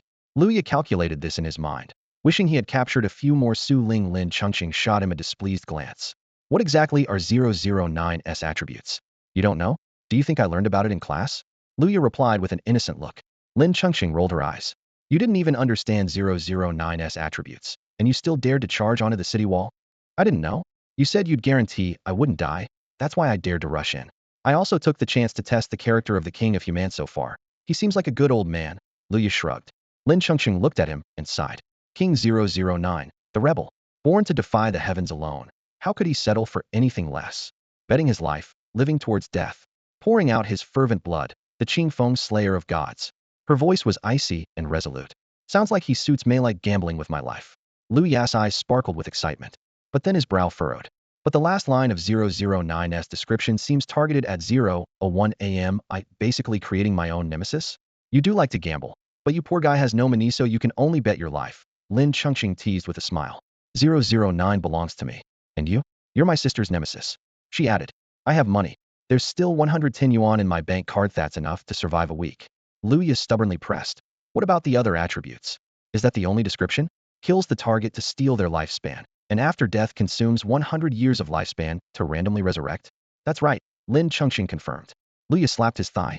No wonder you promised I wouldn't die. Hey, can your Ming Su star casting work on me? I don't exactly count as human, Lin Chengqing explained. By world rules, we're actually one body with two minds. So two Ming Su star castings can work on this one body. You control 001. I control 009. You can control the whole body. I can only control the eyes. Interesting, Luya murmured. But is 009 really a king seat? It only steals lives and resurrects. Its attack is weaker than a pawn. Your star casting is pretty weak. That's because you interrupted me by slapping your thigh halfway through. Lin Chengqing snapped to shut down Lu Ya's arrogance. The rebel can defy the galaxy and scorn the rules, she said proudly. Defy the galaxy, scorn the rules? Lu Ya's eyes lit up, intrigued. The rebel, also called the throne of survival, is the weakest of all thrones, starting even weaker than a pawn. Rebellion requires accumulation, and the throne of survival is no different. The initial lifespan is about 80 years, without any world-shattering ultimate skill. But in battle, it can steal lifespan, shatter enemy Ming Su star castings, and convert them into primordial star elements, the basic components that make up Ming Su star castings, Lin Chengqing said emphatically. When enough primordial star elements accumulate, it can draw out an ability from the vast galaxy. This ability might be a known Ming Su star casting or something unknown, but most importantly, it scorns the rules, meaning it can partially bypass the world's restrictions. For example, it might scorn gravity and resistance, letting you run faster, fly higher, and reduce the effect of enemy rule-based Ming Su star castings on you. The extent to which it scorns rules is proportional to the level of your life form. After finishing, she raised her eyebrows and teased. All right, I'm done talking, you can go ahead and slap your thigh some more now. Lu Ya's gaze involuntarily dropped to the pale long legs glimpsed beneath Lin Chengqing's blood-red skirt. Instantly, he backed away 2 cautious steps. Immunity rules. The life source rejection rule is that restriction which greatly weakens firearms. Luya frowned slightly, then nodded. This rule is clearly the biggest constraint on technological development in this world. Any creature above first rank has extremely high immunity to attacks from inanimate objects like bullets and shells. Even firing a heavy sniper rifle at a 4th rank or above powerhouse's head would only leave a tiny red mark, like a mosquito bite. Life source rejection not only greatly reduces technology's impact on living beings, but perhaps its original purpose is to curb dependence on cold, mechanical tech and encourage beings to attune their bodies to the cosmos, thereby reaching greater limits. Lin Chengqing rolled her eyes and teased, of course you're immune, but the human race won't let you face enemies empty-handed. They'll definitely make sure you get the best weapons and gear. You think they want you wandering the streets like a regular foot soldier holding a gun? Luya scratched his chin again and hesitated. Then what about the eye upgrade you mentioned? What does piercing illusion, decomposing reality actually mean? Lin Chengqing answered bluntly, no idea. You don't even know what your own eyes do? Luya was shocked. Lin Chengqing sighed and explained in a low voice. How would I know? I can only dump the terms of the bet and stakes into my eyes as I traveled through the illusory world, and then the rest of the words appear automatically. Since leaving the exam area, the entire Haesong town has been decomposed, and almost all the energy from that decomposition was poured into these eyes like it activated some terrifying power. Not only can they gamble with life, but they can establish a wager powerful enough to drag the entire world down with it. Return of the Human Emperor, reset trial. I have no idea how my eyes were chosen to bear all this. Her expression was heavy and tense, teeth clenched in obvious worry. This situation had long since slipped out of her control, and the fate of the whole world was careening toward an unknown abyss like a runaway train.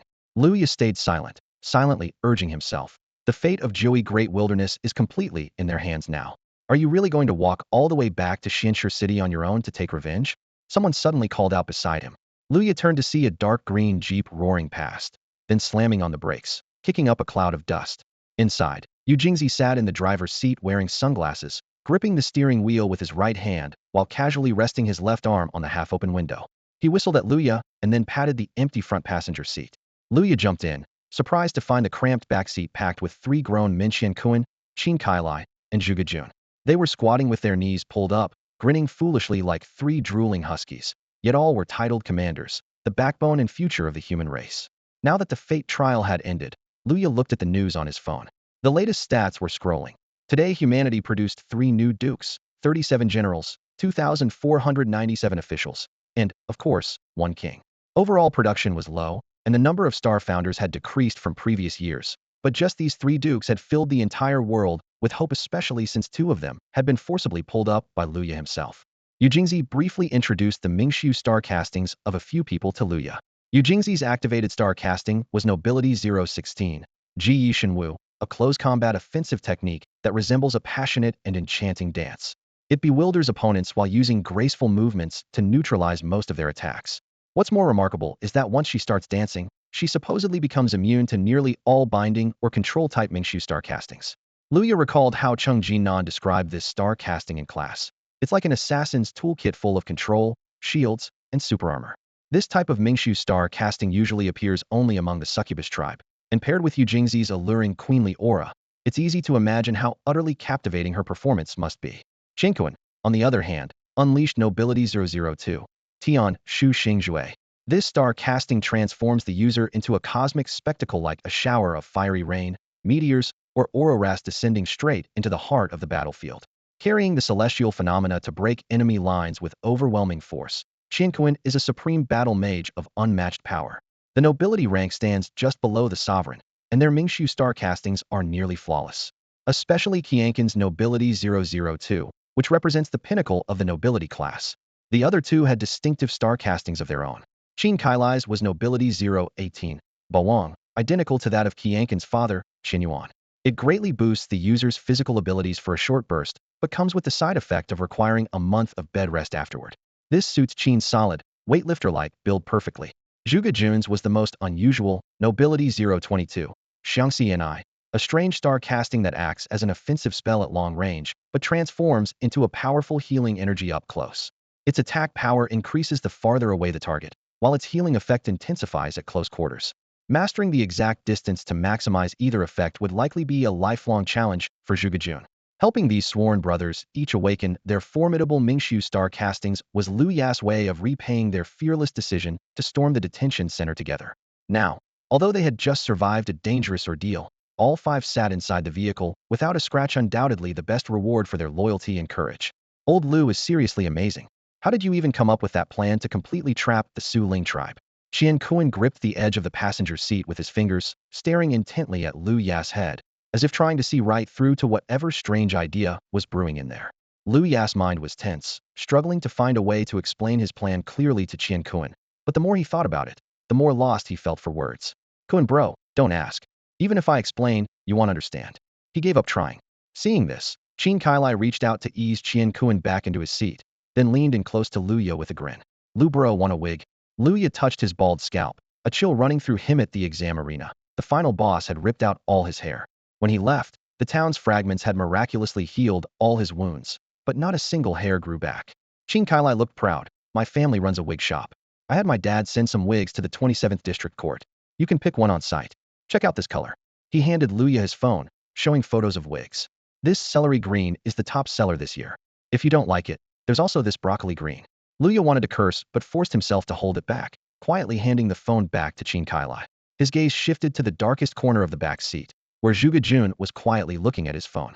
His square, serious face smiled briefly when he caught Lu Ya's eye. Then he went back to his phone. Among these brothers in arms, he seemed to be the most composed. Do you also think among the last 3 guys, Wulong is the most reliable? Yu Jingzi glanced at Luya. That was Zhuge Jun's nickname originally, only Qin Kailai used it, but it gradually spread. Each guy had his style, and Wulong implied practical, down-to-earth. Luya tried to be tactful speaking to these life-or-death comrades. But when Zhuge Jun heard his nickname, he looked up, confused. What color? I'm not about colors. I simply appreciate beauty. Then he handed the phone back to Luya. On the screen was a long-legged girl in a short skirt and white stockings sitting on a balcony, sunlight filtering through clean white curtains onto her shoulder. She smiled and said, "Thanks for the supercar, Brother Wulong. Wishing you countless fortunes and a marquee title. May all the cities across Jojo be full of beauties for you." Luya froze. What a ridiculous scene. Here was an 18-year-old who had just survived life and death trials, been appointed a general on stage, seen noble battlefield ranks in, yet he was secretly sending cars to a Douyin live streamer called Yui. Before he could react, Zhuge Jun stood eagerly. "Lu bro, you want to send her a car too? He'll introduce you." He pulled out his phone, ready to share the streamer's Douyin ID. "No need at all. You keep enjoying it yourself." Luya quickly turned his head, pressing his fingers to his temples to calm the storm of absurdity in his thoughts. Zhuge Jun looked disappointed and muttered, "Not watching anymore? Her legs really are super long." Luya gritted his teeth, nails nearly digging into his head, barely keeping calm. Lin Chengsheng leaned over and hit the mark. One car costs 120 yuan. You only have 110 in your account. There's no way you can really afford it. Luya felt his heart sink at that, sighed deeply, and looked back at Zhuge Jun. Are you really chasing this girl? Nope. Zhuge Jun smiled foolishly. Seeing her smile makes me happy. The back seat was lined up in a row. One silly dog, one rookie dog, one simp. Lin Chengsheng mercilessly jabbed. This is exactly the kind of marquises and generals you've raised. Future humanity will thank you for this. Yu Jingzi seemed to have anticipated that Lu Ya was about to lose control, so she quickly handed him a pair of headphones. Lu Ya hurriedly put them on, determined not to hear the intermittent whispers from the three people at the back. Zhuge Jun was still muttering to himself, Yue Jie is my lucky goddess. Back in the exam hall, I was about to crack, but just calling her name pulled me through. I heard she goes to university near Tianyuan capital. Wonder if I'll bump into her. I've got to save up on food these days to afford a sports car. Man, her legs are unreal. In the distance, a jeep kicked up a thick cloud of dust as it sped toward Xuanshi City. The brothers who had stood with Lu Ya through life and death, pledging to follow him to the end, were riding alongside, ready to settle the deep blood feud from years ago. Meanwhile, Wan Songrong remained motionless where he stood, flanked by a few veteran soldiers. Their eyes were heavy with concern as they watched Lu Ya's figure fade into the swirling dust and smoke. Lu Ya's attitude toward you just now, as you said, has already spread around. A deep voice spoke suddenly from behind. Wan Songrong turned to see a middle-aged man before him, his face somewhat gaunt and lacking the robust strength typical of warriors. This was Wan Qingrong's biological son Wen Liao. His name alone revealed their blood relation. Wan Songrong merely nodded lightly. Lu Ya's behavior subtly conveyed a message. He seemed more like a reckless general than the rightful heir to the throne. As long as he didn't drag himself into the battle for the crown, he could avoid the turmoil of political intrigue and chaos. The situation isn't looking good. The border outposts keep reporting incursions by alien tribes. Wan Liao respectfully asked, should we order our powers to return to their bases immediately? It's no surprise that when the commanders rush to reinforce, the aliens will try to sneak into the borderlands, Wan Songrong said with a grim expression and flat tone. This is the enemy's perfect chance to dig into human territory, and they might even assassinate the new king, pulling the throne into turmoil. Then he'll notify the regions to strengthen their inspections and wipe out the aliens as soon as possible, Wan Liao declared, stepping back. Inspections? Wan Songrong scoffed with contempt. They've infiltrated among the aliens themselves. There's no way they can truly wipe them out. Wan Liao frowned in disbelief and asked, you mean they did this on purpose? No, they're just too inexperienced. Wan Songrong shook his head, his voice void of emotion. Those guys are so weak that the aliens managed to pin them down easily. Wan Liao's expression shifted, thinking to himself that even his stern father seemed to have been swayed by Lu Ya, that wild card. What kind of attitude was this? For years, the factions have been entrenched. The situation too stable, everyone's forgotten what real war is.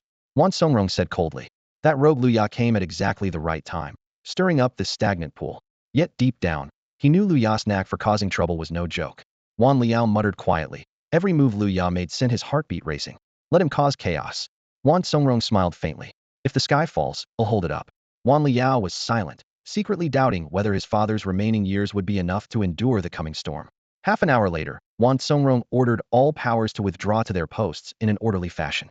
He glanced toward the distant city walls and said in a low voice, have 100 million people from the inland draw lots to relocate here, rebuild the border, and strengthen defenses. Yes, sir. Wan Liao accepted the order, appreciating his father's decisive command. What do you think of this new king? Wan Songrong suddenly shifted topics and asked his son. He's a hot-blooded youth, living on his own terms. Wan Liao pondered for a moment. To put it nicely, he's easygoing. To put it harshly, he doesn't seem very respectful of his father. Do you like him? Wan Songrong pressed again. Wan Liao was silent, saying no more. But deep down, both father and son were secretly locked in a struggle amid the new order, both stirred and unsettled by the new king's presence. Father had been searching for someone who combined steadiness with ruthlessness to continue solidifying the human race's dominance. Lu Ya's talents were exceptional, and he might achieve great things in the future. Yet Father Wan Liao looked up and met his father's eyes, understanding deep down that right now, he probably wouldn't entrust someone as young as Lu Ya with important responsibilities. Is that really what you think?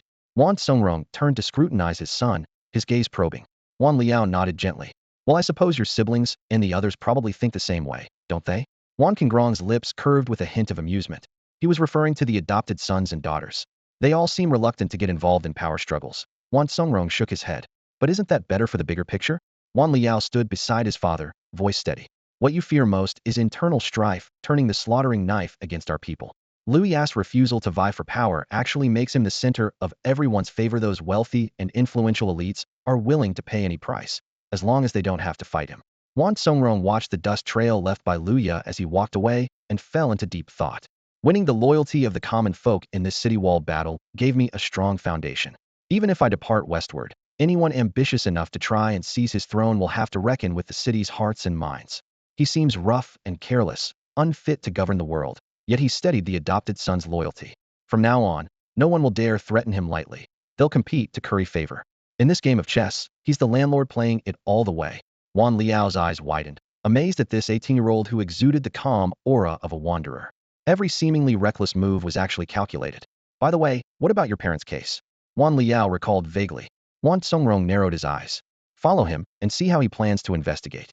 The trial court's refusal to hand over the files says the truth must be clear. Wan Liao paused slightly. Later, he ordered control over all city officials. The Eastern Region's officers also helped with arrests. The case should soon take shape. Soon. But that's a decade-old cold case involving a group of professional legal experts. Wan Songrong looked puzzled. Judge Fu Huan will convict quickly, but the key Iswo authorized all this? Wan Liao frowned. Mayor Han Lui found out Fu Huan is about to be appointed Secretary General at City Hall, promoted by Han Lu. They have no family ties. Why would Han Lu cover up the truth?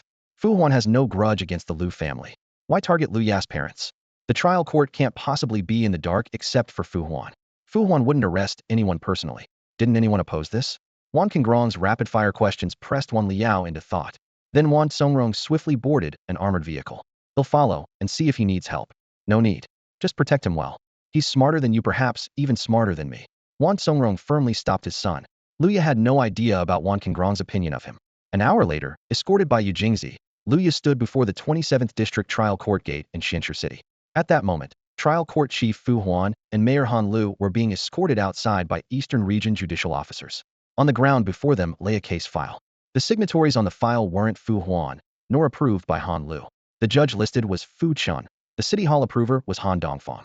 Seeing these unfamiliar names, Fu Huan and Han Lu's eyes nearly rolled in shock. This case file was completely different from the original decades-old file from Liu Ya's family case, and unlike any of the later tampered versions. So, where on earth did this file come from?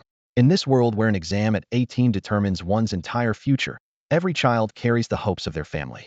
So, every household keeps having children, eager to improve their chances for the future. Fu Chun is the son of Chief Judge Fu Huan, while Han Dongfang is the nephew of Han Lu. Both are the most promising heirs of their respective families. The status of their clans in the decades to come rests heavily on their shoulders. It's not like that, not at all. Fu Huan pleaded anxiously, repeating his defense. That verdict paper was clearly meant for me, the deputy judge, to sign and stamp before submitting it to City Hall for filing. At that time, Fu Chun had just started as a trainee judge, and Han Dongfang was merely a low-level clerk in the City Hall office. He had no authority whatsoever to sign official documents. Han Lu also cried out next to him, his voice hoarse with indignation. By now, they both understood the grim truth. With Liu Ya crowned the new king, their fates were sealed, likely doomed with no way out. At best, their lives were just a bargaining chip to protect someone else's interests. But Liu Ya had cultivated a public image of loving his soldiers and people, so at least on the surface, he would not harm their innocent family members. The fortune, secret shares, and resources left behind would let their clans breathe for a while longer. The price to pay was the sacrifice of just 2 lives, 2 heads on the chopping block to save Liu Ya's own. That was the best possible outcome under the circumstances. Yet now, before a bank of reporters' cameras, from a cramped and dark storeroom emerged a file, and shockingly it bore the signature of the family's most favored heirs and nephews. This revelation hit Fu Huan and Han Lu like a thunderclap, utterly shattering their defenses in an instant. In front of live nationwide broadcasts, they broke down, crying out their innocence with sharp desperation. Innocent or guilty, you just have to ask, a voice suddenly interrupted. Fu Huan spun around toward the source, scrambling toward it desperately. No need to ask, no need. I personally oversaw the trial back then. Liu Ya, you should know that in your heart, or you wouldn't always be so wary of me. Liu Ya gave him a cold glance. How would I know? The trial wasn't public, and I wasn't even there. After the trial, I was taken straight to the detention center by the city's security force and lost my sight and never even saw that file. Liu Ya really hadn't seen the file. It had been forged by Lin Chengcheng at the cost of a day of Liu Ya's lifespan, secretly placed by agents sent from Yu Jingzi while Liu Ya was en route to the frontier. The goal was to make Fu Huan and Han Lu believe that their rivals in the political arena were framing them behind the scenes not only to drag them down, but to doom their entire families, driving them to madness. Fu Huan's face darkened as a chill spread through him. This was the trap he himself had once devised for Lu Ya, now backfiring on him. Lu Ya's expression remained impassive as he calmly explained, officially, this was the judgment court's doing, with you, Fu Huan, as the presiding judge, and Han Lu as City Hall's Secretary General. As for me, I was taken away right at City Hall by the security office. If you ever actually investigate, that's all you'll find. He slowly lifted the file, his gaze resting on the final signatures, leafing through the documents page by page. Several men in high-ranking police uniforms strode up to Lu Ya's side. One middle-aged officer wore white soft armor with the number 001 on his chest. He stared intently at Lu Ya, asking questions while signaling for input from him and Tianyuan. The atmosphere grew stiff and tense as everyone held their breath, waiting. These individuals are from the Eastern Territory Police Department, and this man is Director Gongming. Tianyuan quickly made the introductions, then quietly leaned toward Lu Ya's ear and said, my father is the Eastern Territory's Chief Commander, overseeing all defense and law enforcement forces here. In the police system, the units that manage a single street are called security offices. I was once detained twice at such a place on a certain street. Those overseeing an entire district or city are security bureaus. Over 300 cities form an area known as a jing, and 100 jings make up a jiang. Several jiangs together constitute the human race's territory. The policing force at the jing level is the police department. The director before you, Gongming, commands at least 300 million officers. He's a major figure throughout the Eastern Territory. He's a trusted confidant of Tianyuan. I trust Tianyuan because he takes education seriously. I always says, in the exam room, you must keep your eyes wide open to protect the future of humanity. That shows how deeply devoted he is to the human race's future. Speaking of Tianyuan, he is a rising star stationed at the border fortress wall, one of the elite warriors among the Star Forged, holding 3 noble ranks simultaneously. His formidable combat skills and loyalty to humanity command respect. Though such individuals aren't exactly rare, they represent the highest echelons of power. Supernatural masters can only be promoted, or it's considered neglect. The lowest official rank is commander of a jing. Tianyuan has already reached the star sign realm, but remains only an Eastern Territory commander, indicating he hasn't allied with any powerful figure. Lu Ya presently needs exactly such an unbound and formidable ally. At that time, the 2 officials responsible for the courtroom and City Hall's routine affairs bore inescapable responsibility for this matter. Lu Ya cast them a cold glance, and then announced live on camera. This case is now open for the citywide submission of criminal leads, lasting 12 hours. As his words faded, countless viewers across the city silently furrowed their brows. The world was overpopulated. Individuals were insignificant, and no one cared about the voice of an ordinary civilian. But if the monarch openly listens to public opinion, the situation gets complicated, with no guarantee that all details remain flawless. Lu Ya paused briefly, then turned and led Fu Chun and Han Dongfang directly to the interrogation room of the security office, while ordering reporters and live camera crews to follow for coverage. Gongming nodded in agreement. He couldn't fathom the storm Lu Ya's move would stir, but sensed something suspicious in the file Lu Ya held. It was common for leaders to let subordinates take the blame, but never their own sons. He understood this clearly, though he didn't question it aloud. As a seasoned veteran, Gongming knew that half-hearted enforcement was the same as none at all. Whether for political career or public trust, he would firmly side with Lu Ya. Meanwhile, upon hearing Lu Ya's decision, Han Lu and Fu Huan panicked wildly, desperately trying to stop him, but several officers held them down firmly. At that moment, Lu Ya said coldly, it's obvious someone switched the case files, trying to use you both to cover up a murder. This has nothing to do with your 2 kids. Murder cover-up? Han Lu and Fu Chun exchanged terrified glances, their bodies frozen in place. Lu Ya turned around, his gaze coldly fixed on the camera, then swiftly shifted to the 2 enemies. This is the archive room of your tribunal. Who would dare switch case files right under Chief Judge Fussnose? His tone darkened, and his eyes cut like blades. Whoever pulled this off must be someone with immense power, enough to silence others. He crouched down, locking eyes sharply on Han Lu. Is there anyone else involved behind your back? Han Lu shook his head firmly. No? A breathless officer from the police department rushed over, urgency in his voice. Director, Fu Chun and Han Dongfang applied for leave after work yesterday. They're neither at the office nor at home. That's what the colleague said. Gong Ming's expression shifted, his gaze sharpening like a knife. This is a problem. Contact the Eastern Border Tracking Unit immediately. Find their exact locations. Before Gong Ming finished speaking, Yu Jingzi suddenly spoke clearly and confidently. Director Gong, my teacher is the top expert in the tracking unit. There's no need to trouble anyone else. My trainee just said she knows where they are. Under the sunlight, a middle-aged bald man came running quickly, holding up his phone. His voice was unmistakably familiar to Luya. Gong Ming frowned slightly. This was supposed to be his moment to show his ability and gain more influence, but Yu Jingzi's words interrupted him. Though secretly displeased, he had no choice, given Yu Jingzi's high-status background from a prominent family in the southern border region. Who is he? Gong Ming asked the nearby officer. The officer furrowed his brow. His surname is Chung. They don't want the teacher involved to avoid retaliation. Though somewhat resentful, the officer remained polite. Qian Kuan reminded them quietly. He has been raising Luya for the past 10 years. Gong Ming's brow finally relaxed, and a rare smile curled at the corners of his mouth. He hurried forward in long strides and grasped Chung Jinin's hand warmly. Teacher Chung, it's an honor to meet you. In that moment, the sunlight reflected off Chung Jinin's head, but it was no match for the brilliance of the smile on his face. Chung Jinin had 5,000 students scattered throughout Xianxia City, so finding someone was never difficult for him here. Gong Ming brought nearly 5,000 elite officers from the Eastern Region Police Department, making the capture of 2 individuals far from a challenge. In less than 20 minutes, Fu Chun and Han Dongfang were bewildered as they were escorted into the interrogation room of the Public Security Office. They faced the surveillance cameras mounted on the wall, as well as Gong Ming and Luya. Even more surprising, both were strapped into interrogation chairs, bound by dragon-binding locks that suppressed their cultivation powers. Fu Huan and Han Lu sat right beside them, while 5 pale-faced officers occupied the room, each visibly more fearful than the suspects themselves. Fu Chun and Han Dongfang had no idea what was going on.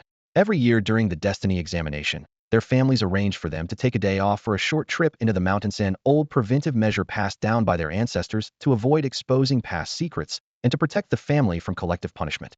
They knew little about the family's history and moved in shallow circles, clueless about Lu Ya's true intentions. Luya threw a stack of case files onto the table and signed his name. Fu Chen looked confused at first, but then suddenly shouted, "This is injustice." Gong Ming barked sternly, "Shut up. Did you know about this back then?" Both men answered flatly, "No, we didn't."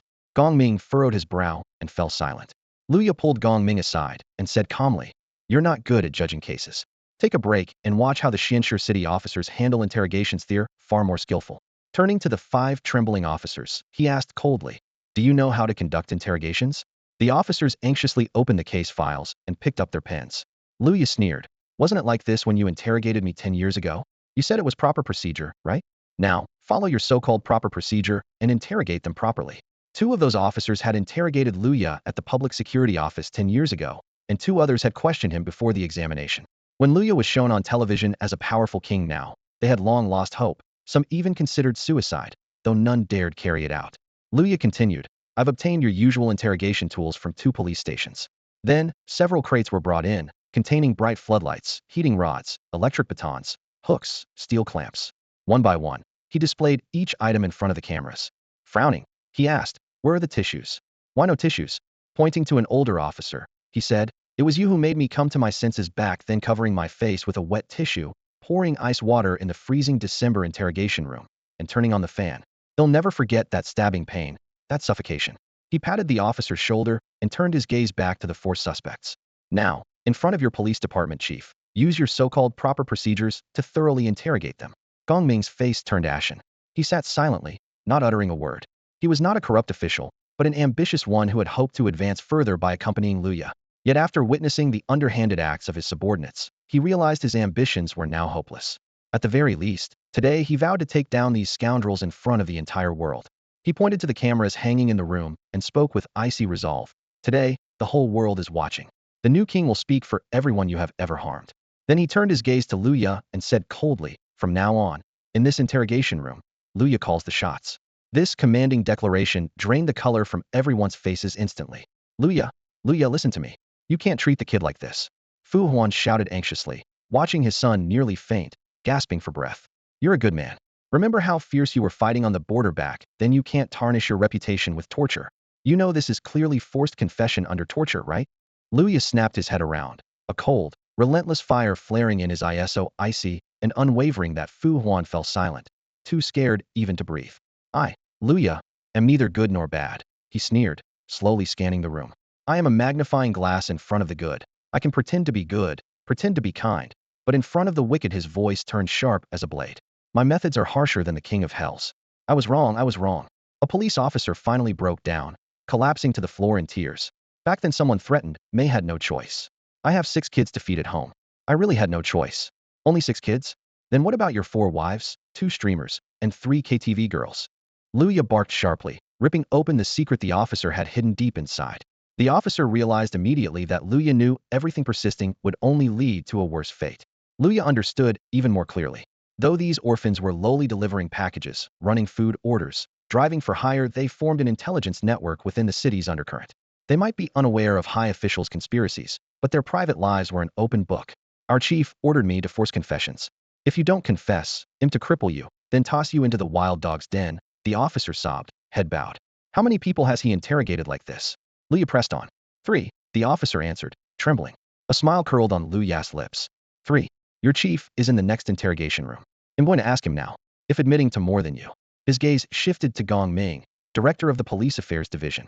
If your chief claims there are more, Luya trailed off. Gong Ming snorted coldly. Execute on the spot. Confiscate all property, and send the family to the border to build city walls. 3 a month. The officer hurriedly corrected, voice quivering. 3 every month. Gong Ming's expression darkened instantly, burning with rage, almost rising to shove the officer and silence him. 3 forced confessions a month by one little police unit? How many cases in an entire precinct in a year? How many such dark files in the whole city of Xianshi? Luya narrowed his eyes. Head thought his parents were honest folk caught in dirty secrets, silenced for it, but the truth was far more complicated. Even Fu Huan likely didn't know all the details.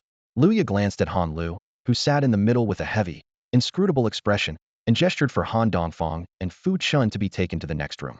2 officers from District 9 went along, bringing half the interrogation tools. Reporters were also ushered out. Director Gong will step out first and interrogate the main suspects.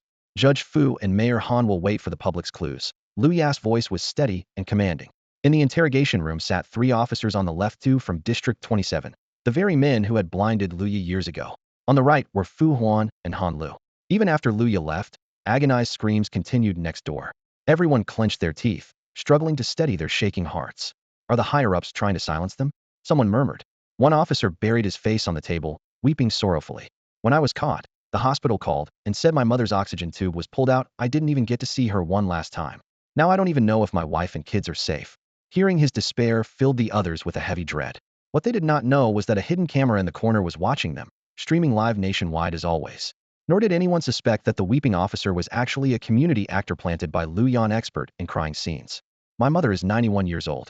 She worked diligently at the Xian stone mine her entire life, and only dared to retire at 90. But as soon as she retired, she fell ill and those people even pulled out her oxygen tube. My wife and daughter's calls wouldn't go through at all. My daughter is only 16, the top student in her class. Her teachers say she has a very good chance of getting into the normal university. These people are ruthless. They said that if this got exposed, only I would take the blame, but now they want to kill my entire family. They really want to kill all of us. He slammed his hand on the table, his voice hoarse with rage and despair. Then, overwhelmed, he collapsed face down on the table and broke down convulsively crying. Big brother, please don't cry just yet. A nearby officer also became flustered and lowered his voice to ask, do you know who wants to kill your whole family? Is it your chief? He was taken away too, right? His eyes glanced toward the adjoining room. Luya was currently inside being interrogated. Since the chief had been arrested, logically he shouldn't have time to order a murder cover-up. The chief? The older brother buried his head even lower and weakly answered, we don't have a chief. No chief. Which unit do you belong to? Were you arrested because of interrogating Luya? Another officer pressed. This was the key question. Interrogate Luya? Absolutely not. I'm just a prison guard. How could I interrogate Luya? His voice trembled with tears. I was given a task to make sure some inmates die suddenly today. But before I even began, the police affairs division was already on me. Who are you supposed to kill? Han Lu, who had been silent, suddenly asked softly. I don't know. The brothers suddenly rushed to the door, pounding the iron gate with both hands. They only gave me 2 prisoner numbers, 87630 and 87631, 2 cell numbers, and photos of 4 young men. He cried out, before I came in, I told everything clearly. But I beg you, please let me see my wife and child one last time. Just one last look. Who ordered you to kill them? How much money did they give you? Han Lu pressed urgently. Fu Huan glanced at Han Lu, silently speculating. Those 2 numbers very likely belonged to the 4 young men from the Han family locked up in prison. Their patriarch was the mayor, and their last case should have only resulted in a 3-month sentence in a minimum security prison as punishment, not 10 years or worse. If they wanted to silence prisoners inside, how dark and corrupt was the world outside? An icy chill ran down his spine, and he dared not think further about his own family's situation. The brother did not answer, but suddenly began kicking the door wildly, then pounding it with his fists. The pain was raw and flesh-breaking, but he didn't stop. Blood splattered onto the gate. spraying onto the four men's faces and staining their heads red. The iron scent of blood thickened the air. Han Lu asked his questions louder and louder, but the brother seemed to lose consciousness, leaving only piercing wails, like a tortured soul crying out in agony. Finally, he squatted on the ground, his hands weakly pounding the door with heavy thuds. Pain. It hurts so much. It's the cruelest pain imaginable. Each strike carried every ounce of his despair and heartbreak. Watching this brutal struggle, everyone witnessing the trial felt his soul-shattering sorrow. This was the brother's most agonizing and cathartic performance in 10 years. Had been a background actor for a decade, never given such a long scene or lines before. Now tears choked his voice. Is this ever going to end? The next room has finished interrogating you. Everyone's waiting. The officer frowned and urged him impatiently. The room was thick with a suffocating tension and helplessness. The iron door of the interrogation room suddenly creaked open, just a narrow crack. A policeman poked his head in, his tone tinged with irritation. Luya, come here. Fu Huan snapped his head up sharply, impatience in his voice. You think Luya will come just because you call him? The officer shot him a cold glare in response. Fu Huan sighed helplessly, closing his eyes and collapsing as if the air had been let out of him, letting out a long breath. He told me everything I wanted to know. I confessed. At last, he whispered defeat. However, Luya did not appear immediately. 2 minutes later he arrived, dressed in more presentable clothes. Approaching the interrogation room, his gaze scanned the adjacent room. The reporters have almost finished. Let them move over here, he said. Fu Huan half opened his eyes and fixed Luya with a look. Make them leave this place. Don't let them stay in the police station, he warned. Unless you want them dead. Luya understood and nodded quietly. Clearly, Fu Huan's words were a hidden warning an attack could come at any moment here. But the public security department had deployed heavy guards, and Tianyuan, Qian Kun's father, was rushing over to tend to injuries. Luya had initially used live streaming as psychological pressure on Fu Huan and Han Lu. Now that Fu Huan had confessed, there was no reason for reporters to remain. Besides, the surveillance cameras installed secretly were still live streaming, so information flow would not be interrupted. Suddenly Fu Huan's voice grew urgent. My family, you have to guarantee their safety, Luya replied calmly. The public security department has arranged protection for your family. Some may be running scared, and others could be targeted by enemies. We are still investigating. He gestured toward the prison guard who had fainted by the door. Drag him out first and wake him up, then take him to the adjacent room for questioning. After handling everything, Luya finally stood in front of Fu Huan. His eyes were clear, sharp, yet deeply profound, causing Fu Huan to tremble slightly. Even when facing an onslaught from many factions, Luya never backed down. His aura alone weakened Fu Huan's resolve. Why don't you just send a powerful mind controller to force us to tell the truth? Fu Huan probed. Luya rolled his eyes, his tone light with disdain. You think after all these years scraping by in District 50, you're defenseless? Mind control doesn't work on people like you. He paused. Once you're mind controlled, you lose the right to speak. Fu Huan smiled bitterly. True. Mayor Han and I, the ones doing the dirty work upstairs, we both have starburst concealment arrays implanted in our brains. If controlled, the array activates immediately and causes brain death. Han Lu glanced at Luya, thinking, Luya knows far more than I imagined. District 50's resources are limited, but their intelligence is far beyond expectations. Fu Huan pressed his lips together and hesitated for 2 seconds before saying, that case file, I didn't lie. There's no way those signatures belong to 2 kids. I bet someone swapped it out. It's probably a warning from above, don't say anything foolish. As he spoke, he glanced at Han Lu, whose face showed no reaction. Looking Luya directly in the eye, he continued, I remember your parents were convicted of home invasion robbery, a huge amount stolen, multiple injuries, and sentenced to death, right? You want to know if it's true? Doubt colored Fu Huan's voice. A simple, honest couple, with a son and daughter, relatives who died on the front lines, collecting large compensation, would they really risk breaking in and robbing? Luya snorted coldly and countered. I want to know who filed the complaint, how the crime motives and evidence were reviewed, and who sentenced the death penalty. These questions had haunted him for years, because his parents had no deep grudges. The $1 million compensation they received might attract envy, but would hardly interest anyone with the power to forge evidence and bribe the courts and city hall. Fu Huan went on. Are you suspecting your parents saw something they shouldn't have? Or that some elite's kid hurt someone, and the courts found a scapegoat? He looked at Luya expectantly. Luya's gaze was calm and unreadable, revealing nothing of how much insider knowledge he possessed. Fu Huan clenched his teeth and pressed on. There was nothing you weren't supposed to see, and no privileged child who needed a fall guy. They committed crimes, they were caught, and they were sentenced to death for one reason only. He paused, his gaze grave. Your family, there were only 4 of you. Fu Huan raised 4 fingers, his tone cold and resolute. There are 4 people, 2 adults, 1 10-year-old child, and 1 12-year-old. I catch the 2 adults, but with the remaining 2 kids not even 10 yet, no one will speak up for you. You don't even have money to pay for a lawsuit. His words cut like ice, merciless and sharp. He raised another finger and continued. It was December then, right? Near the end of the year, and I still needed 5 cases to meet my quota. Upon hearing this, Lu Ya's usually deep, composed eyes betrayed a flicker of rippling emotion. After enduring so much, that restraint finally broke. He realized there was no hiding from the cruel truth this sentence revealed. 2 lives lost, just to pad your case numbers and hit performance targets? Lu Ya's heart clenched sharply. He had heard of Fu Huan's ruthlessness before, but never imagined it could reach this level. Treating 2 human lives as mere cases was chilling beyond belief. Fu Huan shook his head, a trace of sarcasm in his voice. 2 lives at most count as 1 case combo. Still not enough for a gang families like yours. I collected 4 orphan people in total. Lu Ya's expression froze instantly, his icy stare piercing Fu Huan like a blade. The air seemed to crystallize around them, heavy with oppression and horror. At that moment, countless viewers watching on their screens shuddered in disbelief. They could not fathom that to meet some grim quota, 10 innocent lives could be handed the death sentence so easily. Did this presiding judge still have any humanity left? Nearby, 2 police officers' faces drained of color, their eyes bulging. Perhaps in their routine, they were only used to coerced confessions or intimidating difficult informants, but they never expected Fu Huan's cold cruelty to be so absolute. The harsh reality was unbearable. One trembling officer asked, "For families, 10 people? No one in the court system suspects foul play when you do this?"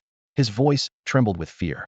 Being involved at this scale, these cops once thought they might only face dismissal or a few years in prison. Now, the scale of this miscarriage of justice was beyond description, likely warranting life imprisonment or worse. Fu Huan replied blandly, "Only the unnatural deaths of minors under 18 get attention, because every child represents humanity's future. But the deaths of civilians, soldiers, and officials who've already passed their exams, who cares about them?" This sentence was as shocking as it was brutally realistic. For minors, human protections are rigorous. Anyone under 18, even criminals, must have inspectors present, rotating quarterly, with high corruption costs to bribe. This was why Fu Huan never dared publicly target Lu Yahe. Could be injured, but never killed, or the consequences would be severe. "Aren't you afraid of investigations? Online whistleblowers?" The officer pressed further. Fu Huan's mouth curled into a manic smile as he sneered. "Investigations? Online reports? Who dares look into me?" Those are exactly the tasks assigned by higher-ups. At that moment, everyone turned toward Han Lu, the mayor, who finally spoke slowly. "Every mid-year and year-end, someone fails to meet their performance targets. Failure means no promotion for them and no advancement for me. The higher-ups are desperate for us to climb the ranks. That's why, in Xianshi City, cases like these result in hundreds, even thousands dead each year. Police are responsible for forced confessions. The courts sign off on death sentences. The city administration stamps approval. We just have to hit our numbers, and powerful patrons will push us upward." Han Lu's steady voice revealed a chilling truth. "As their men, we must reach certain ranks by specific ages and hold firm. Whistleblowers? Unless they cause serious trouble, it's nothing. We have people to handle them." His words made the courtroom's atmosphere weigh even heavier, exposing a decaying, merciless power machine that consumed countless vibrant lives. The tribunal holds a roster of those small families in the cities that no longer have enough members to form full clans. They are nothing more than assets ready to be cashed in at any moment. After hearing this, Luya asked just one word. "Who?" He wanted to know exactly who the individuals on that list were. Han Lu shook his head and refused. "Don't rush to find out who I have working above me," he said. "The moment I get caught, my contacts have most likely already cut ties with me. The higher-ups, to be cautious, will completely hide my contacts. Think about it. Fu Huan and I often had a secretary relay messages to a trusted person. Once that trusted person disappears, all communication stops." He paused, his voice growing heavy. "Besides, being so eager to know pushes you into extreme danger. You may be king, but your identity can be taken away. And right now, you don't even rank first class. If things get desperate, they might kill you outright. Even though the consequences would be severe, the clan would rise up to retaliate, and you might still get a chance to fight back. But king's age, and the old ones at best are domain masters at their peak, who can't entirely escape a relentless chase." Han Lu laid out the facts plainly. "This arrest was ordered by Fu Huan. ID told the cops stationed outside City Hall to detain you. You bring a confession, we both sign, and it's done. Whatever punishment you want, firing squad, beheading, hanging, dismemberment, even Linkathat's your best ending. For you and for me." His calmness felt like a private farewell to the world. Luya stared at him, eyes grave. He pressed on. "That's enough. You know too much. It's not good for you." Han Lu shook his head, voice low. "Once you're dead, most of your property will be confiscated. By the rules, your family and children get sent to District 50, or to the Xian stone mines, or even the border posts." Luya fell silent for a moment, then said, "Right now, I'm more inclined to send them to the border, the area outside Xian Stone City. Fu Huan and Han Lu looked up simultaneously, complex helplessness in their eyes. The late King Tianyuan set harsh rules. When a corrupt official is convicted, any status or achievements their children have are viewed as resources gained through the parents' corruption. So once convicted, the children are sent back to the bottom and must start over from scratch. Liu Ya's relatives had been killed in battle while guarding the border, which is why his family's status was reduced to that of lambs awaiting slaughter. If news like this reached the border garrison, wouldn't the troops stationed there feel furious? By contrast, the Fu and Han families were precisely those exiled to the border. In the city, a single death meant detailed investigations. At the border, losing a dozen patrolmen in an ordinary incident was all too common. Han Lu looked at Liu Ya's resolute gaze and sighed deeply, swallowing the pain inside. Liu Ya, in the human world, the human king rules over all humanity. But with 89 trillion people, how can one king personally manage everything? He paused, eyes growing deeper. That's why beneath the king are kingdoms, under kingdoms are domains, and within domains are cities. Each region is controlled by powerful established clans. Take your friend Yu Jingzi, for example. She belongs to a branch of the Lu clan in the southern kingdom. When she was granted her title, the Yu family became a mainline branch. The head of the Lu clan is one of the key supporters of the current human king. They wield immense influence in the southern kingdom and are essential for maintaining regional stability and growth. Han Lu's voice focused entirely on the man before him. The human king is old now. Each sworn son is preparing to succeed him. Every kingdom, every domain, every city and department must choose their loyal representatives carefully. I know that once I complete this task, I will immediately become Secretary General of the City Hall, then rise to mayor, and perhaps even reach the highest echelons of power. As for the final position arranged for me, it might be director of some department in the Eastern Territory, or I could be reassigned to another region altogether. Who is the mastermind behind all this? I have no clue and cannot begin to comprehend his plan. He probably controls hundreds, maybe even thousands, of pawns like us. Han Lu shook his head, his eyes filled with a mix of pity and coldness as he looked at Liu Ya. His tone was like someone assessing a fate chain not yet formed. Liu Ya, it may take you centuries to reach the domain lord level, or even break into the heavenly origin realm that no human has ever set foot in. Only then will you be qualified to handle this matter. But by then, people like us will have long faded away into time. He paused, his gaze dimming slightly. For now, you neither dare nor can interfere, not even leak a single piece of information. As for when you'll reach domain lord or heavenly origin, I have no confidence at all. Whether you dare go public with it is even more doubtful. Liu Ya lazily stretched, then suddenly slammed his fist on the floor. A thin slit in the tile emitted a red glow. He casually pulled out a live streaming camera flickering with red light and aimed it at his face. In the lens, his expression was resolute, his eyes like a general steadfastly guarding a border post charged with a trace of stubborn zeal. You all heard that, right? His voice was low but resolute, leaving no room for doubt. He says I'm too afraid to investigate, too timid to act? They'll prove him wrong. I will dig to the bottom of this. The cold, deep light shining in his eyes was like an ocean unshaken by storm. His tone only hardened. I will wield a butcher's knife, march through every inch of land and every city. Even the heavenly street will be trampled with the bones of nobles and officials. I will bring back a clear sky for 89 trillion people. Though his words sounded mad, his expression at that moment was like the deepest sea calm and unmovable. Right then, a string of small text silently flashed across the screen beneath the camera. Bet. Step on the bones of the nobles on Heavenly Street. Wager. 500 years of lifespan. For each corrupt official uncovered and executed, life quality will be restored proportionate to their status. Bet is now activated. Liu Ya silently mouthed. Orange, let's make this bet. In the interrogation room, the expressions of the four people instantly froze, and the atmosphere grew so tense that you could almost hear each other's breathing. Outside, Gong Ming and Yu Jingzi's group also fell into a long silence.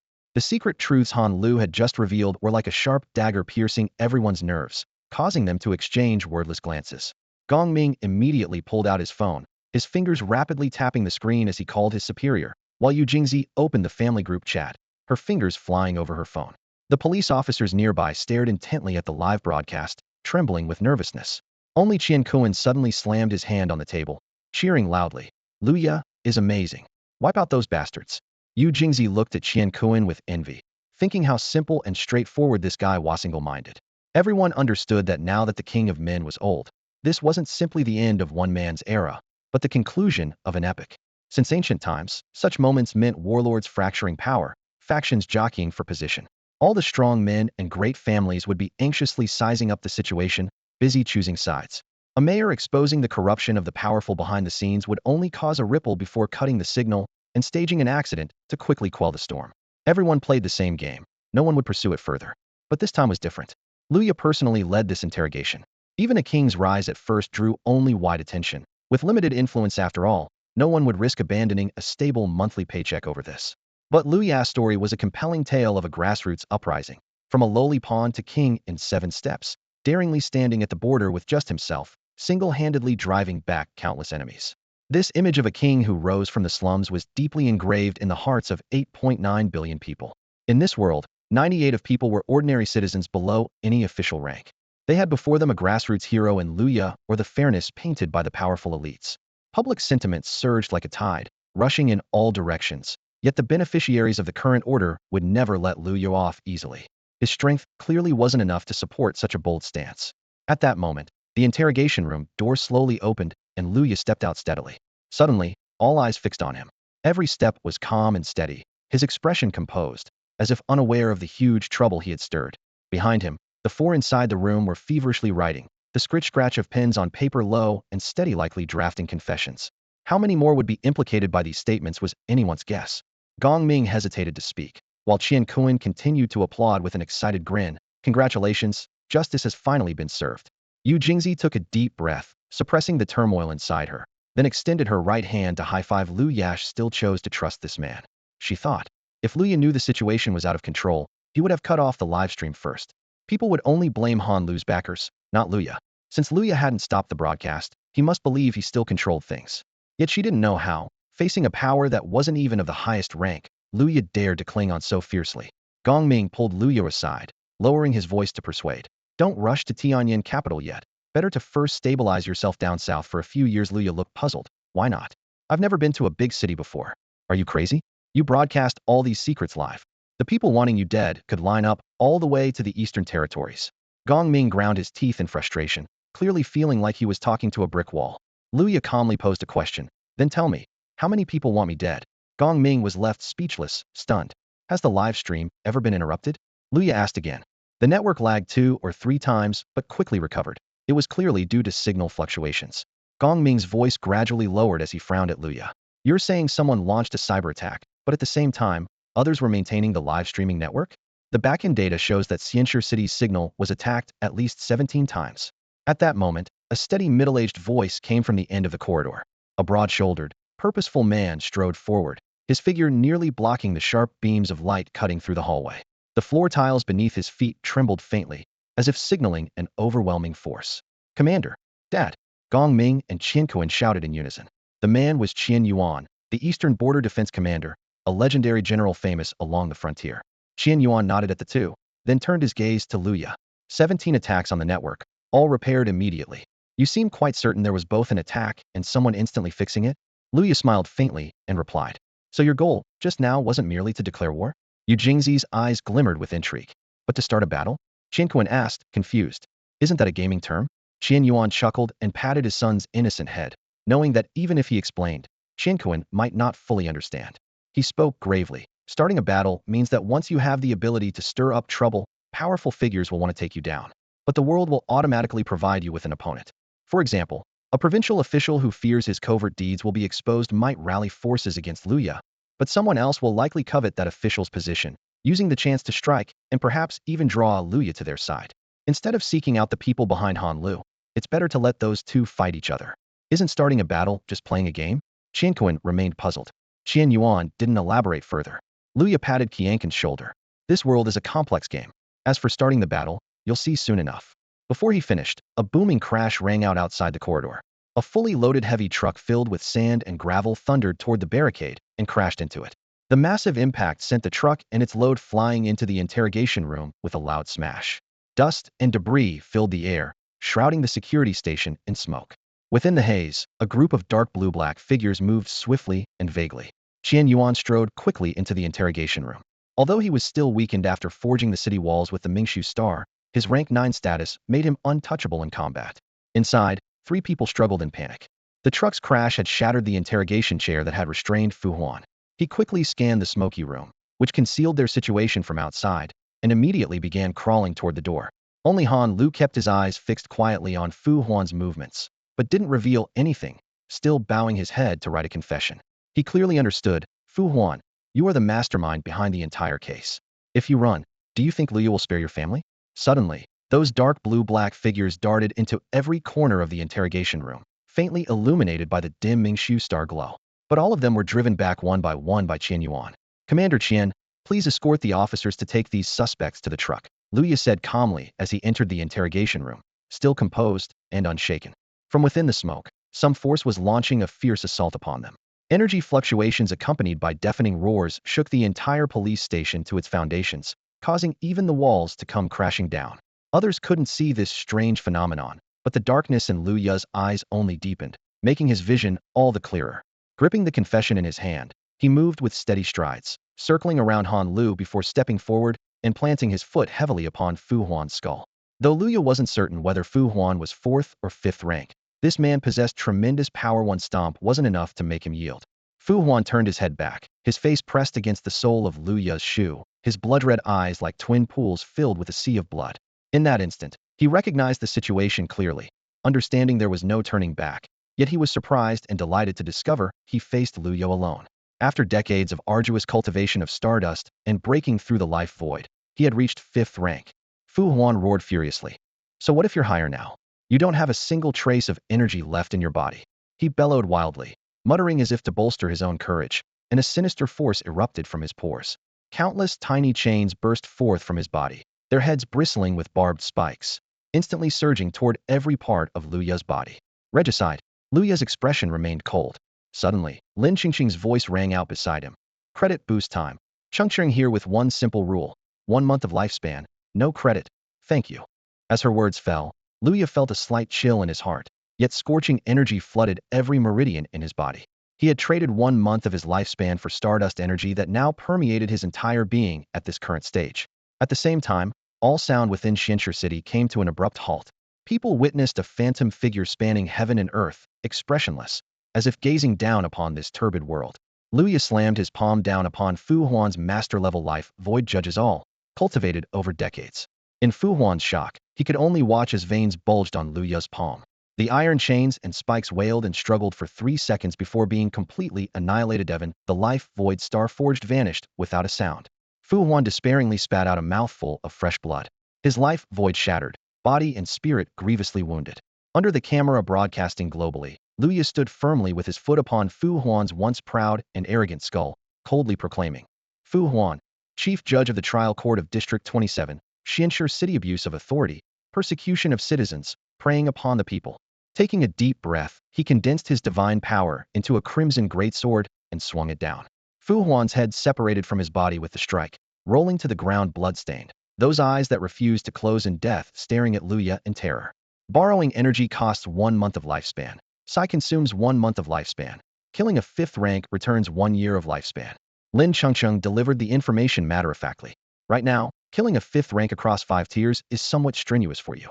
As her words ended, a line of text appeared before Lu Ya's eyes. Wager fulfilled. Judged and executed 1 master-level official. Life grade returned 0.1 level. Current life grade 0.1 level. Lu Ya's brow furrowed slightly. This was the wager he had just made, betting 500 years of lifespan, with each corrupt official killed returning corresponding life grade according to their rank. He hadn't expected it to be fulfilled so quickly, but a 5th rank master only returning 0.1 level seemed somewhat low. Even so, he clearly felt his meridians had become more expansive, his muscles more solid, and his body somewhat lighter. His face was expressionless as his hands, like eagle talons, grasped the eye sockets of 2 officers with deadly precision. His fingers sank in, the sound of flesh tearing echoing through the interrogation room. He gouged out both eyeballs by brute force, blood dripping through his fingers. An eye for an eye, a tooth for a tooth. Lu Ya glanced toward the tribunal bench where Han Lu sat composed as ever, a 9th rank powerhouse. I haven't finished writing my confession yet. The metal locks of the judgment chair clicked under Lu Ya's grip as he dragged Han Lu along the corridor like a dead dog. Han Lu could not die yet. If he lived, those in charge above would tremble, revealing their vulnerabilities.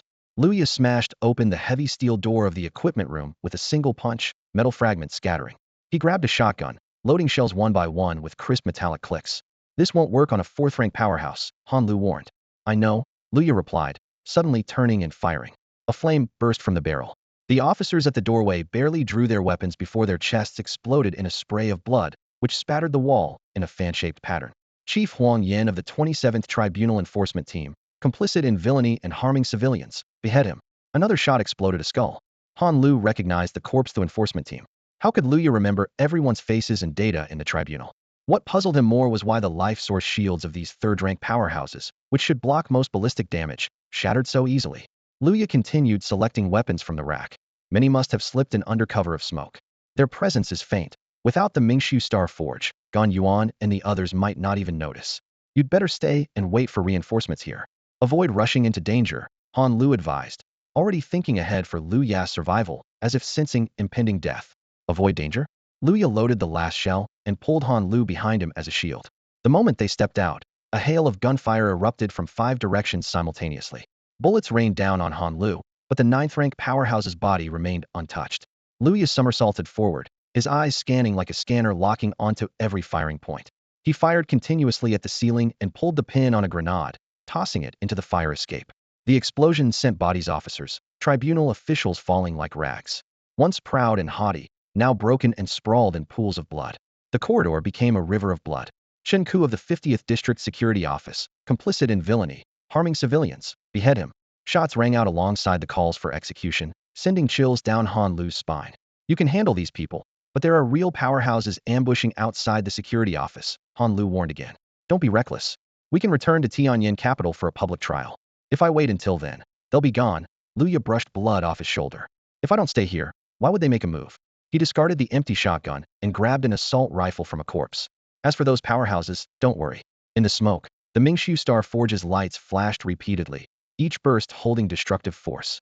Although the security office fractured under attack, every strike aimed at Luya was intercepted by another force.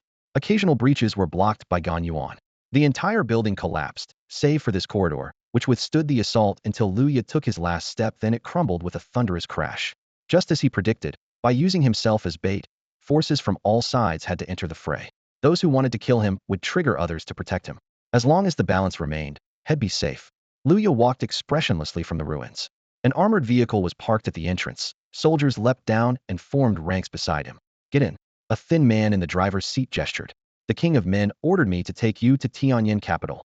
Amid the deafening roar of gunfire, and under the watchful eyes of all, Luya gripped a confession letter and dragged Han Lujing straight into the rear compartment before casually opening the front passenger door and taking a seat. He glanced toward a few comrades, signaling them to get in quickly. At that moment, the thin man stared at Lu Ya's swift, decisive movements, a flicker of surprise crossing his face. Clearly, the attack was aimed at him, yet he had boarded a stranger's car without any resistance. An instinctive sense of something being off unsettled him. Do you know me? The thin man asked, puzzled, gazing at Luya. No. Luya replied coolly, casually fingering a short knife resting on the passenger seat, his expression calm and composed. Then how can you be sure I'm not here to kill you? The thin man frowned, confused. Lu Ya's eyes shifted to the chaotic smoke-filled scene outside. Behind the turmoil, there were at least 2 distinct factions, one wanting to harm him, and the other either protecting him or opposing the first group. Strangely, no one was attacking this car. Clearly, neither side wanted to provoke its owner, who was the thin man. Luya deduced with certainty that he must be someone sent by the King of Men. The thin man looked at Luya, paused for 2 seconds, then nodded slowly. Young man, you're sharp. Flaunting your edge too openly only invites suspicion. If one side pretends to be ordinary, or even a fool, it actually makes everyone more alert. Luya patted the thin man's shoulder and smiled. Big brother, you think the same? As he started the engine, the thin man extended his hand to Luya. Old man once said you're cunning. I am Wan Liao, only son of the King of Men, captain of the Royal Guard in Tianyuan City. Though my rank isn't high, I have the protection of extraordinary 6th-level power. Though Luya wasn't certain how significant the position of the Royal Guard captain was, judging by its duties, it was roughly equivalent to the commander of the Imperial Bodyguard in ancient times. Such a figure needed no explanation about rank. Their word in the capital was law beyond question. Luya, royal rank, no background or faction, pleased to meet you. Luya shook Wan Liao's hand firmly. Those attacking and protecting Meido, you know who they are? Luya asked, scanning their surroundings. No, Wan Liao replied succinctly. Not even a little? Luya smiled, locking eyes with him. Who sent them doesn't matter. What matters is whose subordinates they are. Luya lowered his voice deliberately. Wan Liao shook his head. I don't know. Is our capital's intelligence really that bad? Luya raised an eyebrow. Wan Liao froze, then sighed. The territory's vast, and population many. We may know how many generals serve under each noble and which officials govern them. But the hundreds of millions of troops those officials lead, who really commands them, we can't tell. Not to mention, there are undercover agents from obvious opposing factions. plus double and triple agents creating a web so tangled it's impossible to tell friend from foe. Luya quickly waved his hand, signaling to stop. His head was spinning. Such a complex power network would be overwhelming even for hundreds of thousands of intelligence officers. Being the king of men isn't easy, Wan Liao sighed, looking at Luya with a hint of respect mixed with wariness. For the first time, he saw confusion on Luya's face. He had thought he understood Luya well, but now realized his thoughts ran deeper than expected. Deep down, he felt this sudden assault was too coincidental, as if Luya somehow knew which side would strike first and which would defend, as if he was walking a pre-planned path of explosions, narrowly escaping disaster time and again. Why was that? Suddenly, Luya's gaze fixed on the ruined security outpost nearby. His voice was calm, yet carried an unmistakable tone of command. "They'll need you to do something for me. Speak." Wan Liao's tone was respectful, but his eyes showed a trace of caution. All the bodies must be properly identified, and then their entire clans will be sent to the Eastern Domain Judicial Bureau for examination, one by one, digging them out group by group. Luya's eyes flashed with cold light, his voice as frigid as a blade's edge. "How far will the investigation go?" Wan Liao asked. Luya turned around, his gaze icy as he looked at this son of the human king, and said in a low voice, "As long as I'm still alive, I will never stop, endlessly." Wan Liao hesitated for a moment, then finally nodded. "All right, I'll hand this matter over to the Judicial Bureau. Now, let's head to the airport first." "What are we going to the airport for?" Luya pressed. "To return to the Tianyuan royal capital," Wan Liao answered. "I've arranged the best school, the best teachers and resources for you." Before he could finish, Luya interrupted him. "Go to the Xianxia mine." "What?" Wan Liao frowned at him. Luya pulled out his phone, opened the navigation app, and placed the phone flat on the dashboard. Wan Liao fell silent for a few seconds, then slowly rolled down the car window. Outside the vehicle, amid the devastating environment of artillery fire, no one dared approach this car. This place was not far from both the airport and the dock, yet it was the only passage leading to the Xianxia mineral vein, where large mining vehicles traveled back and forth. Wan Liao vaguely understood. When they arrived at West City Gate, they discovered that all the mining vehicles were blocked on the road, stuck tight, closely guarded by a team of soldiers clad in dark green armor. Those warriors stood atop the mining vehicles, holding life detection devices, carefully searching for something. People were constantly being discovered inside the mining vehicles, some crouching by fuel tanks, others hidden in crevices of mineral slag, and even several suitcases were excavated from gaps between mining vehicles. When opened, they revealed densely packed cash and stardust. "How did you know they would escape from here?" Wan Liao was utterly puzzled. These people were clearly officials fleeing with stardust and huge amounts of cash. The airport and train station had long been sealed off by the Judicial Bureau with strict identity checks. They simply didn't dare appear at these locations. The only possible escape route was to hide inside mining vehicles, secretly infiltrate the Xianxia mine, and then buy a car through other cities to drive away. Luya's face was grim as more people were pulled out from the mining vehicles one by one. This meant that officials in Xianxia City who participated in harming civilians likely numbered in the thousands. Almost everyone discovered here belonged to the Lu family of the southern border. Wan Liao glanced at Luya, only to find that he had quietly jumped off the armored vehicle, climbed atop a mining vehicle, and dismantled the heavy machine gun from the top. Earlier at the public security office, Qianquan's father, Tianyuan, had led eastern border soldiers to cooperate with Luya and protect his safety. Wan Liao initially thought that since the southern border was too far away, the Lu family personnel hadn't arrived yet, but now the truth gradually became clear. It turned out that the Lu family, under Yu Jingzi's instructions, had blocked all escape routes for officials of all ranks in Xianxia City. Luya and Yu Jingzi got out of the car simultaneously, and immediately soldiers came forward, bringing 1,417 captured officials who were all stuffed into mining vehicles. None carried identification documents, and their ranks were concentrated between 3rd and 4th grade. These people all insisted they had come to purchase Xianxia ore.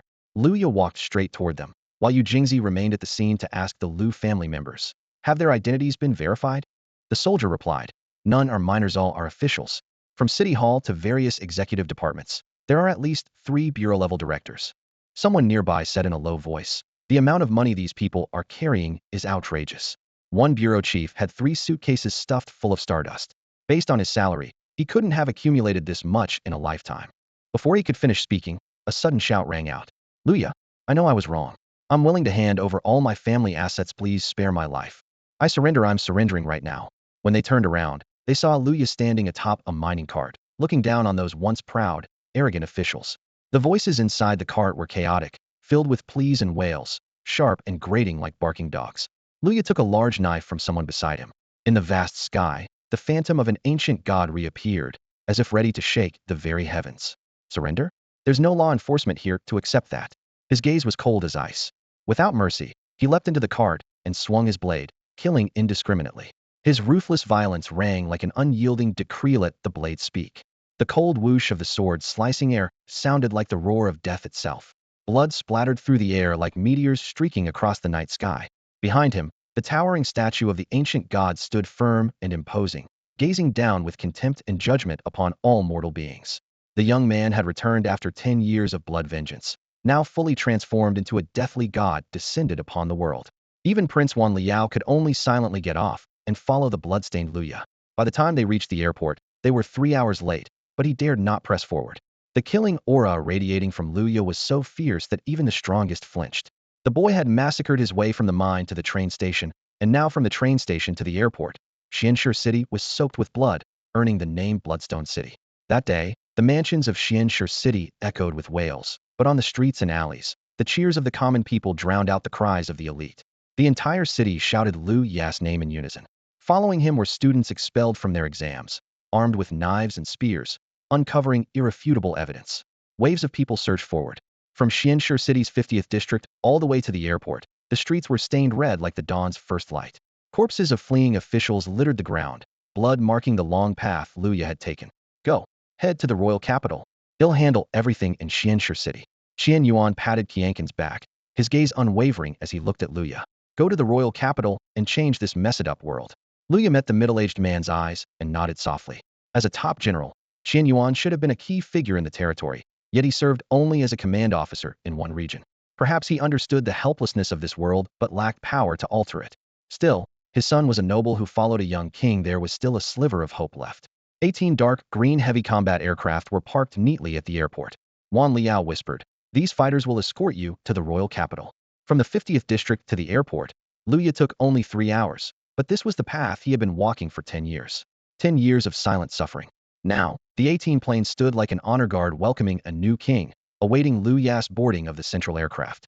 At the airport center stood a sleek 6-winged armed shuttle, 200 meters long, painted black and gold. Around it, 6 powerful figures shone with radiant rings, leading the guards on patrol.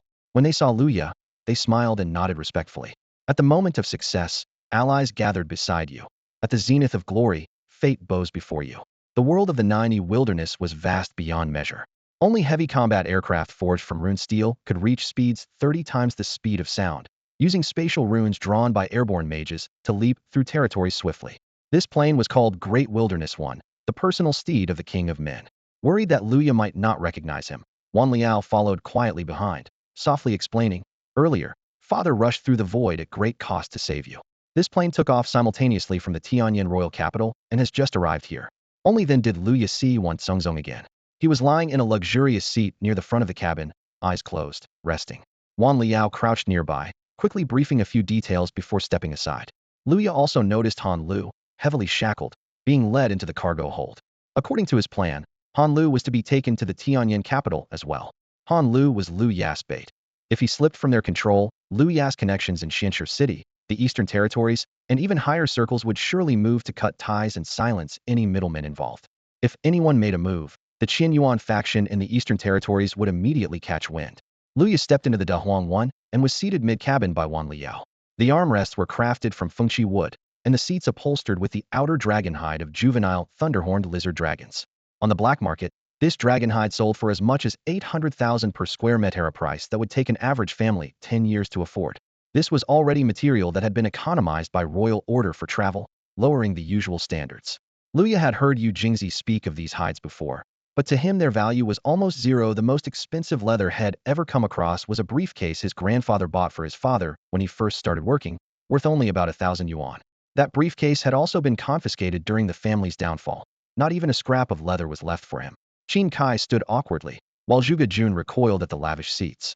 Jinquan, however, casually urged him to take a few photos so he could brag about them to his long-legged streamer friends later.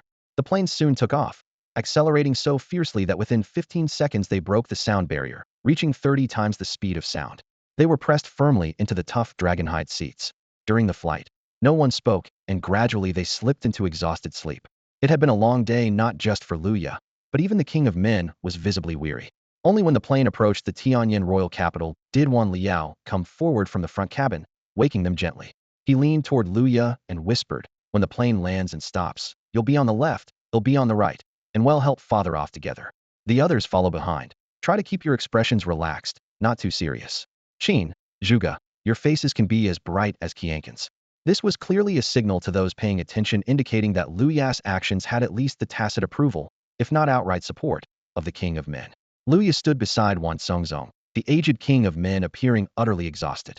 The cabin door opened, and countless eyes flicked toward them in the arrival hall and around the shuttle for a moment. Luya ignored them, focusing on carefully supporting Wan Songzong down the steps and into a sleek, stretched black limousine. Just as the door was closing, Wan Songzong opened his eyes, his voice heavy but tinged with reproach. After causing such a huge mess, don't you intend to explain yourself to me? Lu Ya's reckless live stream had stirred the power struggles behind the scenes and stirred public outrage like a raging tide. Wan Songzong looked at the situation before him, feeling it slipping beyond control. You told me to act first, and report later was that not to force me to make all this public? Luya was shocked and shouted sharply, stop pretending. Wan Songrong gave him a cold glare. You just want to use my influence to take revenge. He shifted his tone, adding a hint of resignation. But your real enemies are Fu Huan and the few officials under him. What happens next doesn't really concern you. Lu Ya's eyes were resolute, refusing to back down. My grievances are mine, he said firmly, but what about the others? Who listens to their voices? Who will repay their blood debts? Wan Songrong opened his eyes and sighed, his gaze full of weary calm. In a night when 100 ghosts roam, someone has to light the lamp that defies the darkness. People can't always give way to ghosts. Luya bent forward and patted his shoulder, lowering his voice. He'll use this new crown to kindle the fire. Do you dare use these old bones as fuel and ignite a blaze one more time before you're laid to rest? Wan Songrong glanced sideways at him, a mix of scolding and sighing in his heart. How many more years could he carry on? How much noise could he still make? Just as he hesitated, Luya squeezed his shoulder tighter and gave a low smile. Old man, let's gamble. Bet that you'll make your name immortal, remembered for eternity. Wan Songrong snorted, eyes sharp. I put in the effort, the money, the life betting on eternal fame. How is that any of your business? If you can't win the bet, he'll keep gambling. A faint smile appeared on Lu Ya's face, as if this were a trivial matter. For a moment, his vision flickered with faint falling characters. Bet. Overthrow official corruption, leave a name in history. Wager, 300 years of lifespan. Within 5 years, completely expose and resolve all public grievances. Successfully handling one case will restore some lifespan. Goal. Unlock genetic seals of 500 human clansmen at the Tianyuan realm. Luya frowned, thinking to himself that this bet had to be taken seriously. He couldn't casually say bet anymore. It was clearly a wager placed on himself. Previously, it was 500 years of lifespan. Now 300 years, totaling over 800 years of mortal life that were rapidly being gambled away. Moreover, humans could only reach the Tianyuan realm by unlocking genetic seals. No wonder the legend said no one could ultimately ascend to the Tianyuan peak. Wan Songrong didn't reply, slowly closing his eyes and changing the subject. Today you need to report to the Divine Foundry Academy. Within 7 days, you must master the forging of your Mingshu star. Luya asked, what happens after 7 days? Wan Kongrong's gaze deepened. A disaster zone is about to appear. You'll have to go with the team to investigate. The car window slowly rolled up as the vehicle began moving forward. Luya caught up with a few hurried steps, pressing anxiously. What is this disaster zone? What exactly is there? Wan Songrong closed his eyes again without a word. You don't need to know. Just know someone there has seen Lu Yunxi. Lu Ya's eyes widened in alarm as he pushed further. Who? Tell me who is it? The ruler of men said no more. At that moment, the car window shut completely, the engine roared, and the vehicle sped away, vanishing without a trace. Luya was about to step forward and press for answers, but Yu Jingzi grabbed him firmly. She whispered in his ear, if the king of men wants to tell you something, he will say it directly. If he doesn't want to, no amount of questioning will get it out of him. Her words forced Luya to suppress the turmoil within and calm himself. He'll have the family investigate this thoroughly right away, Yu Jingzi said, understanding in her heart that the king of men wasn't necessarily unwilling to share information. Instead, Lu Ya's habit of acting first and reporting later had only provoked the old stubborn man to assert some control. She had a feeling this was more like a battle of wits between a cantankerous grandpa and a clever grandson. The king of men's carriage rumbled away, leaving 5 people quietly standing in the vast, empty departure hall. Though no one openly stared, countless eyes watched from the shadows, lips tightly pressed to hold back whispers. One voice expressed surprise. The king of men personally escorting him to the Tianyuan royal capital? That's a clear signal. Another replied, this time the king means business. I heard they're locking down Xianshi city tight. Some minor players got so scared they took their own lives when the investigation started. Suicide? More likely someone wants them silenced for good, came a suspicious murmur. Don't forget, They also brought the mayor of Xianxi City to the capital. Otherwise that guy Han Lu would have been sunk, another said. Tracking him down wasn't easy. Tianyuan uncovered that Han Lu's superior was an aide to the deputy general in the Eastern Territory. Sounds like the deputy general is in trouble this time, someone said, shaking their head. But the aide was actually sent as a mole by another faction, a serious voice added. The deputy general knows the aide isn't on his side, but doesn't know who exactly is behind him, another continued. So the only clue is tracking the aide's handler, but the handler disappeared, leaving the aide clueless. Tianyuan started investigating the aide's wife. Apparently, she's a royal family spy sent undercover. That makes her triple-sided. Slow down, my head's about to explode, one listener groaned. Want to know how I found out her identity? Another smiled mysteriously. She was originally my secretary, sent by another faction. I handed her over directly to the royal family. The human faction's spies really run deep. Luya faced a complicated situation, and investigations weren't going smoothly. The voices around kept speculating. Looks like he came to the capital to investigate from the top down, not the other way around. Can Luya really make any moves in the capital full of big shots? Some doubted. The aging king of men isn't aware of much going on below. Many things are hidden from him. Better not provoke this new king too much, or you'll face his temper, a voice warned. Our side is clear, someone asserted confidently. Are you clean? And are your subordinates clean? Someone hinted. Everyone wondered when this storm would calm and reminded each other to tread carefully. If Wan Songrong hadn't personally brought Luya here, this new king might not have lasted till the capital, one voice said. Before they finished, another added, but the Tianyuan royal capital is full of factions and nobles. The Wan clan's royal relatives won't let him run wild. If he acted like in Xianxi City, Luya would have been taught a lesson with a bruised face by now, someone muttered. You mean those young ones are going to clash with Luya? Someone asked. Yes, he's far too inexperienced, never learned how to control any stardust energy. The tone held worry and unease. He had crushed several Zuling beasts at the border. That was because after forging the Destiny Ruin Star, a massive amount of residual energy remained trapped inside his body with nowhere to release, which made the star's power astonishingly fierce. Although this artifact possessed immense power, it seriously drained the user's life force. If it ever went out of control and injured a member of the royal family, the consequences would be disastrous. Still, part of him hoped he would become even more reckless after all. That would only make Prince Tianyuan's reputation more thrilling and anticipation-worthy. Right now, they were being warmly welcomed amid a lively scene. Many powerful figures from various aristocratic families of the royal capital gathered around with beaming smiles and friendly attitudes. But think about Lu Ya's current situation. If he were openly excluded, wouldn't that imply the rumors were true that this family was a ruthless aristocratic clan trampling lives at will?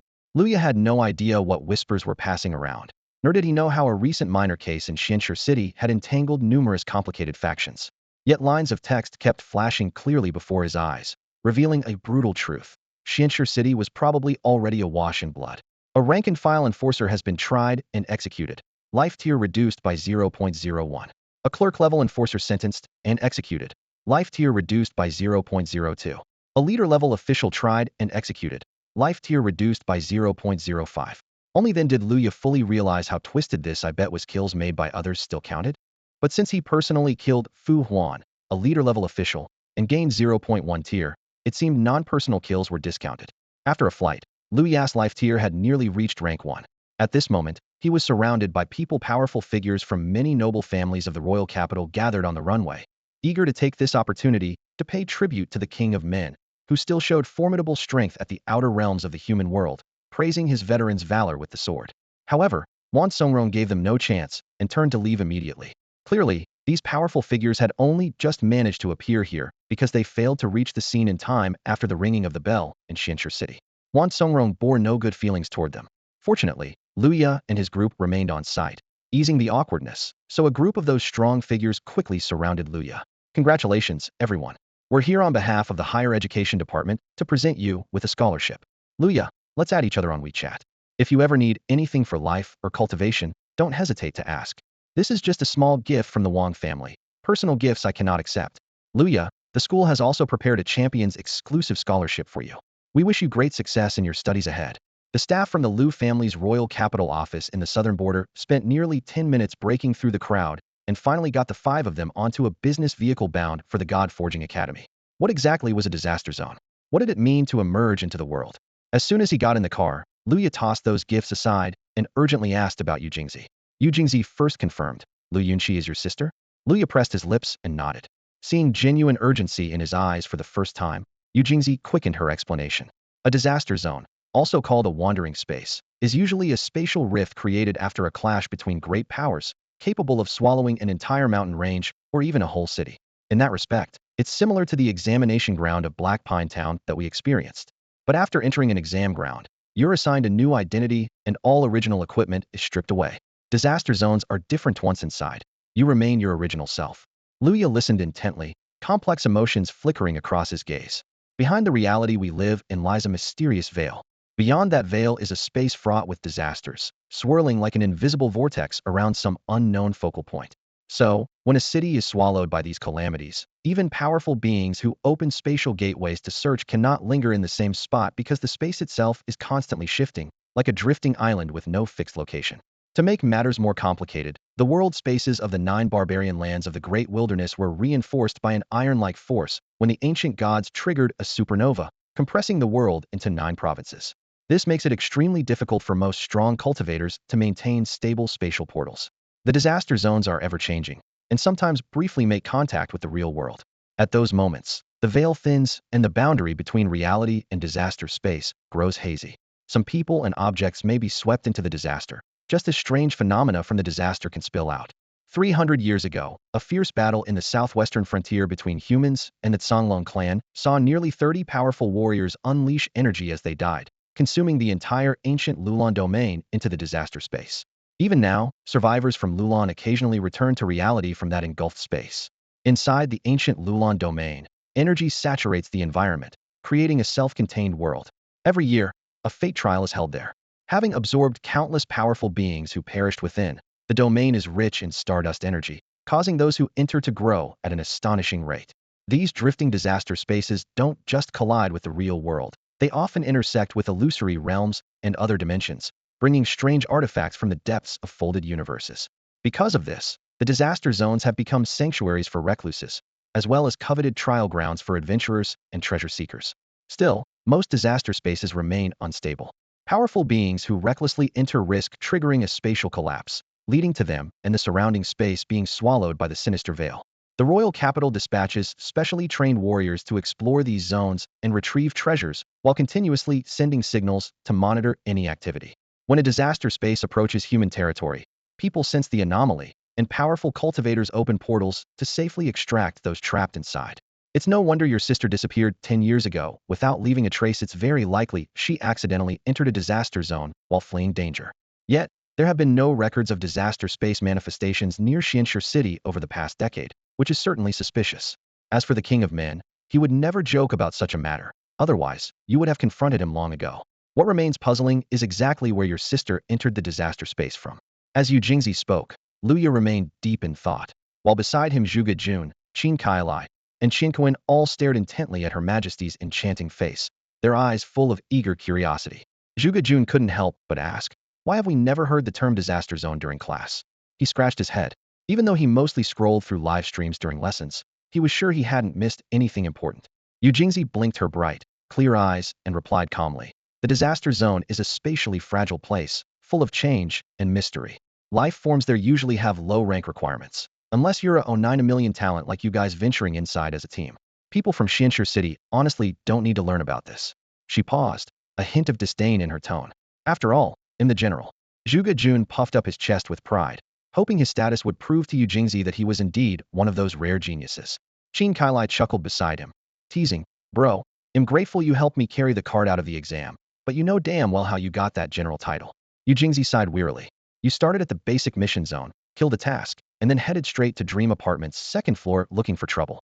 If I hadn't pulled you out with all my might, or if Qin Kuan hadn't cleared the way with his iron legs, you'd have been disqualified by the officials within 3 minutes. No redeeming qualities at all." Zhuge Jun lowered his head to complain, but finally understood why those livestream girls never gave him their WeChat. "I guess my only talent is luck. 1 minute after the exam starts, I run into myself. 3 minutes later, Yu Jingzi, 15, Qin Kuan, 40, Luya." Qin Kailai patted his shoulder mischievously. Yu Jingzi looked at Qin in confusion. "The others make sense, but the first one you consider running into me lucky?" Qin puffed out his chest proudly. "I'm kind-hearted. I don't mess with people. If it had been anyone else, I'd have been wiped out already." Yu Jingzi couldn't help teasing, "Kind-hearted? Or just scared?" Caught off guard, Qin went silent. A sharp voice in the corner muttered that Yu Jingzi was cursed never to marry. Zhuge Jun quickly changed the subject. "If I'm so lucky, Why won't the streamers give me their WeChat? Streamers. Streamers. Apart from streamers and long legs, what else do you know? Yu Jingzi finally lost her patience, snatching his phone and furiously typing, her face full of annoyance. Tianyuan, who had been silent, pondered for a long moment before quietly asking Yu Jingzi, Yujia, I think him talented enough. Why hasn't the teacher mentioned the disaster zone to me either? Yu Jingzi looked at Qianqin's handsome, boy band-like face and his innocent, childlike eyes, softening a little. She racked her brain and finally shrugged it off with a vague explanation. Maybe the teacher didn't want you distracted. You're the kind of talent who should focus on the fate trials. Qianqin's face lit up with encouragement. Grinning, he turned to Luya. Lu bro, I'm going with you to find your sister. Anyone who gets in our way gets kicked. I'm coming too. I'm coming. Qin Kailai and Zhuge Jun eagerly raised their hands, eyes shining with anticipation for the chance to see the world beyond. Luya gazed at his brother's enthusiasm, his expression complicated. Then he turned to Yu Jingzi. Yujia, you have to come with me. Of course, Yu Jingzi replied distractedly as she typed on her phone. If I'm not there, who else will lead them? Tianyuan looked puzzled. Led who? Yu Jingzi forced a smile. None of your business. He'll tell Lu bro where to kick, and you just kick there. Tianyuan nodded vigorously, thrilled by the idea of rules and orders. Unable to resist, he begged, Yujia, can I have your phone? Zhuge Jun pitifully edged closer, while Yu Yi was fiercely engaged in a PK battle. He anxiously shouted, she needs me. Yu Jingzi decisively tossed her phone over and said, here, take it. When the PK ended, Yu Jingzi casually remarked, you can win without your crappy sports car. Zhuge Jun took the phone with trembling hands, eyes glued to the screen, stammering, how did you do that? Yu Jingzi seized the moment to remind him. Tell her you're a fashion designer who can help her revamp her style. Photoshop my designer license onto your profile picture and name, send her some of my fashion photos from Tianyuan Company, and then set up a meeting. Zhuge Jun's heart was racing, but all he heard was Yu Jingzi roll her eyes and grumble. Even flirting needs coaching might as well crash and burn. Then she turned her gaze to Luya. Leaning against the car window, Luya remained silent for a long while, his expression solemn and stoic like a carved god, as if another self inside was quietly conversing with him. Yu Jingzi's guess was half right in truth. Luya had been telepathically communicating with Lin Chengqing. Their eyes, having fulfilled a bet after defending the border, were evolving. Within 30+ hours, they would gain the power to pierce illusions and dissect reality. This eye's potency would grow with their strength and constitution.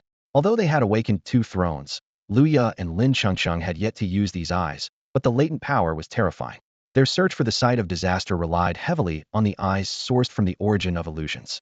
Young master, we've arrived, finally spoke the driver, who had been quiet all along, the respect in his voice unmistakable.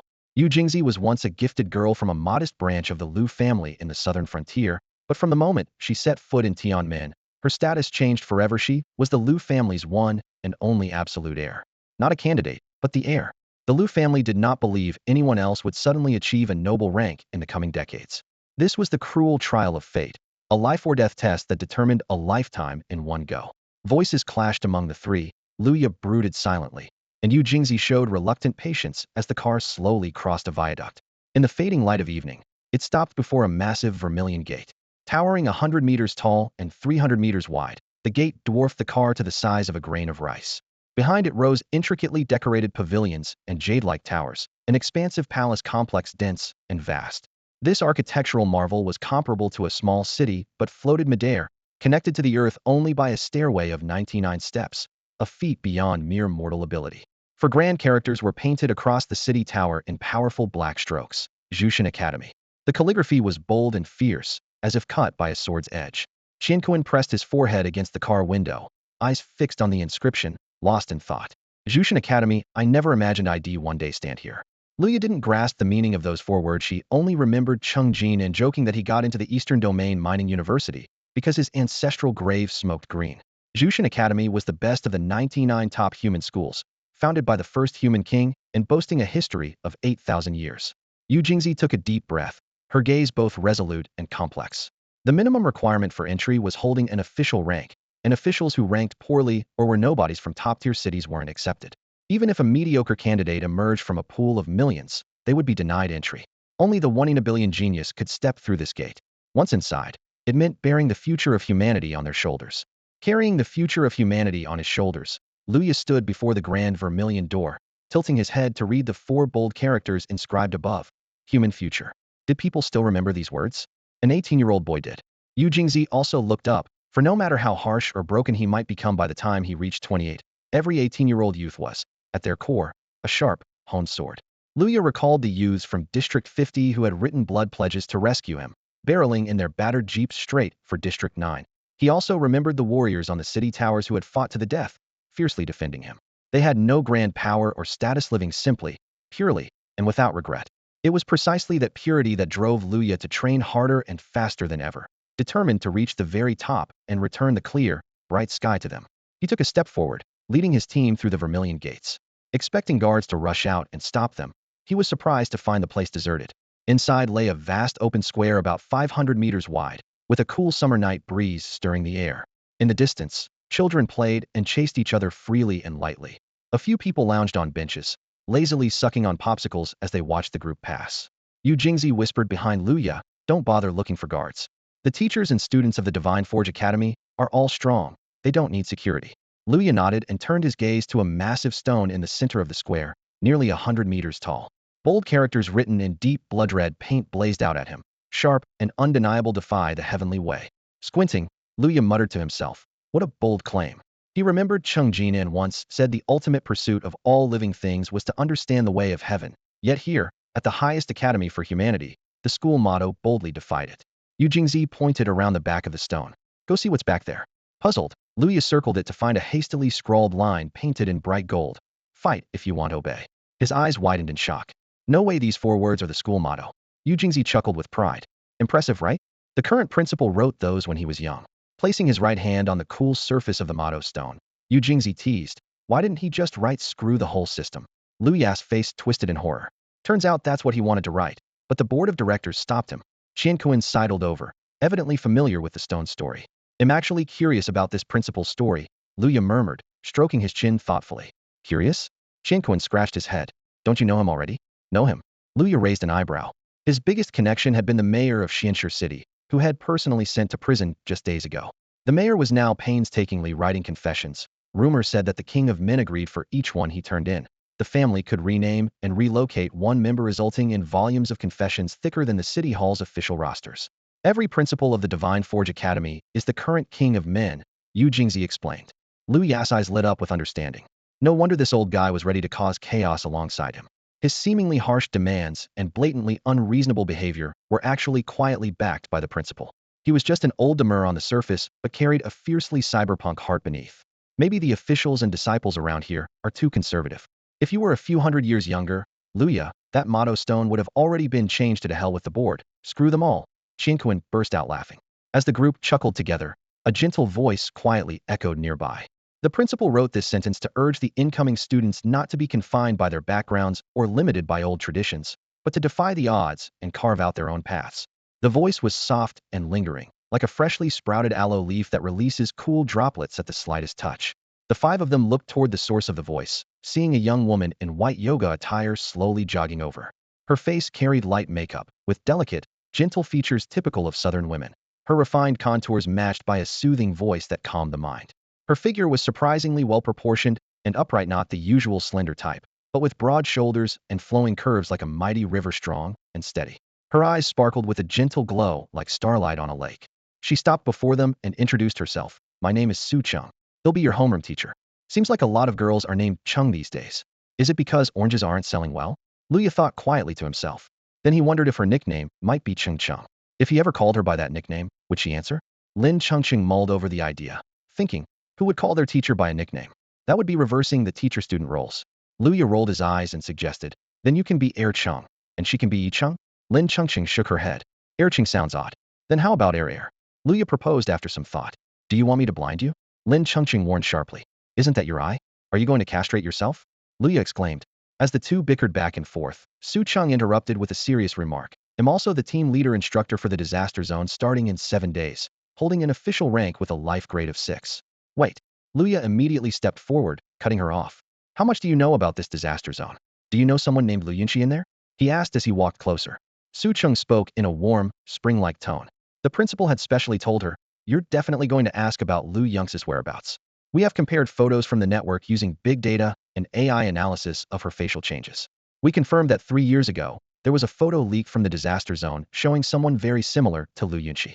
This disaster zone seems to be the ancient auction ground ruins of the cave-dwelling tribe. It often interacts with various mining clans and devours huge amounts of minerals to produce auction items. We believe Lu Yunxi escaped into the depths of the mysterious stone mine during the disaster and accidentally entered this zone. The photo shows her in good physical and mental health. You can view the actual picture later when the principal finishes resting. While Su Cheng and Luya spoke, the four others whispered quietly behind them. Zhuge, the homeroom teacher, seems so pale, so someone murmured. You're focusing on the wrong thing. Why is our team leader instructor ranked as an official of grade 6? Here, the lowest rank is already a general. My grandfather was rank 7. Qin Kailai said with a trace of dissatisfaction about the school's assignments. How long did your grandfather spend to reach rank 7? Yu Jingzi suddenly asked. 50 years, Qin Kailai answered tiredly. Not too slow, right? Teacher Su is only 28 this year, Yu Jingzi added casually. Those words left Qin Kailai stunned and subtly unsettled his ingrained respect for his family's authority. Though her official rank was modest, Yu Jingzi still shook her head. Teacher Su was a true master when it came to ancient yoga, Pilates, and the fine details of martial arts. Every genius from the main family line of the Tianyuan royal capital came to her for rigorous special training before facing their destiny trials. By comparison, Luya's fundamentals were clearly lacking. District 50 in Xianxi City offered only shallow body training focused on the large muscle groups, completely neglecting the small muscles that coordinate movement. The result was that his motions often appeared stiff and mechanical, with power that was neither smooth nor natural. With a single gesture, Qian Kun's keen eye could easily spot numerous flaws in Lu Ya's technique. All of us need to completely reshape our muscle groups and adjust our breathing to more effectively absorb stardust energy. Yu Jingzi pursed her lips, her tone a mix of helplessness and relief. Lu Ya's stubbornness means he'll need a very patient teacher to manage him. That was one reason they had specifically chosen teacher Su Qingren had put considerable thought into picking this expert. As they spoke, they walked into a traditional Chinese-style garden. Unlike the usual kitschy rockeries and waterfalls, this campus had relocated several true, stunning mountain formations here. Towering buildings and pavilions rose along the rolling peaks, with the tallest a jade tower of 18 stories. Viewed from afar, these structures shared a consistent style, yet each had its own unique details. Several martial training halls stood tall and imposing, designed for daily practice and competitions. Su Cheng said, I'm usually on the 4th floor of Hall 3. If you can't reach me, just come look there. Leading the newcomers slowly through the grounds, she pointed out another building and said, that's the Scripture Tower. Nearly all human martial arts manuals are kept there. If you're interested, you can browse them, though you can't take anything off campus. Lu Ya's eyes widened instantly, excitement barely contained. Most martial arts manuals? Even for skills like Jigusho, or bone-breaking hand, was a high-level martial art in Xianxi City. When Luya was a child attending school in District 27, his teacher said this style suited him best. However, instructors qualified to teach bone-breaking hand were extremely rare in the city, and lessons were very expensive. 5,000 yuan per class, with a full mastery requiring 28 classes. Lu Ya's parents had already stretched themselves to pay tuition for both children, with no extra money for specialized martial arts training. So bone-breaking hand became his distant white moonlight, a lifelong promise that when he made something of himself, he would learn it. Hearing the name, Su Cheng furrowed her brow slightly, then checked her phone and said, oh, that martial art is actually quite basic. It mainly helps with understanding joints and weak points in the human body. It's actually just the first part of the compendium of ethnic muscle and bone methods. This is a required course after school starts. They'll teach you how to break bones of various races within 3 days. Luya froze, face full of disbelief, as if had Miss Hard free training? Su Cheng nodded. Tuition and meals are free here, and all books are provided at no cost. Of course, if you want private tutoring, that costs extra. She paused and smiled, but honestly, no one usually charges for that. The position of teacher of the king is so sought after that people scramble just to get in line. Lu Ya's heart surged, and he was silent for a long moment. Su Cheng seemed to sense his thoughts and softly said beside him, people say the air in the Tianyuan royal capital smells of money, and that's true. This place gathers humanity's top resources, craftspeople, materials, and equipment. If you have money, you can spend it endlessly. But knowledge is equally accessible. This is a hall for all mankind, where all geniuses come together. As they walked, they felt the overwhelming awe and hope inspired by this royal city. What outsiders consider precious secret manuals are as common here as cabbages. Renowned masters rarely found in other cities can be seen everywhere in this place. The competition for private tutoring is so fierce that group purchases have become necessary. Su Cheng knew she had to cherish these 4 years fully. She let them rest for 2 days to adapt, then planned to start their special training with only one goal in mind: to keep them from dying in the disaster zone. The dormitory building was just ahead. The 4 boys were assigned to room 606, while the female student stayed with Su Cheng for the time being. At this moment, Other freshmen across the country were still busy filling out college choices and waiting for assignments. Classes would officially start in 7 days.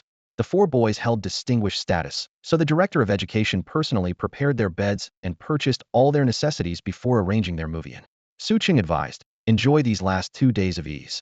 Her voice was deliberately lowered and tinted with seriousness to impress a sense of pressure on them.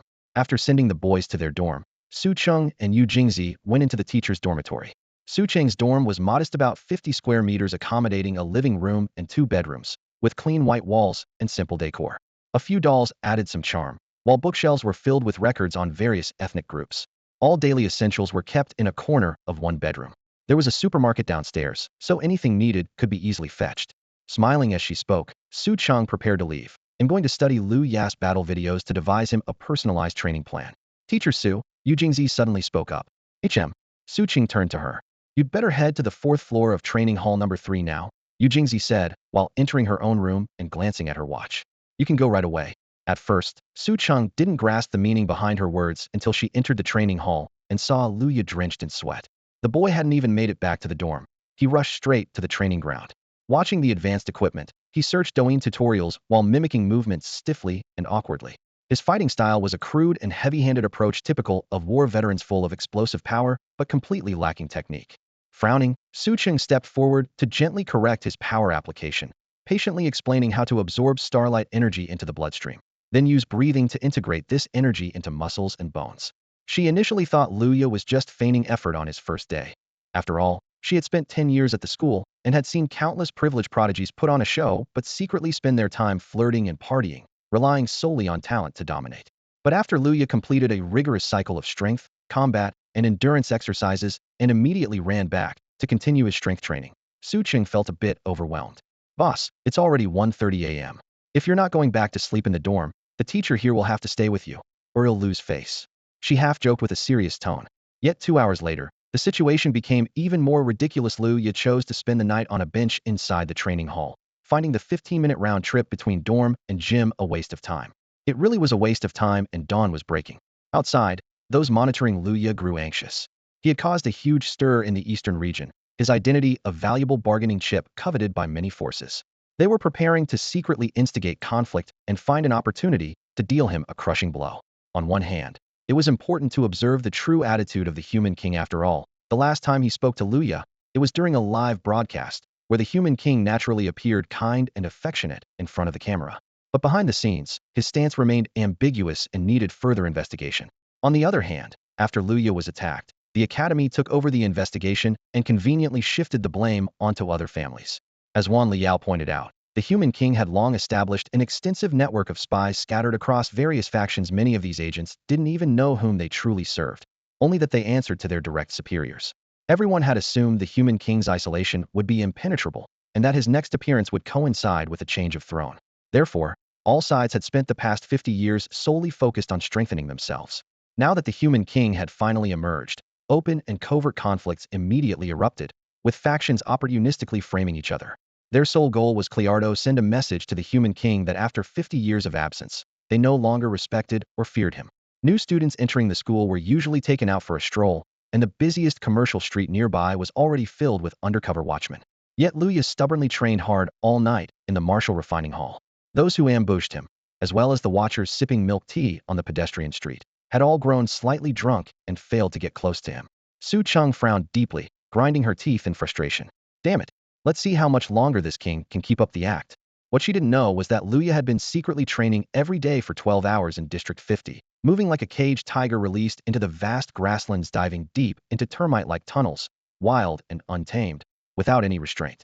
What was even more astonishing was that Luya went to bed at 3:30 a.m., woke up at 6, rushed to the cafeteria to grab a dozen eggs, and then cheerfully returned to the Martial Refining Hall to rehearse every move from the previous night repeatedly. Su Cheng watched in horror as this kid had already mastered the techniques learned last night, as if he had been dreaming of nothing but practice, almost forming muscle memory. At 8 in the morning, Yu Jingzi came to train and saw Luya growing more and more excited, while Su Cheng sported dark circles, messy hair cascading over her shoulders, and a defeated look that screamed exhaustion. Yu Jingzi kindly reminded her, "Teacher, I think I forgot to turn off the gas in the dorm when I left." Su Cheng immediately responded, Okay, I'm going to turn it off now," and took the opportunity to quickly slip away. Just as she was about to step out the door, a faint buzzing sound interrupted her. She spun around to see Lu Ya's training clothes being sliced open by an invisible blade, exposing muscles gleaming like metal, while a swirling aura swirled endlessly around him. Yu Jingzi stared in shock, then glanced at Su Cheng in disbelief. Could it be? Level 1. Su Cheng slammed her head against the door frame to make sure she wasn't hallucinating from exhaustion. But when she looked back at Lu Ya, the aura was only intensifying, proving it wasn't an illusion. Her heart trembled. Level 1. He had actually broken into level 1. She herself, once hailed as a prodigy with lightning-fast progress, had taken a full month just to reach level 1. At that moment, Lu Ya furrowed his brows, watching the dissipating aura as he muttered to himself, level 1? Only level 1. Generally, how much stardust is needed to advance to first rank? Su Cheng rubbed her eyes, silently calculating. Perfect absorption would require at least half a caddy of top-grade stardust. Lower quality stardust might take 3 to 4 caddies to achieve the same effect. Yu Jingzi even checked her phone for reference and found that even continuous absorption all day would take half a month. Absorbing stardust is not simple. It requires an energy exchange between the physical body and the star energy, drawing the star energy from the stardust into the body. Then, through special breathing techniques and training, the star energy is fixed into the bones, muscles, and various parts of the body. Only when the star energy truly permeates every corner of the body and resonates with the fate-ruined star alloy can the life grade promotion be completed. If the stardust is low quality and full of impurities, the upgrade is very likely to fail. Therefore, Su Cheng's achievement of breaking into first rank within a month was almost the human limit. So how long did Liu take? Only a mere 24 hours? Recalling how Su Cheng had demonstrated absorbing stardust for him earlier, giving him only 5 grams of crystallized stardust as an example, how exactly did he leap to first rank? Only Liu Yan knew himself. Most of his power came from the wager he made during the live interrogation in Xianshi City yesterday, in front of billions. The bet was shocking on Tianjie Street, stamping out the bones of corrupt officials, with a stake of 500 years of lifespan. For each corrupt official arrested and executed, he would be returned corresponding life grade points based on their rank. When he executed Fu Huan on the spot, he gained a 0.1 level return. Later, with Tianyuan assisting in Xuanxi's investigation, several officials along the corrupt chain were eliminated, and Lu Ya gradually recovered more life grade points. Late last night, Lu Ya sensed the life grade energy in his body was at maximum, but there was no reaction. He hadn't learned how to resonate with the fate-ruined star alloy. Only moments ago, after swallowing 8 eggs quickly, his stomach suddenly bloated, and combined with intense exercise causing chaotic breath, this accidental state triggered resonance inside his body, finally allowing him to ascend to first rank right then and there. At this moment, the 2 women besides Su Chengwan, a gentle, poised lady, and the other a charming, queenly figure, occasionally touched Lu Ya's muscles, looking at him with strange eyes. They were puzzled. Where did you get that stardust energy? How did you manage the resonance? Lu Ya awkwardly covered his torn clothes and stammered. Well, every time 001's Psi kills an enemy, I feel my energy surge. Maybe I was already close to the critical point, and after a night of training, I just broke through all at once. He knew this explanation was hard to challenge. 001, that ancient artifact held by the Living Ruins clan for a millennium, its true details of Psi were unknown. The true king-level star alloy was immensely powerful, with rapid cultivation speed. Yu Jingzi sighed deeply. Looks like I have to step up my training. Su Cheng calculated quietly. So if one kills thousands of enemies using Psi, it would take a decade or 2 to become a great power. Thousands of times I'd be dead long before that, Lu Ya reminded her. Su Cheng looked at Lu Ya softly and sincerely. Well then, that settles my mind. Lu Ya couldn't understand how her warm, 37-degree lips could utter such cold words with zero emotion. But seeing the 2 women so unconvinced and curious about him, he silently resolved that any inexplicable strange events from now on would be blamed on 001. Lu Ya was still feeling relieved when suddenly Su Cheng grabbed his hand sharply, like pulling a kite string, and sprinted toward the physical training ground. The excitement on her face was impossible to hide. Yu Jingzi ran closely behind Lu Ya, patiently explaining as they ran. Once you reach first grade, your body activates a life force resistance, essentially wrapping you in a shield immune to non-living attacks. The power of the Mingshu star forging also increases significantly. But from 1st to 9th grade, the most noticeable change is in physical condition. For example, when an ordinary person breaks through to 1st grade, their body density can increase by 30, with harder, heavier muscles and bones. Their weight rises, and overall strength jumps by 50, pushing past the limits of a normal human. Yu Jingzi's tone was filled with reverence as she continued. Back when the clan head held a family meeting at the ancestral hall, he said that with each grade increase, his body density went up by 70, and strength doubled almost like a full upgrade. This growth rate, called growth multiplier, is a mystery. No one knows Wang 001's exact figures. Luya pictured that family head, the Lu clan's patriarch, a noble rank. Though the strength boost between noble and master levels might seem like just double, the increase in life grade isn't simple addition, but multiplication. At ninth grade, master level gives up to 38 times strength enhancement, while noble level can reach a terrifying 512 times, making their strength difference at the same grade more than 13-fold. Also, after each grade breakthrough, you need long-term training and energy absorption. The strength right after reaching first grade is far lower than just before breaking into second grade. Due to accumulated energy, Yu Jingzi added. Plus, the Mingshu stars vary greatly in power, so the final gap between two individuals might exceed 100-fold. The master's highest is ninth grade, but transcendent, stellar, and noble titles, up to domain lord, these ascending levels are not just doubling differences. Your rank determines your cultivation ceiling, and the gap widens as you go higher. That's why when noble level strongmen emerge, humanity raises banners to defend. Even the old king personally deploys resources to nurture these top fighters, as the returns are enormous. After Yu Jingzi finished, Luya ruminated in his mind and finally understood why Su Cheng was so excited. This was not just a physical test, it marked the dawn of human strength evolution, and she was the first to witness it firsthand. The second-floor training hall was purely for strength exercise. At dawn, a crowd of teachers and students gathered, sweating profusely. The room was filled with equipment made from high-density beast bones. Dumbbells weighing a ton each had become a haven for fitness enthusiasts and muscle fanatics. Move aside, get out of my way," Su Cheng shouted in her typically gentle yet commanding voice. Everyone quickly cleared a path. She strode through like a gust of wind, carrying someone gradually revealed by the dim morning light as a man. Gasps erupted. "Isn't that Luya? The new king?" Teachers and students eagerly surrounded them, their curious eyes fixed on Su Cheng and Luya. Ignoring the attention, Su Cheng dragged Luya, his tattered clothes in hand, to a machine. It was a punching force tester, similar to what Luya had used back at school. The first day after each holiday, the school ran this test to catch slackers. But back then, the machine's max was 500 kilograms, the limit for heavyweight boxers. An average adult's punching power is roughly 100 kilograms. For malnourished boys from District 50 of Xianxi City, this machine more than sufficed. Luya's previous highest was 230 kilograms, aided by 2 cans of Red Bull and a large steak before the test a burst of power. Now that he had become king, his body reinforced, and with the exercise and star energy injected last night, his strength was undoubtedly much higher. Before breaking first grade, he was confident his punch power already exceeded 600 kilograms. "Hit it. Use all your strength." Su Cheng pointed at the hanging leather punching bag and said firmly. The bag contained sensors that would immediately display the force of any strike. Luya stared down at the bag, clenched his fist tight, roared, and blasted out a punch. His fist sliced through the air so fast he barely registered it himself. The next instant, it slammed into the bag. The sandbag arced through the air, and the LED lights on the machine suddenly flashed wildly. The numbers began to change, starting from the ones digit. 8, Su Cheng murmured, eyes fixed on the screen. The ones digit didn't matter much, she was waiting for the full reading. 1968 kilograms. At the moment the number froze, Su Cheng's fingers unconsciously tangled themselves into her disheveled hair, her usually neat hairstyle long gone after a whole night of training. Her brows furrowed slightly, as if trying to recall some crucial data.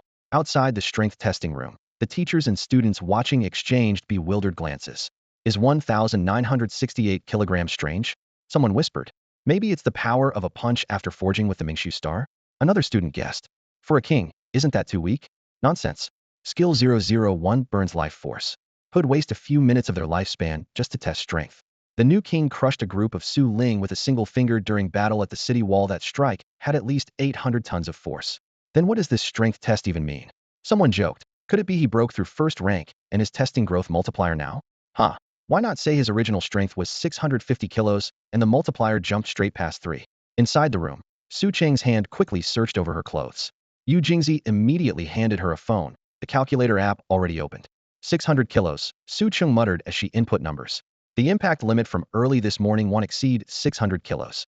I felt it myself, no mistake. Her trembling fingers flew over the screen. 1968 600. The result appeared. Su Cheng glanced up at the machine's number, then looked back down and recalculated. The result didn't change. The entire testing chamber fell into dead silence. Su Cheng stood motionless. Suddenly, she grabbed Luya and spun around, delivering a fierce punch toward the force gauge. The gust of wind howled as the sandbag spun wildly in midair. 109,900. The number flashing on the screen made everyone catch their breath in shock. This usually calm, placid woman had just thrown a punch with nearly 100 tons of force. Such power far exceeded ordinary destructive calculations considering punch speed and contact pressure. A few blows could reduce a high-rise building to rubble. Su Cheng stared at the screen, murmuring repeatedly, "The instrument is fine 3.28, 3.28. Luya watched Su Cheng's dazed expression. Her look closely resembled Zhuge Jun's spaced-out face during his live streams. He cautiously tugged on Yu Jingzi's skirt. What's wrong with her? Worldview shattered. Yu Jingzi sized up Luya before poking his chest muscle. What was your strength before breaking through? About 600 kilos. Lu Ya's answer matched Su Cheng's calculation perfectly. Then your growth multiplier is 3.28. Yu Jingzi slapped her arm over Lu Ya's shoulder. You really aren't human. Is 3.28 that high? Lu Ya immediately thought of a comparison. What's one King Grong's growth multiplier? To him, anything below King rank wasn't even comparable. Before Yu Jingzi could answer, boom, a deafening explosion rocked the entire testing chamber. Su Cheng first slammed her head against the ultra-resistant, bulletproof, tempered glass of the strength testing room, and spiderweb-like cracks instantly radiated from the impact point. Everyone around gasped sharply. Dizzy, she fumbled and pushed open the glass door, then grabbed the collar of the nearest teacher. What is the growth multiplier of the King of Men? The teacher blinked, scratching his head. Isn't the King of Men's growth multiplier public knowledge? How much is it? Su Cheng's voice suddenly rose sharply. 2.95. The teacher took a half step backwards, intimidated by her intensity. Su Cheng swiftly turned to the nearby students. Right, the textbook says 2.95, they all nodded. 3.28, Su Cheng trembled as she held up 3 fingers. His is 3.28. What 3.28? Several teachers gathered around her. Chengzi, maybe you're just too excited that the King of Men assigned you a new king? It takes reaching first rank to measure that. Don't cheat by using the fate-ruined Star Forge. Yeah, only 1968 kilograms. Surely the new king wouldn't be only 600 kilograms before breaking into first rank? Even our candidates took drugs before the trials and could push 600 kilograms, another teacher chimed in. Calm down first. Su Cheng suddenly spun around and pointed at Luya. He's from the worst exam district in the city's most remote area, no drugs. Every month, he only gets supplements like antibiotic-filled eggs and synthetic beef steak made from zombie meat. His pre-breakthrough fist strength was only 600 kilograms. So his growth multiplier is 3.28. The training room fell into a heavy silence. Su Cheng grabbed Lu Ya's arm. Come, let's go to the teaching office. I'm not going. I want to train. I want to train. Lu Ya struggled desperately. Those behind exchanged glances. First rank. You must be kidding. You can tell just by weighing him. Let's go see for ourselves. Lu Ya had never been weighed before in front of hundreds of onlookers. The teaching director, wearing gold-rimmed glasses and sporting a balding hairstyle that gleamed under the lights, stared at him with concern. Why does every school's teaching director look the same? Even this supposed best school in all humanity? Worse, the office's scale loudly announced the numbers. Height, 181 centimeters. Weight, 220 kilograms. The mechanical female voice echoed across the room. Silence settled over everyone present. Has he really broken into first rank? Looking at the new king's build, he was probably around 70 kilograms, right? With density tripled, the growth multiplier is generally higher than the density increase. 3.28. Really 3.28. The office instantly erupted in chaos. Luya was surrounded by onlookers, all staring like he was some rare beast, wanting to count every hair on his body. 3.28 is just 3.28. King 001 being a bit abnormal is pretty normal, right? Luya leaned close to Yu Jingzi and whispered, why do they all look like they've never seen the world before? Yu Jingzi sighed.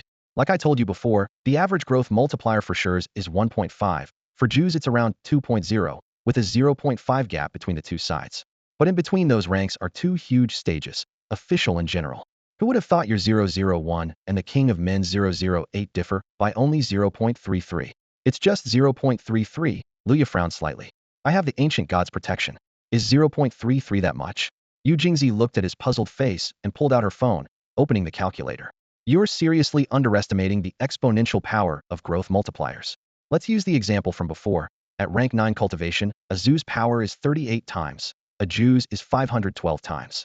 The King of Men's 2.95 multiplier at rank 9 gives a boost of 16,919 times, over 33 times that of a Jew. And you, Luya, your 3.28 multiplier at rank 9 boosts your strength by.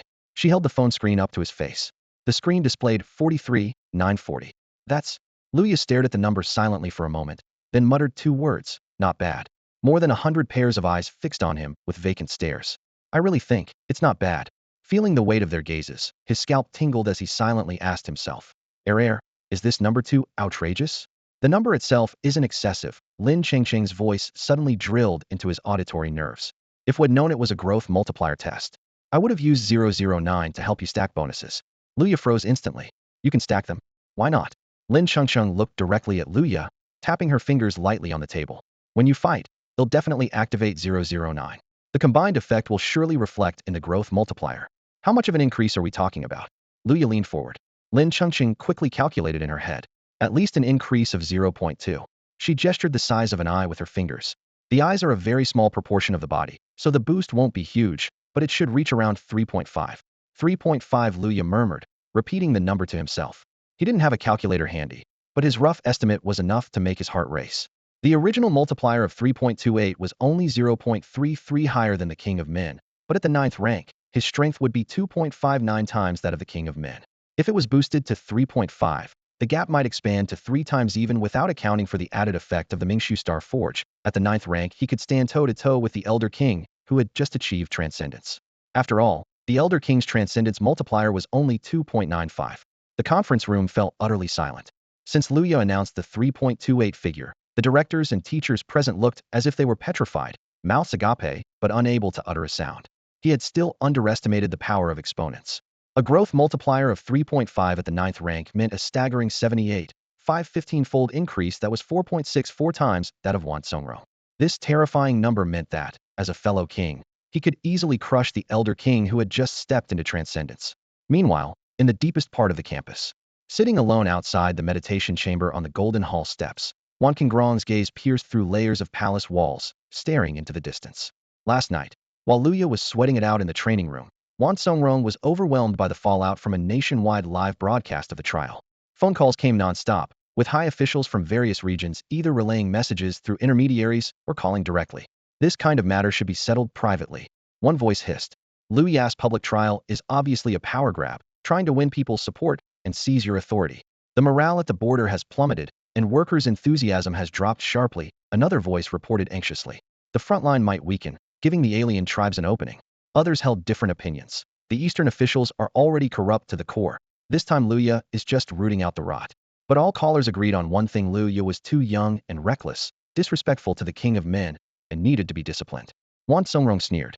Luya's bold move had unsettled some people. Those eager to make a statement jumped out. Opponents seized the opportunity to pile on, and some deliberately played the fool to confuse public opinion. Their attitude toward Luya was surprisingly united. When their adopted sons refused to inherit the throne, Luya had already taken that prize. Officials everywhere had quietly chosen sides, and now spoke up for their factions. Fed up with the scheming, Wan Songrong handed the trial authority to his son Wan Liao and the distant Tianyuan in the eastern region, deciding to retreat into seclusion and make another breakthrough into the Tianyuan realm territory humanity had never yet touched. Wan Songrong had just finished giving all the instructions to prepare for his secluded meditation, aiming to clear his mind and desires, when his son Wan Liao burst in like a maniac. Luya has reached first rank. Growth multiplier 3.28. Wan Songrong stepped outside the Golden Hall and lit a cigarette under the sun.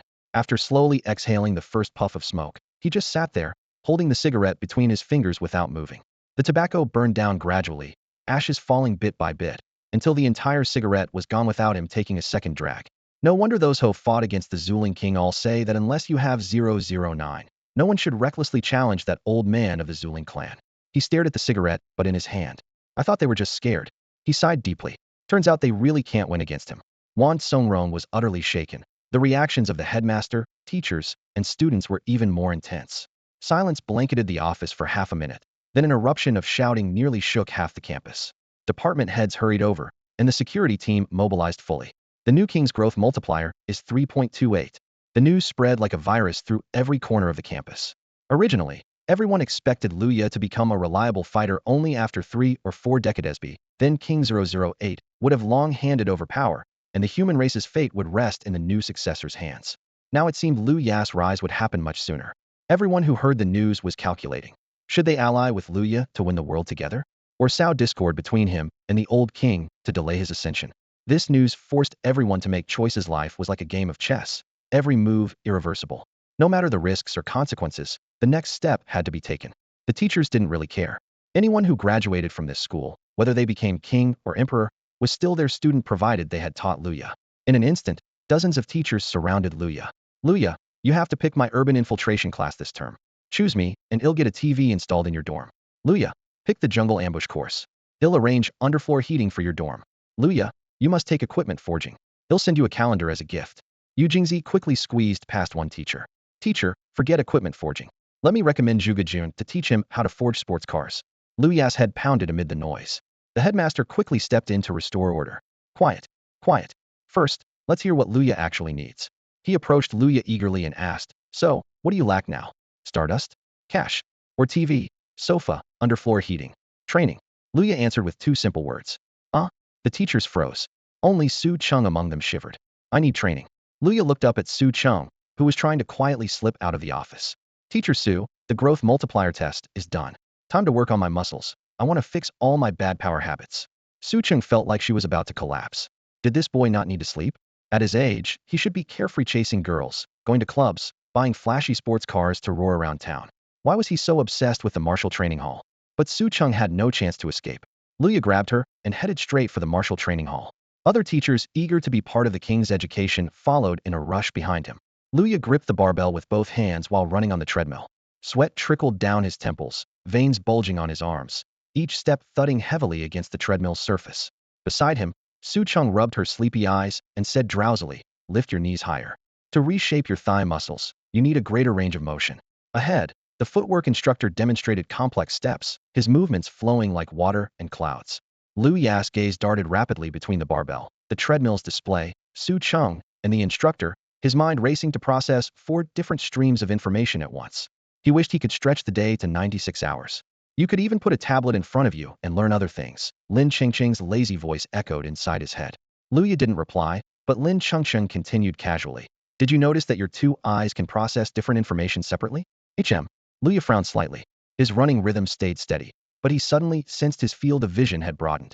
His left eye fixated on the instructor's footwork demonstration, while his right eye simultaneously observed Su Cheng's movements. 2 completely different images being processed in his visual cortex clearly and simultaneously, like a single-threaded computer suddenly becoming dual-threaded. What's going on? His heart raced. Is this a new ability after advancing to grade 1? His eyes brightened. This meant in combat he could handle attacks coming from 2 different directions at once, and the scorching beams from his eyes could strike separate targets simultaneously. Don't know. Lin Chengcheng stretched lazily, her tone indifferent. Just a reminder. My body is classified as an eyeball, so the eyeball's growth multiplier is about 2.9. Eyeballs have growth multipliers too? Luya blinked, maintaining his steady pace on the treadmill. Does that mean the strength of the eye beams increases with the multiplier? 2.9 slightly lower than the old king's 2.95 A gap between 008 and 009. Don't worry about the multiplier. Lin Chengcheng's voice carried a trace of mystery. Just know your body proportionally outweighs the eyeball. So when 001 acts on the eyeball, its growth multiplier might. She hesitated. I can't calculate it. You'd better find a place where no one is around to test it. Luya's eyes suddenly widened, nearly dropping the barbell. It was already outrageous that the eyes could add growth multipliers to the body, but the body could also give back multipliers to the eyes? Still absorbed in this astonishing discovery, Lin Chengcheng's voice sounded again. As for the changes in your eyes, it might be because there are only 24 hours left before the path of the human emperor opens. When the restless King 001 sighed, he resolutely decided to rush to the borderlands, using this information to block the invading clans. At that moment, he gambled 300 years of his lifespan with reality. If he could stop the invaders, the 300 years would be returned, and the path of the human emperor would open. Luya succeeded. According to the wager, the path of the human emperor would open in 48 hours, and his eyes would gain a new ability to pierce falsehood and dismantle reality. This was a reward for the boy's reckless courage, even though few in the world still applauded youthful impulses. When we made the bet, it never mentioned rewarding the eyes with abilities. Lin Chengcheng frowned. What exactly are the path of the human emperor, piercing falsehood, and dismantling reality? She and Luya exchanged quick thoughts during a break in training. They guessed that either because the wager had been made many times or the stakes had accumulated, the eyes unlocked a new function. Luya glanced at the time. Less than 24 hours remained before the agreed moment. His eyes were undergoing some change. Perhaps these powers were unlocking step by step. Not dwelling on it, he threw himself into training again. The answers would come in 24 hours. In the martial training hall, hundreds of eyes watched the boy. He seemed oblivious to the murmurs around him, finishing exercise after exercise. Sweat dripped down his cheeks. The dull thuds of his fists striking sandbags echoed through the empty training ground. The teachers, initially surprised, gradually grew bored and drifted away in small groups. By 8:30 that evening, Su Ching finally couldn't hold back. Rubbing her tired eyes and stifling a yawn, she said, Luya, you didn't sleep at all last night. Aren't you tired? Nope, Luya replied while practicing straight punches, pointing to a bench in the corner.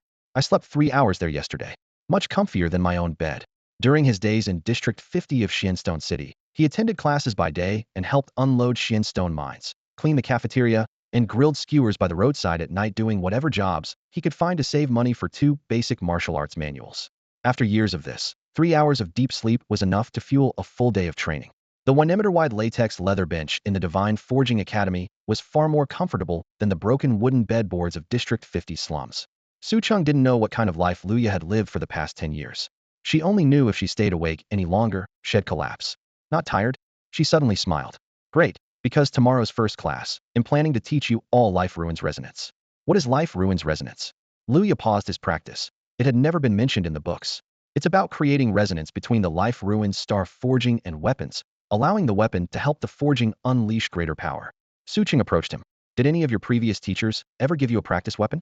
An image of Cheng Jinan appeared in Lu Ya's mind, that teacher who adopted poor kids to save money, eating only 1 meal a day himself. He fell silent. Courage and kindness were the best weapons he gave you. Su Chung patted his chest, noticing his embarrassment.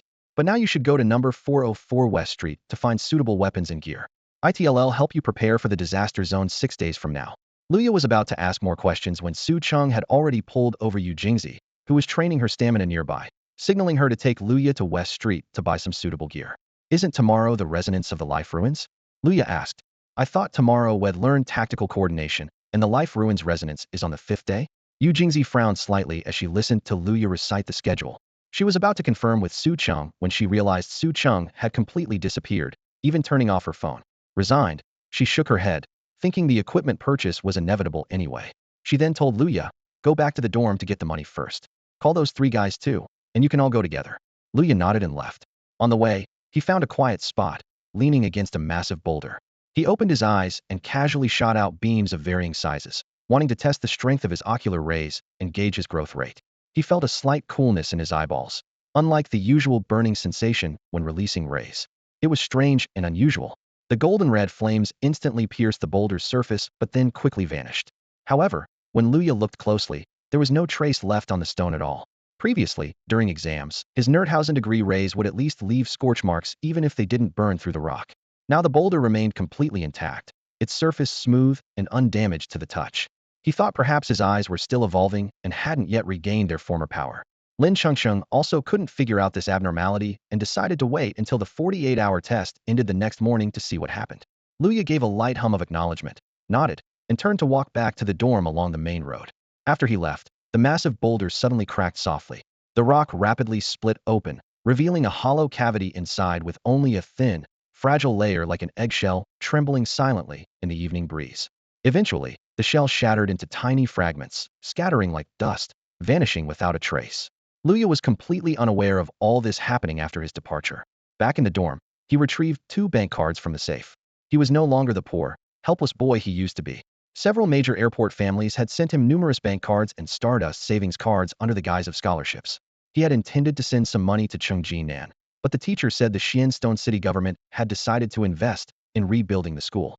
The dilapidated courtyard where Luya had adopted orphans would be transformed into an orphanage. As encouragement for his many years of good deeds, the city government had approved a charitable fund worth over 100 million yuan. But this project might never even come to Xianstone City, since the eastern region had donated 10 billion in charity funds, and the eastern frontier had contributed over 100 billion. The worst school in District 50, where Luya was about to be completely renovated and equipped with many free advanced textbooks. On the Stardust platform in Xianstone City, he once received Stardust thrown by citizens. When they forged the Life Ruin stars, they got double the rewards, and their positions were promoted half. A level workers became deputy workshop directors, employees upgraded to deputy section chiefs. Even the wild dogs he often fed got new homes. A pet park built by the city government where they could live quietly without worries. The ancestral home in District 27, Luya's old residence, had also been repurchased and would be restored to how he remembered it, preserved forever. All of this quietly signaled that his life was undergoing a tremendous transformation. The extra who had helped Luya during the interrogation, where pretend play turned into something real, received 3 major idol drama offers that very day. Each one cast him as the male lead. The ophthalmologist senior who treated Luya's eyes was smoothly appointed as the director of ophthalmology at Xianxia City's first hospital. The city hall already had an acting mayor in place. He knew Luya might never return in his lifetime. But if one day Luya truly came back and found District 50 unchanged, the acting mayor could then accompany the former mayor in peace. Tianyuan stepped over the threshold, clutching a gold card. As the only son of a general-level family, he was the wealthiest in the whole squad. Yu Jingzi, though born into a noble family, came from a distant branch numbering several thousand members and had never received much family support. She had just advanced to noble rank through the fate trial and wasn't sure if her family would provide any extra funding. Qin Kailai and Zhuge Jun were from District 9, considered middle class in Xianxia City. Compared to the royal capital Tianyuan, they wouldn't even qualify as poor. Luya only managed to find Tianyuan and Qin Kailai. Both revealed that Zhuge Jun had invited a female streamer out to lunch and hadn't returned yet. They said, everyone has their own will, no use forcing it. Neither wanted to disturb Zhuge Jun's private date. So the four of them stepped out of the Chaoshan Academy gates together for the first time. They were greeted by the warm breeze of a summer night. Inside campus, everything felt solemn and majestic. The grand hall seemed untouched by worldly dust. Yet stepping through the west gate, they were met by a bustling atmosphere thick with the scent of human life. Night market stalls lined both sides of the street, lights flickering like a golden river of stars. Luya stood on the steps, gazing at the broad street about 20 meters wide divided into 3 rows packed with shops. The lights stretched endlessly into the distance. He wondered how many shops there must be. Qin Kailai was equally astonished. I'd only heard the academy had 4 very long streets, but I didn't expect them to be this endless. What 4 streets?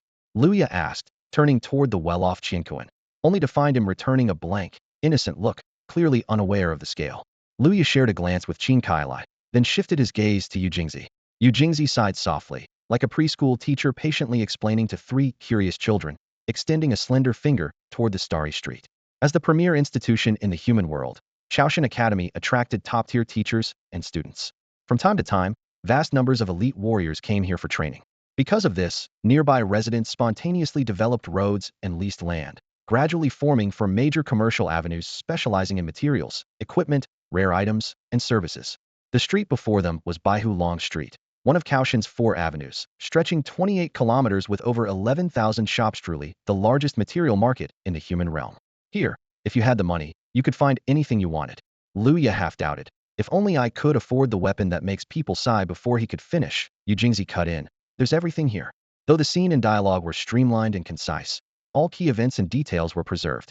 The night market lights, the awe-inspiring width and scale of the street, and the subtle interactions between characters were vividly portrayed. The narration flows tightly, immersing the reader in the rich, complex world outside Chaoshan Academy and the tangled backgrounds of its characters. Are there any medicines that help people grow taller? Like those that let you keep growing even 3 years after your development is supposedly finished. Qin Kailai's eyes brightened at the thought. Being under 1.7 meters tall had always made him feel self-conscious and cramped. But doctors in Xianxia City had told him his bones were fully fused, no cure was possible. Yu Jingzi took the lead and started walking toward White Tiger Avenue, explaining the layout of the God Foundry Academy to her teammates as they went. The academy has 4 gates, facing east, west, south, and north, she said decisively.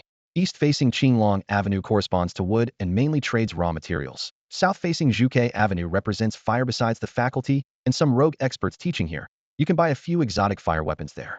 North-facing Xuanwu Avenue is water-oriented. It sells daily necessities, exotic pets, and medicines. So if you want medicine, Xuanwu Avenue is the place to go. Lastly, we're currently on White Tiger Avenue. She pointed to the wide, clean street in front of them. No merchants or students are allowed to use Life Ruin Star Forging here. If they do, the Property Management Patrol team will crack down immediately. Merchants caught will lose their business licenses. Students will be either harshly punished by the school or even suspended and expelled if the offense is serious. Yu Jingzi paused and glanced at Luya, adding with a subtle tone, except you. Luya was taken aback, puzzled. Do royals have privileges? What about the nobility? There were only about 20 noble titles among humans, and the school rarely produced a single one in decades. If kings had privileges, nobles should have equal protection, right? But the Academy's motto, no stone submits to heaven's way. If it refuses, it fights, meant that human kings wouldn't grant privileges to any student. The Property Management Patrol team even had the authority to directly detain these favored students. That power seemed excessive. The school rules clearly stipulated that students caught fighting on any of the 4 academy streets would be sent to the Martial Training Hall for corporal punishment, a kind of detention, with duration depending on the severity. Yu Jingzi turned back to Luya. During detention, students undergo 19 hours of continuous training daily, leaving only 5 hours combined for meals and sleep. Qin Kailai and Tianyuan shuddered at that. Luya suddenly slapped his thigh and joked, 5 hours for eating and sleeping? This punishment sounds like a vacation. Hearing that, the other three immediately looked down and quickened their pace, stepping firmly as they immersed themselves into the dazzling, bustling world around them. Shops lining the street were all on the ground floors of residential buildings.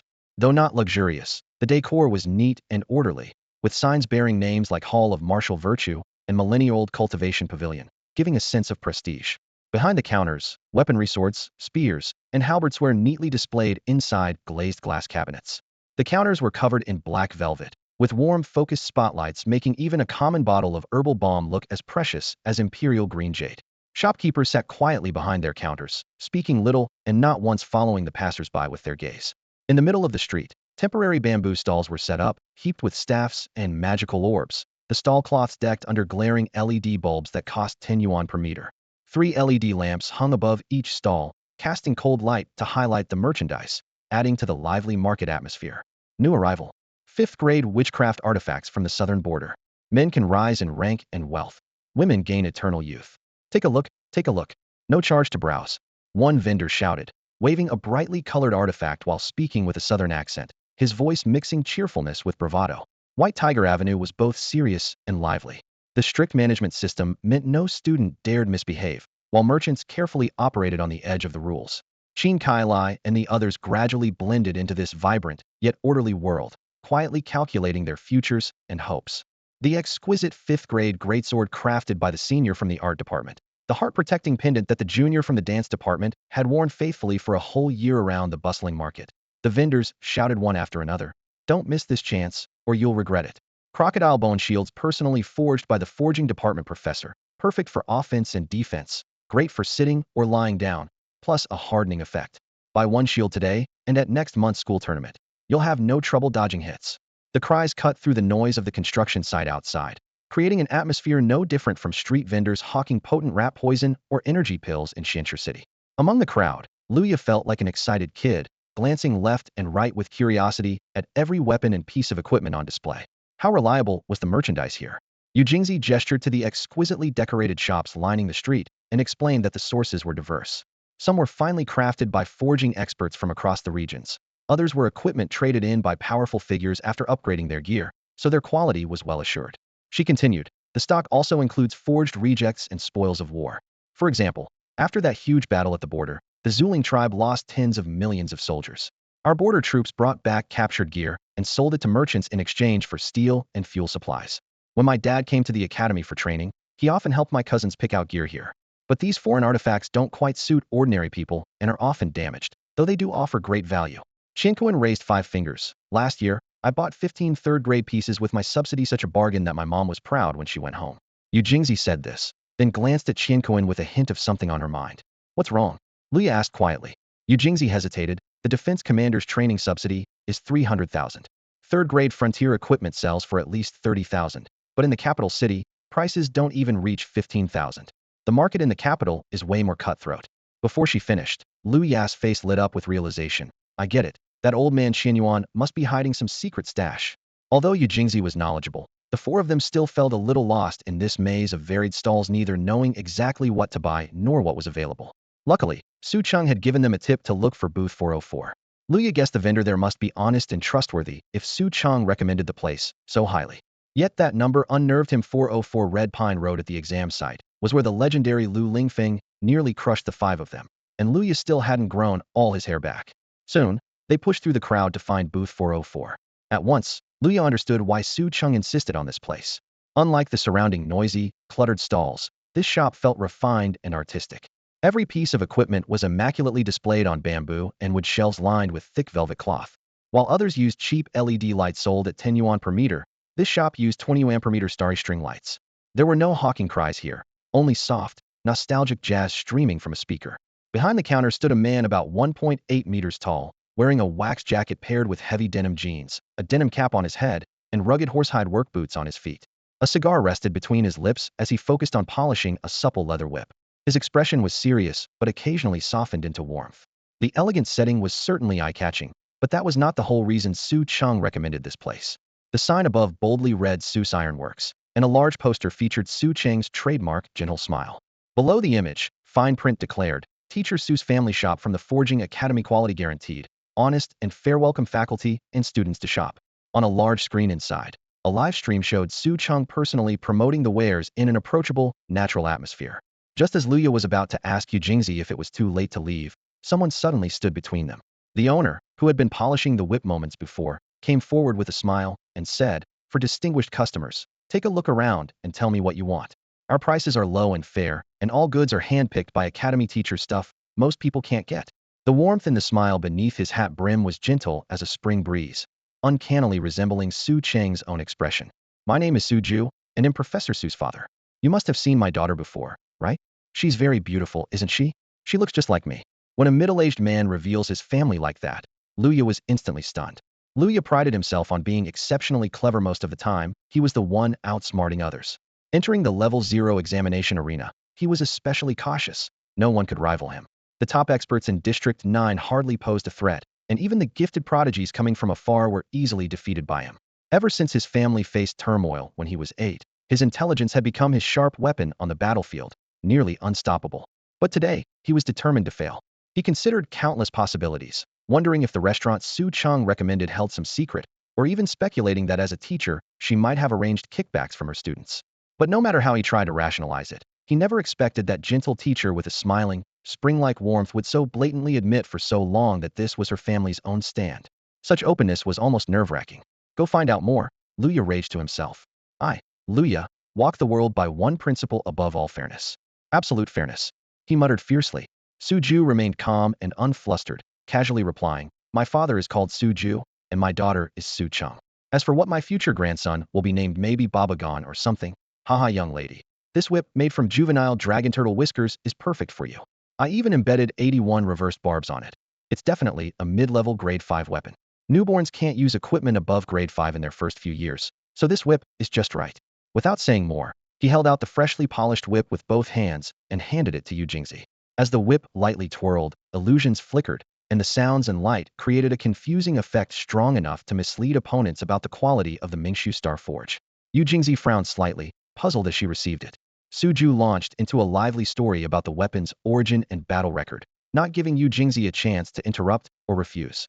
"Why can't they use weapons above grade 5? Qin Kai asked Qianquan with curiosity. "The grade of equipment corresponds to one's life grade, from grade 1 all the way to Tianyuan," Qianquan stammered in explanation. "I remember my father saying people below grade 5 can't resonate with grade 5 or higher equipment. If you forcefully use top-tier gear, it actually suppresses the power of the Mingshu Star Forge itself.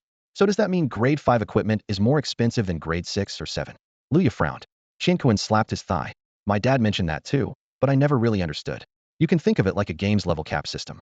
For example, if a player is level 69, then gear in the 60-69 range works best. For a level 129 player, it's gear from 120,129 that's most effective. A level 69 player getting level 100 gear is useless, and it's the same for a level 129 player using the same gear. Naturally, that gear costs less. Don't overthink it. Just remember to pick the top equipment of grade 4. Luya nodded and patted Qianquan on the shoulder. At that moment, Su Ju suddenly lowered his voice and said, "Look, this Dragon Whisker whip with illusion attributes is only 260,000. Isn't that a bargain?" Qin Kai was shocked and blurted out, "Damn, my dad worked his whole life at a sewage treatment plant and barely made 100,000. The atmosphere instantly grew heavy. That number dropped like a bomb, stirring strong emotions in everyone's hearts. He started shouting, but suddenly stopped mid-sentence, as if his phone had rung. He quickly moved to a corner to take the call somewhere quiet. This man came from District 9 of Xianshi City. His father worked as a sewage treatment plant supervisor. Among humans, income is strictly tied to social rank. His father was a clerical official, earning a steady annual income between 90,000 and 150,000 yuan. Unless you were in the border army where pay and merit-based bonuses were both untaxed and unlimited, or a high-ranking official whose earnings were unlimited but taxed nearly 30 on anything above 500,000 yuan, families at the clerical level had little chance. For two clerical-level households, saving up 260,000 yuan in 5 years was nearly impossible. When Luya was fighting in Xianshi City, he had never seen such expensive, delicate equipment before. As he was wondering just how valuable this gear must be, Yu Jingzi suddenly spoke up. 160,000. Take it or leave it. Before she could finish, Su Ju slammed his hand on the table, cutting her off mid-sentence. Yu Jingzi looked a bit confused and muttered to herself maybe she hadn't bargained hard enough. Luya leaned in and whispered, "If I'd known, I'd have offered 160,000. This whip's real price is around 160,000 to 170,000. My estimate is 160,000 as the bottom line. Yu Jingzi furrowed her brow, clutching the whip. Doubt crept into her mind there was something off about it, but she couldn't pinpoint any flaw. You know how to appraise these? Luya asked, surprised. Our large clan's offshoots have to learn everything. If we don't make it as officials, we have to join the family business foundry, pawn shop, appraisal options abound. His gaze was steady. The more Yu Jingzi examined the whip, the more uncertain she felt. It seemed strange somehow, yet no visible fault could be found. A heavy silence fell around them. Then Su Just's voice broke the tension. Hey pretty lady, a newbie using a whip with barbs is a disaster if those hooks cut your soft, beautiful hands. It's not worth it. Check out these gold thread gloves woven from the silk threads spat out by Mozira. He pulled a pair of golden gloves off a rack filled with wares, along with a neck collar to protect your slender neck, a ghost fox mask for the face. And if you like showing off your legs in summer but worry about whip injuries, I've got fire-hued mulberry silk stockings in black, white, and purple for you. Yu Jingzi's eyes widened as realization dawned. No wonder old Deng's weapons sell fast. It's all about bundled clearance sales to refresh the cash flow. She had only been focused on the whip's intrinsic value, lacking worldly experience. She hadn't realized a whip wasn't like a sword or knife. It could easily injure the user, so a full protective set was necessary. Men could just wear heavy armor, but 18-year-old girls loved to look good. Protective gear was essential. It was clear the group's leader was Luya, but Su Ju was deliberately pitching to Yu Jingzi. Women's money, surely, was easier to earn. Yu Jingzi grew anxious, pockets empty. I don't have enough money, I need a way out. She whispered to Luya, clenching her teeth. Let's say Zhuge Jun got accidentally pregnant, and we need to accompany him to the hospital. Luya nearly burst out laughing. That's ridiculous. Better to say Zhuge Jun was kidnapped by a female streamer. Just then, Qin Kai's urgent shout came. Brother Lu, bad news. Zhuge Jun was caught by the property patrol while buying clothes with that month's wages. Yu Jingzi's eyes lit up. She hastily set the whip down on the stall, face anxious. Boss, my friend got caught. He'll come back another day to buy? Su Ju gaped. You already touched it. Just say you're a pretty junior sister selling a genuine whip. Someone will stupidly buy it for sure. Yu Jingzi nodded firmly, grabbing Lu Ya's arm as they turned toward school. Behind them, Qin Kai was chasing after them, clutching his phone, panic-stricken. Wrong way. The property management office is that way. Luya reminded him, once the act's done, it's fine if teacher Su's dad doesn't catch up. What act? Wulong's been caught. Qin Kai stomped furiously. Luya and Yu Jingzi exchanged glances and said in unison, You didn't tell Feng Chu to find an excuse, did you? Not me. Qin Kai was sweating profusely.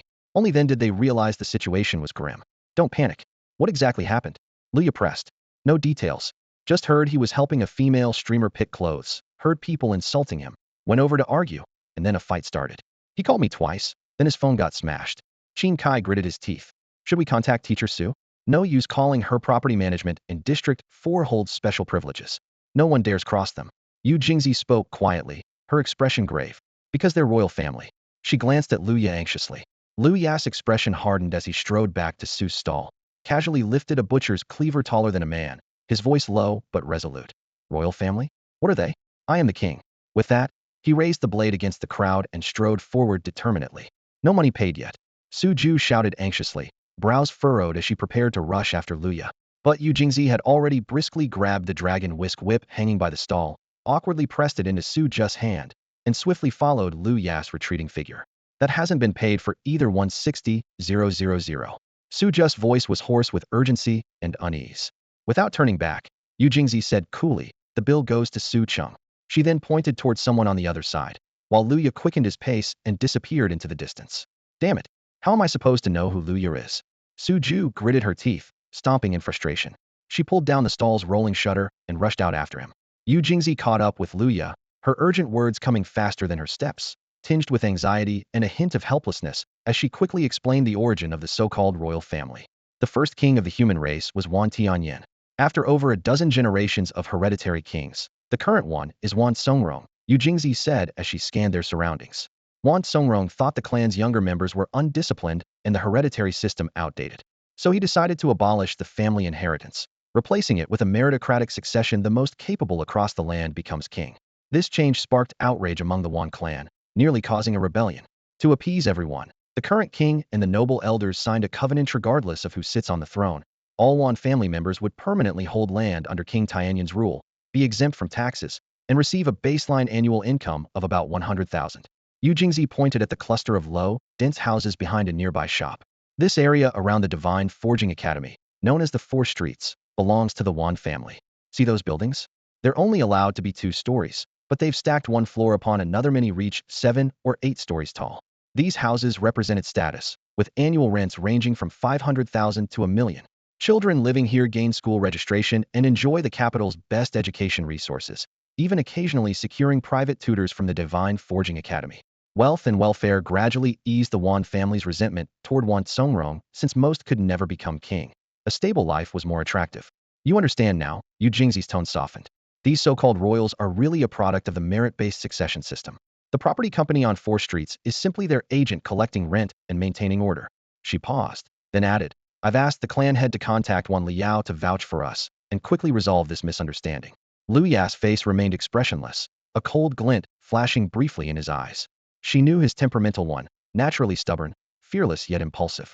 He could only grasp the stakes and hopefully exercise some restraint out of regard for Wan Songrong and Wan Liao's repeated help. Didn't they know Zhuge Jun is on my side? Liu suddenly asked. Of course they did. Yu Jingxi nodded. The royal family is well informed. They couldn't be unaware of who surrounds the new king. If they went to Zhuge Jun to badmouth me, what do you think their intention was? Liu frowned deeply. A provocation? To let the new king know who the true royal family really is? Yu Jingxi frowned too, finding such petty squabbles tedious, but understanding the presence of a new king threatened those spoiled, arrogant heirs, making them rush to prove their own worth. Maybe, she answered softly. Some crude people do act like that. A glint flashed in Liu Ya's eyes. Or maybe the old king has favored me too much, and am advancing too quickly. Normally, a prince starting from scratch would need 300 years to surpass the battle power limit of a common rank. But you've improved so fast, you might reach the level of 7th or 8th rank in just a few decades, even before the new king ascends the throne. They're afraid the old king will divide power before stepping down, so they acted early? Yu Jingxi suddenly understood, her resolve hardening. If that's the case, you absolutely cannot clash with the Wan family. They struck first, you have no choice but to respond, or else you'll forever remain beneath them. Liu Ya's gaze swept toward the property management office sign not far off, where a dense crowd had gathered. He already heard Zhuge Jun's voice. That square-faced man was trapped at the property entrance, barely first rank in strength, yet yelling hoarsely and furious. If you've got guts, come. Dare to cut my neck? If not brave enough, just hide here and curse my boss. If you have courage, go curse all you want in Xianstone City's heavenly rank. Curse all you want at the border, and the border army will chop you dead. Yu Jingxi blinked in surprise. She had thought Zhuge Jun was already tied up and beaten, but this guy, usually glued to his phone watching streams, actually had some steel in his bones. Without guts, who'd risk dying to hold Red Pine Road 404? Without guts, they'd have escaped through the mines long ago. She pushed through the crowd and saw Zhuge Jun's clothes shredded from whiplashes, leaving him in just shorts.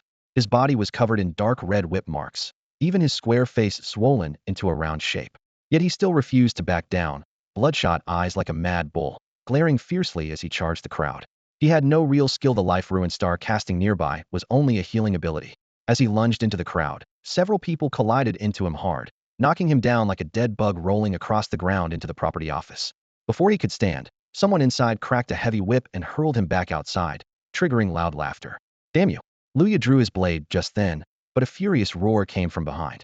Qian Kuan burst out, smashing the property gate with a kick before flying into a spinning kick aimed at the whip-wielding leather-clad woman inside. The woman coldly glanced at Qian Kuan and whipped her lash backward, hooking his ankle to throw him out.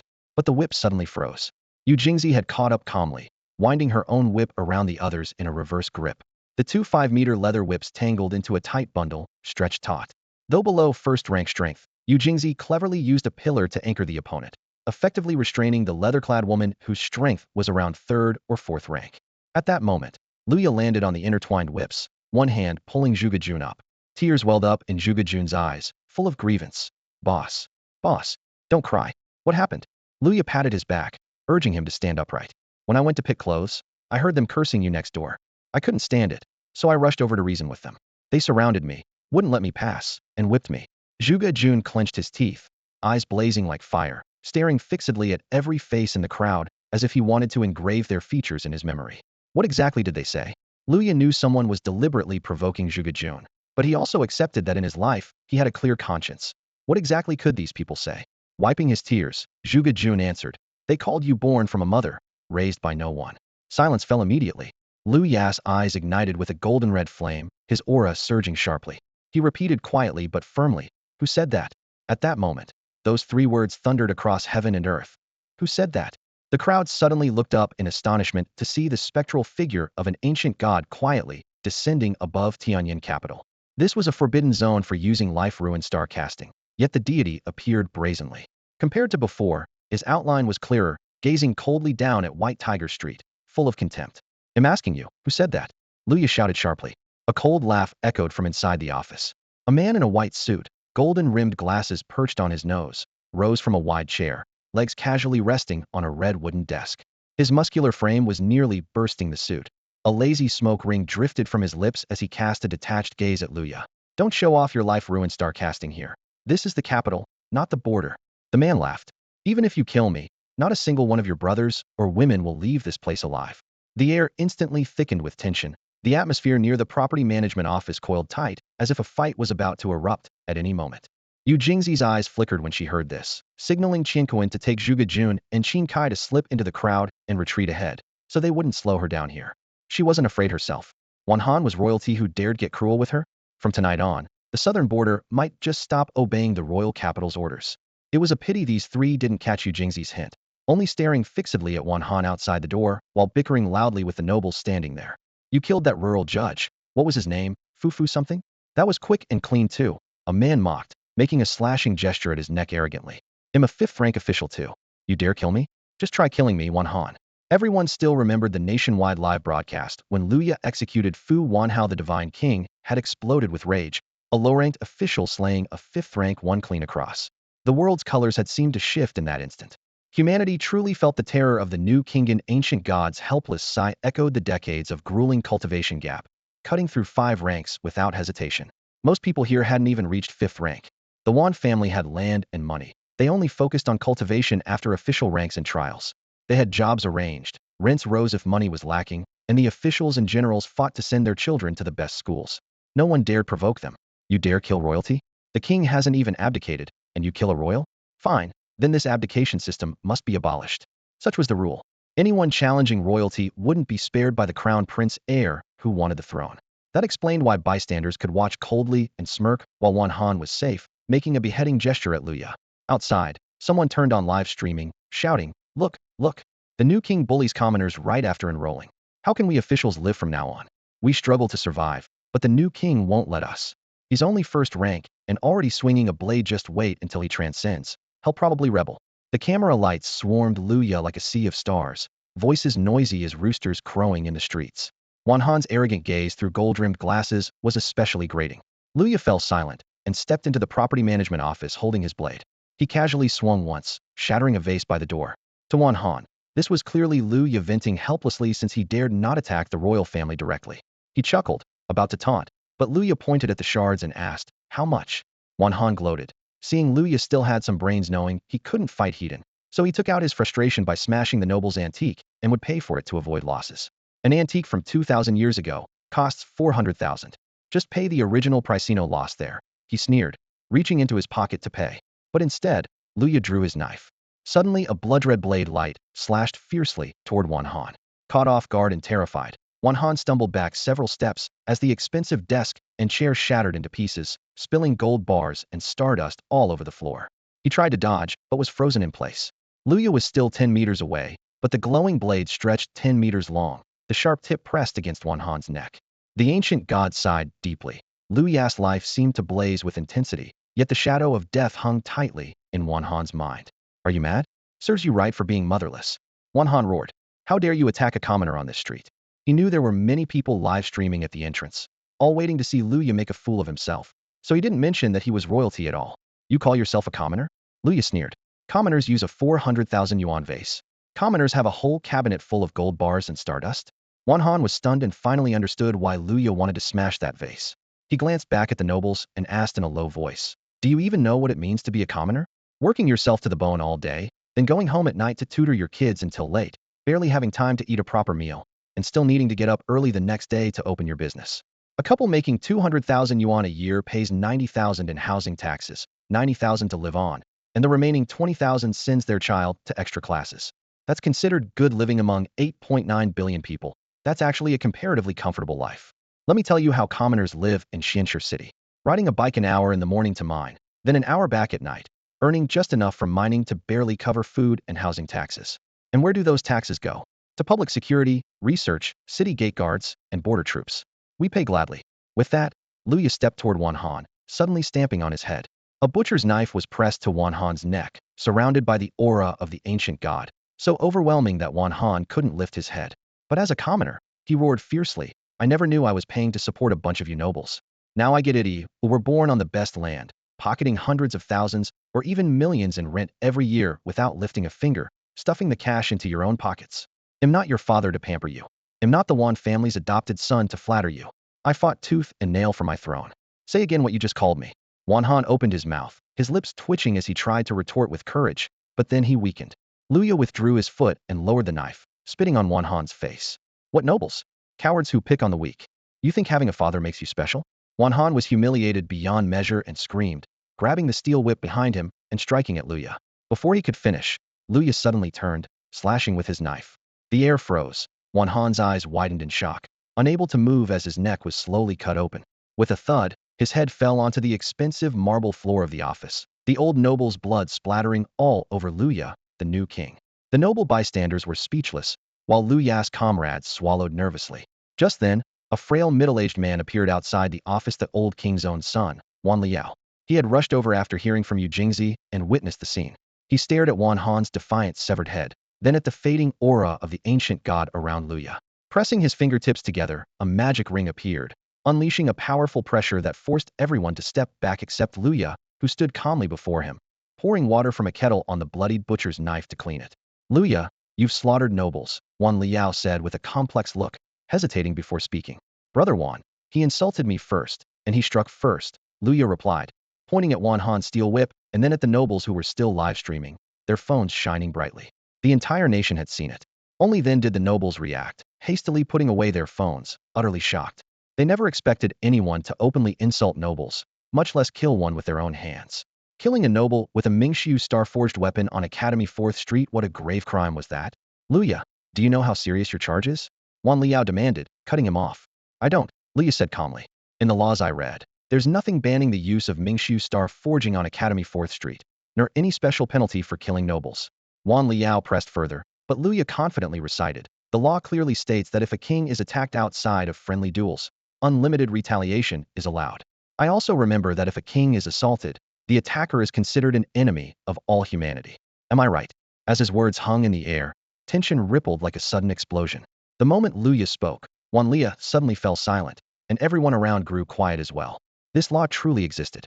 It was the fundamental rule of humanity, and nearly every race had similar regulations designed to prevent the extinction of their kind caused by bitter struggles for the throne.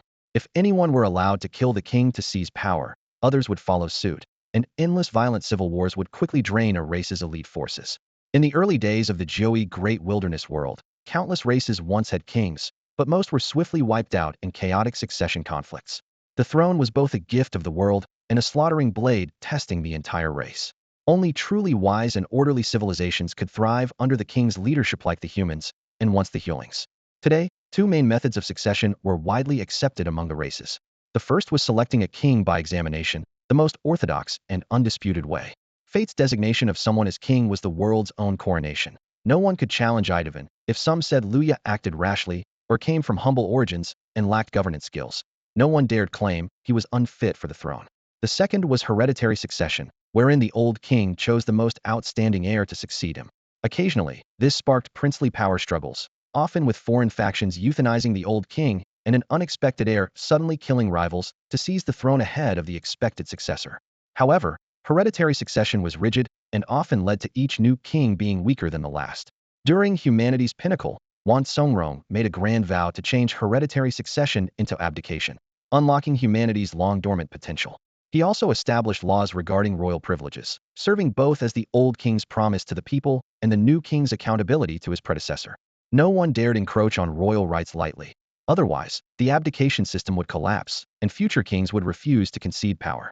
The king possessed power at the domain lord peak level, bolstered by growth multipliers and star forging enhancements, leaving almost no threat to him. Future kings would likely reach the pinnacle of stellar phenomena simultaneously. Once enthroned, they would instantly break through identity constraints, soaring to the domain lord realm with an unshakable strength. Against this backdrop, people gradually forgot this fundamental law, especially the royal family, who rarely bothered reading legal texts. Luya was the exception. To prevent plotting by the tribunal, he delved deeply into various laws and, after becoming king's consort, carefully studied every rule related to kings aboard the spaceship. Wan Han's blatant provocation just now was clearly bait, waiting for Wan Han to strike first so Luya could respond with insults. Now Luya spat out a fierce sentence, and the entire room fell silent with a chill. Anyone below king level who tried to assassinate a ruler, for any reason, would be deemed an enemy of the entire race that was the king's absolute authority. The Academy's 4th Street had its own rules. A quick-thinking royal was the first to shout from the crowd, "Yes, we have our rules. Anyone killing with the Sum Starforge will be expelled from the Academy." Then louder voices followed. "Killers must pay with their lives. Killers must pay with their lives." From that first shout, 1 became 3, and the royals swarmed like a tide, their chants growing louder. Since humanity's first throne appeared, 1 had been the royal surname, widely revered with nobody daring to challenge that clan's authority. They had grown accustomed to the idea that their surname alone symbolized dominion over the human realm. Even Luya, the newly crowned king, had only risen smoothly under the protection and influence of Wan Songrong. Future promotions and appointments would likewise be dictated solely by Wan Qingrong's hand. After tens of thousands of years, this deeply ingrained belief had settled firmly in their minds. The Wan family is king. Everyone else is merely a subject. In their eyes, only an attack against the royal family counted as regicide. Luya fully understood their mindset and sneered coldly, suddenly driving a massive butcher knife into the ground. The huge blade sank into the floor with a rumbling vibration. He shouted fiercely, "Do the royal family's rules really stand above the law of the land?" The uproar that had just risen instantly died upon hearing his roar. The onlookers knew well that the royal family traditionally stood above official law, but now with cameras and live streams recording them, no one dared speak out, only scrambling to grab their phones first. Without glancing at Wan Liao, Luya stared coldly at the gathered royals and mocked. "What, don't like it?" He stepped beside Yu Jingzi, took her phone, and facing the same royals who had shouted earlier, taunted, "Looking pretty dissatisfied, aren't you?" His golden-red eyes flashed with a fierceness more savage than a dragon's. The royals did not dare snatch the phone from his hand, fearful of being accused of rebellion. One angry breath from the ancient god, and their luxuries and lives would be over. "All right, I will follow your royal family's rules," Luya suddenly declared in front of the camera, swallowing back his earlier defiance. In this academy district, if the new king needed to keep his tail tucked between his legs, what then? Your family can casually have someone killed in a Hitandran, but does the new king have to pay for it? And you still intend to reclaim the throne? Luya's voice snapped coldly, causing the surrounding royals to back away several paces. They understood that the new king spared the old royals out of obligation, but if there was a rule that allowed one to reclaim the throne, of course the new king would harbor resentment. "What, have nothing to say?" Luya sneered, sweeping his gaze across the room and pointing sharply at the pool of blood near the property office. "Wan Han stabbed the king and was executed by law. Anyone have objections?" No one dared answer. Eyes fell away as people avoided his stare. Wan Liao, standing behind, also looked up silently at the sky, cursing Wan Han internally. Why court death willingly? Scheming is useless. Luya was riddled with guile. No, his schemes had a mind of their own. At that moment, Qian Kuan stepped forward with a phone in hand, the live stream surpassing 1 million viewers. Luya asked, "What are they saying?" Qian Kuan scanned the furious royals, then read aloud the most cutting comments from the chat. "Killed him well. These dogs hoard the best resources, but do nothing. The royal status is earned on battlefields, forged in sea of corpses. Only those with merit deserve the title. We work hard all our lives, and still have to support these people. These people truly disgrace the crown." Qian Kuan seemed completely unafraid to offend, reading every word forcefully. The royals' eyes blazed with rage. They clenched their teeth, gripped their sword hilts, and one after another drew their long blades, exuding threatening tension. "Enough!" Wan Liao barked sharply, knowing the situation would spiral out of control without intervention. Wan Han's assault on the royal family almost caused the loss of a king-level star forge. Immediate execution was unquestionable, but subjectively it may have been a simple brawl. The Academy will consider compensation accordingly. This statement already sentenced Wan Han. Though Wan Han was his nephew by rank, his family was likely headed for a confrontation. Hearing this, the royals grew even angrier, gathering in greater numbers. Several elderly royals with graying hair and walking sticks staggered to the back of the crowd, shouting loudly, "Hey, are we still the Wan family? We're getting bullied openly. Wan Songrong is still alive. If he dies, won't our whole clan be wiped out? Didn't every family pool resources and weapons to put you on the throne? Now you forget your roots, forget where you came from." The atmosphere on site grew nearly explosive in an instant. Wan Liao's head throbbed intensely, but he knew one thing for certain: this statement must not be changed. He had to give Luya an explanation, an answer to the future new king, to the law itself, and above all, to the countless ordinary people. Luya, Qian Kuan, Yu Jingzi, Qin Kailai, and Zhuge Jun had clashed violently in White Tiger Avenue, with Luya even deploying the Mingshu Starforge, displaying an arrogant and defiant attitude. Wan Liao swept his gaze across these five the problem squad and made his punishment decision. Return them to the academy, confine them for 5 days, then exile them. The exact exile duration would be determined later by the Academy Council before being officially announced. After speaking, he gave Luya a subtle glare that made his meaning clear. Admit your fault honestly, or I won't be able to hold it back. Luya nodded expressionlessly, the fire in his eyes undiminished. The punishment seemed fair, but the 5-day confinement was essentially the next 5 days of training. The intensity would be increased, and they were forbidden from leaving campus to prevent further conflicts with the royal family on the streets. As for the exile, it was mostly in name. In reality, after training they would be sent to disaster zones under the pretext of exile. Legally and according to academy regulations, Wan Liao's handling was nearly flawless, arguably the best possible solution. Yet the royal family was completely dissatisfied, especially the elders, their eyes bloodshot as they ground their teeth and shouted, "Our Wan clan has traitors." Wan Liao actually helped outsiders. An old man in a wheelchair cursed bitterly, "The new king can't be touched, but those men around him can be dealt with however we want." In an instant, the entire royal family drew swords. Some even grabbed iron tools from nearby stalls. The tension became palpable, weapons ready to strike, faces burning with rage. Yu Jingzi saw the futility of fighting Hedon and quickly pulled Qian Kuan and Qin Kaileho were live streaming into the property management office, standing behind Luya. "If you want to mess with me, just remember if the ancient god Sai really appears, don't say I didn't warn you." Frantically, she dragged her 2 teammates away, but outside came the horrifying screams of Zhuge Jun being whipped into a bloody mess. She had hoped to rescue him in time, but misjudged the situation and was too slow. After activating the Mingshu Starforge, nearly every candidate needed time to rebuild their judgment, since before they had faced normal people, but now they confronted opponents empowered by the Mingshu Starforge. When Yu Jingzi returned to save Zhuge Jun, Mr. Wulong was already completely surrounded with no way out. Seeing the situation deteriorate, Luya abruptly drew his butcher's knife from the tile floor. Wan Liao quickly stopped him. "Don't go up. You can't beat them without the Mingshu Starforge. If you use it, even my father personally intervening won't end it easily." Wan Liao knew Lu Ya's strength very well. Once the ancient god Sai stacked up, it could kill a 5th-rank master outright, and stand even against a 5th-rank official. But with more and more royals arriving 7th rank, 8th rank, and even century-cultivated transcendence approaching, Lu Ya was no match. Still, Lu Ya ignored the warnings and swung his blade. The tiles inside shattered instantly like cracked ice, golden dragon fire blazing in his eyes, growing fiercer and fiercer, as if his energy were bottomless. Just as he was about to step out of the house, several black objects emitting white smoke rolled through the gaps in the crowd to his feet. Explosives. Before Luya could react, the detonators were triggered. Flames instantly engulfed his figure, and the shockwave nearly blasted him back into the property office. But the searing fire didn't burn him. Instead, it felt alive, crawling into his eyes. Explosions kept erupting. At least a dozen bombs and grenades were hidden among the crowd. Even though these royals had life energy shields protecting them, the blast still scattered them in all directions. The detonators contained no steel balls or nails. They were filled with graphite powder, unleashing thick black smoke that instantly blanketed the area. Above, the roar of an engine grew louder. 2 beams of motorcycle headlights cut through the darkness like swords. A white bike raced atop the small building's rooftop before landing heavily right in front of Zhuge Jun. The rider executed a slick tail slide, one leg planted on the ground, looking down at Zhuge Jun. "Get on." It was a girl's voice. Zhuge Jun had been crouching, covering his head and preparing for a beating, shrinking into himself as explosions went off. Hearing the voice, he lifted his head in confusion. It sounded familiar. He took a clear look at the newcomer. Deep red hair, mouse ear headband, a white low-cut t-shirt casually tucked into silver chain-adorned hot pants, outlining a slender waist. Below the hot pants, long legs clad in white stockings, feet in white Air Force Ones. A detonator dangled from her mouth. You. Zhuge Jun's eyes widened, speechless. What do you mean?"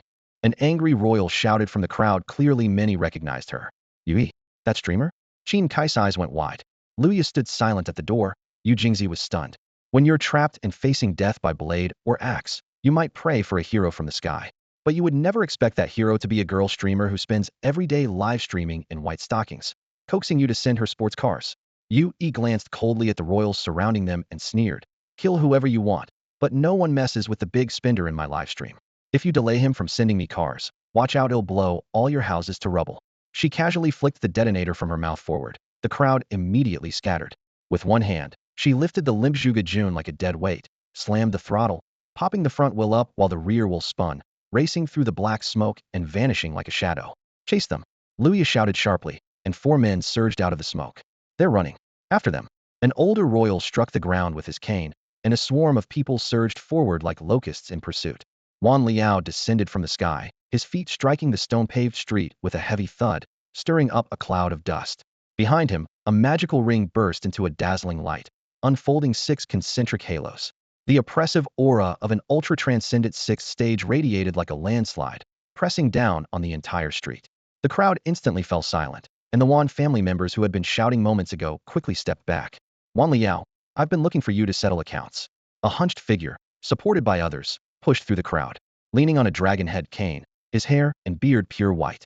5th great-granduncle. Wan Liao's eyes flickered briefly. His lips moved, finally forcing out a quiet call. Your cousin was murdered, your 7th uncle threatened at gunpoint, and behind the scenes you won't even dare to make a sound and you side with outsiders? The old man raised his cane tremblingly, pointing it at Wan Liao's nose, spitting as he spoke. What can I do? He's the king. Wan Liao suddenly raised his hand, pointing towards the direction where Luya had disappeared, his voice rising sharply. He just crossed into the celestial tier and charged towards the border. The emperor guards the gates, the king defends the nation. He swept out corrupt officials at the people's behest. In the hearts of 8.9 trillion people, he's an undisputed king. If you keep clinging on, I won't even be able to protect you. He took a deep breath. Our Wan family's future is destined not to be a royal clan. Silence. The whole street was suffocated by stillness. The Wan family members exchanged uneasy glances. Hands gripping weapons trembled slightly. Eyes darted nervously. Some gritted their teeth, some bowed their heads, some stared fixedly into the distance. Disperse. An ancient voice suddenly came from deep within the crowd. Everyone snapped their heads around. A ruddy-faced elderly man slowly approached, hair and beard white as snow. 3 youths cautiously supporting him as he walked. With each step, the crowd instinctively parted a path. Old patriarch, Wan Liao immediately bowed and cupped his hands. This man was the eldest elder of the Wan family after Wan Tsongrong and the family's only remaining noble. Years ago, he had pushed through opposition to place Wan Tsongrong on the throne. Later, when Wan Tsongrong introduced the abdication system, blame was poured on him by the clan.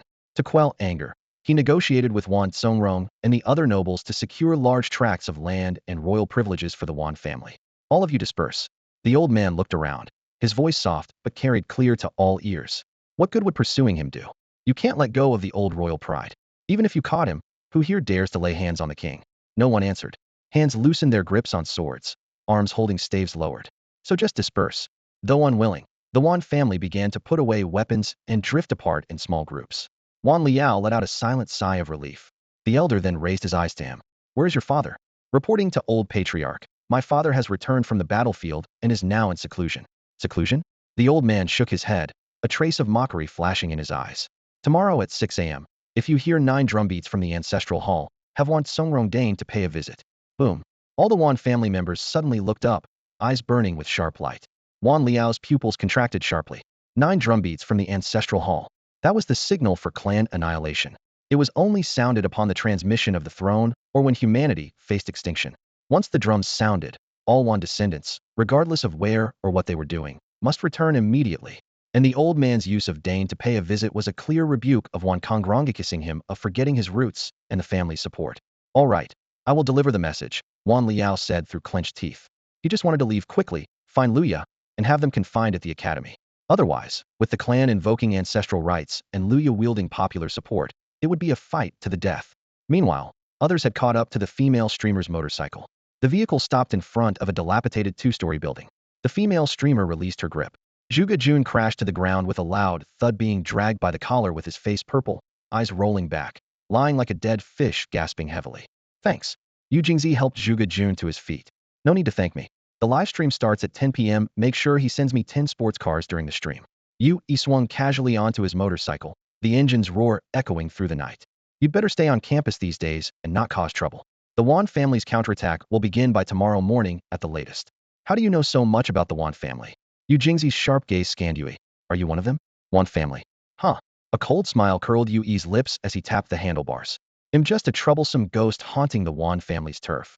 But you just snatched someone on the street, and none of the nobles dared to stop you. Yu Jingzi frowned. This girl looked young and far from top-tier strength or wealth. So why were the Wan family so wary of her?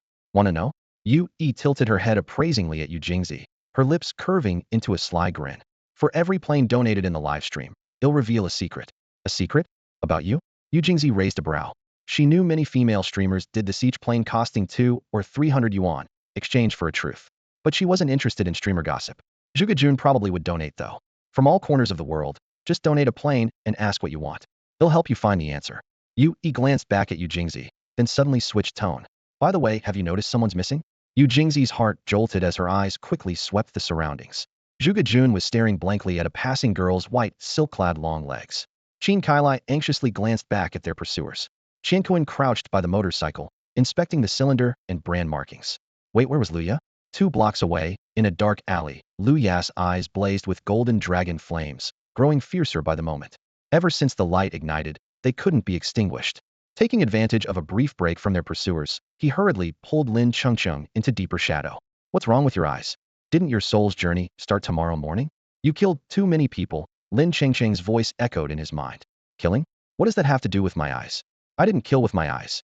Luya felt a cold sting, like 1,000 needles dancing on his eyeballs. The people you kill have life ruins. The life ruins crush into star essence. Just now, Wanhan's life ruin shattered, accumulating 1 chance. Luya froze. A nearly forgotten ability surfaced in his mind. Wang 009 Rebellion. During battle, not only can it steal lifespan, but it can crush the opponent's life ruin star casting and reverse it back into primal star essence. Collect enough primal star essence, and you can extract an ability from the vast star river, either an existing life ruin star casting or some unknown power. So all those ruined spirits, corrupt officials, and Wanhan's life ruin had been fueling Wang 009 Rebellion. Ready? Lin Chengxing chuckled softly. It's time for the thrilling card draw phase. No sooner had she spoken than the humble street and houses before Luya vanished in an instant. In their place stretched a majestic night sky, the vast, boundless star river. Luya floated beneath the dazzling star river. The light of countless stars danced in his eyes. Suddenly, a scene flashed through his mind, his sister pulling him over the wall to skip class. The two of them had run, breathless, to the wilderness near the mine, chasing flickering fireflies among the withered grass. He wondered if this time, traveling to the disaster zone, he would still get to see such a sight. What's wrong? You look upset, Lin Chengcheng's voice suddenly sounded. Did I make you miss your chance to check out that leg? Luya turned around. The girl in a blood-red dress stood behind him, her eyes blindfolded with red cloth, and a glowing glass jar rested in her palm. Nothing. Just reminded me of catching fireflies with my sister in the wild, Luya sighed softly. That must have been a beautiful place, she said. Not bad, he thought for a moment. The largest mass grave outside Xian Sure City, green ghost fires everywhere, strange wails echoing, and coffin lids sometimes suddenly sliding open next to you. All right, stop right there. Lin Chengcheng pressed her hand firmly on Luya's shoulder. He blinked and suddenly poked her arm. Startled like a frightened fox, Lin Chengcheng jumped back. What are you doing? Just poking to see if you're warm, Luya said, scanning her. There's been so much fighting in Heisong Town, I haven't really felt. Besides Heisong Town, this was only their second face-to-face meeting. Usually, when Lin Chengcheng stayed in his vision, he could see only her form. No. Ice cold, like ice cream, cool in summer, reduces flame in winter. Happy now. She glared at him with mock anger. Get back to work. The royal family will catch up soon. Okay, how do we draw cards? Luya looked at the glass jar in her hand, its shifting glow shimmering like the star energy crushed out of the fate ruins, as described by 009, the rebel using the gathered star energy to summon abilities. Lin Chengcheng grabbed Luya's hand, and their palms rested together over the jar. In an instant, the roar of countless armies thundered in their ears. Luya saw the sky collapse, the earth sink, and the royal capital fall to flames. From the dark ruins, a new royal city slowly rose. This was the manifestation of 009, the rebel, the most unique among the 9 thrones, rising up to reshape order. The jar's lid collapsed like the earth, and star energy took flight, like fireflies finally finding a way out, merging into the star river. Streaks of light connected the stars into 9 obscure characters. The entire star river began to reverse its flow, and each time a character passed overhead, the same symbol appeared on Lin Chengcheng's forehead. Star energy randomly generates 9 abilities above the star river. Lin Chengcheng gazed at the sky. They might be inherent fate ruined star casts or other powers. When the river finishes spinning, it'll receive 1. Among these 9, there's 1 rank, 2 A ranks, and the rest are B and C ranks. Rank. Luya's eyes lit up. Could it be another throne? If that's the case, too many kings must have fallen in this world. Lin Chengcheng rolled her eyes, her tone filled with disdain. And the reward for drawing a king is another king? Don't you think that's just ridiculous? She gestured in the air, and 9 glowing orbs appeared one after another.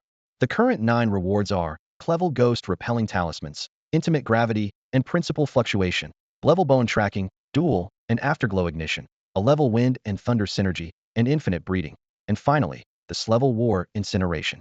She closed her eyes, mysterious patterns faintly appearing on her forehead. Each symbol seemed to pulse within her consciousness, radiating unique waves of power. Her voice softened into a secretive tone, as if decoding an ancient cipher. Luya repeated the names silently, frowning deeper and deeper. He scratched his head. I can roughly guess the meaning of most, but intimate gravity and infinite breeding? I kind of understand, but also don't. Intimate gravity is a succubus clan's innate skill. It naturally attracts the opposite sex, Lin Chengqing said, half opening one eye to glance at Lu Ya's confused yet excited expression. The corner of her mouth twitched before she continued. Infinite breeding is a bug clan's talent, increasing the number of offspring per birth by several dozen times. Lu Ya's eyes lit up instantly. He slapped his palm. Wow. If you combine those two abilities, that would be insanely powerful. His smile showed a certain kind of manly understanding. Imagine her get pregnant. If given to Zhuge Jun, the human race would thrive next year. Need both. Lin Chengqing rolled her eyes even harder. Just one infinite breeding would cause a baby boom in every maternity hospital across the land. She stared at Luya like he was an idiot. Bro, do you even understand the significance of a general? Luya suddenly realized he had seriously underestimated Zhuge Jun's status. He recalled how the royal family had surrounded Zhuge Jun like a fortress but only dared to leave some blood marks, with no one willing to strike a lethal blow. This year, the humans have 37 generals, of which at least 20 were forcibly promoted by Luya. Lin Chengqing counted on her fingers. Normally, humans only have 15 generals at most during their peak era, and out of hundreds of billions, not even one general would emerge. Once Zhuge Jun reaches the Transcendence realm, he will at least be awarded a first-tier generalship, possibly even ennobled as a marquis of a region. She paused, tone dramatically exaggerating. Even Zhuge Jun, turned into a beaten dog and thrown into the matchmaking market, could fill the entire royal capital's resume board. You don't need to obsess over drawing an A or even S-level reward. Lin Chengqing waved her hand dismissively. These rewards should complement our Mingshu StarCraft. For example, Principal Fluctuation is a noble star talent. The average noble star's talent boosts Mingshu StarCraft's power by 120, while Principal Fluctuation causes that power to randomly fluctuate between 80 and 200. She pointed at Luya. You can use this kind of passive skill openly without exposing the existence of 009. Interesting. Luya stroked his chin, thoughtful. What about war incineration? Lin Chengqing suddenly deflated. Too lazy to explain. She bit back with caustic sarcasm, even on herself. Do you think two people, one whose entire family was slaughtered and the other whose family was wiped down to just two individuals, could be lucky enough to draw in S-level? At that moment, the starry river above them visibly slowed its rotation. Both fell silent. Lin Chengqing stared intently at the constellations, her pupils contracting slightly. Luya fixated on the constantly shifting runes on her forehead, not daring to breathe. At first, the patterns flashed rapidly, dizzying like a revolving lantern. Gradually, the speed slowed until each shift took 2 or 3 seconds. Finally, a dark purple pattern settled firmly at the center of her forehead. It was an incredibly intricate star diagram, resembling countless droplets cascading downward, transforming midair into sparkling starlight. Two identical runes gleamed simultaneously on Lin Chengqing's forehead and in the starry river above, radiating a mysterious and ominous glow. What did you draw? Luya leaned closer to study the pattern, his imagination running wild. So many stars, does that mean lots of offspring? He suddenly slapped his thigh and jumped up in excitement. Wow, you drew infinite breeding. He rubbed his hands, eyes shining. Come on, show us a demonstration. Show you my what? Lin Chengqing's roar shook the air. In an instant, her form shattered into countless particles of dust and disappeared without a trace. The next millisecond, she suddenly reappeared right in front of Luya. Her size 36 shoe was firmly planted on Luya's size 43 face, hitting with such force that the air itself exploded. Meanwhile, the runes on her forehead slowly sank beneath her skin, leaving behind a faint violet glow. This is what we call war incineration. Luya found himself unable to evade Lin Chengqing's attacks. It wasn't that she was too fast, they simply couldn't react in time. Lin Chengqing's figure blurred in place. Then before the distortion faded, she had already reassembled on the other side. No warning, no energy fluctuations, like she was defying all known rules of combat. What kind of sorcery is this? Luya asked as he dodged. The answer came in the form of a precise interception. Lin Chengqing's cold, supple calf struck his face hard, delivering a force that surprised him, turning yourself into particles. Another kick landed squarely on his nose, accelerating through the quantum tunnel. Her knee rammed into his abdomen, reforming somewhere else. The heel smashed his back. Each phrase accompanied a brutal strike. Luya was beaten badly, his face bruised and battered. Not only can she teleport instantly, but the acceleration through the quantum tunnel triples her power. And the energy bursts inside the tunnel are almost undetectable in reality. Lin Chengcheng was clearly taking the chance to vent frustration, each hit merciless. Just as she kicked him again, something unexpected happened. Lu Ya's body also disintegrated into particles and drifted apart. Lin Chengcheng whipped around sharply. Lu Ya had already appeared behind her, descending from above, picking it up pretty fast. Lin Chengcheng vanished instantly, leaving Lu Ya striking at empty air. Her original ability was the number 009I technique, so she learned the war extinguish technique first. Lu Ya's slower progress was due to learning it through sharing her eyeball. Teleportation range is only 50 meters, and it consumes a lot of star energy, Lu Ya said as he landed, gauging his condition. Just one use of War Extinguish had drained 5 of his star energy reserves. If combined with other attacks, his internal energy wouldn't last long. Eventually, he'd have to burn life force to borrow more from his eyes. Once your life grade improves, teleport range should increase. Lin Chengcheng appeared midair, flipping and landing lightly. Consuming star energy is nothing if you can kill a single target. The extra lifespan gained will repay hundreds of such loans. She frowned, examining the skill carefully. The manifestation looks a lot like Mingshu Starcasting, but I haven't seen it in any textbooks. That's because it is Mingshu Starcasting. Lu Ya interrupted her guess. I found a mention of it in an old book on Mr. Cheng's shelf. It's supposed to be the Mingshu Starcasting of the Blood Demon Centaur King from the far west. That race thrived for 300 million years under a duke rank leader, but was wiped out by the Su Ling clan 900 years ago. The starcasting technique vanished with them. So it's a starcasting skill with a duke rank? Lin Chengcheng suddenly understood, then remembered something. Test your own power, then. Power? Lu Ya was momentarily puzzled, then caught her meaning. Their number 001 and her number 009I techniques should complement each other to boost growth rates. But he hadn't felt any significant power increase. Maybe the duke rank isn't qualified enough, Lin Chengcheng said, gazing up at the dimming starry sky. After all, number 009 didn't boost your growth rate much either. She paused thoughtfully. Or maybe, the Mingshu starcasting in this star river is no longer a true Mingshu starcasting, so it naturally can enhance growth rates. I thought it over carefully. Lu Ya stood shoulder to shoulder with her, eyes fixed on the same night sky. Some of those powers we just saw belonged to extinct clans from the 9E Great Wilderness, and their Mingshu starcastings haven't appeared in this world for centuries. He slowly sat down within the starry river, his voice low and resolute. Rebellion is like picking up the will of those forgotten races, donning their battle armor, and returning to the vast battlefield of the 9 barbarians to declare war on the gods. Hearing this made my blood boil right now. I just want to take down that ancient god's emissary. Lin Chengcheng's gaze shifted toward Lu Ya. Lu Ya reflexively rolled to the ground, hands raised to shield himself. All right, enough messing around. We've got company. With a swift movement, Lin Chengcheng appeared beside him, lightly tapping the top of Lu Ya's head. The expansive starry river vanished instantly. Before Lu Ya's eyes, the narrow alley beside White Tiger Street reappeared, the cramped concrete rental houses hastily erected between gaps, the bright full moon hanging like a mirror in the night sky. Lu Ya crouched in the alley's corner. Footsteps sounded behind him. Yu Jingzi and the others had found them. But his attention was fixed ahead. A middle-aged man wearing a hoodie approached and squatted in front of him, pulling a cigarette from his pocket and lighting it. Mind if I borrow a light? The man said, looking up. It was Wan Liao. The proud spark in his eyes was gone now, replaced by emptiness and fatigue. You think I'm the kind of guy who carries a lighter? Lu Ya glanced at the pack. $20 a pack? I thought someone like you would be smoking cigars. A habit from my early years serving at the border, Wan Liao said, bringing the cigarette closer to his nose to smell it. Smoking this reminds me of those days, poor, but simple, either digging trenches or charging the front lines as soon as I opened my eyes. You're saying all this because you're salty about the trouble I caused on White Tiger Street earlier, right? Lu Ya took the cigarette from him. I'm used to it, Wan Liao sighed deeply. The moment you claimed the throne, you were already running to the frontier to fight.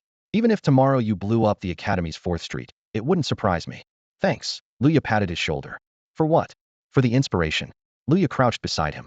Honestly, I hadn't even thought of blowing up the street before. Get lost. Wan Liao pushed him away. Like we don't have enough problems already.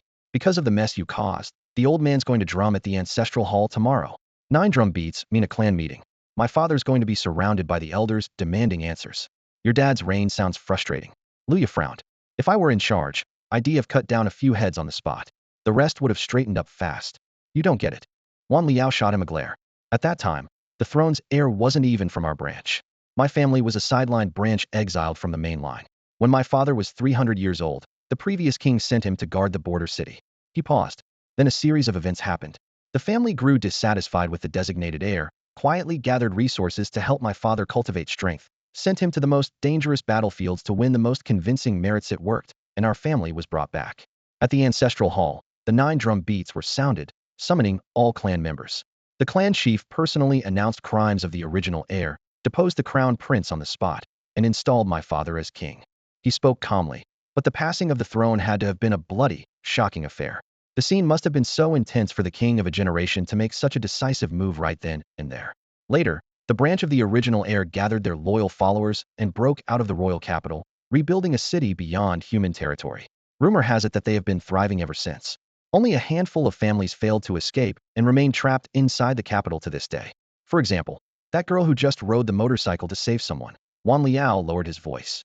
Luya understood then. No wonder those people didn't dare to lay a hand on her. They feared that after their own families lost power, the crown prince's faction would come back fighting to reclaim the capital.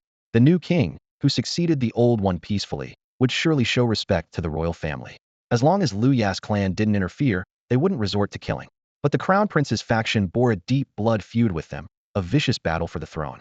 Anyway, once the 9 drum beats sound tomorrow, they'll have no choice but to kneel at the ancestral hall's gate. Wan Liao sighed and stood up, his gaze drifting toward the towering carved beams and painted rafters fading into darkness. Last time I saw the 9 drum beats from the rooftop was when my father ascended to the throne. What a glorious moment that was. Your clan's drum must be a powerful magical artifact, right? Luya looked in the same direction. Magical artifact? Not exactly. But it was used on the battlefield by our ancestors 1,000 years ago. Wan Liao shook his head gently. The ancestral hall's gate is forged with 5-meter-thick Xuanjing iron doors, secured by 3 divine Tianji locks to keep out intruders. Once struck, the special drum beats roar across several cities, carrying the spirit of war. The clansmen hearing those beats respond by drumming, like beacons spreading the signal across all human lands. All right, you should get back to school early. Wan Liao took a few steps forward. All the clan's strong warriors have probably been summoned to discuss tomorrow's affairs. I need to talk with my father, too. Suddenly, he spun around and glared at Luya sharply. Whatever happens, don't cause me any trouble. Luya made an okay gesture, smiling softly as Wan Liao's figure receded into the distance. Then he turned to find Yu Jingzi and tell them to return to school and prepare for lockdown. The next morning, the first rays of dawn rose amidst purple clouds. The entire Tianyuan royal capital was shrouded in heavy mist like a giant incense burner, with the Wan clan's ancestral hall, the 9-story tower of heaven, standing like the first column of smoke. The huge Xuanjing iron gates thundered open. The Wan clan's warriors were all filled with righteous fury, their eyes blazing with anger, as they supported the old patriarch up the tower's steps. 3rd floor, 6th floor, 9th floor. The 3 Tianji locks guarding the divine tower fell in sequence as they ascended. The old patriarch took a deep breath, cast aside his cane, and accepted the drumsticks from a clan warrior. His face flushed with blood, he let out a powerful roar. 9 drumbeats of the clan drum. No matter rank or status, noble or humble, from all corners of the realm, the Wan clan shall convene at the royal capital. He strode onto the platform, arms raised, ready to strike the drum. In that moment, every clansman lined up on the stairs watched the patriarch's figure. His movements were as strong as a sculpture, yet frozen like a statue. Please, patriarch, strike the drum. The strong warriors shouted from below, urging him on. Please, patriarch, strike the drum. The crowd echoed, voices carrying from the peak of the tower to its base. Tens of thousands gathered in the ancestral hall plaza, cried out together. Please, patriarch, strike the drum. But they heard no drumbeat, only the old patriarch's hoarse voice roaring like thunder. Where's my drum? The Divine Foundry Academy, Jade Pavilion of the Golden Sky. This 3-story building, covering 5,000 square meters, is built from golden jade patterned bricks, shimmering more brilliantly than premium white jade. Each brick's grain looks as if engraved by the hands of heaven and earth, radiating profound mystery. Legend has it that the current human king personally slew a powerful Tsanglong clan warrior and used the dragon's bones to forge these very bricks, making the pavilion the ultimate symbol of human martial glory. The first rays of morning sunlight filtered into the hall, where Luya was bent over, eyes sharp, examining the rare treasures displayed on a bamboo rack. Wan Songrong was not dressed in his usual black dragon robe, but wore simple black silk pajamas. His bark-like old face was lined with helplessness. An ancient giant war drum stood before him. Wan Songrong stared at the drum for a long moment. You stole our Wan family ancestral war drum, then brought it to my house and sold it to me? Don't want it. Luya didn't even turn his head. This drum belongs to the Wan family. Wan Songrong snapped, nearly jumping off his meditation cushion in anger. Luya turned, a mischievous glint in his eyes. Sure, it's Wan family's drum, but it's not yours. So, I'm not making money from the drum itself, I'm charging for hauling it here. Hauling fee? That's not expensive. Wan shook his head. Do you think you'd complain if you had to run an errand? Priciness is relative. Luya chuckled. We're all kings here if you're expensive. Then so am I. Wan Songrong fell silent. He couldn't admit he was cheap, or Luya would dare make him run errands every day.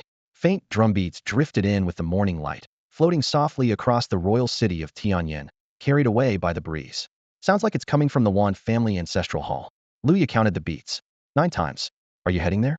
That's not the clan drum's rhythm. Maybe someone's getting ready for a dragon boat race. Wan Songrong looked at the war drum, playing dumb. Only the clan drum's beat can unleash the war roar. Only the war roar can pierce wind and clouds, spreading across the lands, signaling all the Wan family clans to strike their ancestral war drums and gather here at the capital. Luya grinned and bent closer to Wan Songrong. Wan slightly turned his face away. Deep furrows appeared on his tangerine-apple-like cheeks. The old man was trying to hold back laughter.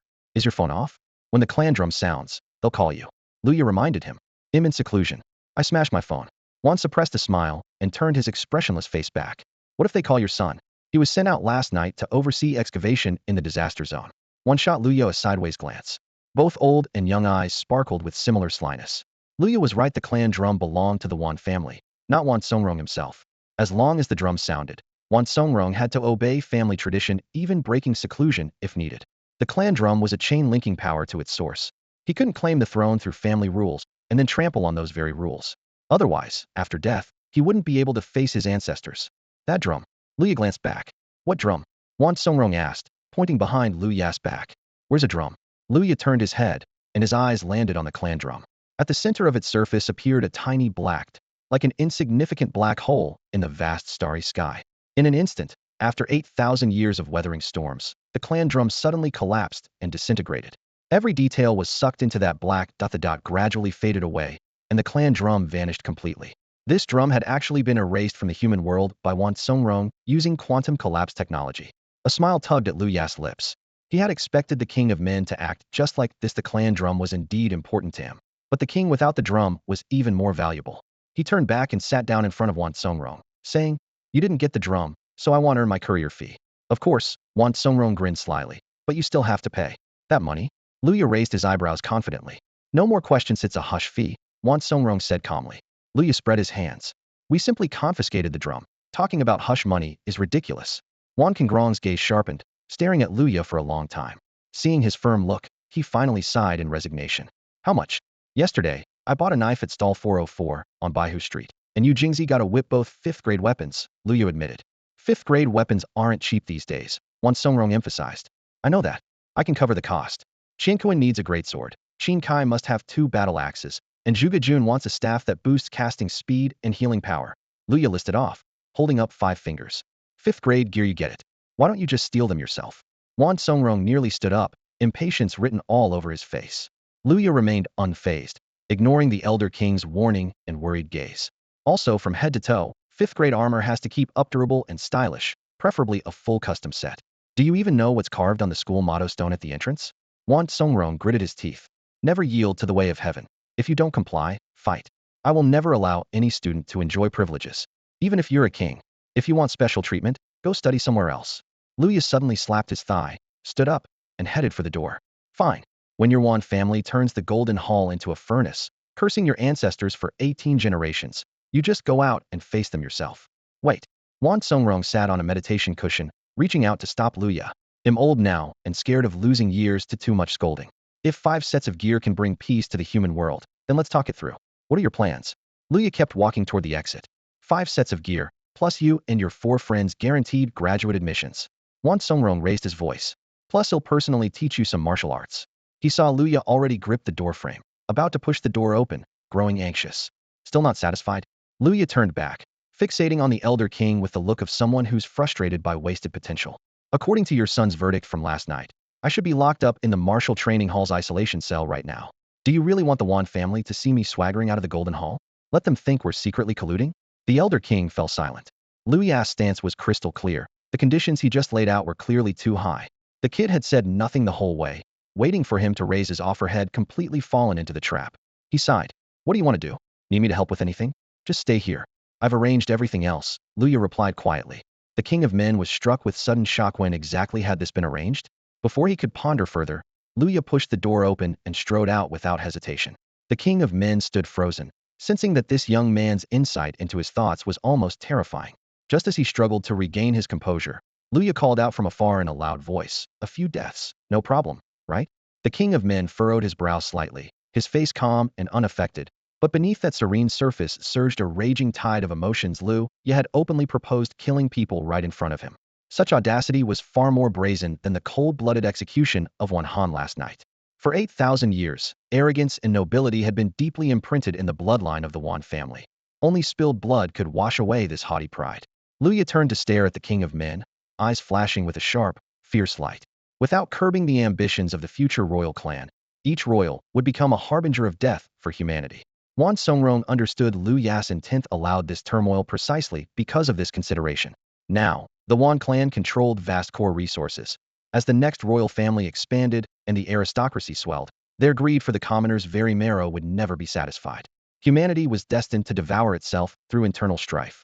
Perhaps Luya had already seen through all this, which was why he dared to act so recklessly and without restraint. "A few deaths, no problem, right?" Luya asked again. Wan Qingrong's expression grew complicated. He sighed softly and slowly closed the door. His words carried an unspoken meaning. He no longer wished to witness such bloodshed. "Did you hear that?" Luya's voice suddenly sounded again, tinged with self-mockery, yet carrying the weight of heartfelt declaration. The king of men sharply raised his head and spotted the director and several department heads standing silently a few meters away. They watched Luya while nodding slightly in greeting toward the king of men. The storm of emotions earlier had blinded the king of men to their presence. Just as he rose to say something, Luya had already shut the door. "Proceed as planned," Luya said firmly as he stepped toward the directors. "A few deaths, no problem." The atmosphere instantly tensed, as if the situation could explode at any moment. All eyes gathered on Luya, heralding the start of an irreversible storm about to break loose. At first, the kid said it didn't matter if a few people died. Then it gradually became some people dying. Finally, he went as far as saying a whole bunch of people would die. Suddenly, a voice came from the room next door, and the door opened. Wan Liao walked out. Wan Songzong had clearly said he was going to supervise the excavation in the disaster zone. Yet here he was. His intentions were impossible to guess. What was he really up to? Was he trying to rally some department heads to help him assert his authority? But that would only deepen conflicts with the clan. Wan Liao frowned deeply, feeling a headache coming on.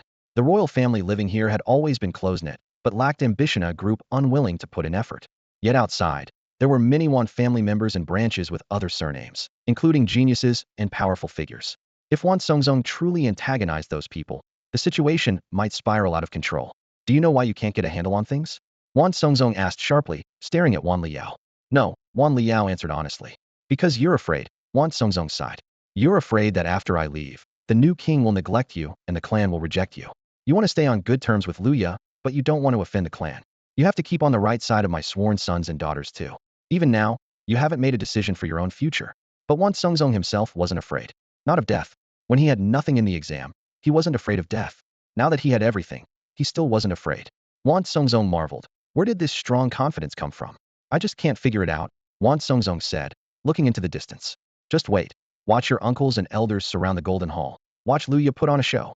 Right after he spoke, a flicker of doubt flashed in Wan Kongzong's eyes, and he frowned.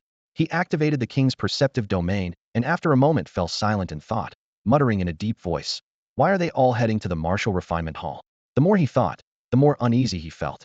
Could it be they suspected Luya of stealing the drum? Were their instincts that sharp? Even he didn't know how that kid bypassed the Xianjing gate and Tianji lock to take the big drum. Just now, Luya told him that with a sigh, he could create a small spatial channel to send the drum out. When Wan Songzong asked how the Wan family could miss such a loud sigh, Luya replied slyly that sighing didn't always have to produce a ghostly image of the ancient gods.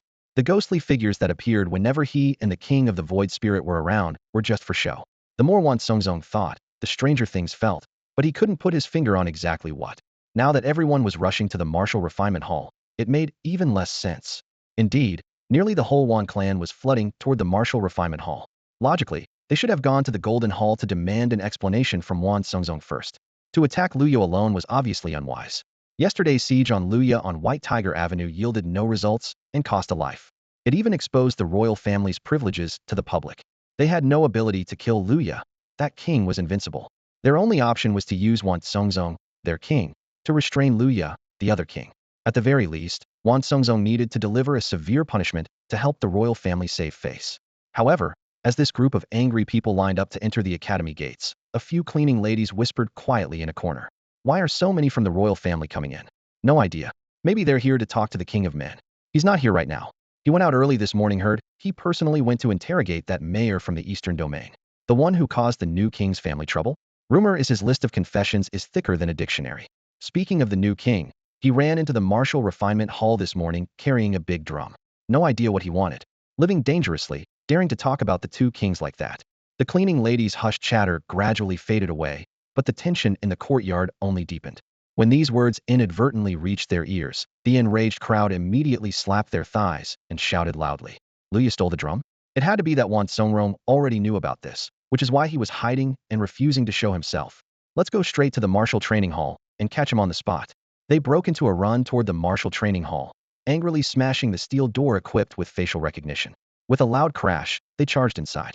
Inside the martial training hall, students and teachers alike looked on in shock at the sudden chaos.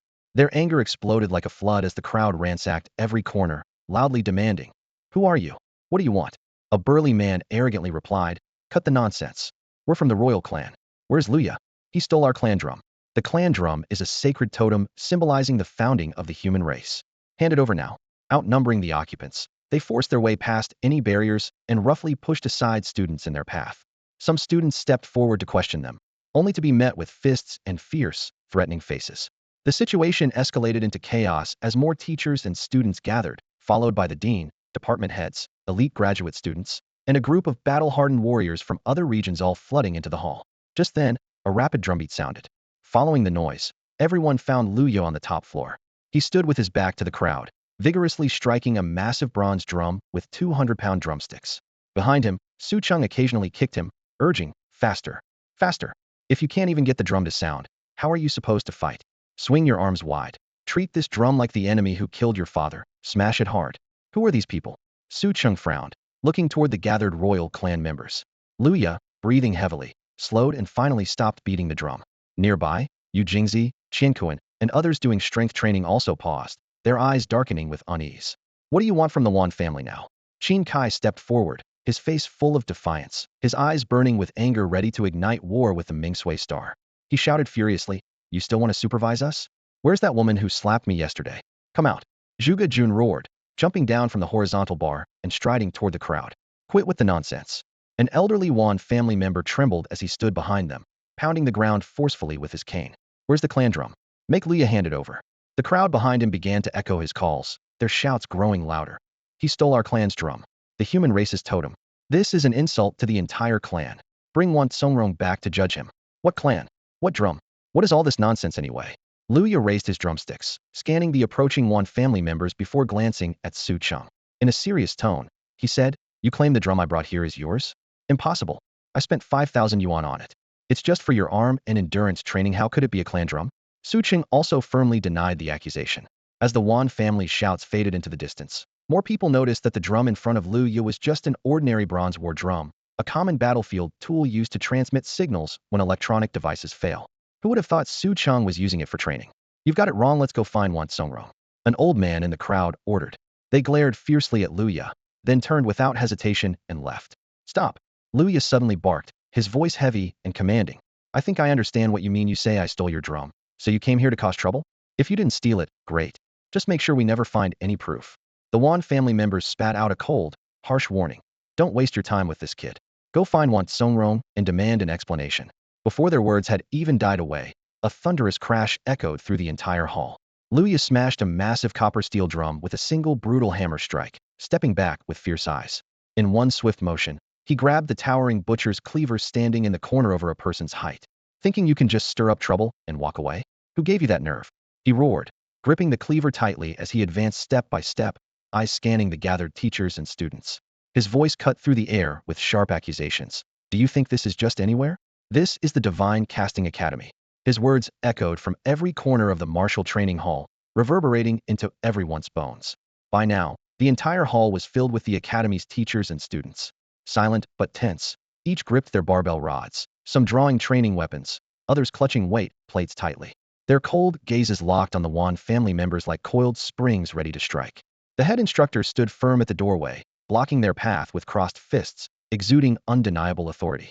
At every stairway, department heads brandished weapons, eyes filled with deadly intent, glaring at the intruders like hungry predators. A chilling wind blew inside the hall, thick with murderous tension. The Wan family faltered under the overwhelming pressure, stepping back. "We are royalty," someone hissed defensively, trying to maintain their composure. Luya sneered. "Royalty my ass." He flicked his hand dismissively, radiating raw power. "Even a true king like me behaves himself here." Every one of us crawled out from billions, battled through mountains of corpses and seas of blood. Each of us is a king in our own city. His voice thundered across the hall. "We came here to seize our fate, not to bow to some damned royal family." Suddenly, he bellowed to the crowd, "Students, what's our motto?" The students roared back in unison, voices filled with burning defiance. "Defy the heavens. If you don't like it, fight." That primal roar sounded like a beast unleashed. In that instant, the chains of identity binding everyone's heads seemed to shatter. Royalty? Who cares? Luya dared to shout, dared to fight. What was there to fear? Clutching the cleaver until his knuckles turned white, he growled, "Now someone's messing with us, what do we do?" His tone was ironclad. "We fight." No sooner had he spoken than the first from the Tianyuan department furiously raised a barbell and swung it at the royal challengers. Right behind him, the head instructor charged, brandishing a sharp weapon, ready to strike back. The martial training hall erupted into chaos, a violent clash of blood, iron, and roaring spirits that shattered the air like an explosion. Everything was in chaos. The Wan family surged onto the battlefield, fueled by the fury of having their 8,000-year royal lineage trampled upon.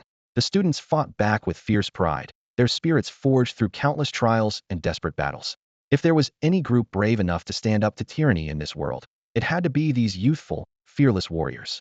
They swung barbells and gripped bricks tightly, charging like beasts and unleashing their most ruthless attacks.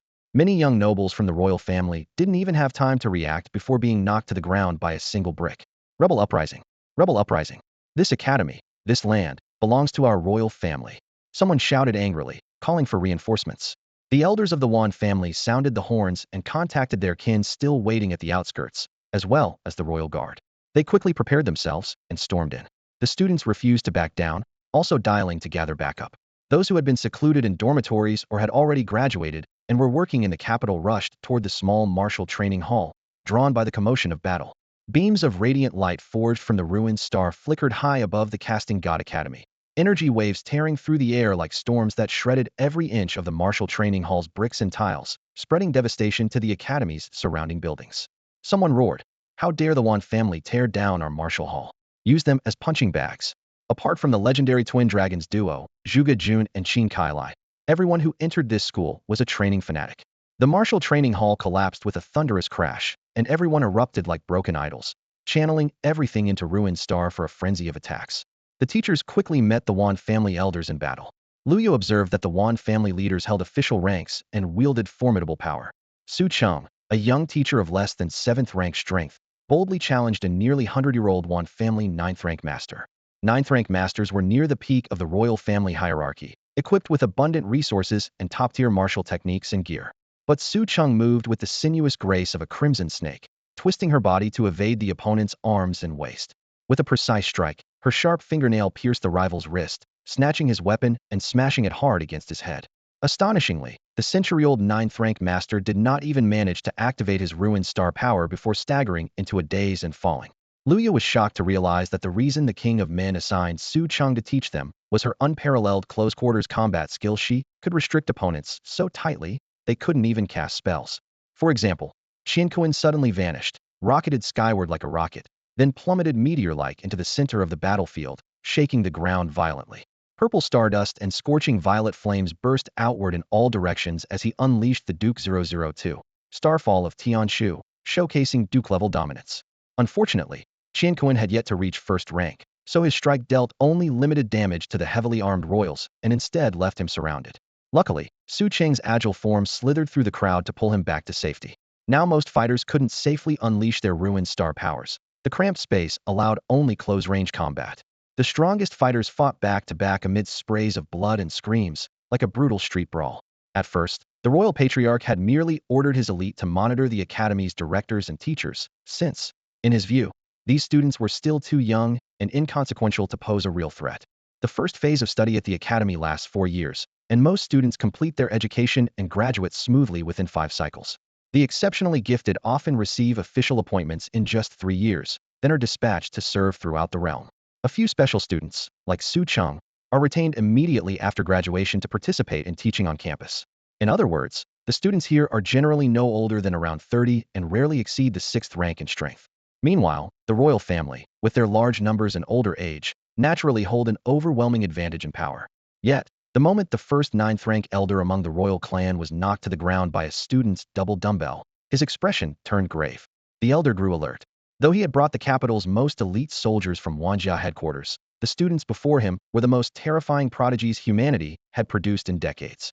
These students were the top fighters from a class of 50, standing out among hundreds of classes and grades, elite talents drawn from a city of hundreds of millions. They ranked among the best of hundreds of billions of peers across the entire territory, even placing in the top 10 among the trillions of young people in the kingdom they had only just set foot on campus. Every day, they either trained intensely or formed squads to deploy to border conflicts, spending their entire allowances on equipment and power upgrades. This was a far cry from the royal offspring who lived in comfort, relying on age and absorption of crystallized energy to maintain their status. After all, the truly ambitious royals had long since gone out to the provinces to build achievements and wield local power. The ones left behind in the capital were merely idle aristocratic wastrels. 95% of the royal family's main forces were serving as officials and generals elsewhere, leaving the capital's combat strength weak and fragile. Now, they were faced with a group of students who pushed themselves merciless linemen, who carried humanity's future on their backs. These students organized themselves into squads of 4 per dormitory, forming a unique battle array for the school. Each member had a role. Some suppressed fire, some executed assaults, others handled medical aid, and another maintained overall control of the fight. If a teammate fell, others would immediately evacuate the injured while nearby squads swiftly reinforced the front lines, assembling into larger formations. Years of grueling training, terrifying natural talent, and deep mutual trust between prodigies made their coordination flawless. In stark contrast, the royal faction, though bound by blood and clan ties, crumbled and scattered amid the chaos. Members lashed out with insults, calling each other liabilities. Injured were left unattended, and some unlucky ones were even accidentally harmed by their own magical wards or trampled to death. The scene was utter carnage. In merely 5 minutes, despite outnumbering their opponents 2 or 3 times over and possessing superior theoretical strength, the royal clan's forces completely collapsed. They retreated while fighting desperately, fleeing in disarray. The guards are coming. The guards are coming. Suddenly, a shout pierced the chaos. At the far gate of the academy, a force of over 2,000 soldiers was marching in formation. Each wore silver armor, carried heavy machine guns on their backs, and wielded silver-tinted halberds known as Fong Tianhuaji. Their disciplined movements radiated an intimidating aura. This guard unit belonged exclusively to the capital's royal family. Established centuries ago when the King of Humanity instituted the abdication system, it was specially authorized as an elite corps to uphold royal authority. Their total strength numbered 20,000 troops. The unit was led by 3 officers, all master-level 9th rank warriors, collectively powerful enough to take on a peak transcendent general. Undoubtedly, they represented a terrifying military force. They routinely rotated through battlefield training in squads of 9, with one always on duty to pledge eternal loyalty to the royals. This troop was permanently stationed on 4th Street of the Academy and had been swiftly summoned by the elder to crush and suppress the students' uprising. Several department heads, seeing the overwhelming presence of this force, could only furrow their brows in worry. The royals' arrogance and ruthlessness killing and capturing it felt inevitable, yet the faculty were helpless to intervene. At that time, the Royal Guard was an elite force specially dispatched by the Human King to the Wan family, strictly selected from among the human race. On one hand, they were wary of these elite warriors from ordinary backgrounds and reluctant to act rashly. On the other hand, if the students clashed directly with this well-trained guard, casualties would be inevitable. But if they offered no resistance and simply allowed the royal family members to be taken away like this, what would become of the Academy's dignity? How could the students ever hold their heads high again? As the 2,000 royal guards marched forward in perfect unison, their gazes piercing like cold arrows, only one person stood before them in the Plaza Luya. With the butcher's blade strapped to his back, a towering phantom of an ancient god materialized behind him, its presence shaking heaven and earth. Facing guards who vastly outnumbered him, his gaze remained steady as he spoke. "What are you here for?"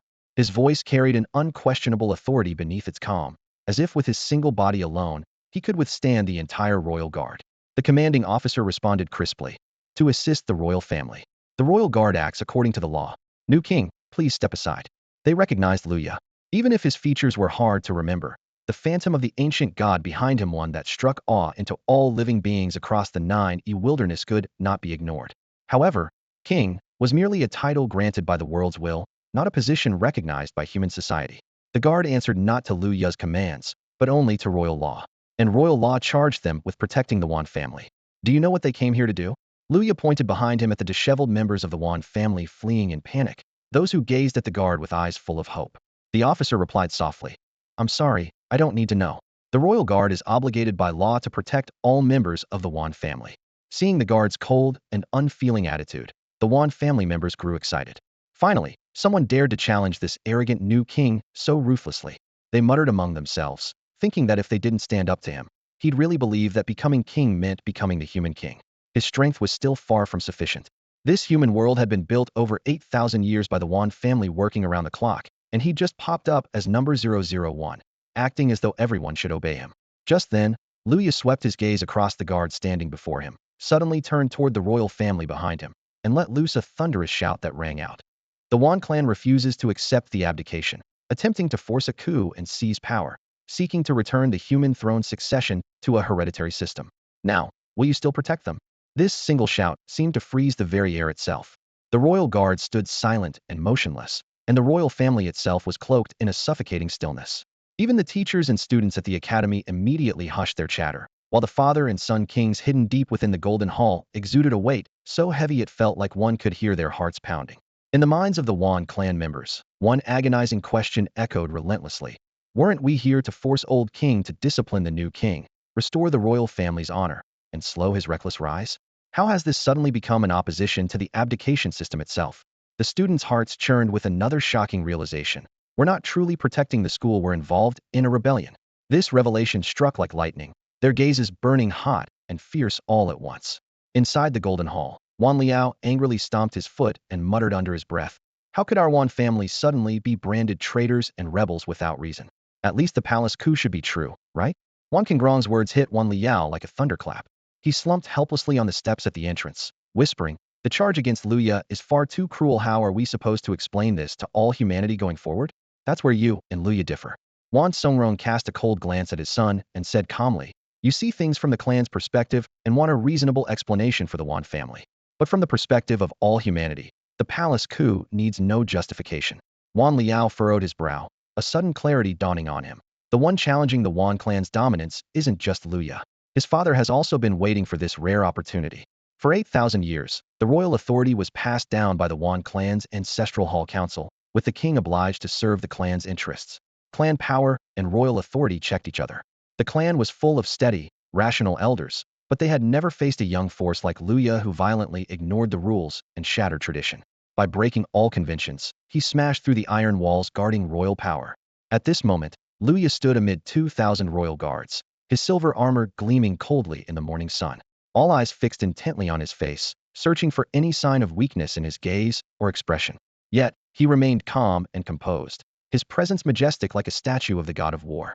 Behind him, the Wan clan shouted curses hoarsely, accusing him of lies and provocation. He's lying.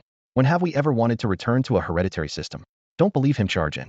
Lu Ya whipped his head around, staring coldly into those bloodshot, crimson eyes, and replied with a firm voice. You wear armor and carry weapons, even carrying the ancestral tablet of the Wan forefathers into the founding God Academy. Are you here to find the king of humans, or to find me? His tone was strong and unyielding. Of course, we're here for you. To demand an explanation. Some among the Wan clan's ranks stiffened at once, clearly catching on quickly. Donning armor and weapons to seek the king unmistakably resembles a palace coup they could never admit it outright. But seeking me? Then why bring the ancestral tablets? Lu Ya glared fiercely and shouted, my name is Lu Ya, not Wan. Do you really believe only those surnamed Wan deserve to be king? That no one else is worthy? Before the clan could respond, Lu Ya stepped forward under the vast sky and loudly challenged, ancestors and kings of the Wan clan, hear me. Do you accept the abdication system the current king established for all mankind? Do you want the throne to be forever inherited by the Wan clan? The Wan clan fell into deep silence, their minds heavy with contemplation. If it weren't for the complacent lifestyle the myriad clans have grown accustomed to in recent years, lacking real drive and failing to cultivate capable young nobles and generals ready for great responsibility, there would be no smooth succession to the throne. Who would truly accept this system of abdication? Who wouldn't want the throne to remain forever within their own family?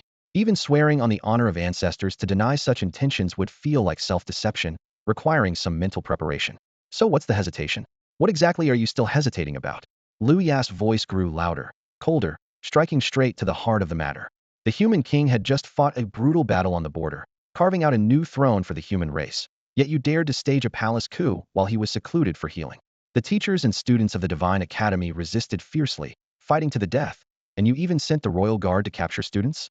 With every step he took forward, the ancient divine statues across the land moved in unison, their majestic aura seeming to judge the very hearts of men. Those rushing to the front lines now among the myriad clans were the most cowardly and timid. Defeated in battle and desperate to flee the Divine Academy amid the chaos, Lu Ya's overwhelming heavenly power forced them back instinctively. And now, whoever retreated would reveal their guilt and fear.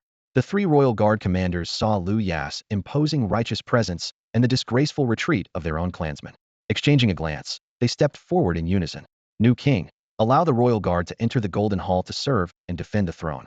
In military terms, serving the king signifies rallying troops from all directions to rescue the sovereign in crisis. The three officers reluctantly implied that the situation was precarious and uncertain whether to support the new king or the royal clan, but retreating now to regroup was no option.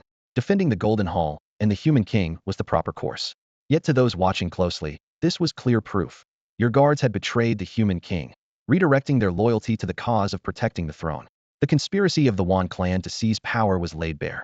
The core of the royal capital's government and informants across borders immediately spread the news, causing uproar. The Yuan clan is staging a coup. The new king's appearance threatens them. Yesterday's attack on White Tiger Street ended with the new king killing one attacker. If the human king remains inactive, it means he tolerates this bloody family's rise to power. The Divine Academy is the highest sanctum for the human race.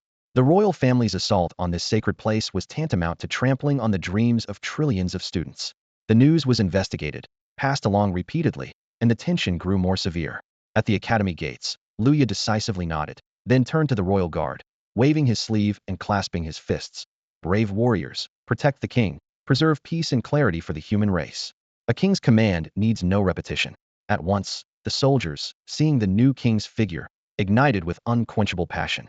Before another word was spoken, they snapped to attention and shouted in unison, "We guarantee the mission's success." Then, with steady steps and perfect formation, they marched toward the human king's golden hall. The Yuan clan members seethed with anger but were powerless to interfere. These were their own guards. Yet now they disobeyed orders as if they had switched allegiances. At this moment, a few wise souls among the Yuan clan finally realized the army's loyalty was to the throne, not to the Yuan family name. But the awakening came too late. Luya coldly turned to face the head instructor. Their eyes met, silently conveying unspoken words. Only Luya, as king, had the authority to declare. Suppress the rebellion. The two words rang out, resolute and earth-shattering. Suppress the rebellion. Amid the crowd, Tianyuan let out a thunderous roar that shook the skies. His body surged upward like a fierce tiger unleashed, then dove fiercely back down from midair.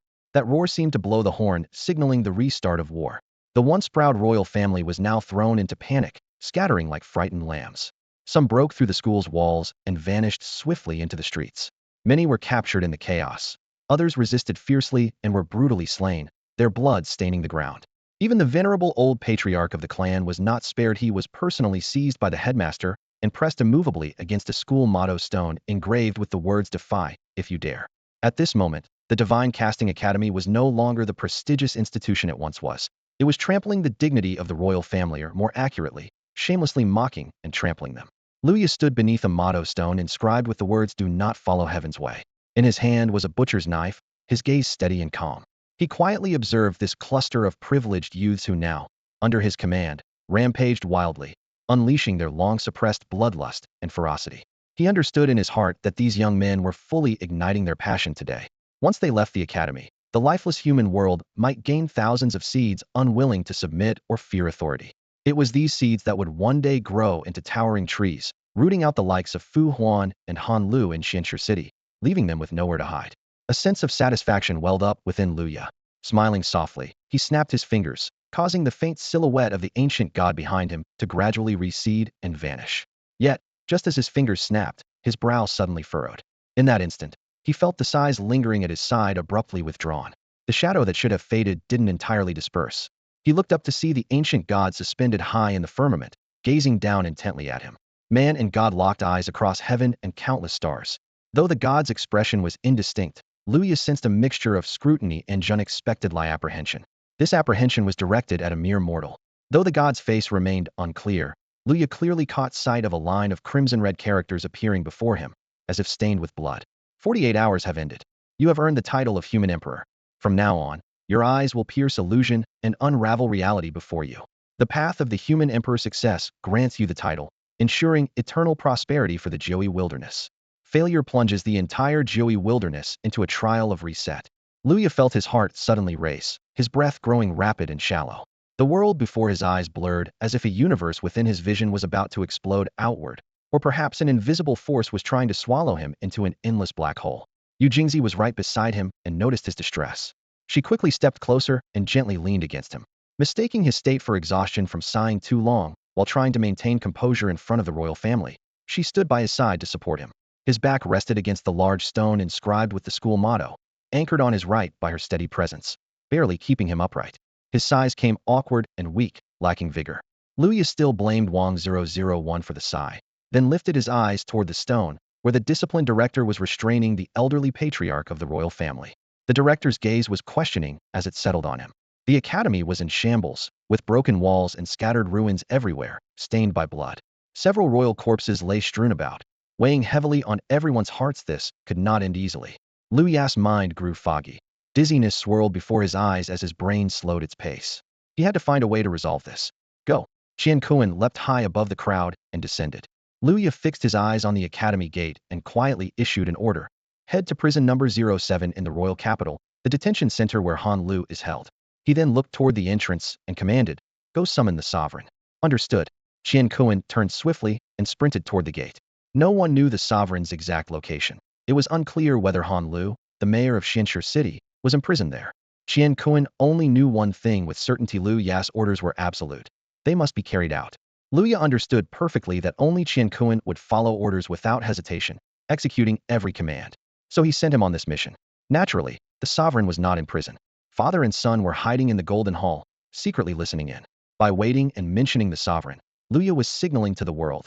The sovereign was not in the Golden Hall right now, but was personally interrogating Xianxia City's headmaster Han Lu in the dead of night, concerned about all the injustices in this frontier town.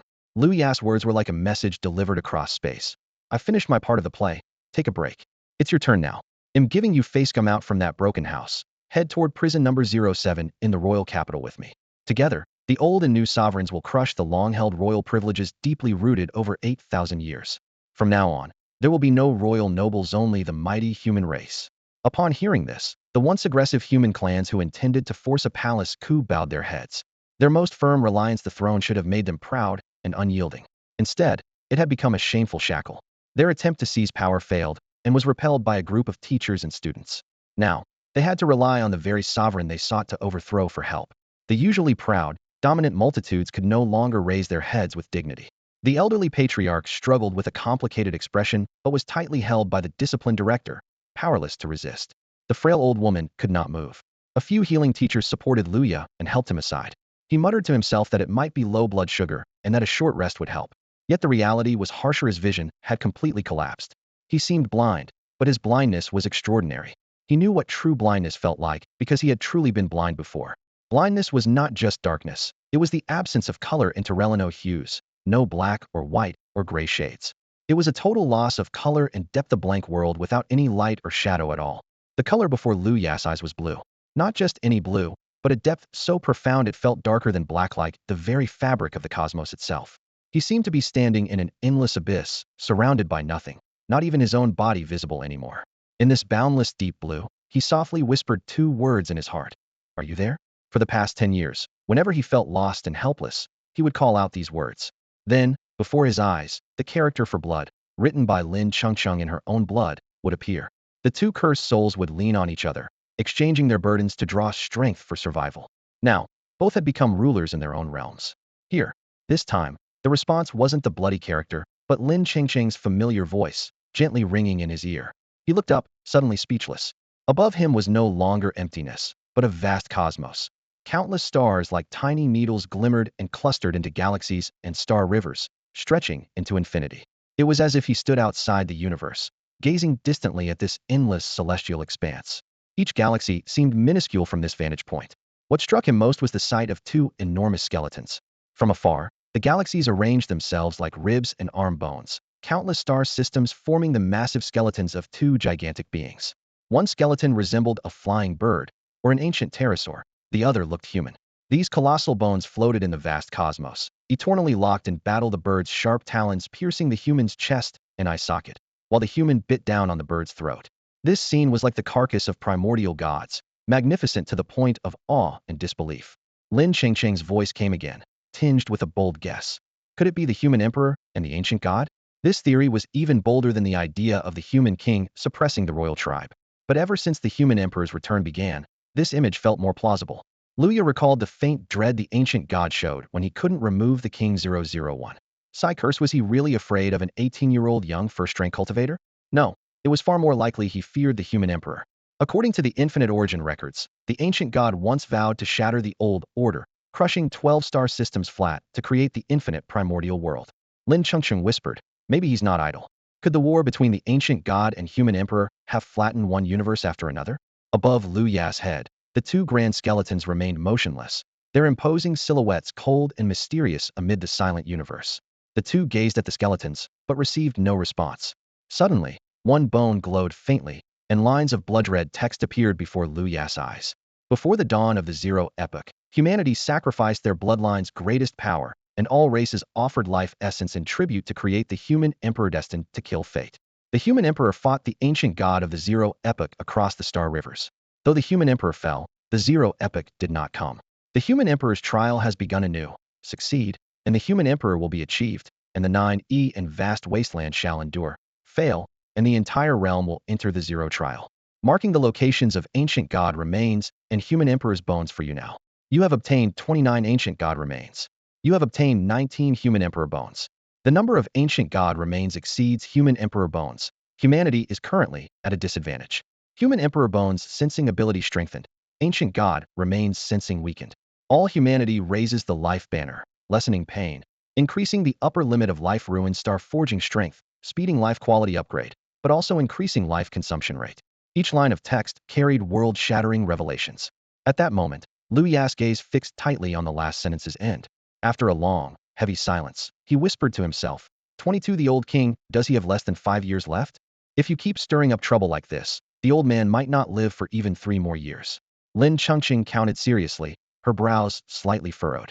Beneath the vast starlit sky and the heavy expanse of the universe, though she and Lu Ya had never met, they both stared intently at the same line of bright red characters on the screen.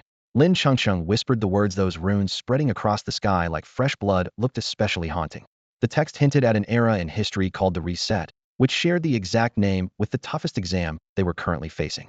This Reset era seemed to mean the world was completely wiped clean, starting again from zero. The ancient god was the executor of that reset, while humanity united to draw power from their own bloodlines, forcibly forging a human emperor who perished alongside the ancient god. At the start of the trial, it said, if successful, the human emperor is established and the 9E wastelands continue. If failed, the entire 9E wastelands enter the reset trial. Did that mean, if the human emperor fails to succeed, an ancient god would descend upon the 9E wastelands? Luya frowned deeply as he flipped through the prophecy, which seemed to suggest that when the reset era approaches, the path of the human emperor will be opened. He would act as a guide, marking the locations of the ancient god's remains and the human emperor's skeletal remains. But if a king kills another king, shouldn't he replace the throne? Luya muttered. He recalled the textbook rules. When one king from a different race kills another king, there was a chance to seize that throne, but not to hold both simultaneously. It was a replacement. The dethroned seat would enter the reward pool of fate trials, awaiting the next worthy heir. The unusual combo beside Luya 001 absorbing life essence and 009 spending money on soul power had created a twisted synergy. If killing a king meant replacing the throne, it might not necessarily benefit him. Lin Chengcheng replied softly, maybe after you open the human emperor's path, killing a king lets you directly seize the throne instead of replacing it. Let me help you absorb enough life first, then we can try. Her gaze turned serious as she asked, the merging of the 9 king level identities forms the ancient god, but how did these human emperor's skeletal remains come to be? Your eyes, Luya said with complex emotion. He pointed to the ancient god's remains. An eerie glow shone from the rib cage near the heart and the skull. The skull symbolized sorrow, the heart represented rebellion, and the human emperor's skeletal eyes also glimmered faintly. Lin Chengqing looked closely. That faint glow was like the last ember of a long night, flickering and about to extinguish in the dim universe. Gradually, the glow weakened, as did the fading cosmic space around them. The blood-red letters Luya was reading became blurry and transparent. It was as if the whole universe was dissolving, and reality was slowly returning. She murmured, "You mean my eyes can devour the human emperor's eyes?" Lin Chengcheng's lips twitched. "I admit, back then my resentment was enough to feed 3 evil sword immortals, but not enough to consume the injustice of everyone in Heisong Town, let alone the human emperor's eyes. Maybe those eyes accepted you?" Luya countered with a question, and Lin Chengcheng was momentarily stunned. He spoke quietly. "If I were that human emperor who once led my people in a vow to resist the gods, whose remains still bore lingering resolve after death, wandering this illusory world, and I saw, thousands of years later, a girl of my own kind with despair in her eyes, I would want to reach out and help too." There was pain in Lu Ya's voice, as if he truly embodied that human emperor he had never met, letting out a long sigh from deep within. "The world I desperately protected was never meant to be this way." This is not the ancient god's sigh, but a single person's long, deep lament. The human emperor, the king, the common folk, regardless of status, all once had hearts beating with passionate fire. The universe before him quietly dissolved, leaving only those blood-red characters rippling in the void. Luya could clearly feel the energy once confined to the depths of his eyes now surging through every vein, every muscle, every cell. The path of the human emperor seemed to have deeply transformed his body. The star energy within him was unlike that of ordinary people, vast and pure. Usually, a human star energy dwells between their veins and muscles, but now Lu Ya's entire body was completely saturated with it. The storage capacity at least doubled. Yet he still didn't fully understand what the path of the human emperor truly intended. Was it to gather all the ancient human emperor's bones, or to collect both the relics of the old gods and those bones together? What would happen once they were all assembled? Would he become a new human emperor himself, or would it create a brand new species never before seen by either the human emperors or the old gods? Even more troubling, when exactly would the legendary zeroing era arrive? As the thought crossed his mind, he silently asked, while the blood-red characters gradually turned transparent but still rippled, finally transforming into 4 new lines. Condition 1 for human emperor's return. Incorporate the entire Jiui territory into the human domain. Condition 2 for human emperor's return. Collect all human emperor's bones. Trial countdown, 50 years. Success means achieving the human emperor and the eternal stability of Jiui wilderness. Failure means the entire Jiui wilderness will enter the zero trial. After the blood characters vanished completely, Luya returned to reality. 2 points of light appeared in his eyes. One golden, reflecting the endless void in the distance. One crimson, close by, approaching slowly at the school gate. The crimson light stopped and revealed a figure, Wan Songrong, clad in a jet-black royal robe, standing firmly at the gateway of the Divine Casting Academy. His face showed no joy or anger. Only Luya perceived the faint crimson aura surrounding him, probably the mark granted by the path of the human emperor, the old god relic insignia. At this moment, the presence of the king of men in Lu Ya's mind had nearly faded. Instead, all he thought about was how to gather the human emperor's bones. Calmly, he analyzed what might be done in the remaining 50 years. A genius can reach 9th grade in 50 years, a prodigy can rise to the first stage of the extraordinary. Even if his ancestral tomb erupted with volcanic fire and he trained to the celestial level, how could he withstand the zero-level world trial? Since becoming the human emperor only required collecting bones, why mark the old god relics as well? Was it to recreate an old god for the human race, or to become the human emperor himself, turning Lin Chengcheng into an old god? Or possibly both combined, birthing a brand new identity? Lu Ya's thoughts swirled like a storm, trying to piece together the truth. Just as his mind churned, the king of men silently stepped into the campus. Without a word, his gaze cold, he strode straight through the school gate plaza, past the towering school motto stone, heading towards the Jade Heaven Golden Hall. The normally busy teachers and students froze instantly, heads bowed. The place plunged into deathly silence. Thousands of eyes in the city watched him, waiting to see what he would do next. Wan Songrong seemed utterly indifferent to the stairs, walking steadily as if returning from prison interrogation, solemn, unyielding. The aura of a king extended even to his acting. Suddenly, a faint voice broke the silence. "See, sixth uncle." The voice came from a royal youth held back beside the school motto stone. Hearing the call, the nearby students instinctively loosened their grip. Wan Songrong glanced coldly at the royal youth and asked, "Why did you let go?" "Principal, he is your relative."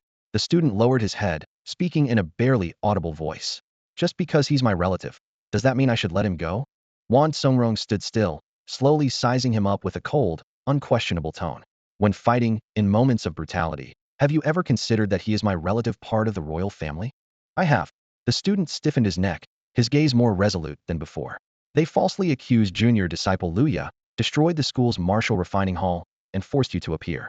They bullied my junior, damaged the school, and made you show up. So why do you still let him go? Wan Qingrong's expression darkened even further. The principal's commanding presence immediately filled the space. He stepped forward and suddenly stomped down hard on the wrist of the royal youth before him.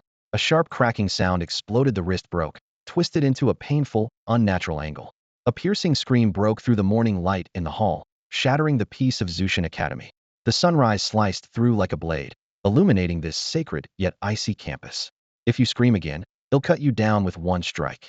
Wan Songrong growled hoarsely. The royal youth, writhing in agony on the floor, fell silent at once. Turning abruptly, Wan Songrong strode toward the stone engraved with the school motto. He looked up at the suppressed old man and teased. Well, with your sturdy constitution, shall I call Director He to help you stretch your back? The old master gritted his teeth, eyes blazing with anger. Wan Songrong, don't get sarcastic. His voice was firm but full of rage. This is Zushan Academy, not an ancestral hall, Wan Songrong said coldly. Here, I am not a Wan family member. He fixed the old man with a steady gaze, speaking slowly but resolutely. Call me the king of men. The old man ground his teeth. Having lived for over 6 centuries, though his rank was higher than Wan Qingrong's, he could not force a smile. Wan Qingrong's businesslike attitude used family rules to assert authority over the highest elder. The royal family dared act recklessly in the capital because their king was here. Although the Wan family had peacefully ceded succession due to lack of heirs, generous land and resource compensations kept them firmly entrenched. Though Wan Songrong had the world in his heart, he couldn't hide his favoritism for the Wan bloodline. Almost all of the Wan family's direct relatives living in the capital were his descendants. They called him great-grandpa, granduncle, or even junior, all bound by blood. Especially the old master. To be scolded like this in front of the family by such a young Wan descendant stirred a storm of fury within him. Struggling, he shouted, "He family man, let me go. This is an internal matter of our royal family." He family man. Wan Qingrong's gaze flicked to the side at the director of education. His voice turned cold and sharp. Director He Kaianjai is a nobleman who guarded the border 100 years ago, his health broken by hard service. He returned to Zushan Academy only about 50 years ago, teaching while healing from his wounds. Millions of frontier soldiers pledged allegiance to him. All human border generals once followed his banner to glorious victory. And you? Besides the Wan's surname and your seniority, what right do you have to boss people around? Changing tone abruptly, he delivered a ruthless slap to the old man's face. Blood spattered, a front tooth shattered, and flew from the corner of his mouth. The resounding slap not only cracked bone but shook the hearts of everyone present. The old patriarch was dizzy from the slap, stammering out a few broken words. I am also a duke. Don't you remember you are a duke? When the new king was born, Shinstone City sent out a call for aid to the entire human realm. At that time, where were you? The capital was heavily guarded, and though you held a duke rank and had already reached the extraordinary 9th tier in strength, what were you still doing here? Before he could finish speaking, Wan Songrong dealt him another vicious slap that shattered several of his front teeth. The old patriarch was completely stunned. In that instant, his mind was a chaotic mesh. Was the current head of this royal family, the one who arranged to eliminate the former crown prince, and the one who sent Wan Songrong to earn great merits on the most dangerous frontier. It was thanks to him that Wan Qingrong's family returned to the capital and ultimately ascended to this throne. Yet now, Wan Songrong dared to slap him in front of all these witnesses? To insult him so openly before thousands of onlookers? Wan Songrong, do you even remember how you got this throne? With a roar, the old man slammed heavily on the school motto stone, his voice filled with heart-wrenching fury and despair. If you want give me face, then I don't care about yours as king. If we tear the mask off each other, neither of us will come out well. Everyone nearby held their breath, afraid to speak. In truth, the rise of this reigning human king had long been a well-known, but unspoken secret, one so taboo, it was avoided even in the academy, the capital, and throughout the human world. In short, an illegitimate ascension. How exactly did I become the human king? That question hung in the air, freezing time for a few seconds. Wan Songrong muttered under his breath, almost too softly to hear, yet those words cut clearly into the old man's ears. Locking eyes with the cloudy, confused gaze, Wan Qingrong's cold stare was like ice. Do you remember? The old patriarch felt a sudden tightening in his chest and a flicker of fear. Unsure if this was a threat or a test, his expression darkened. He licked his cracked lips, but dared not answer. Still can't remember? Wan Songrong shook his head, sneering cruelly, his eyes sharp as blades. Looks like you really have grown old. Without a word, he waved toward the gate. Immediately, 2 news broadcast vehicles rolled into the courtyard of the Divine Forging Academy. The crew hurriedly set up equipment, turning the bloodstained training grounds into a live war zone broadcast site in an instant. Everyone was stunned, unable to grasp the meaning of the king's actions. Only Luya quietly lifted his butcher's blade. stepping to the edge of the TV station equipment, striking a cool, knife-bent-the-back pose, and showing his fairly handsome profile to the cameras. Facing the cameras, Wan Qingrong's eyes were steady and cold as he spoke in a deep voice. Director He, release him. Director He Tianyuan nodded and forcefully dragged the old patriarch off the school motto stone, forcing the highest-ranking elder in the Wan family to confront Wan Songrong face-to-face. Remember now? I called the entire TV station here for you, and am broadcasting all of this to the world, Wan Songrong said, pointing to his broad, heavy dragon robe embroidered with dragons. Now you can speak clearly. Tell everyone how I, Wan Songrong, really came to this throne. The old patriarch pressed his lips tightly, remaining silent. The family's shame was not to be revealed. He fully understood the dirty dealings behind Wan Qingrong's rise, but had no intention to expose them. Yet silence was seen as denial. The pressure was mounting. Is it that you don't remember, or you don't dare say? Wan Qingrong's eyes locked onto him, a cold sneer reappearing. His voice grew even colder. If you won't say it, then I will. Turning to face the camera, staring into the harsh sunlight and the silent judgment of the world, he declared firmly. 635 years ago, the 20th generation human king publicly declared to the world that 50 years later, he would pass the throne to his eldest grandson, Wan Nangui. From then on, Wan Nangui ascended as crown prince, climbed the heights of power, participated in human governance, carefully cultivated his loyal generals, and steadily prepared to inherit the throne 50 years later. The name Wan Nangui struck the eyes of all the Wan family members like an earthquake, freezing the atmosphere within the clan. Every king cherishes his own face, but this piece of succession history had become a painful secret that everyone had to hush up. Which ruler doesn't yearn to be remembered in history as great, noble, and righteous? Yet Wan Songrong threw off this false mask. As if maddened, he dragged a figure who should have been forgotten by time straight back to the very center of human history. But everyone's shock was only just beginning. Facing a live global broadcast, Wan Qingrong's calm voice declared, 457 years ago, I, Wan Songrong, the 21st human king, seized the throne by usurpation. Those words, seized the throne by usurpation, exploded like a bomb. Luya, who had been absorbed in planning how to complete the return of the human emperor trial within 50 years, shot up in his seat, stunned. No way. Wan Songrong is seriously bold. Which reigning emperor dares to openly admit to usurping the throne in a global live broadcast? He couldn't hold back a curse.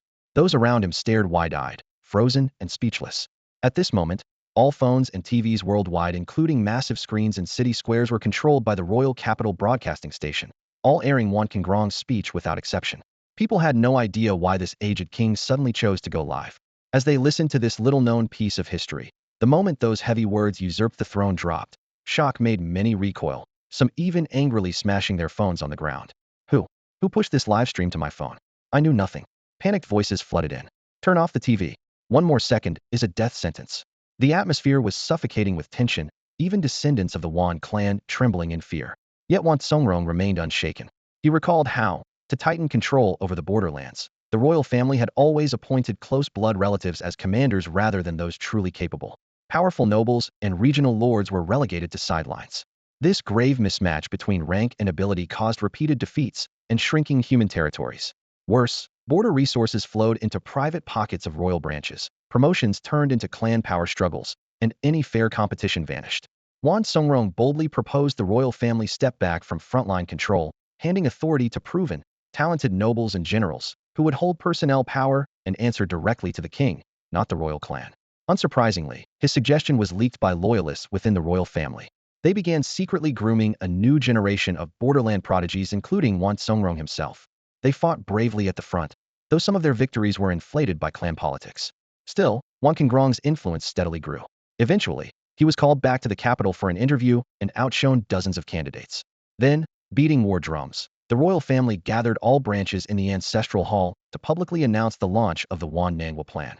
Under the crushing pressure of the clan, the previous elder king stripped Wan Nangua of his heir status, and years later, the clan unanimously chose Wan Songrong to ascend as the new human king. Now, Wan Qingrong's aged yet resolute voice echoed through the hall. Clan leader of the Wan family, help me confirm one thing: has anything I said been untrue? The clan leader, terrified, took a step back, leaning against the stone inscribed with the clan code, eyes wide with fear fixed on Wan Songrong. He says it out loud, openly admitted his usurpation history? The clan leader turned pale with dread. Wan Songrong stepped closer, confronting the white-haired elder. Speak. In front of the whole world, tell me which part is a lie? Facing this, the clan leader clenched his teeth and, filled with panic, stammered out 3 words. Are you crazy? Crazy? Yes, I'm crazy. Wan Songrong sneered, his gaze sharp as fire, recalling the scenes after Wan Nangui fell from power like ravenous wolves. They voraciously devoured Wan Nangui's resources. Like fierce wild dogs, they relentlessly pursued his faction, driving him step by step out of the human territory. At that moment, I lost my mind completely. I always sensed that the human race would turn into a battlefield for the royal family's internal struggles. So, I concealed my true intentions, became a puppet of the royal clan, stabilized the throne first, then climbed to the rank of domain lord, determined to become the strongest force among humans. I knew I was a usurper, and dared not relax even for a day. Leading 300 million soldiers, I marched my armies north and south, vowing to reclaim the lost lands. Over the past 200 years, I searched far and wide in the Divine Foundry Academy for talents, painstakingly cultivating them, creating countless opportunities for training, helping them build their own teams and trusted allies. Finally, in the fierce battle of Lulan between humans and the Azure Dragon clan, they stepped forward, and with dazzling achievements witnessed by all humanity, they successfully seized power and stripped the regional royal families of authority. After these men secured their footing and absolute power, I proposed shifting royal succession to a system of abdication, precisely to energize this stagnant human race, instilling motivation in each region and family. Before being chosen as human king, I swore an oath before the ancestral shrine to forever place my family's interests above all else, or else perish alongside the ancient gods and be punished by the heavenly way. However, I never truly believed in those ancient gods or the celestial law. If such a heavenly law dares to come punish me, Wan Songrong, then bring it on. Since I am human king now, humanity will always stand above the Wan clan. The morning wind tousled his withered hair, yet the frail old man's expression was full of vigor and pride. Knowing his days were numbered, he chose to lay everything bare, what could be said and what should not. As for the looks from the royal family present, he paid them no mind. His own straightforwardness mattered most. When I truly grasped the royal power, no large-scale invasions erupted, the human population gradually recovered, and the number of formidable warriors grew. As the usurper king, Wan Songrong, I am still clear in my conscience. He glanced around the room, meeting the eyes of every teacher, student, and Wan clan member. They watched silently as the gaunt yet upright old sovereign stood, as resolute as when he defended the frontier of Xianshur City against the enemy's countless armies, like a lone poplar tree standing steadfast in the desert, silently guarding civilization through the storms of sand. People watching quietly felt emotions well up. For centuries, humanity had not suffered widespread war or famine. Wan Nangui may have been a good king, but Wan Qingrong's contributions could not be overlooked either. Ultimately, to be king, usurpation is a thorn embedded forever in the heart, a shame never to be recorded in history. Luya looked at the silver-haired, aging Wan Songrong, and for the first time felt an urgent desire to complete their Wajirdo, reform the corrupt bureaucracy, and secure his place in history. When he arrived at the Tianyuan Royal Capital Airport, he staked a bold gamble with his 300 years of life. If 500 cases of public grievances could be uncovered and resolved within 5 years, the genetic lock on the human race's Tianyuan tier would be lifted. Since identity and life tier dictate lifespan, breaking this lock would undoubtedly extend Wan Qingrong's life. This wager was far more complicated than it appeared on the surface. Although Lu Ye had personally slain Fu Huan, when Lin Chengqing reviewed the terms of the bet, progress still showed zero. Perhaps, only when everyone involved in this matter back then had been brought to justice could the case be considered closed, fulfilling one crucial part of the wager. For this reason, even after arriving at the capital, Lu Ye remained composed and capable. He planned to uncover those lurking in the shadows and the stories behind them, piecing together the truth behind 500 wrongful cases. At this moment, Wan Qingrong's actions only strengthened Lu Ya's resolve. The wager had to be fulfilled.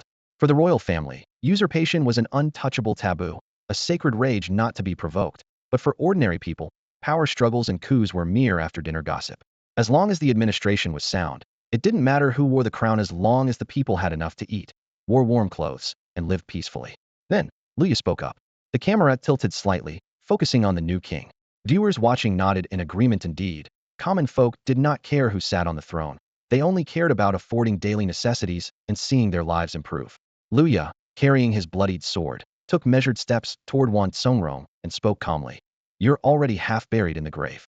These secrets should have gone to the grave with you. If you had kept silent, history would remember you as a flawless, wise ruler. But I have to say this. Wan Songrong looked at Lu Ya with a heavy gaze and replied quietly, I'm not like Yumi family is gone. I have no attachments. But out of guilt and a thread of blood kinship, I still made mistakes. He lowered his head slightly before the live camera, his expression full of remorse and sorrow. As a member of the royal family, I abused royal power, Wan Songrong confessed. I specifically authorized that the land of the Academy's 4 streets belong to the royal family, granting them lifelong tax exemptions and forbidding conflicts between faculty, students, and royal members in those districts. I even dispatched a 20,000-strong silver armor guard to protect this privilege. He explained that this was to ease the royal family's opposition to the new succession system and reassure various scattered royal kin so that they could govern their domains peacefully. On the other hand, it was also a way to ensure the royal family's dignified presence in the world after his death, a legacy for his ancestors. Luya knew that because Wan Songrong had personally granted this special treatment, he had not faced real punishment for infringing on royal privileges. Yet this had provoked the royal family to sound their war drums and besiege the academy. To them, it was a betrayal of trust. To Wan Songrong, the privilege had become a dangerous burden. He chuckled bitterly and glanced at the old patriarch sitting nearby. At that time, the war between humans and the Azure Dragon clan had just ended, and I had just completed reforms to the royal succession system. The neighboring Zuling and Lei tribes used the opportunity to frequently harass human front lines. I needed to gather strength to prepare for battle. To prevent the royal family from standing idle, I agreed to one ridiculous demand after another. He spoke slowly. You claimed 4 streets housing couldn't hold the personnel, so floors were constantly added, making buildings more oppressive. When inspectors came, you sent guards to drive them away. I endured that. I turned a blind eye to extra floors being built. You sent your children to safe border posts to rack up battle honors, while pushing others' kids to the most dangerous fronts that I tolerated. Those royal heirs proved unreliable soldiers, but helped produce many capable generals for humans.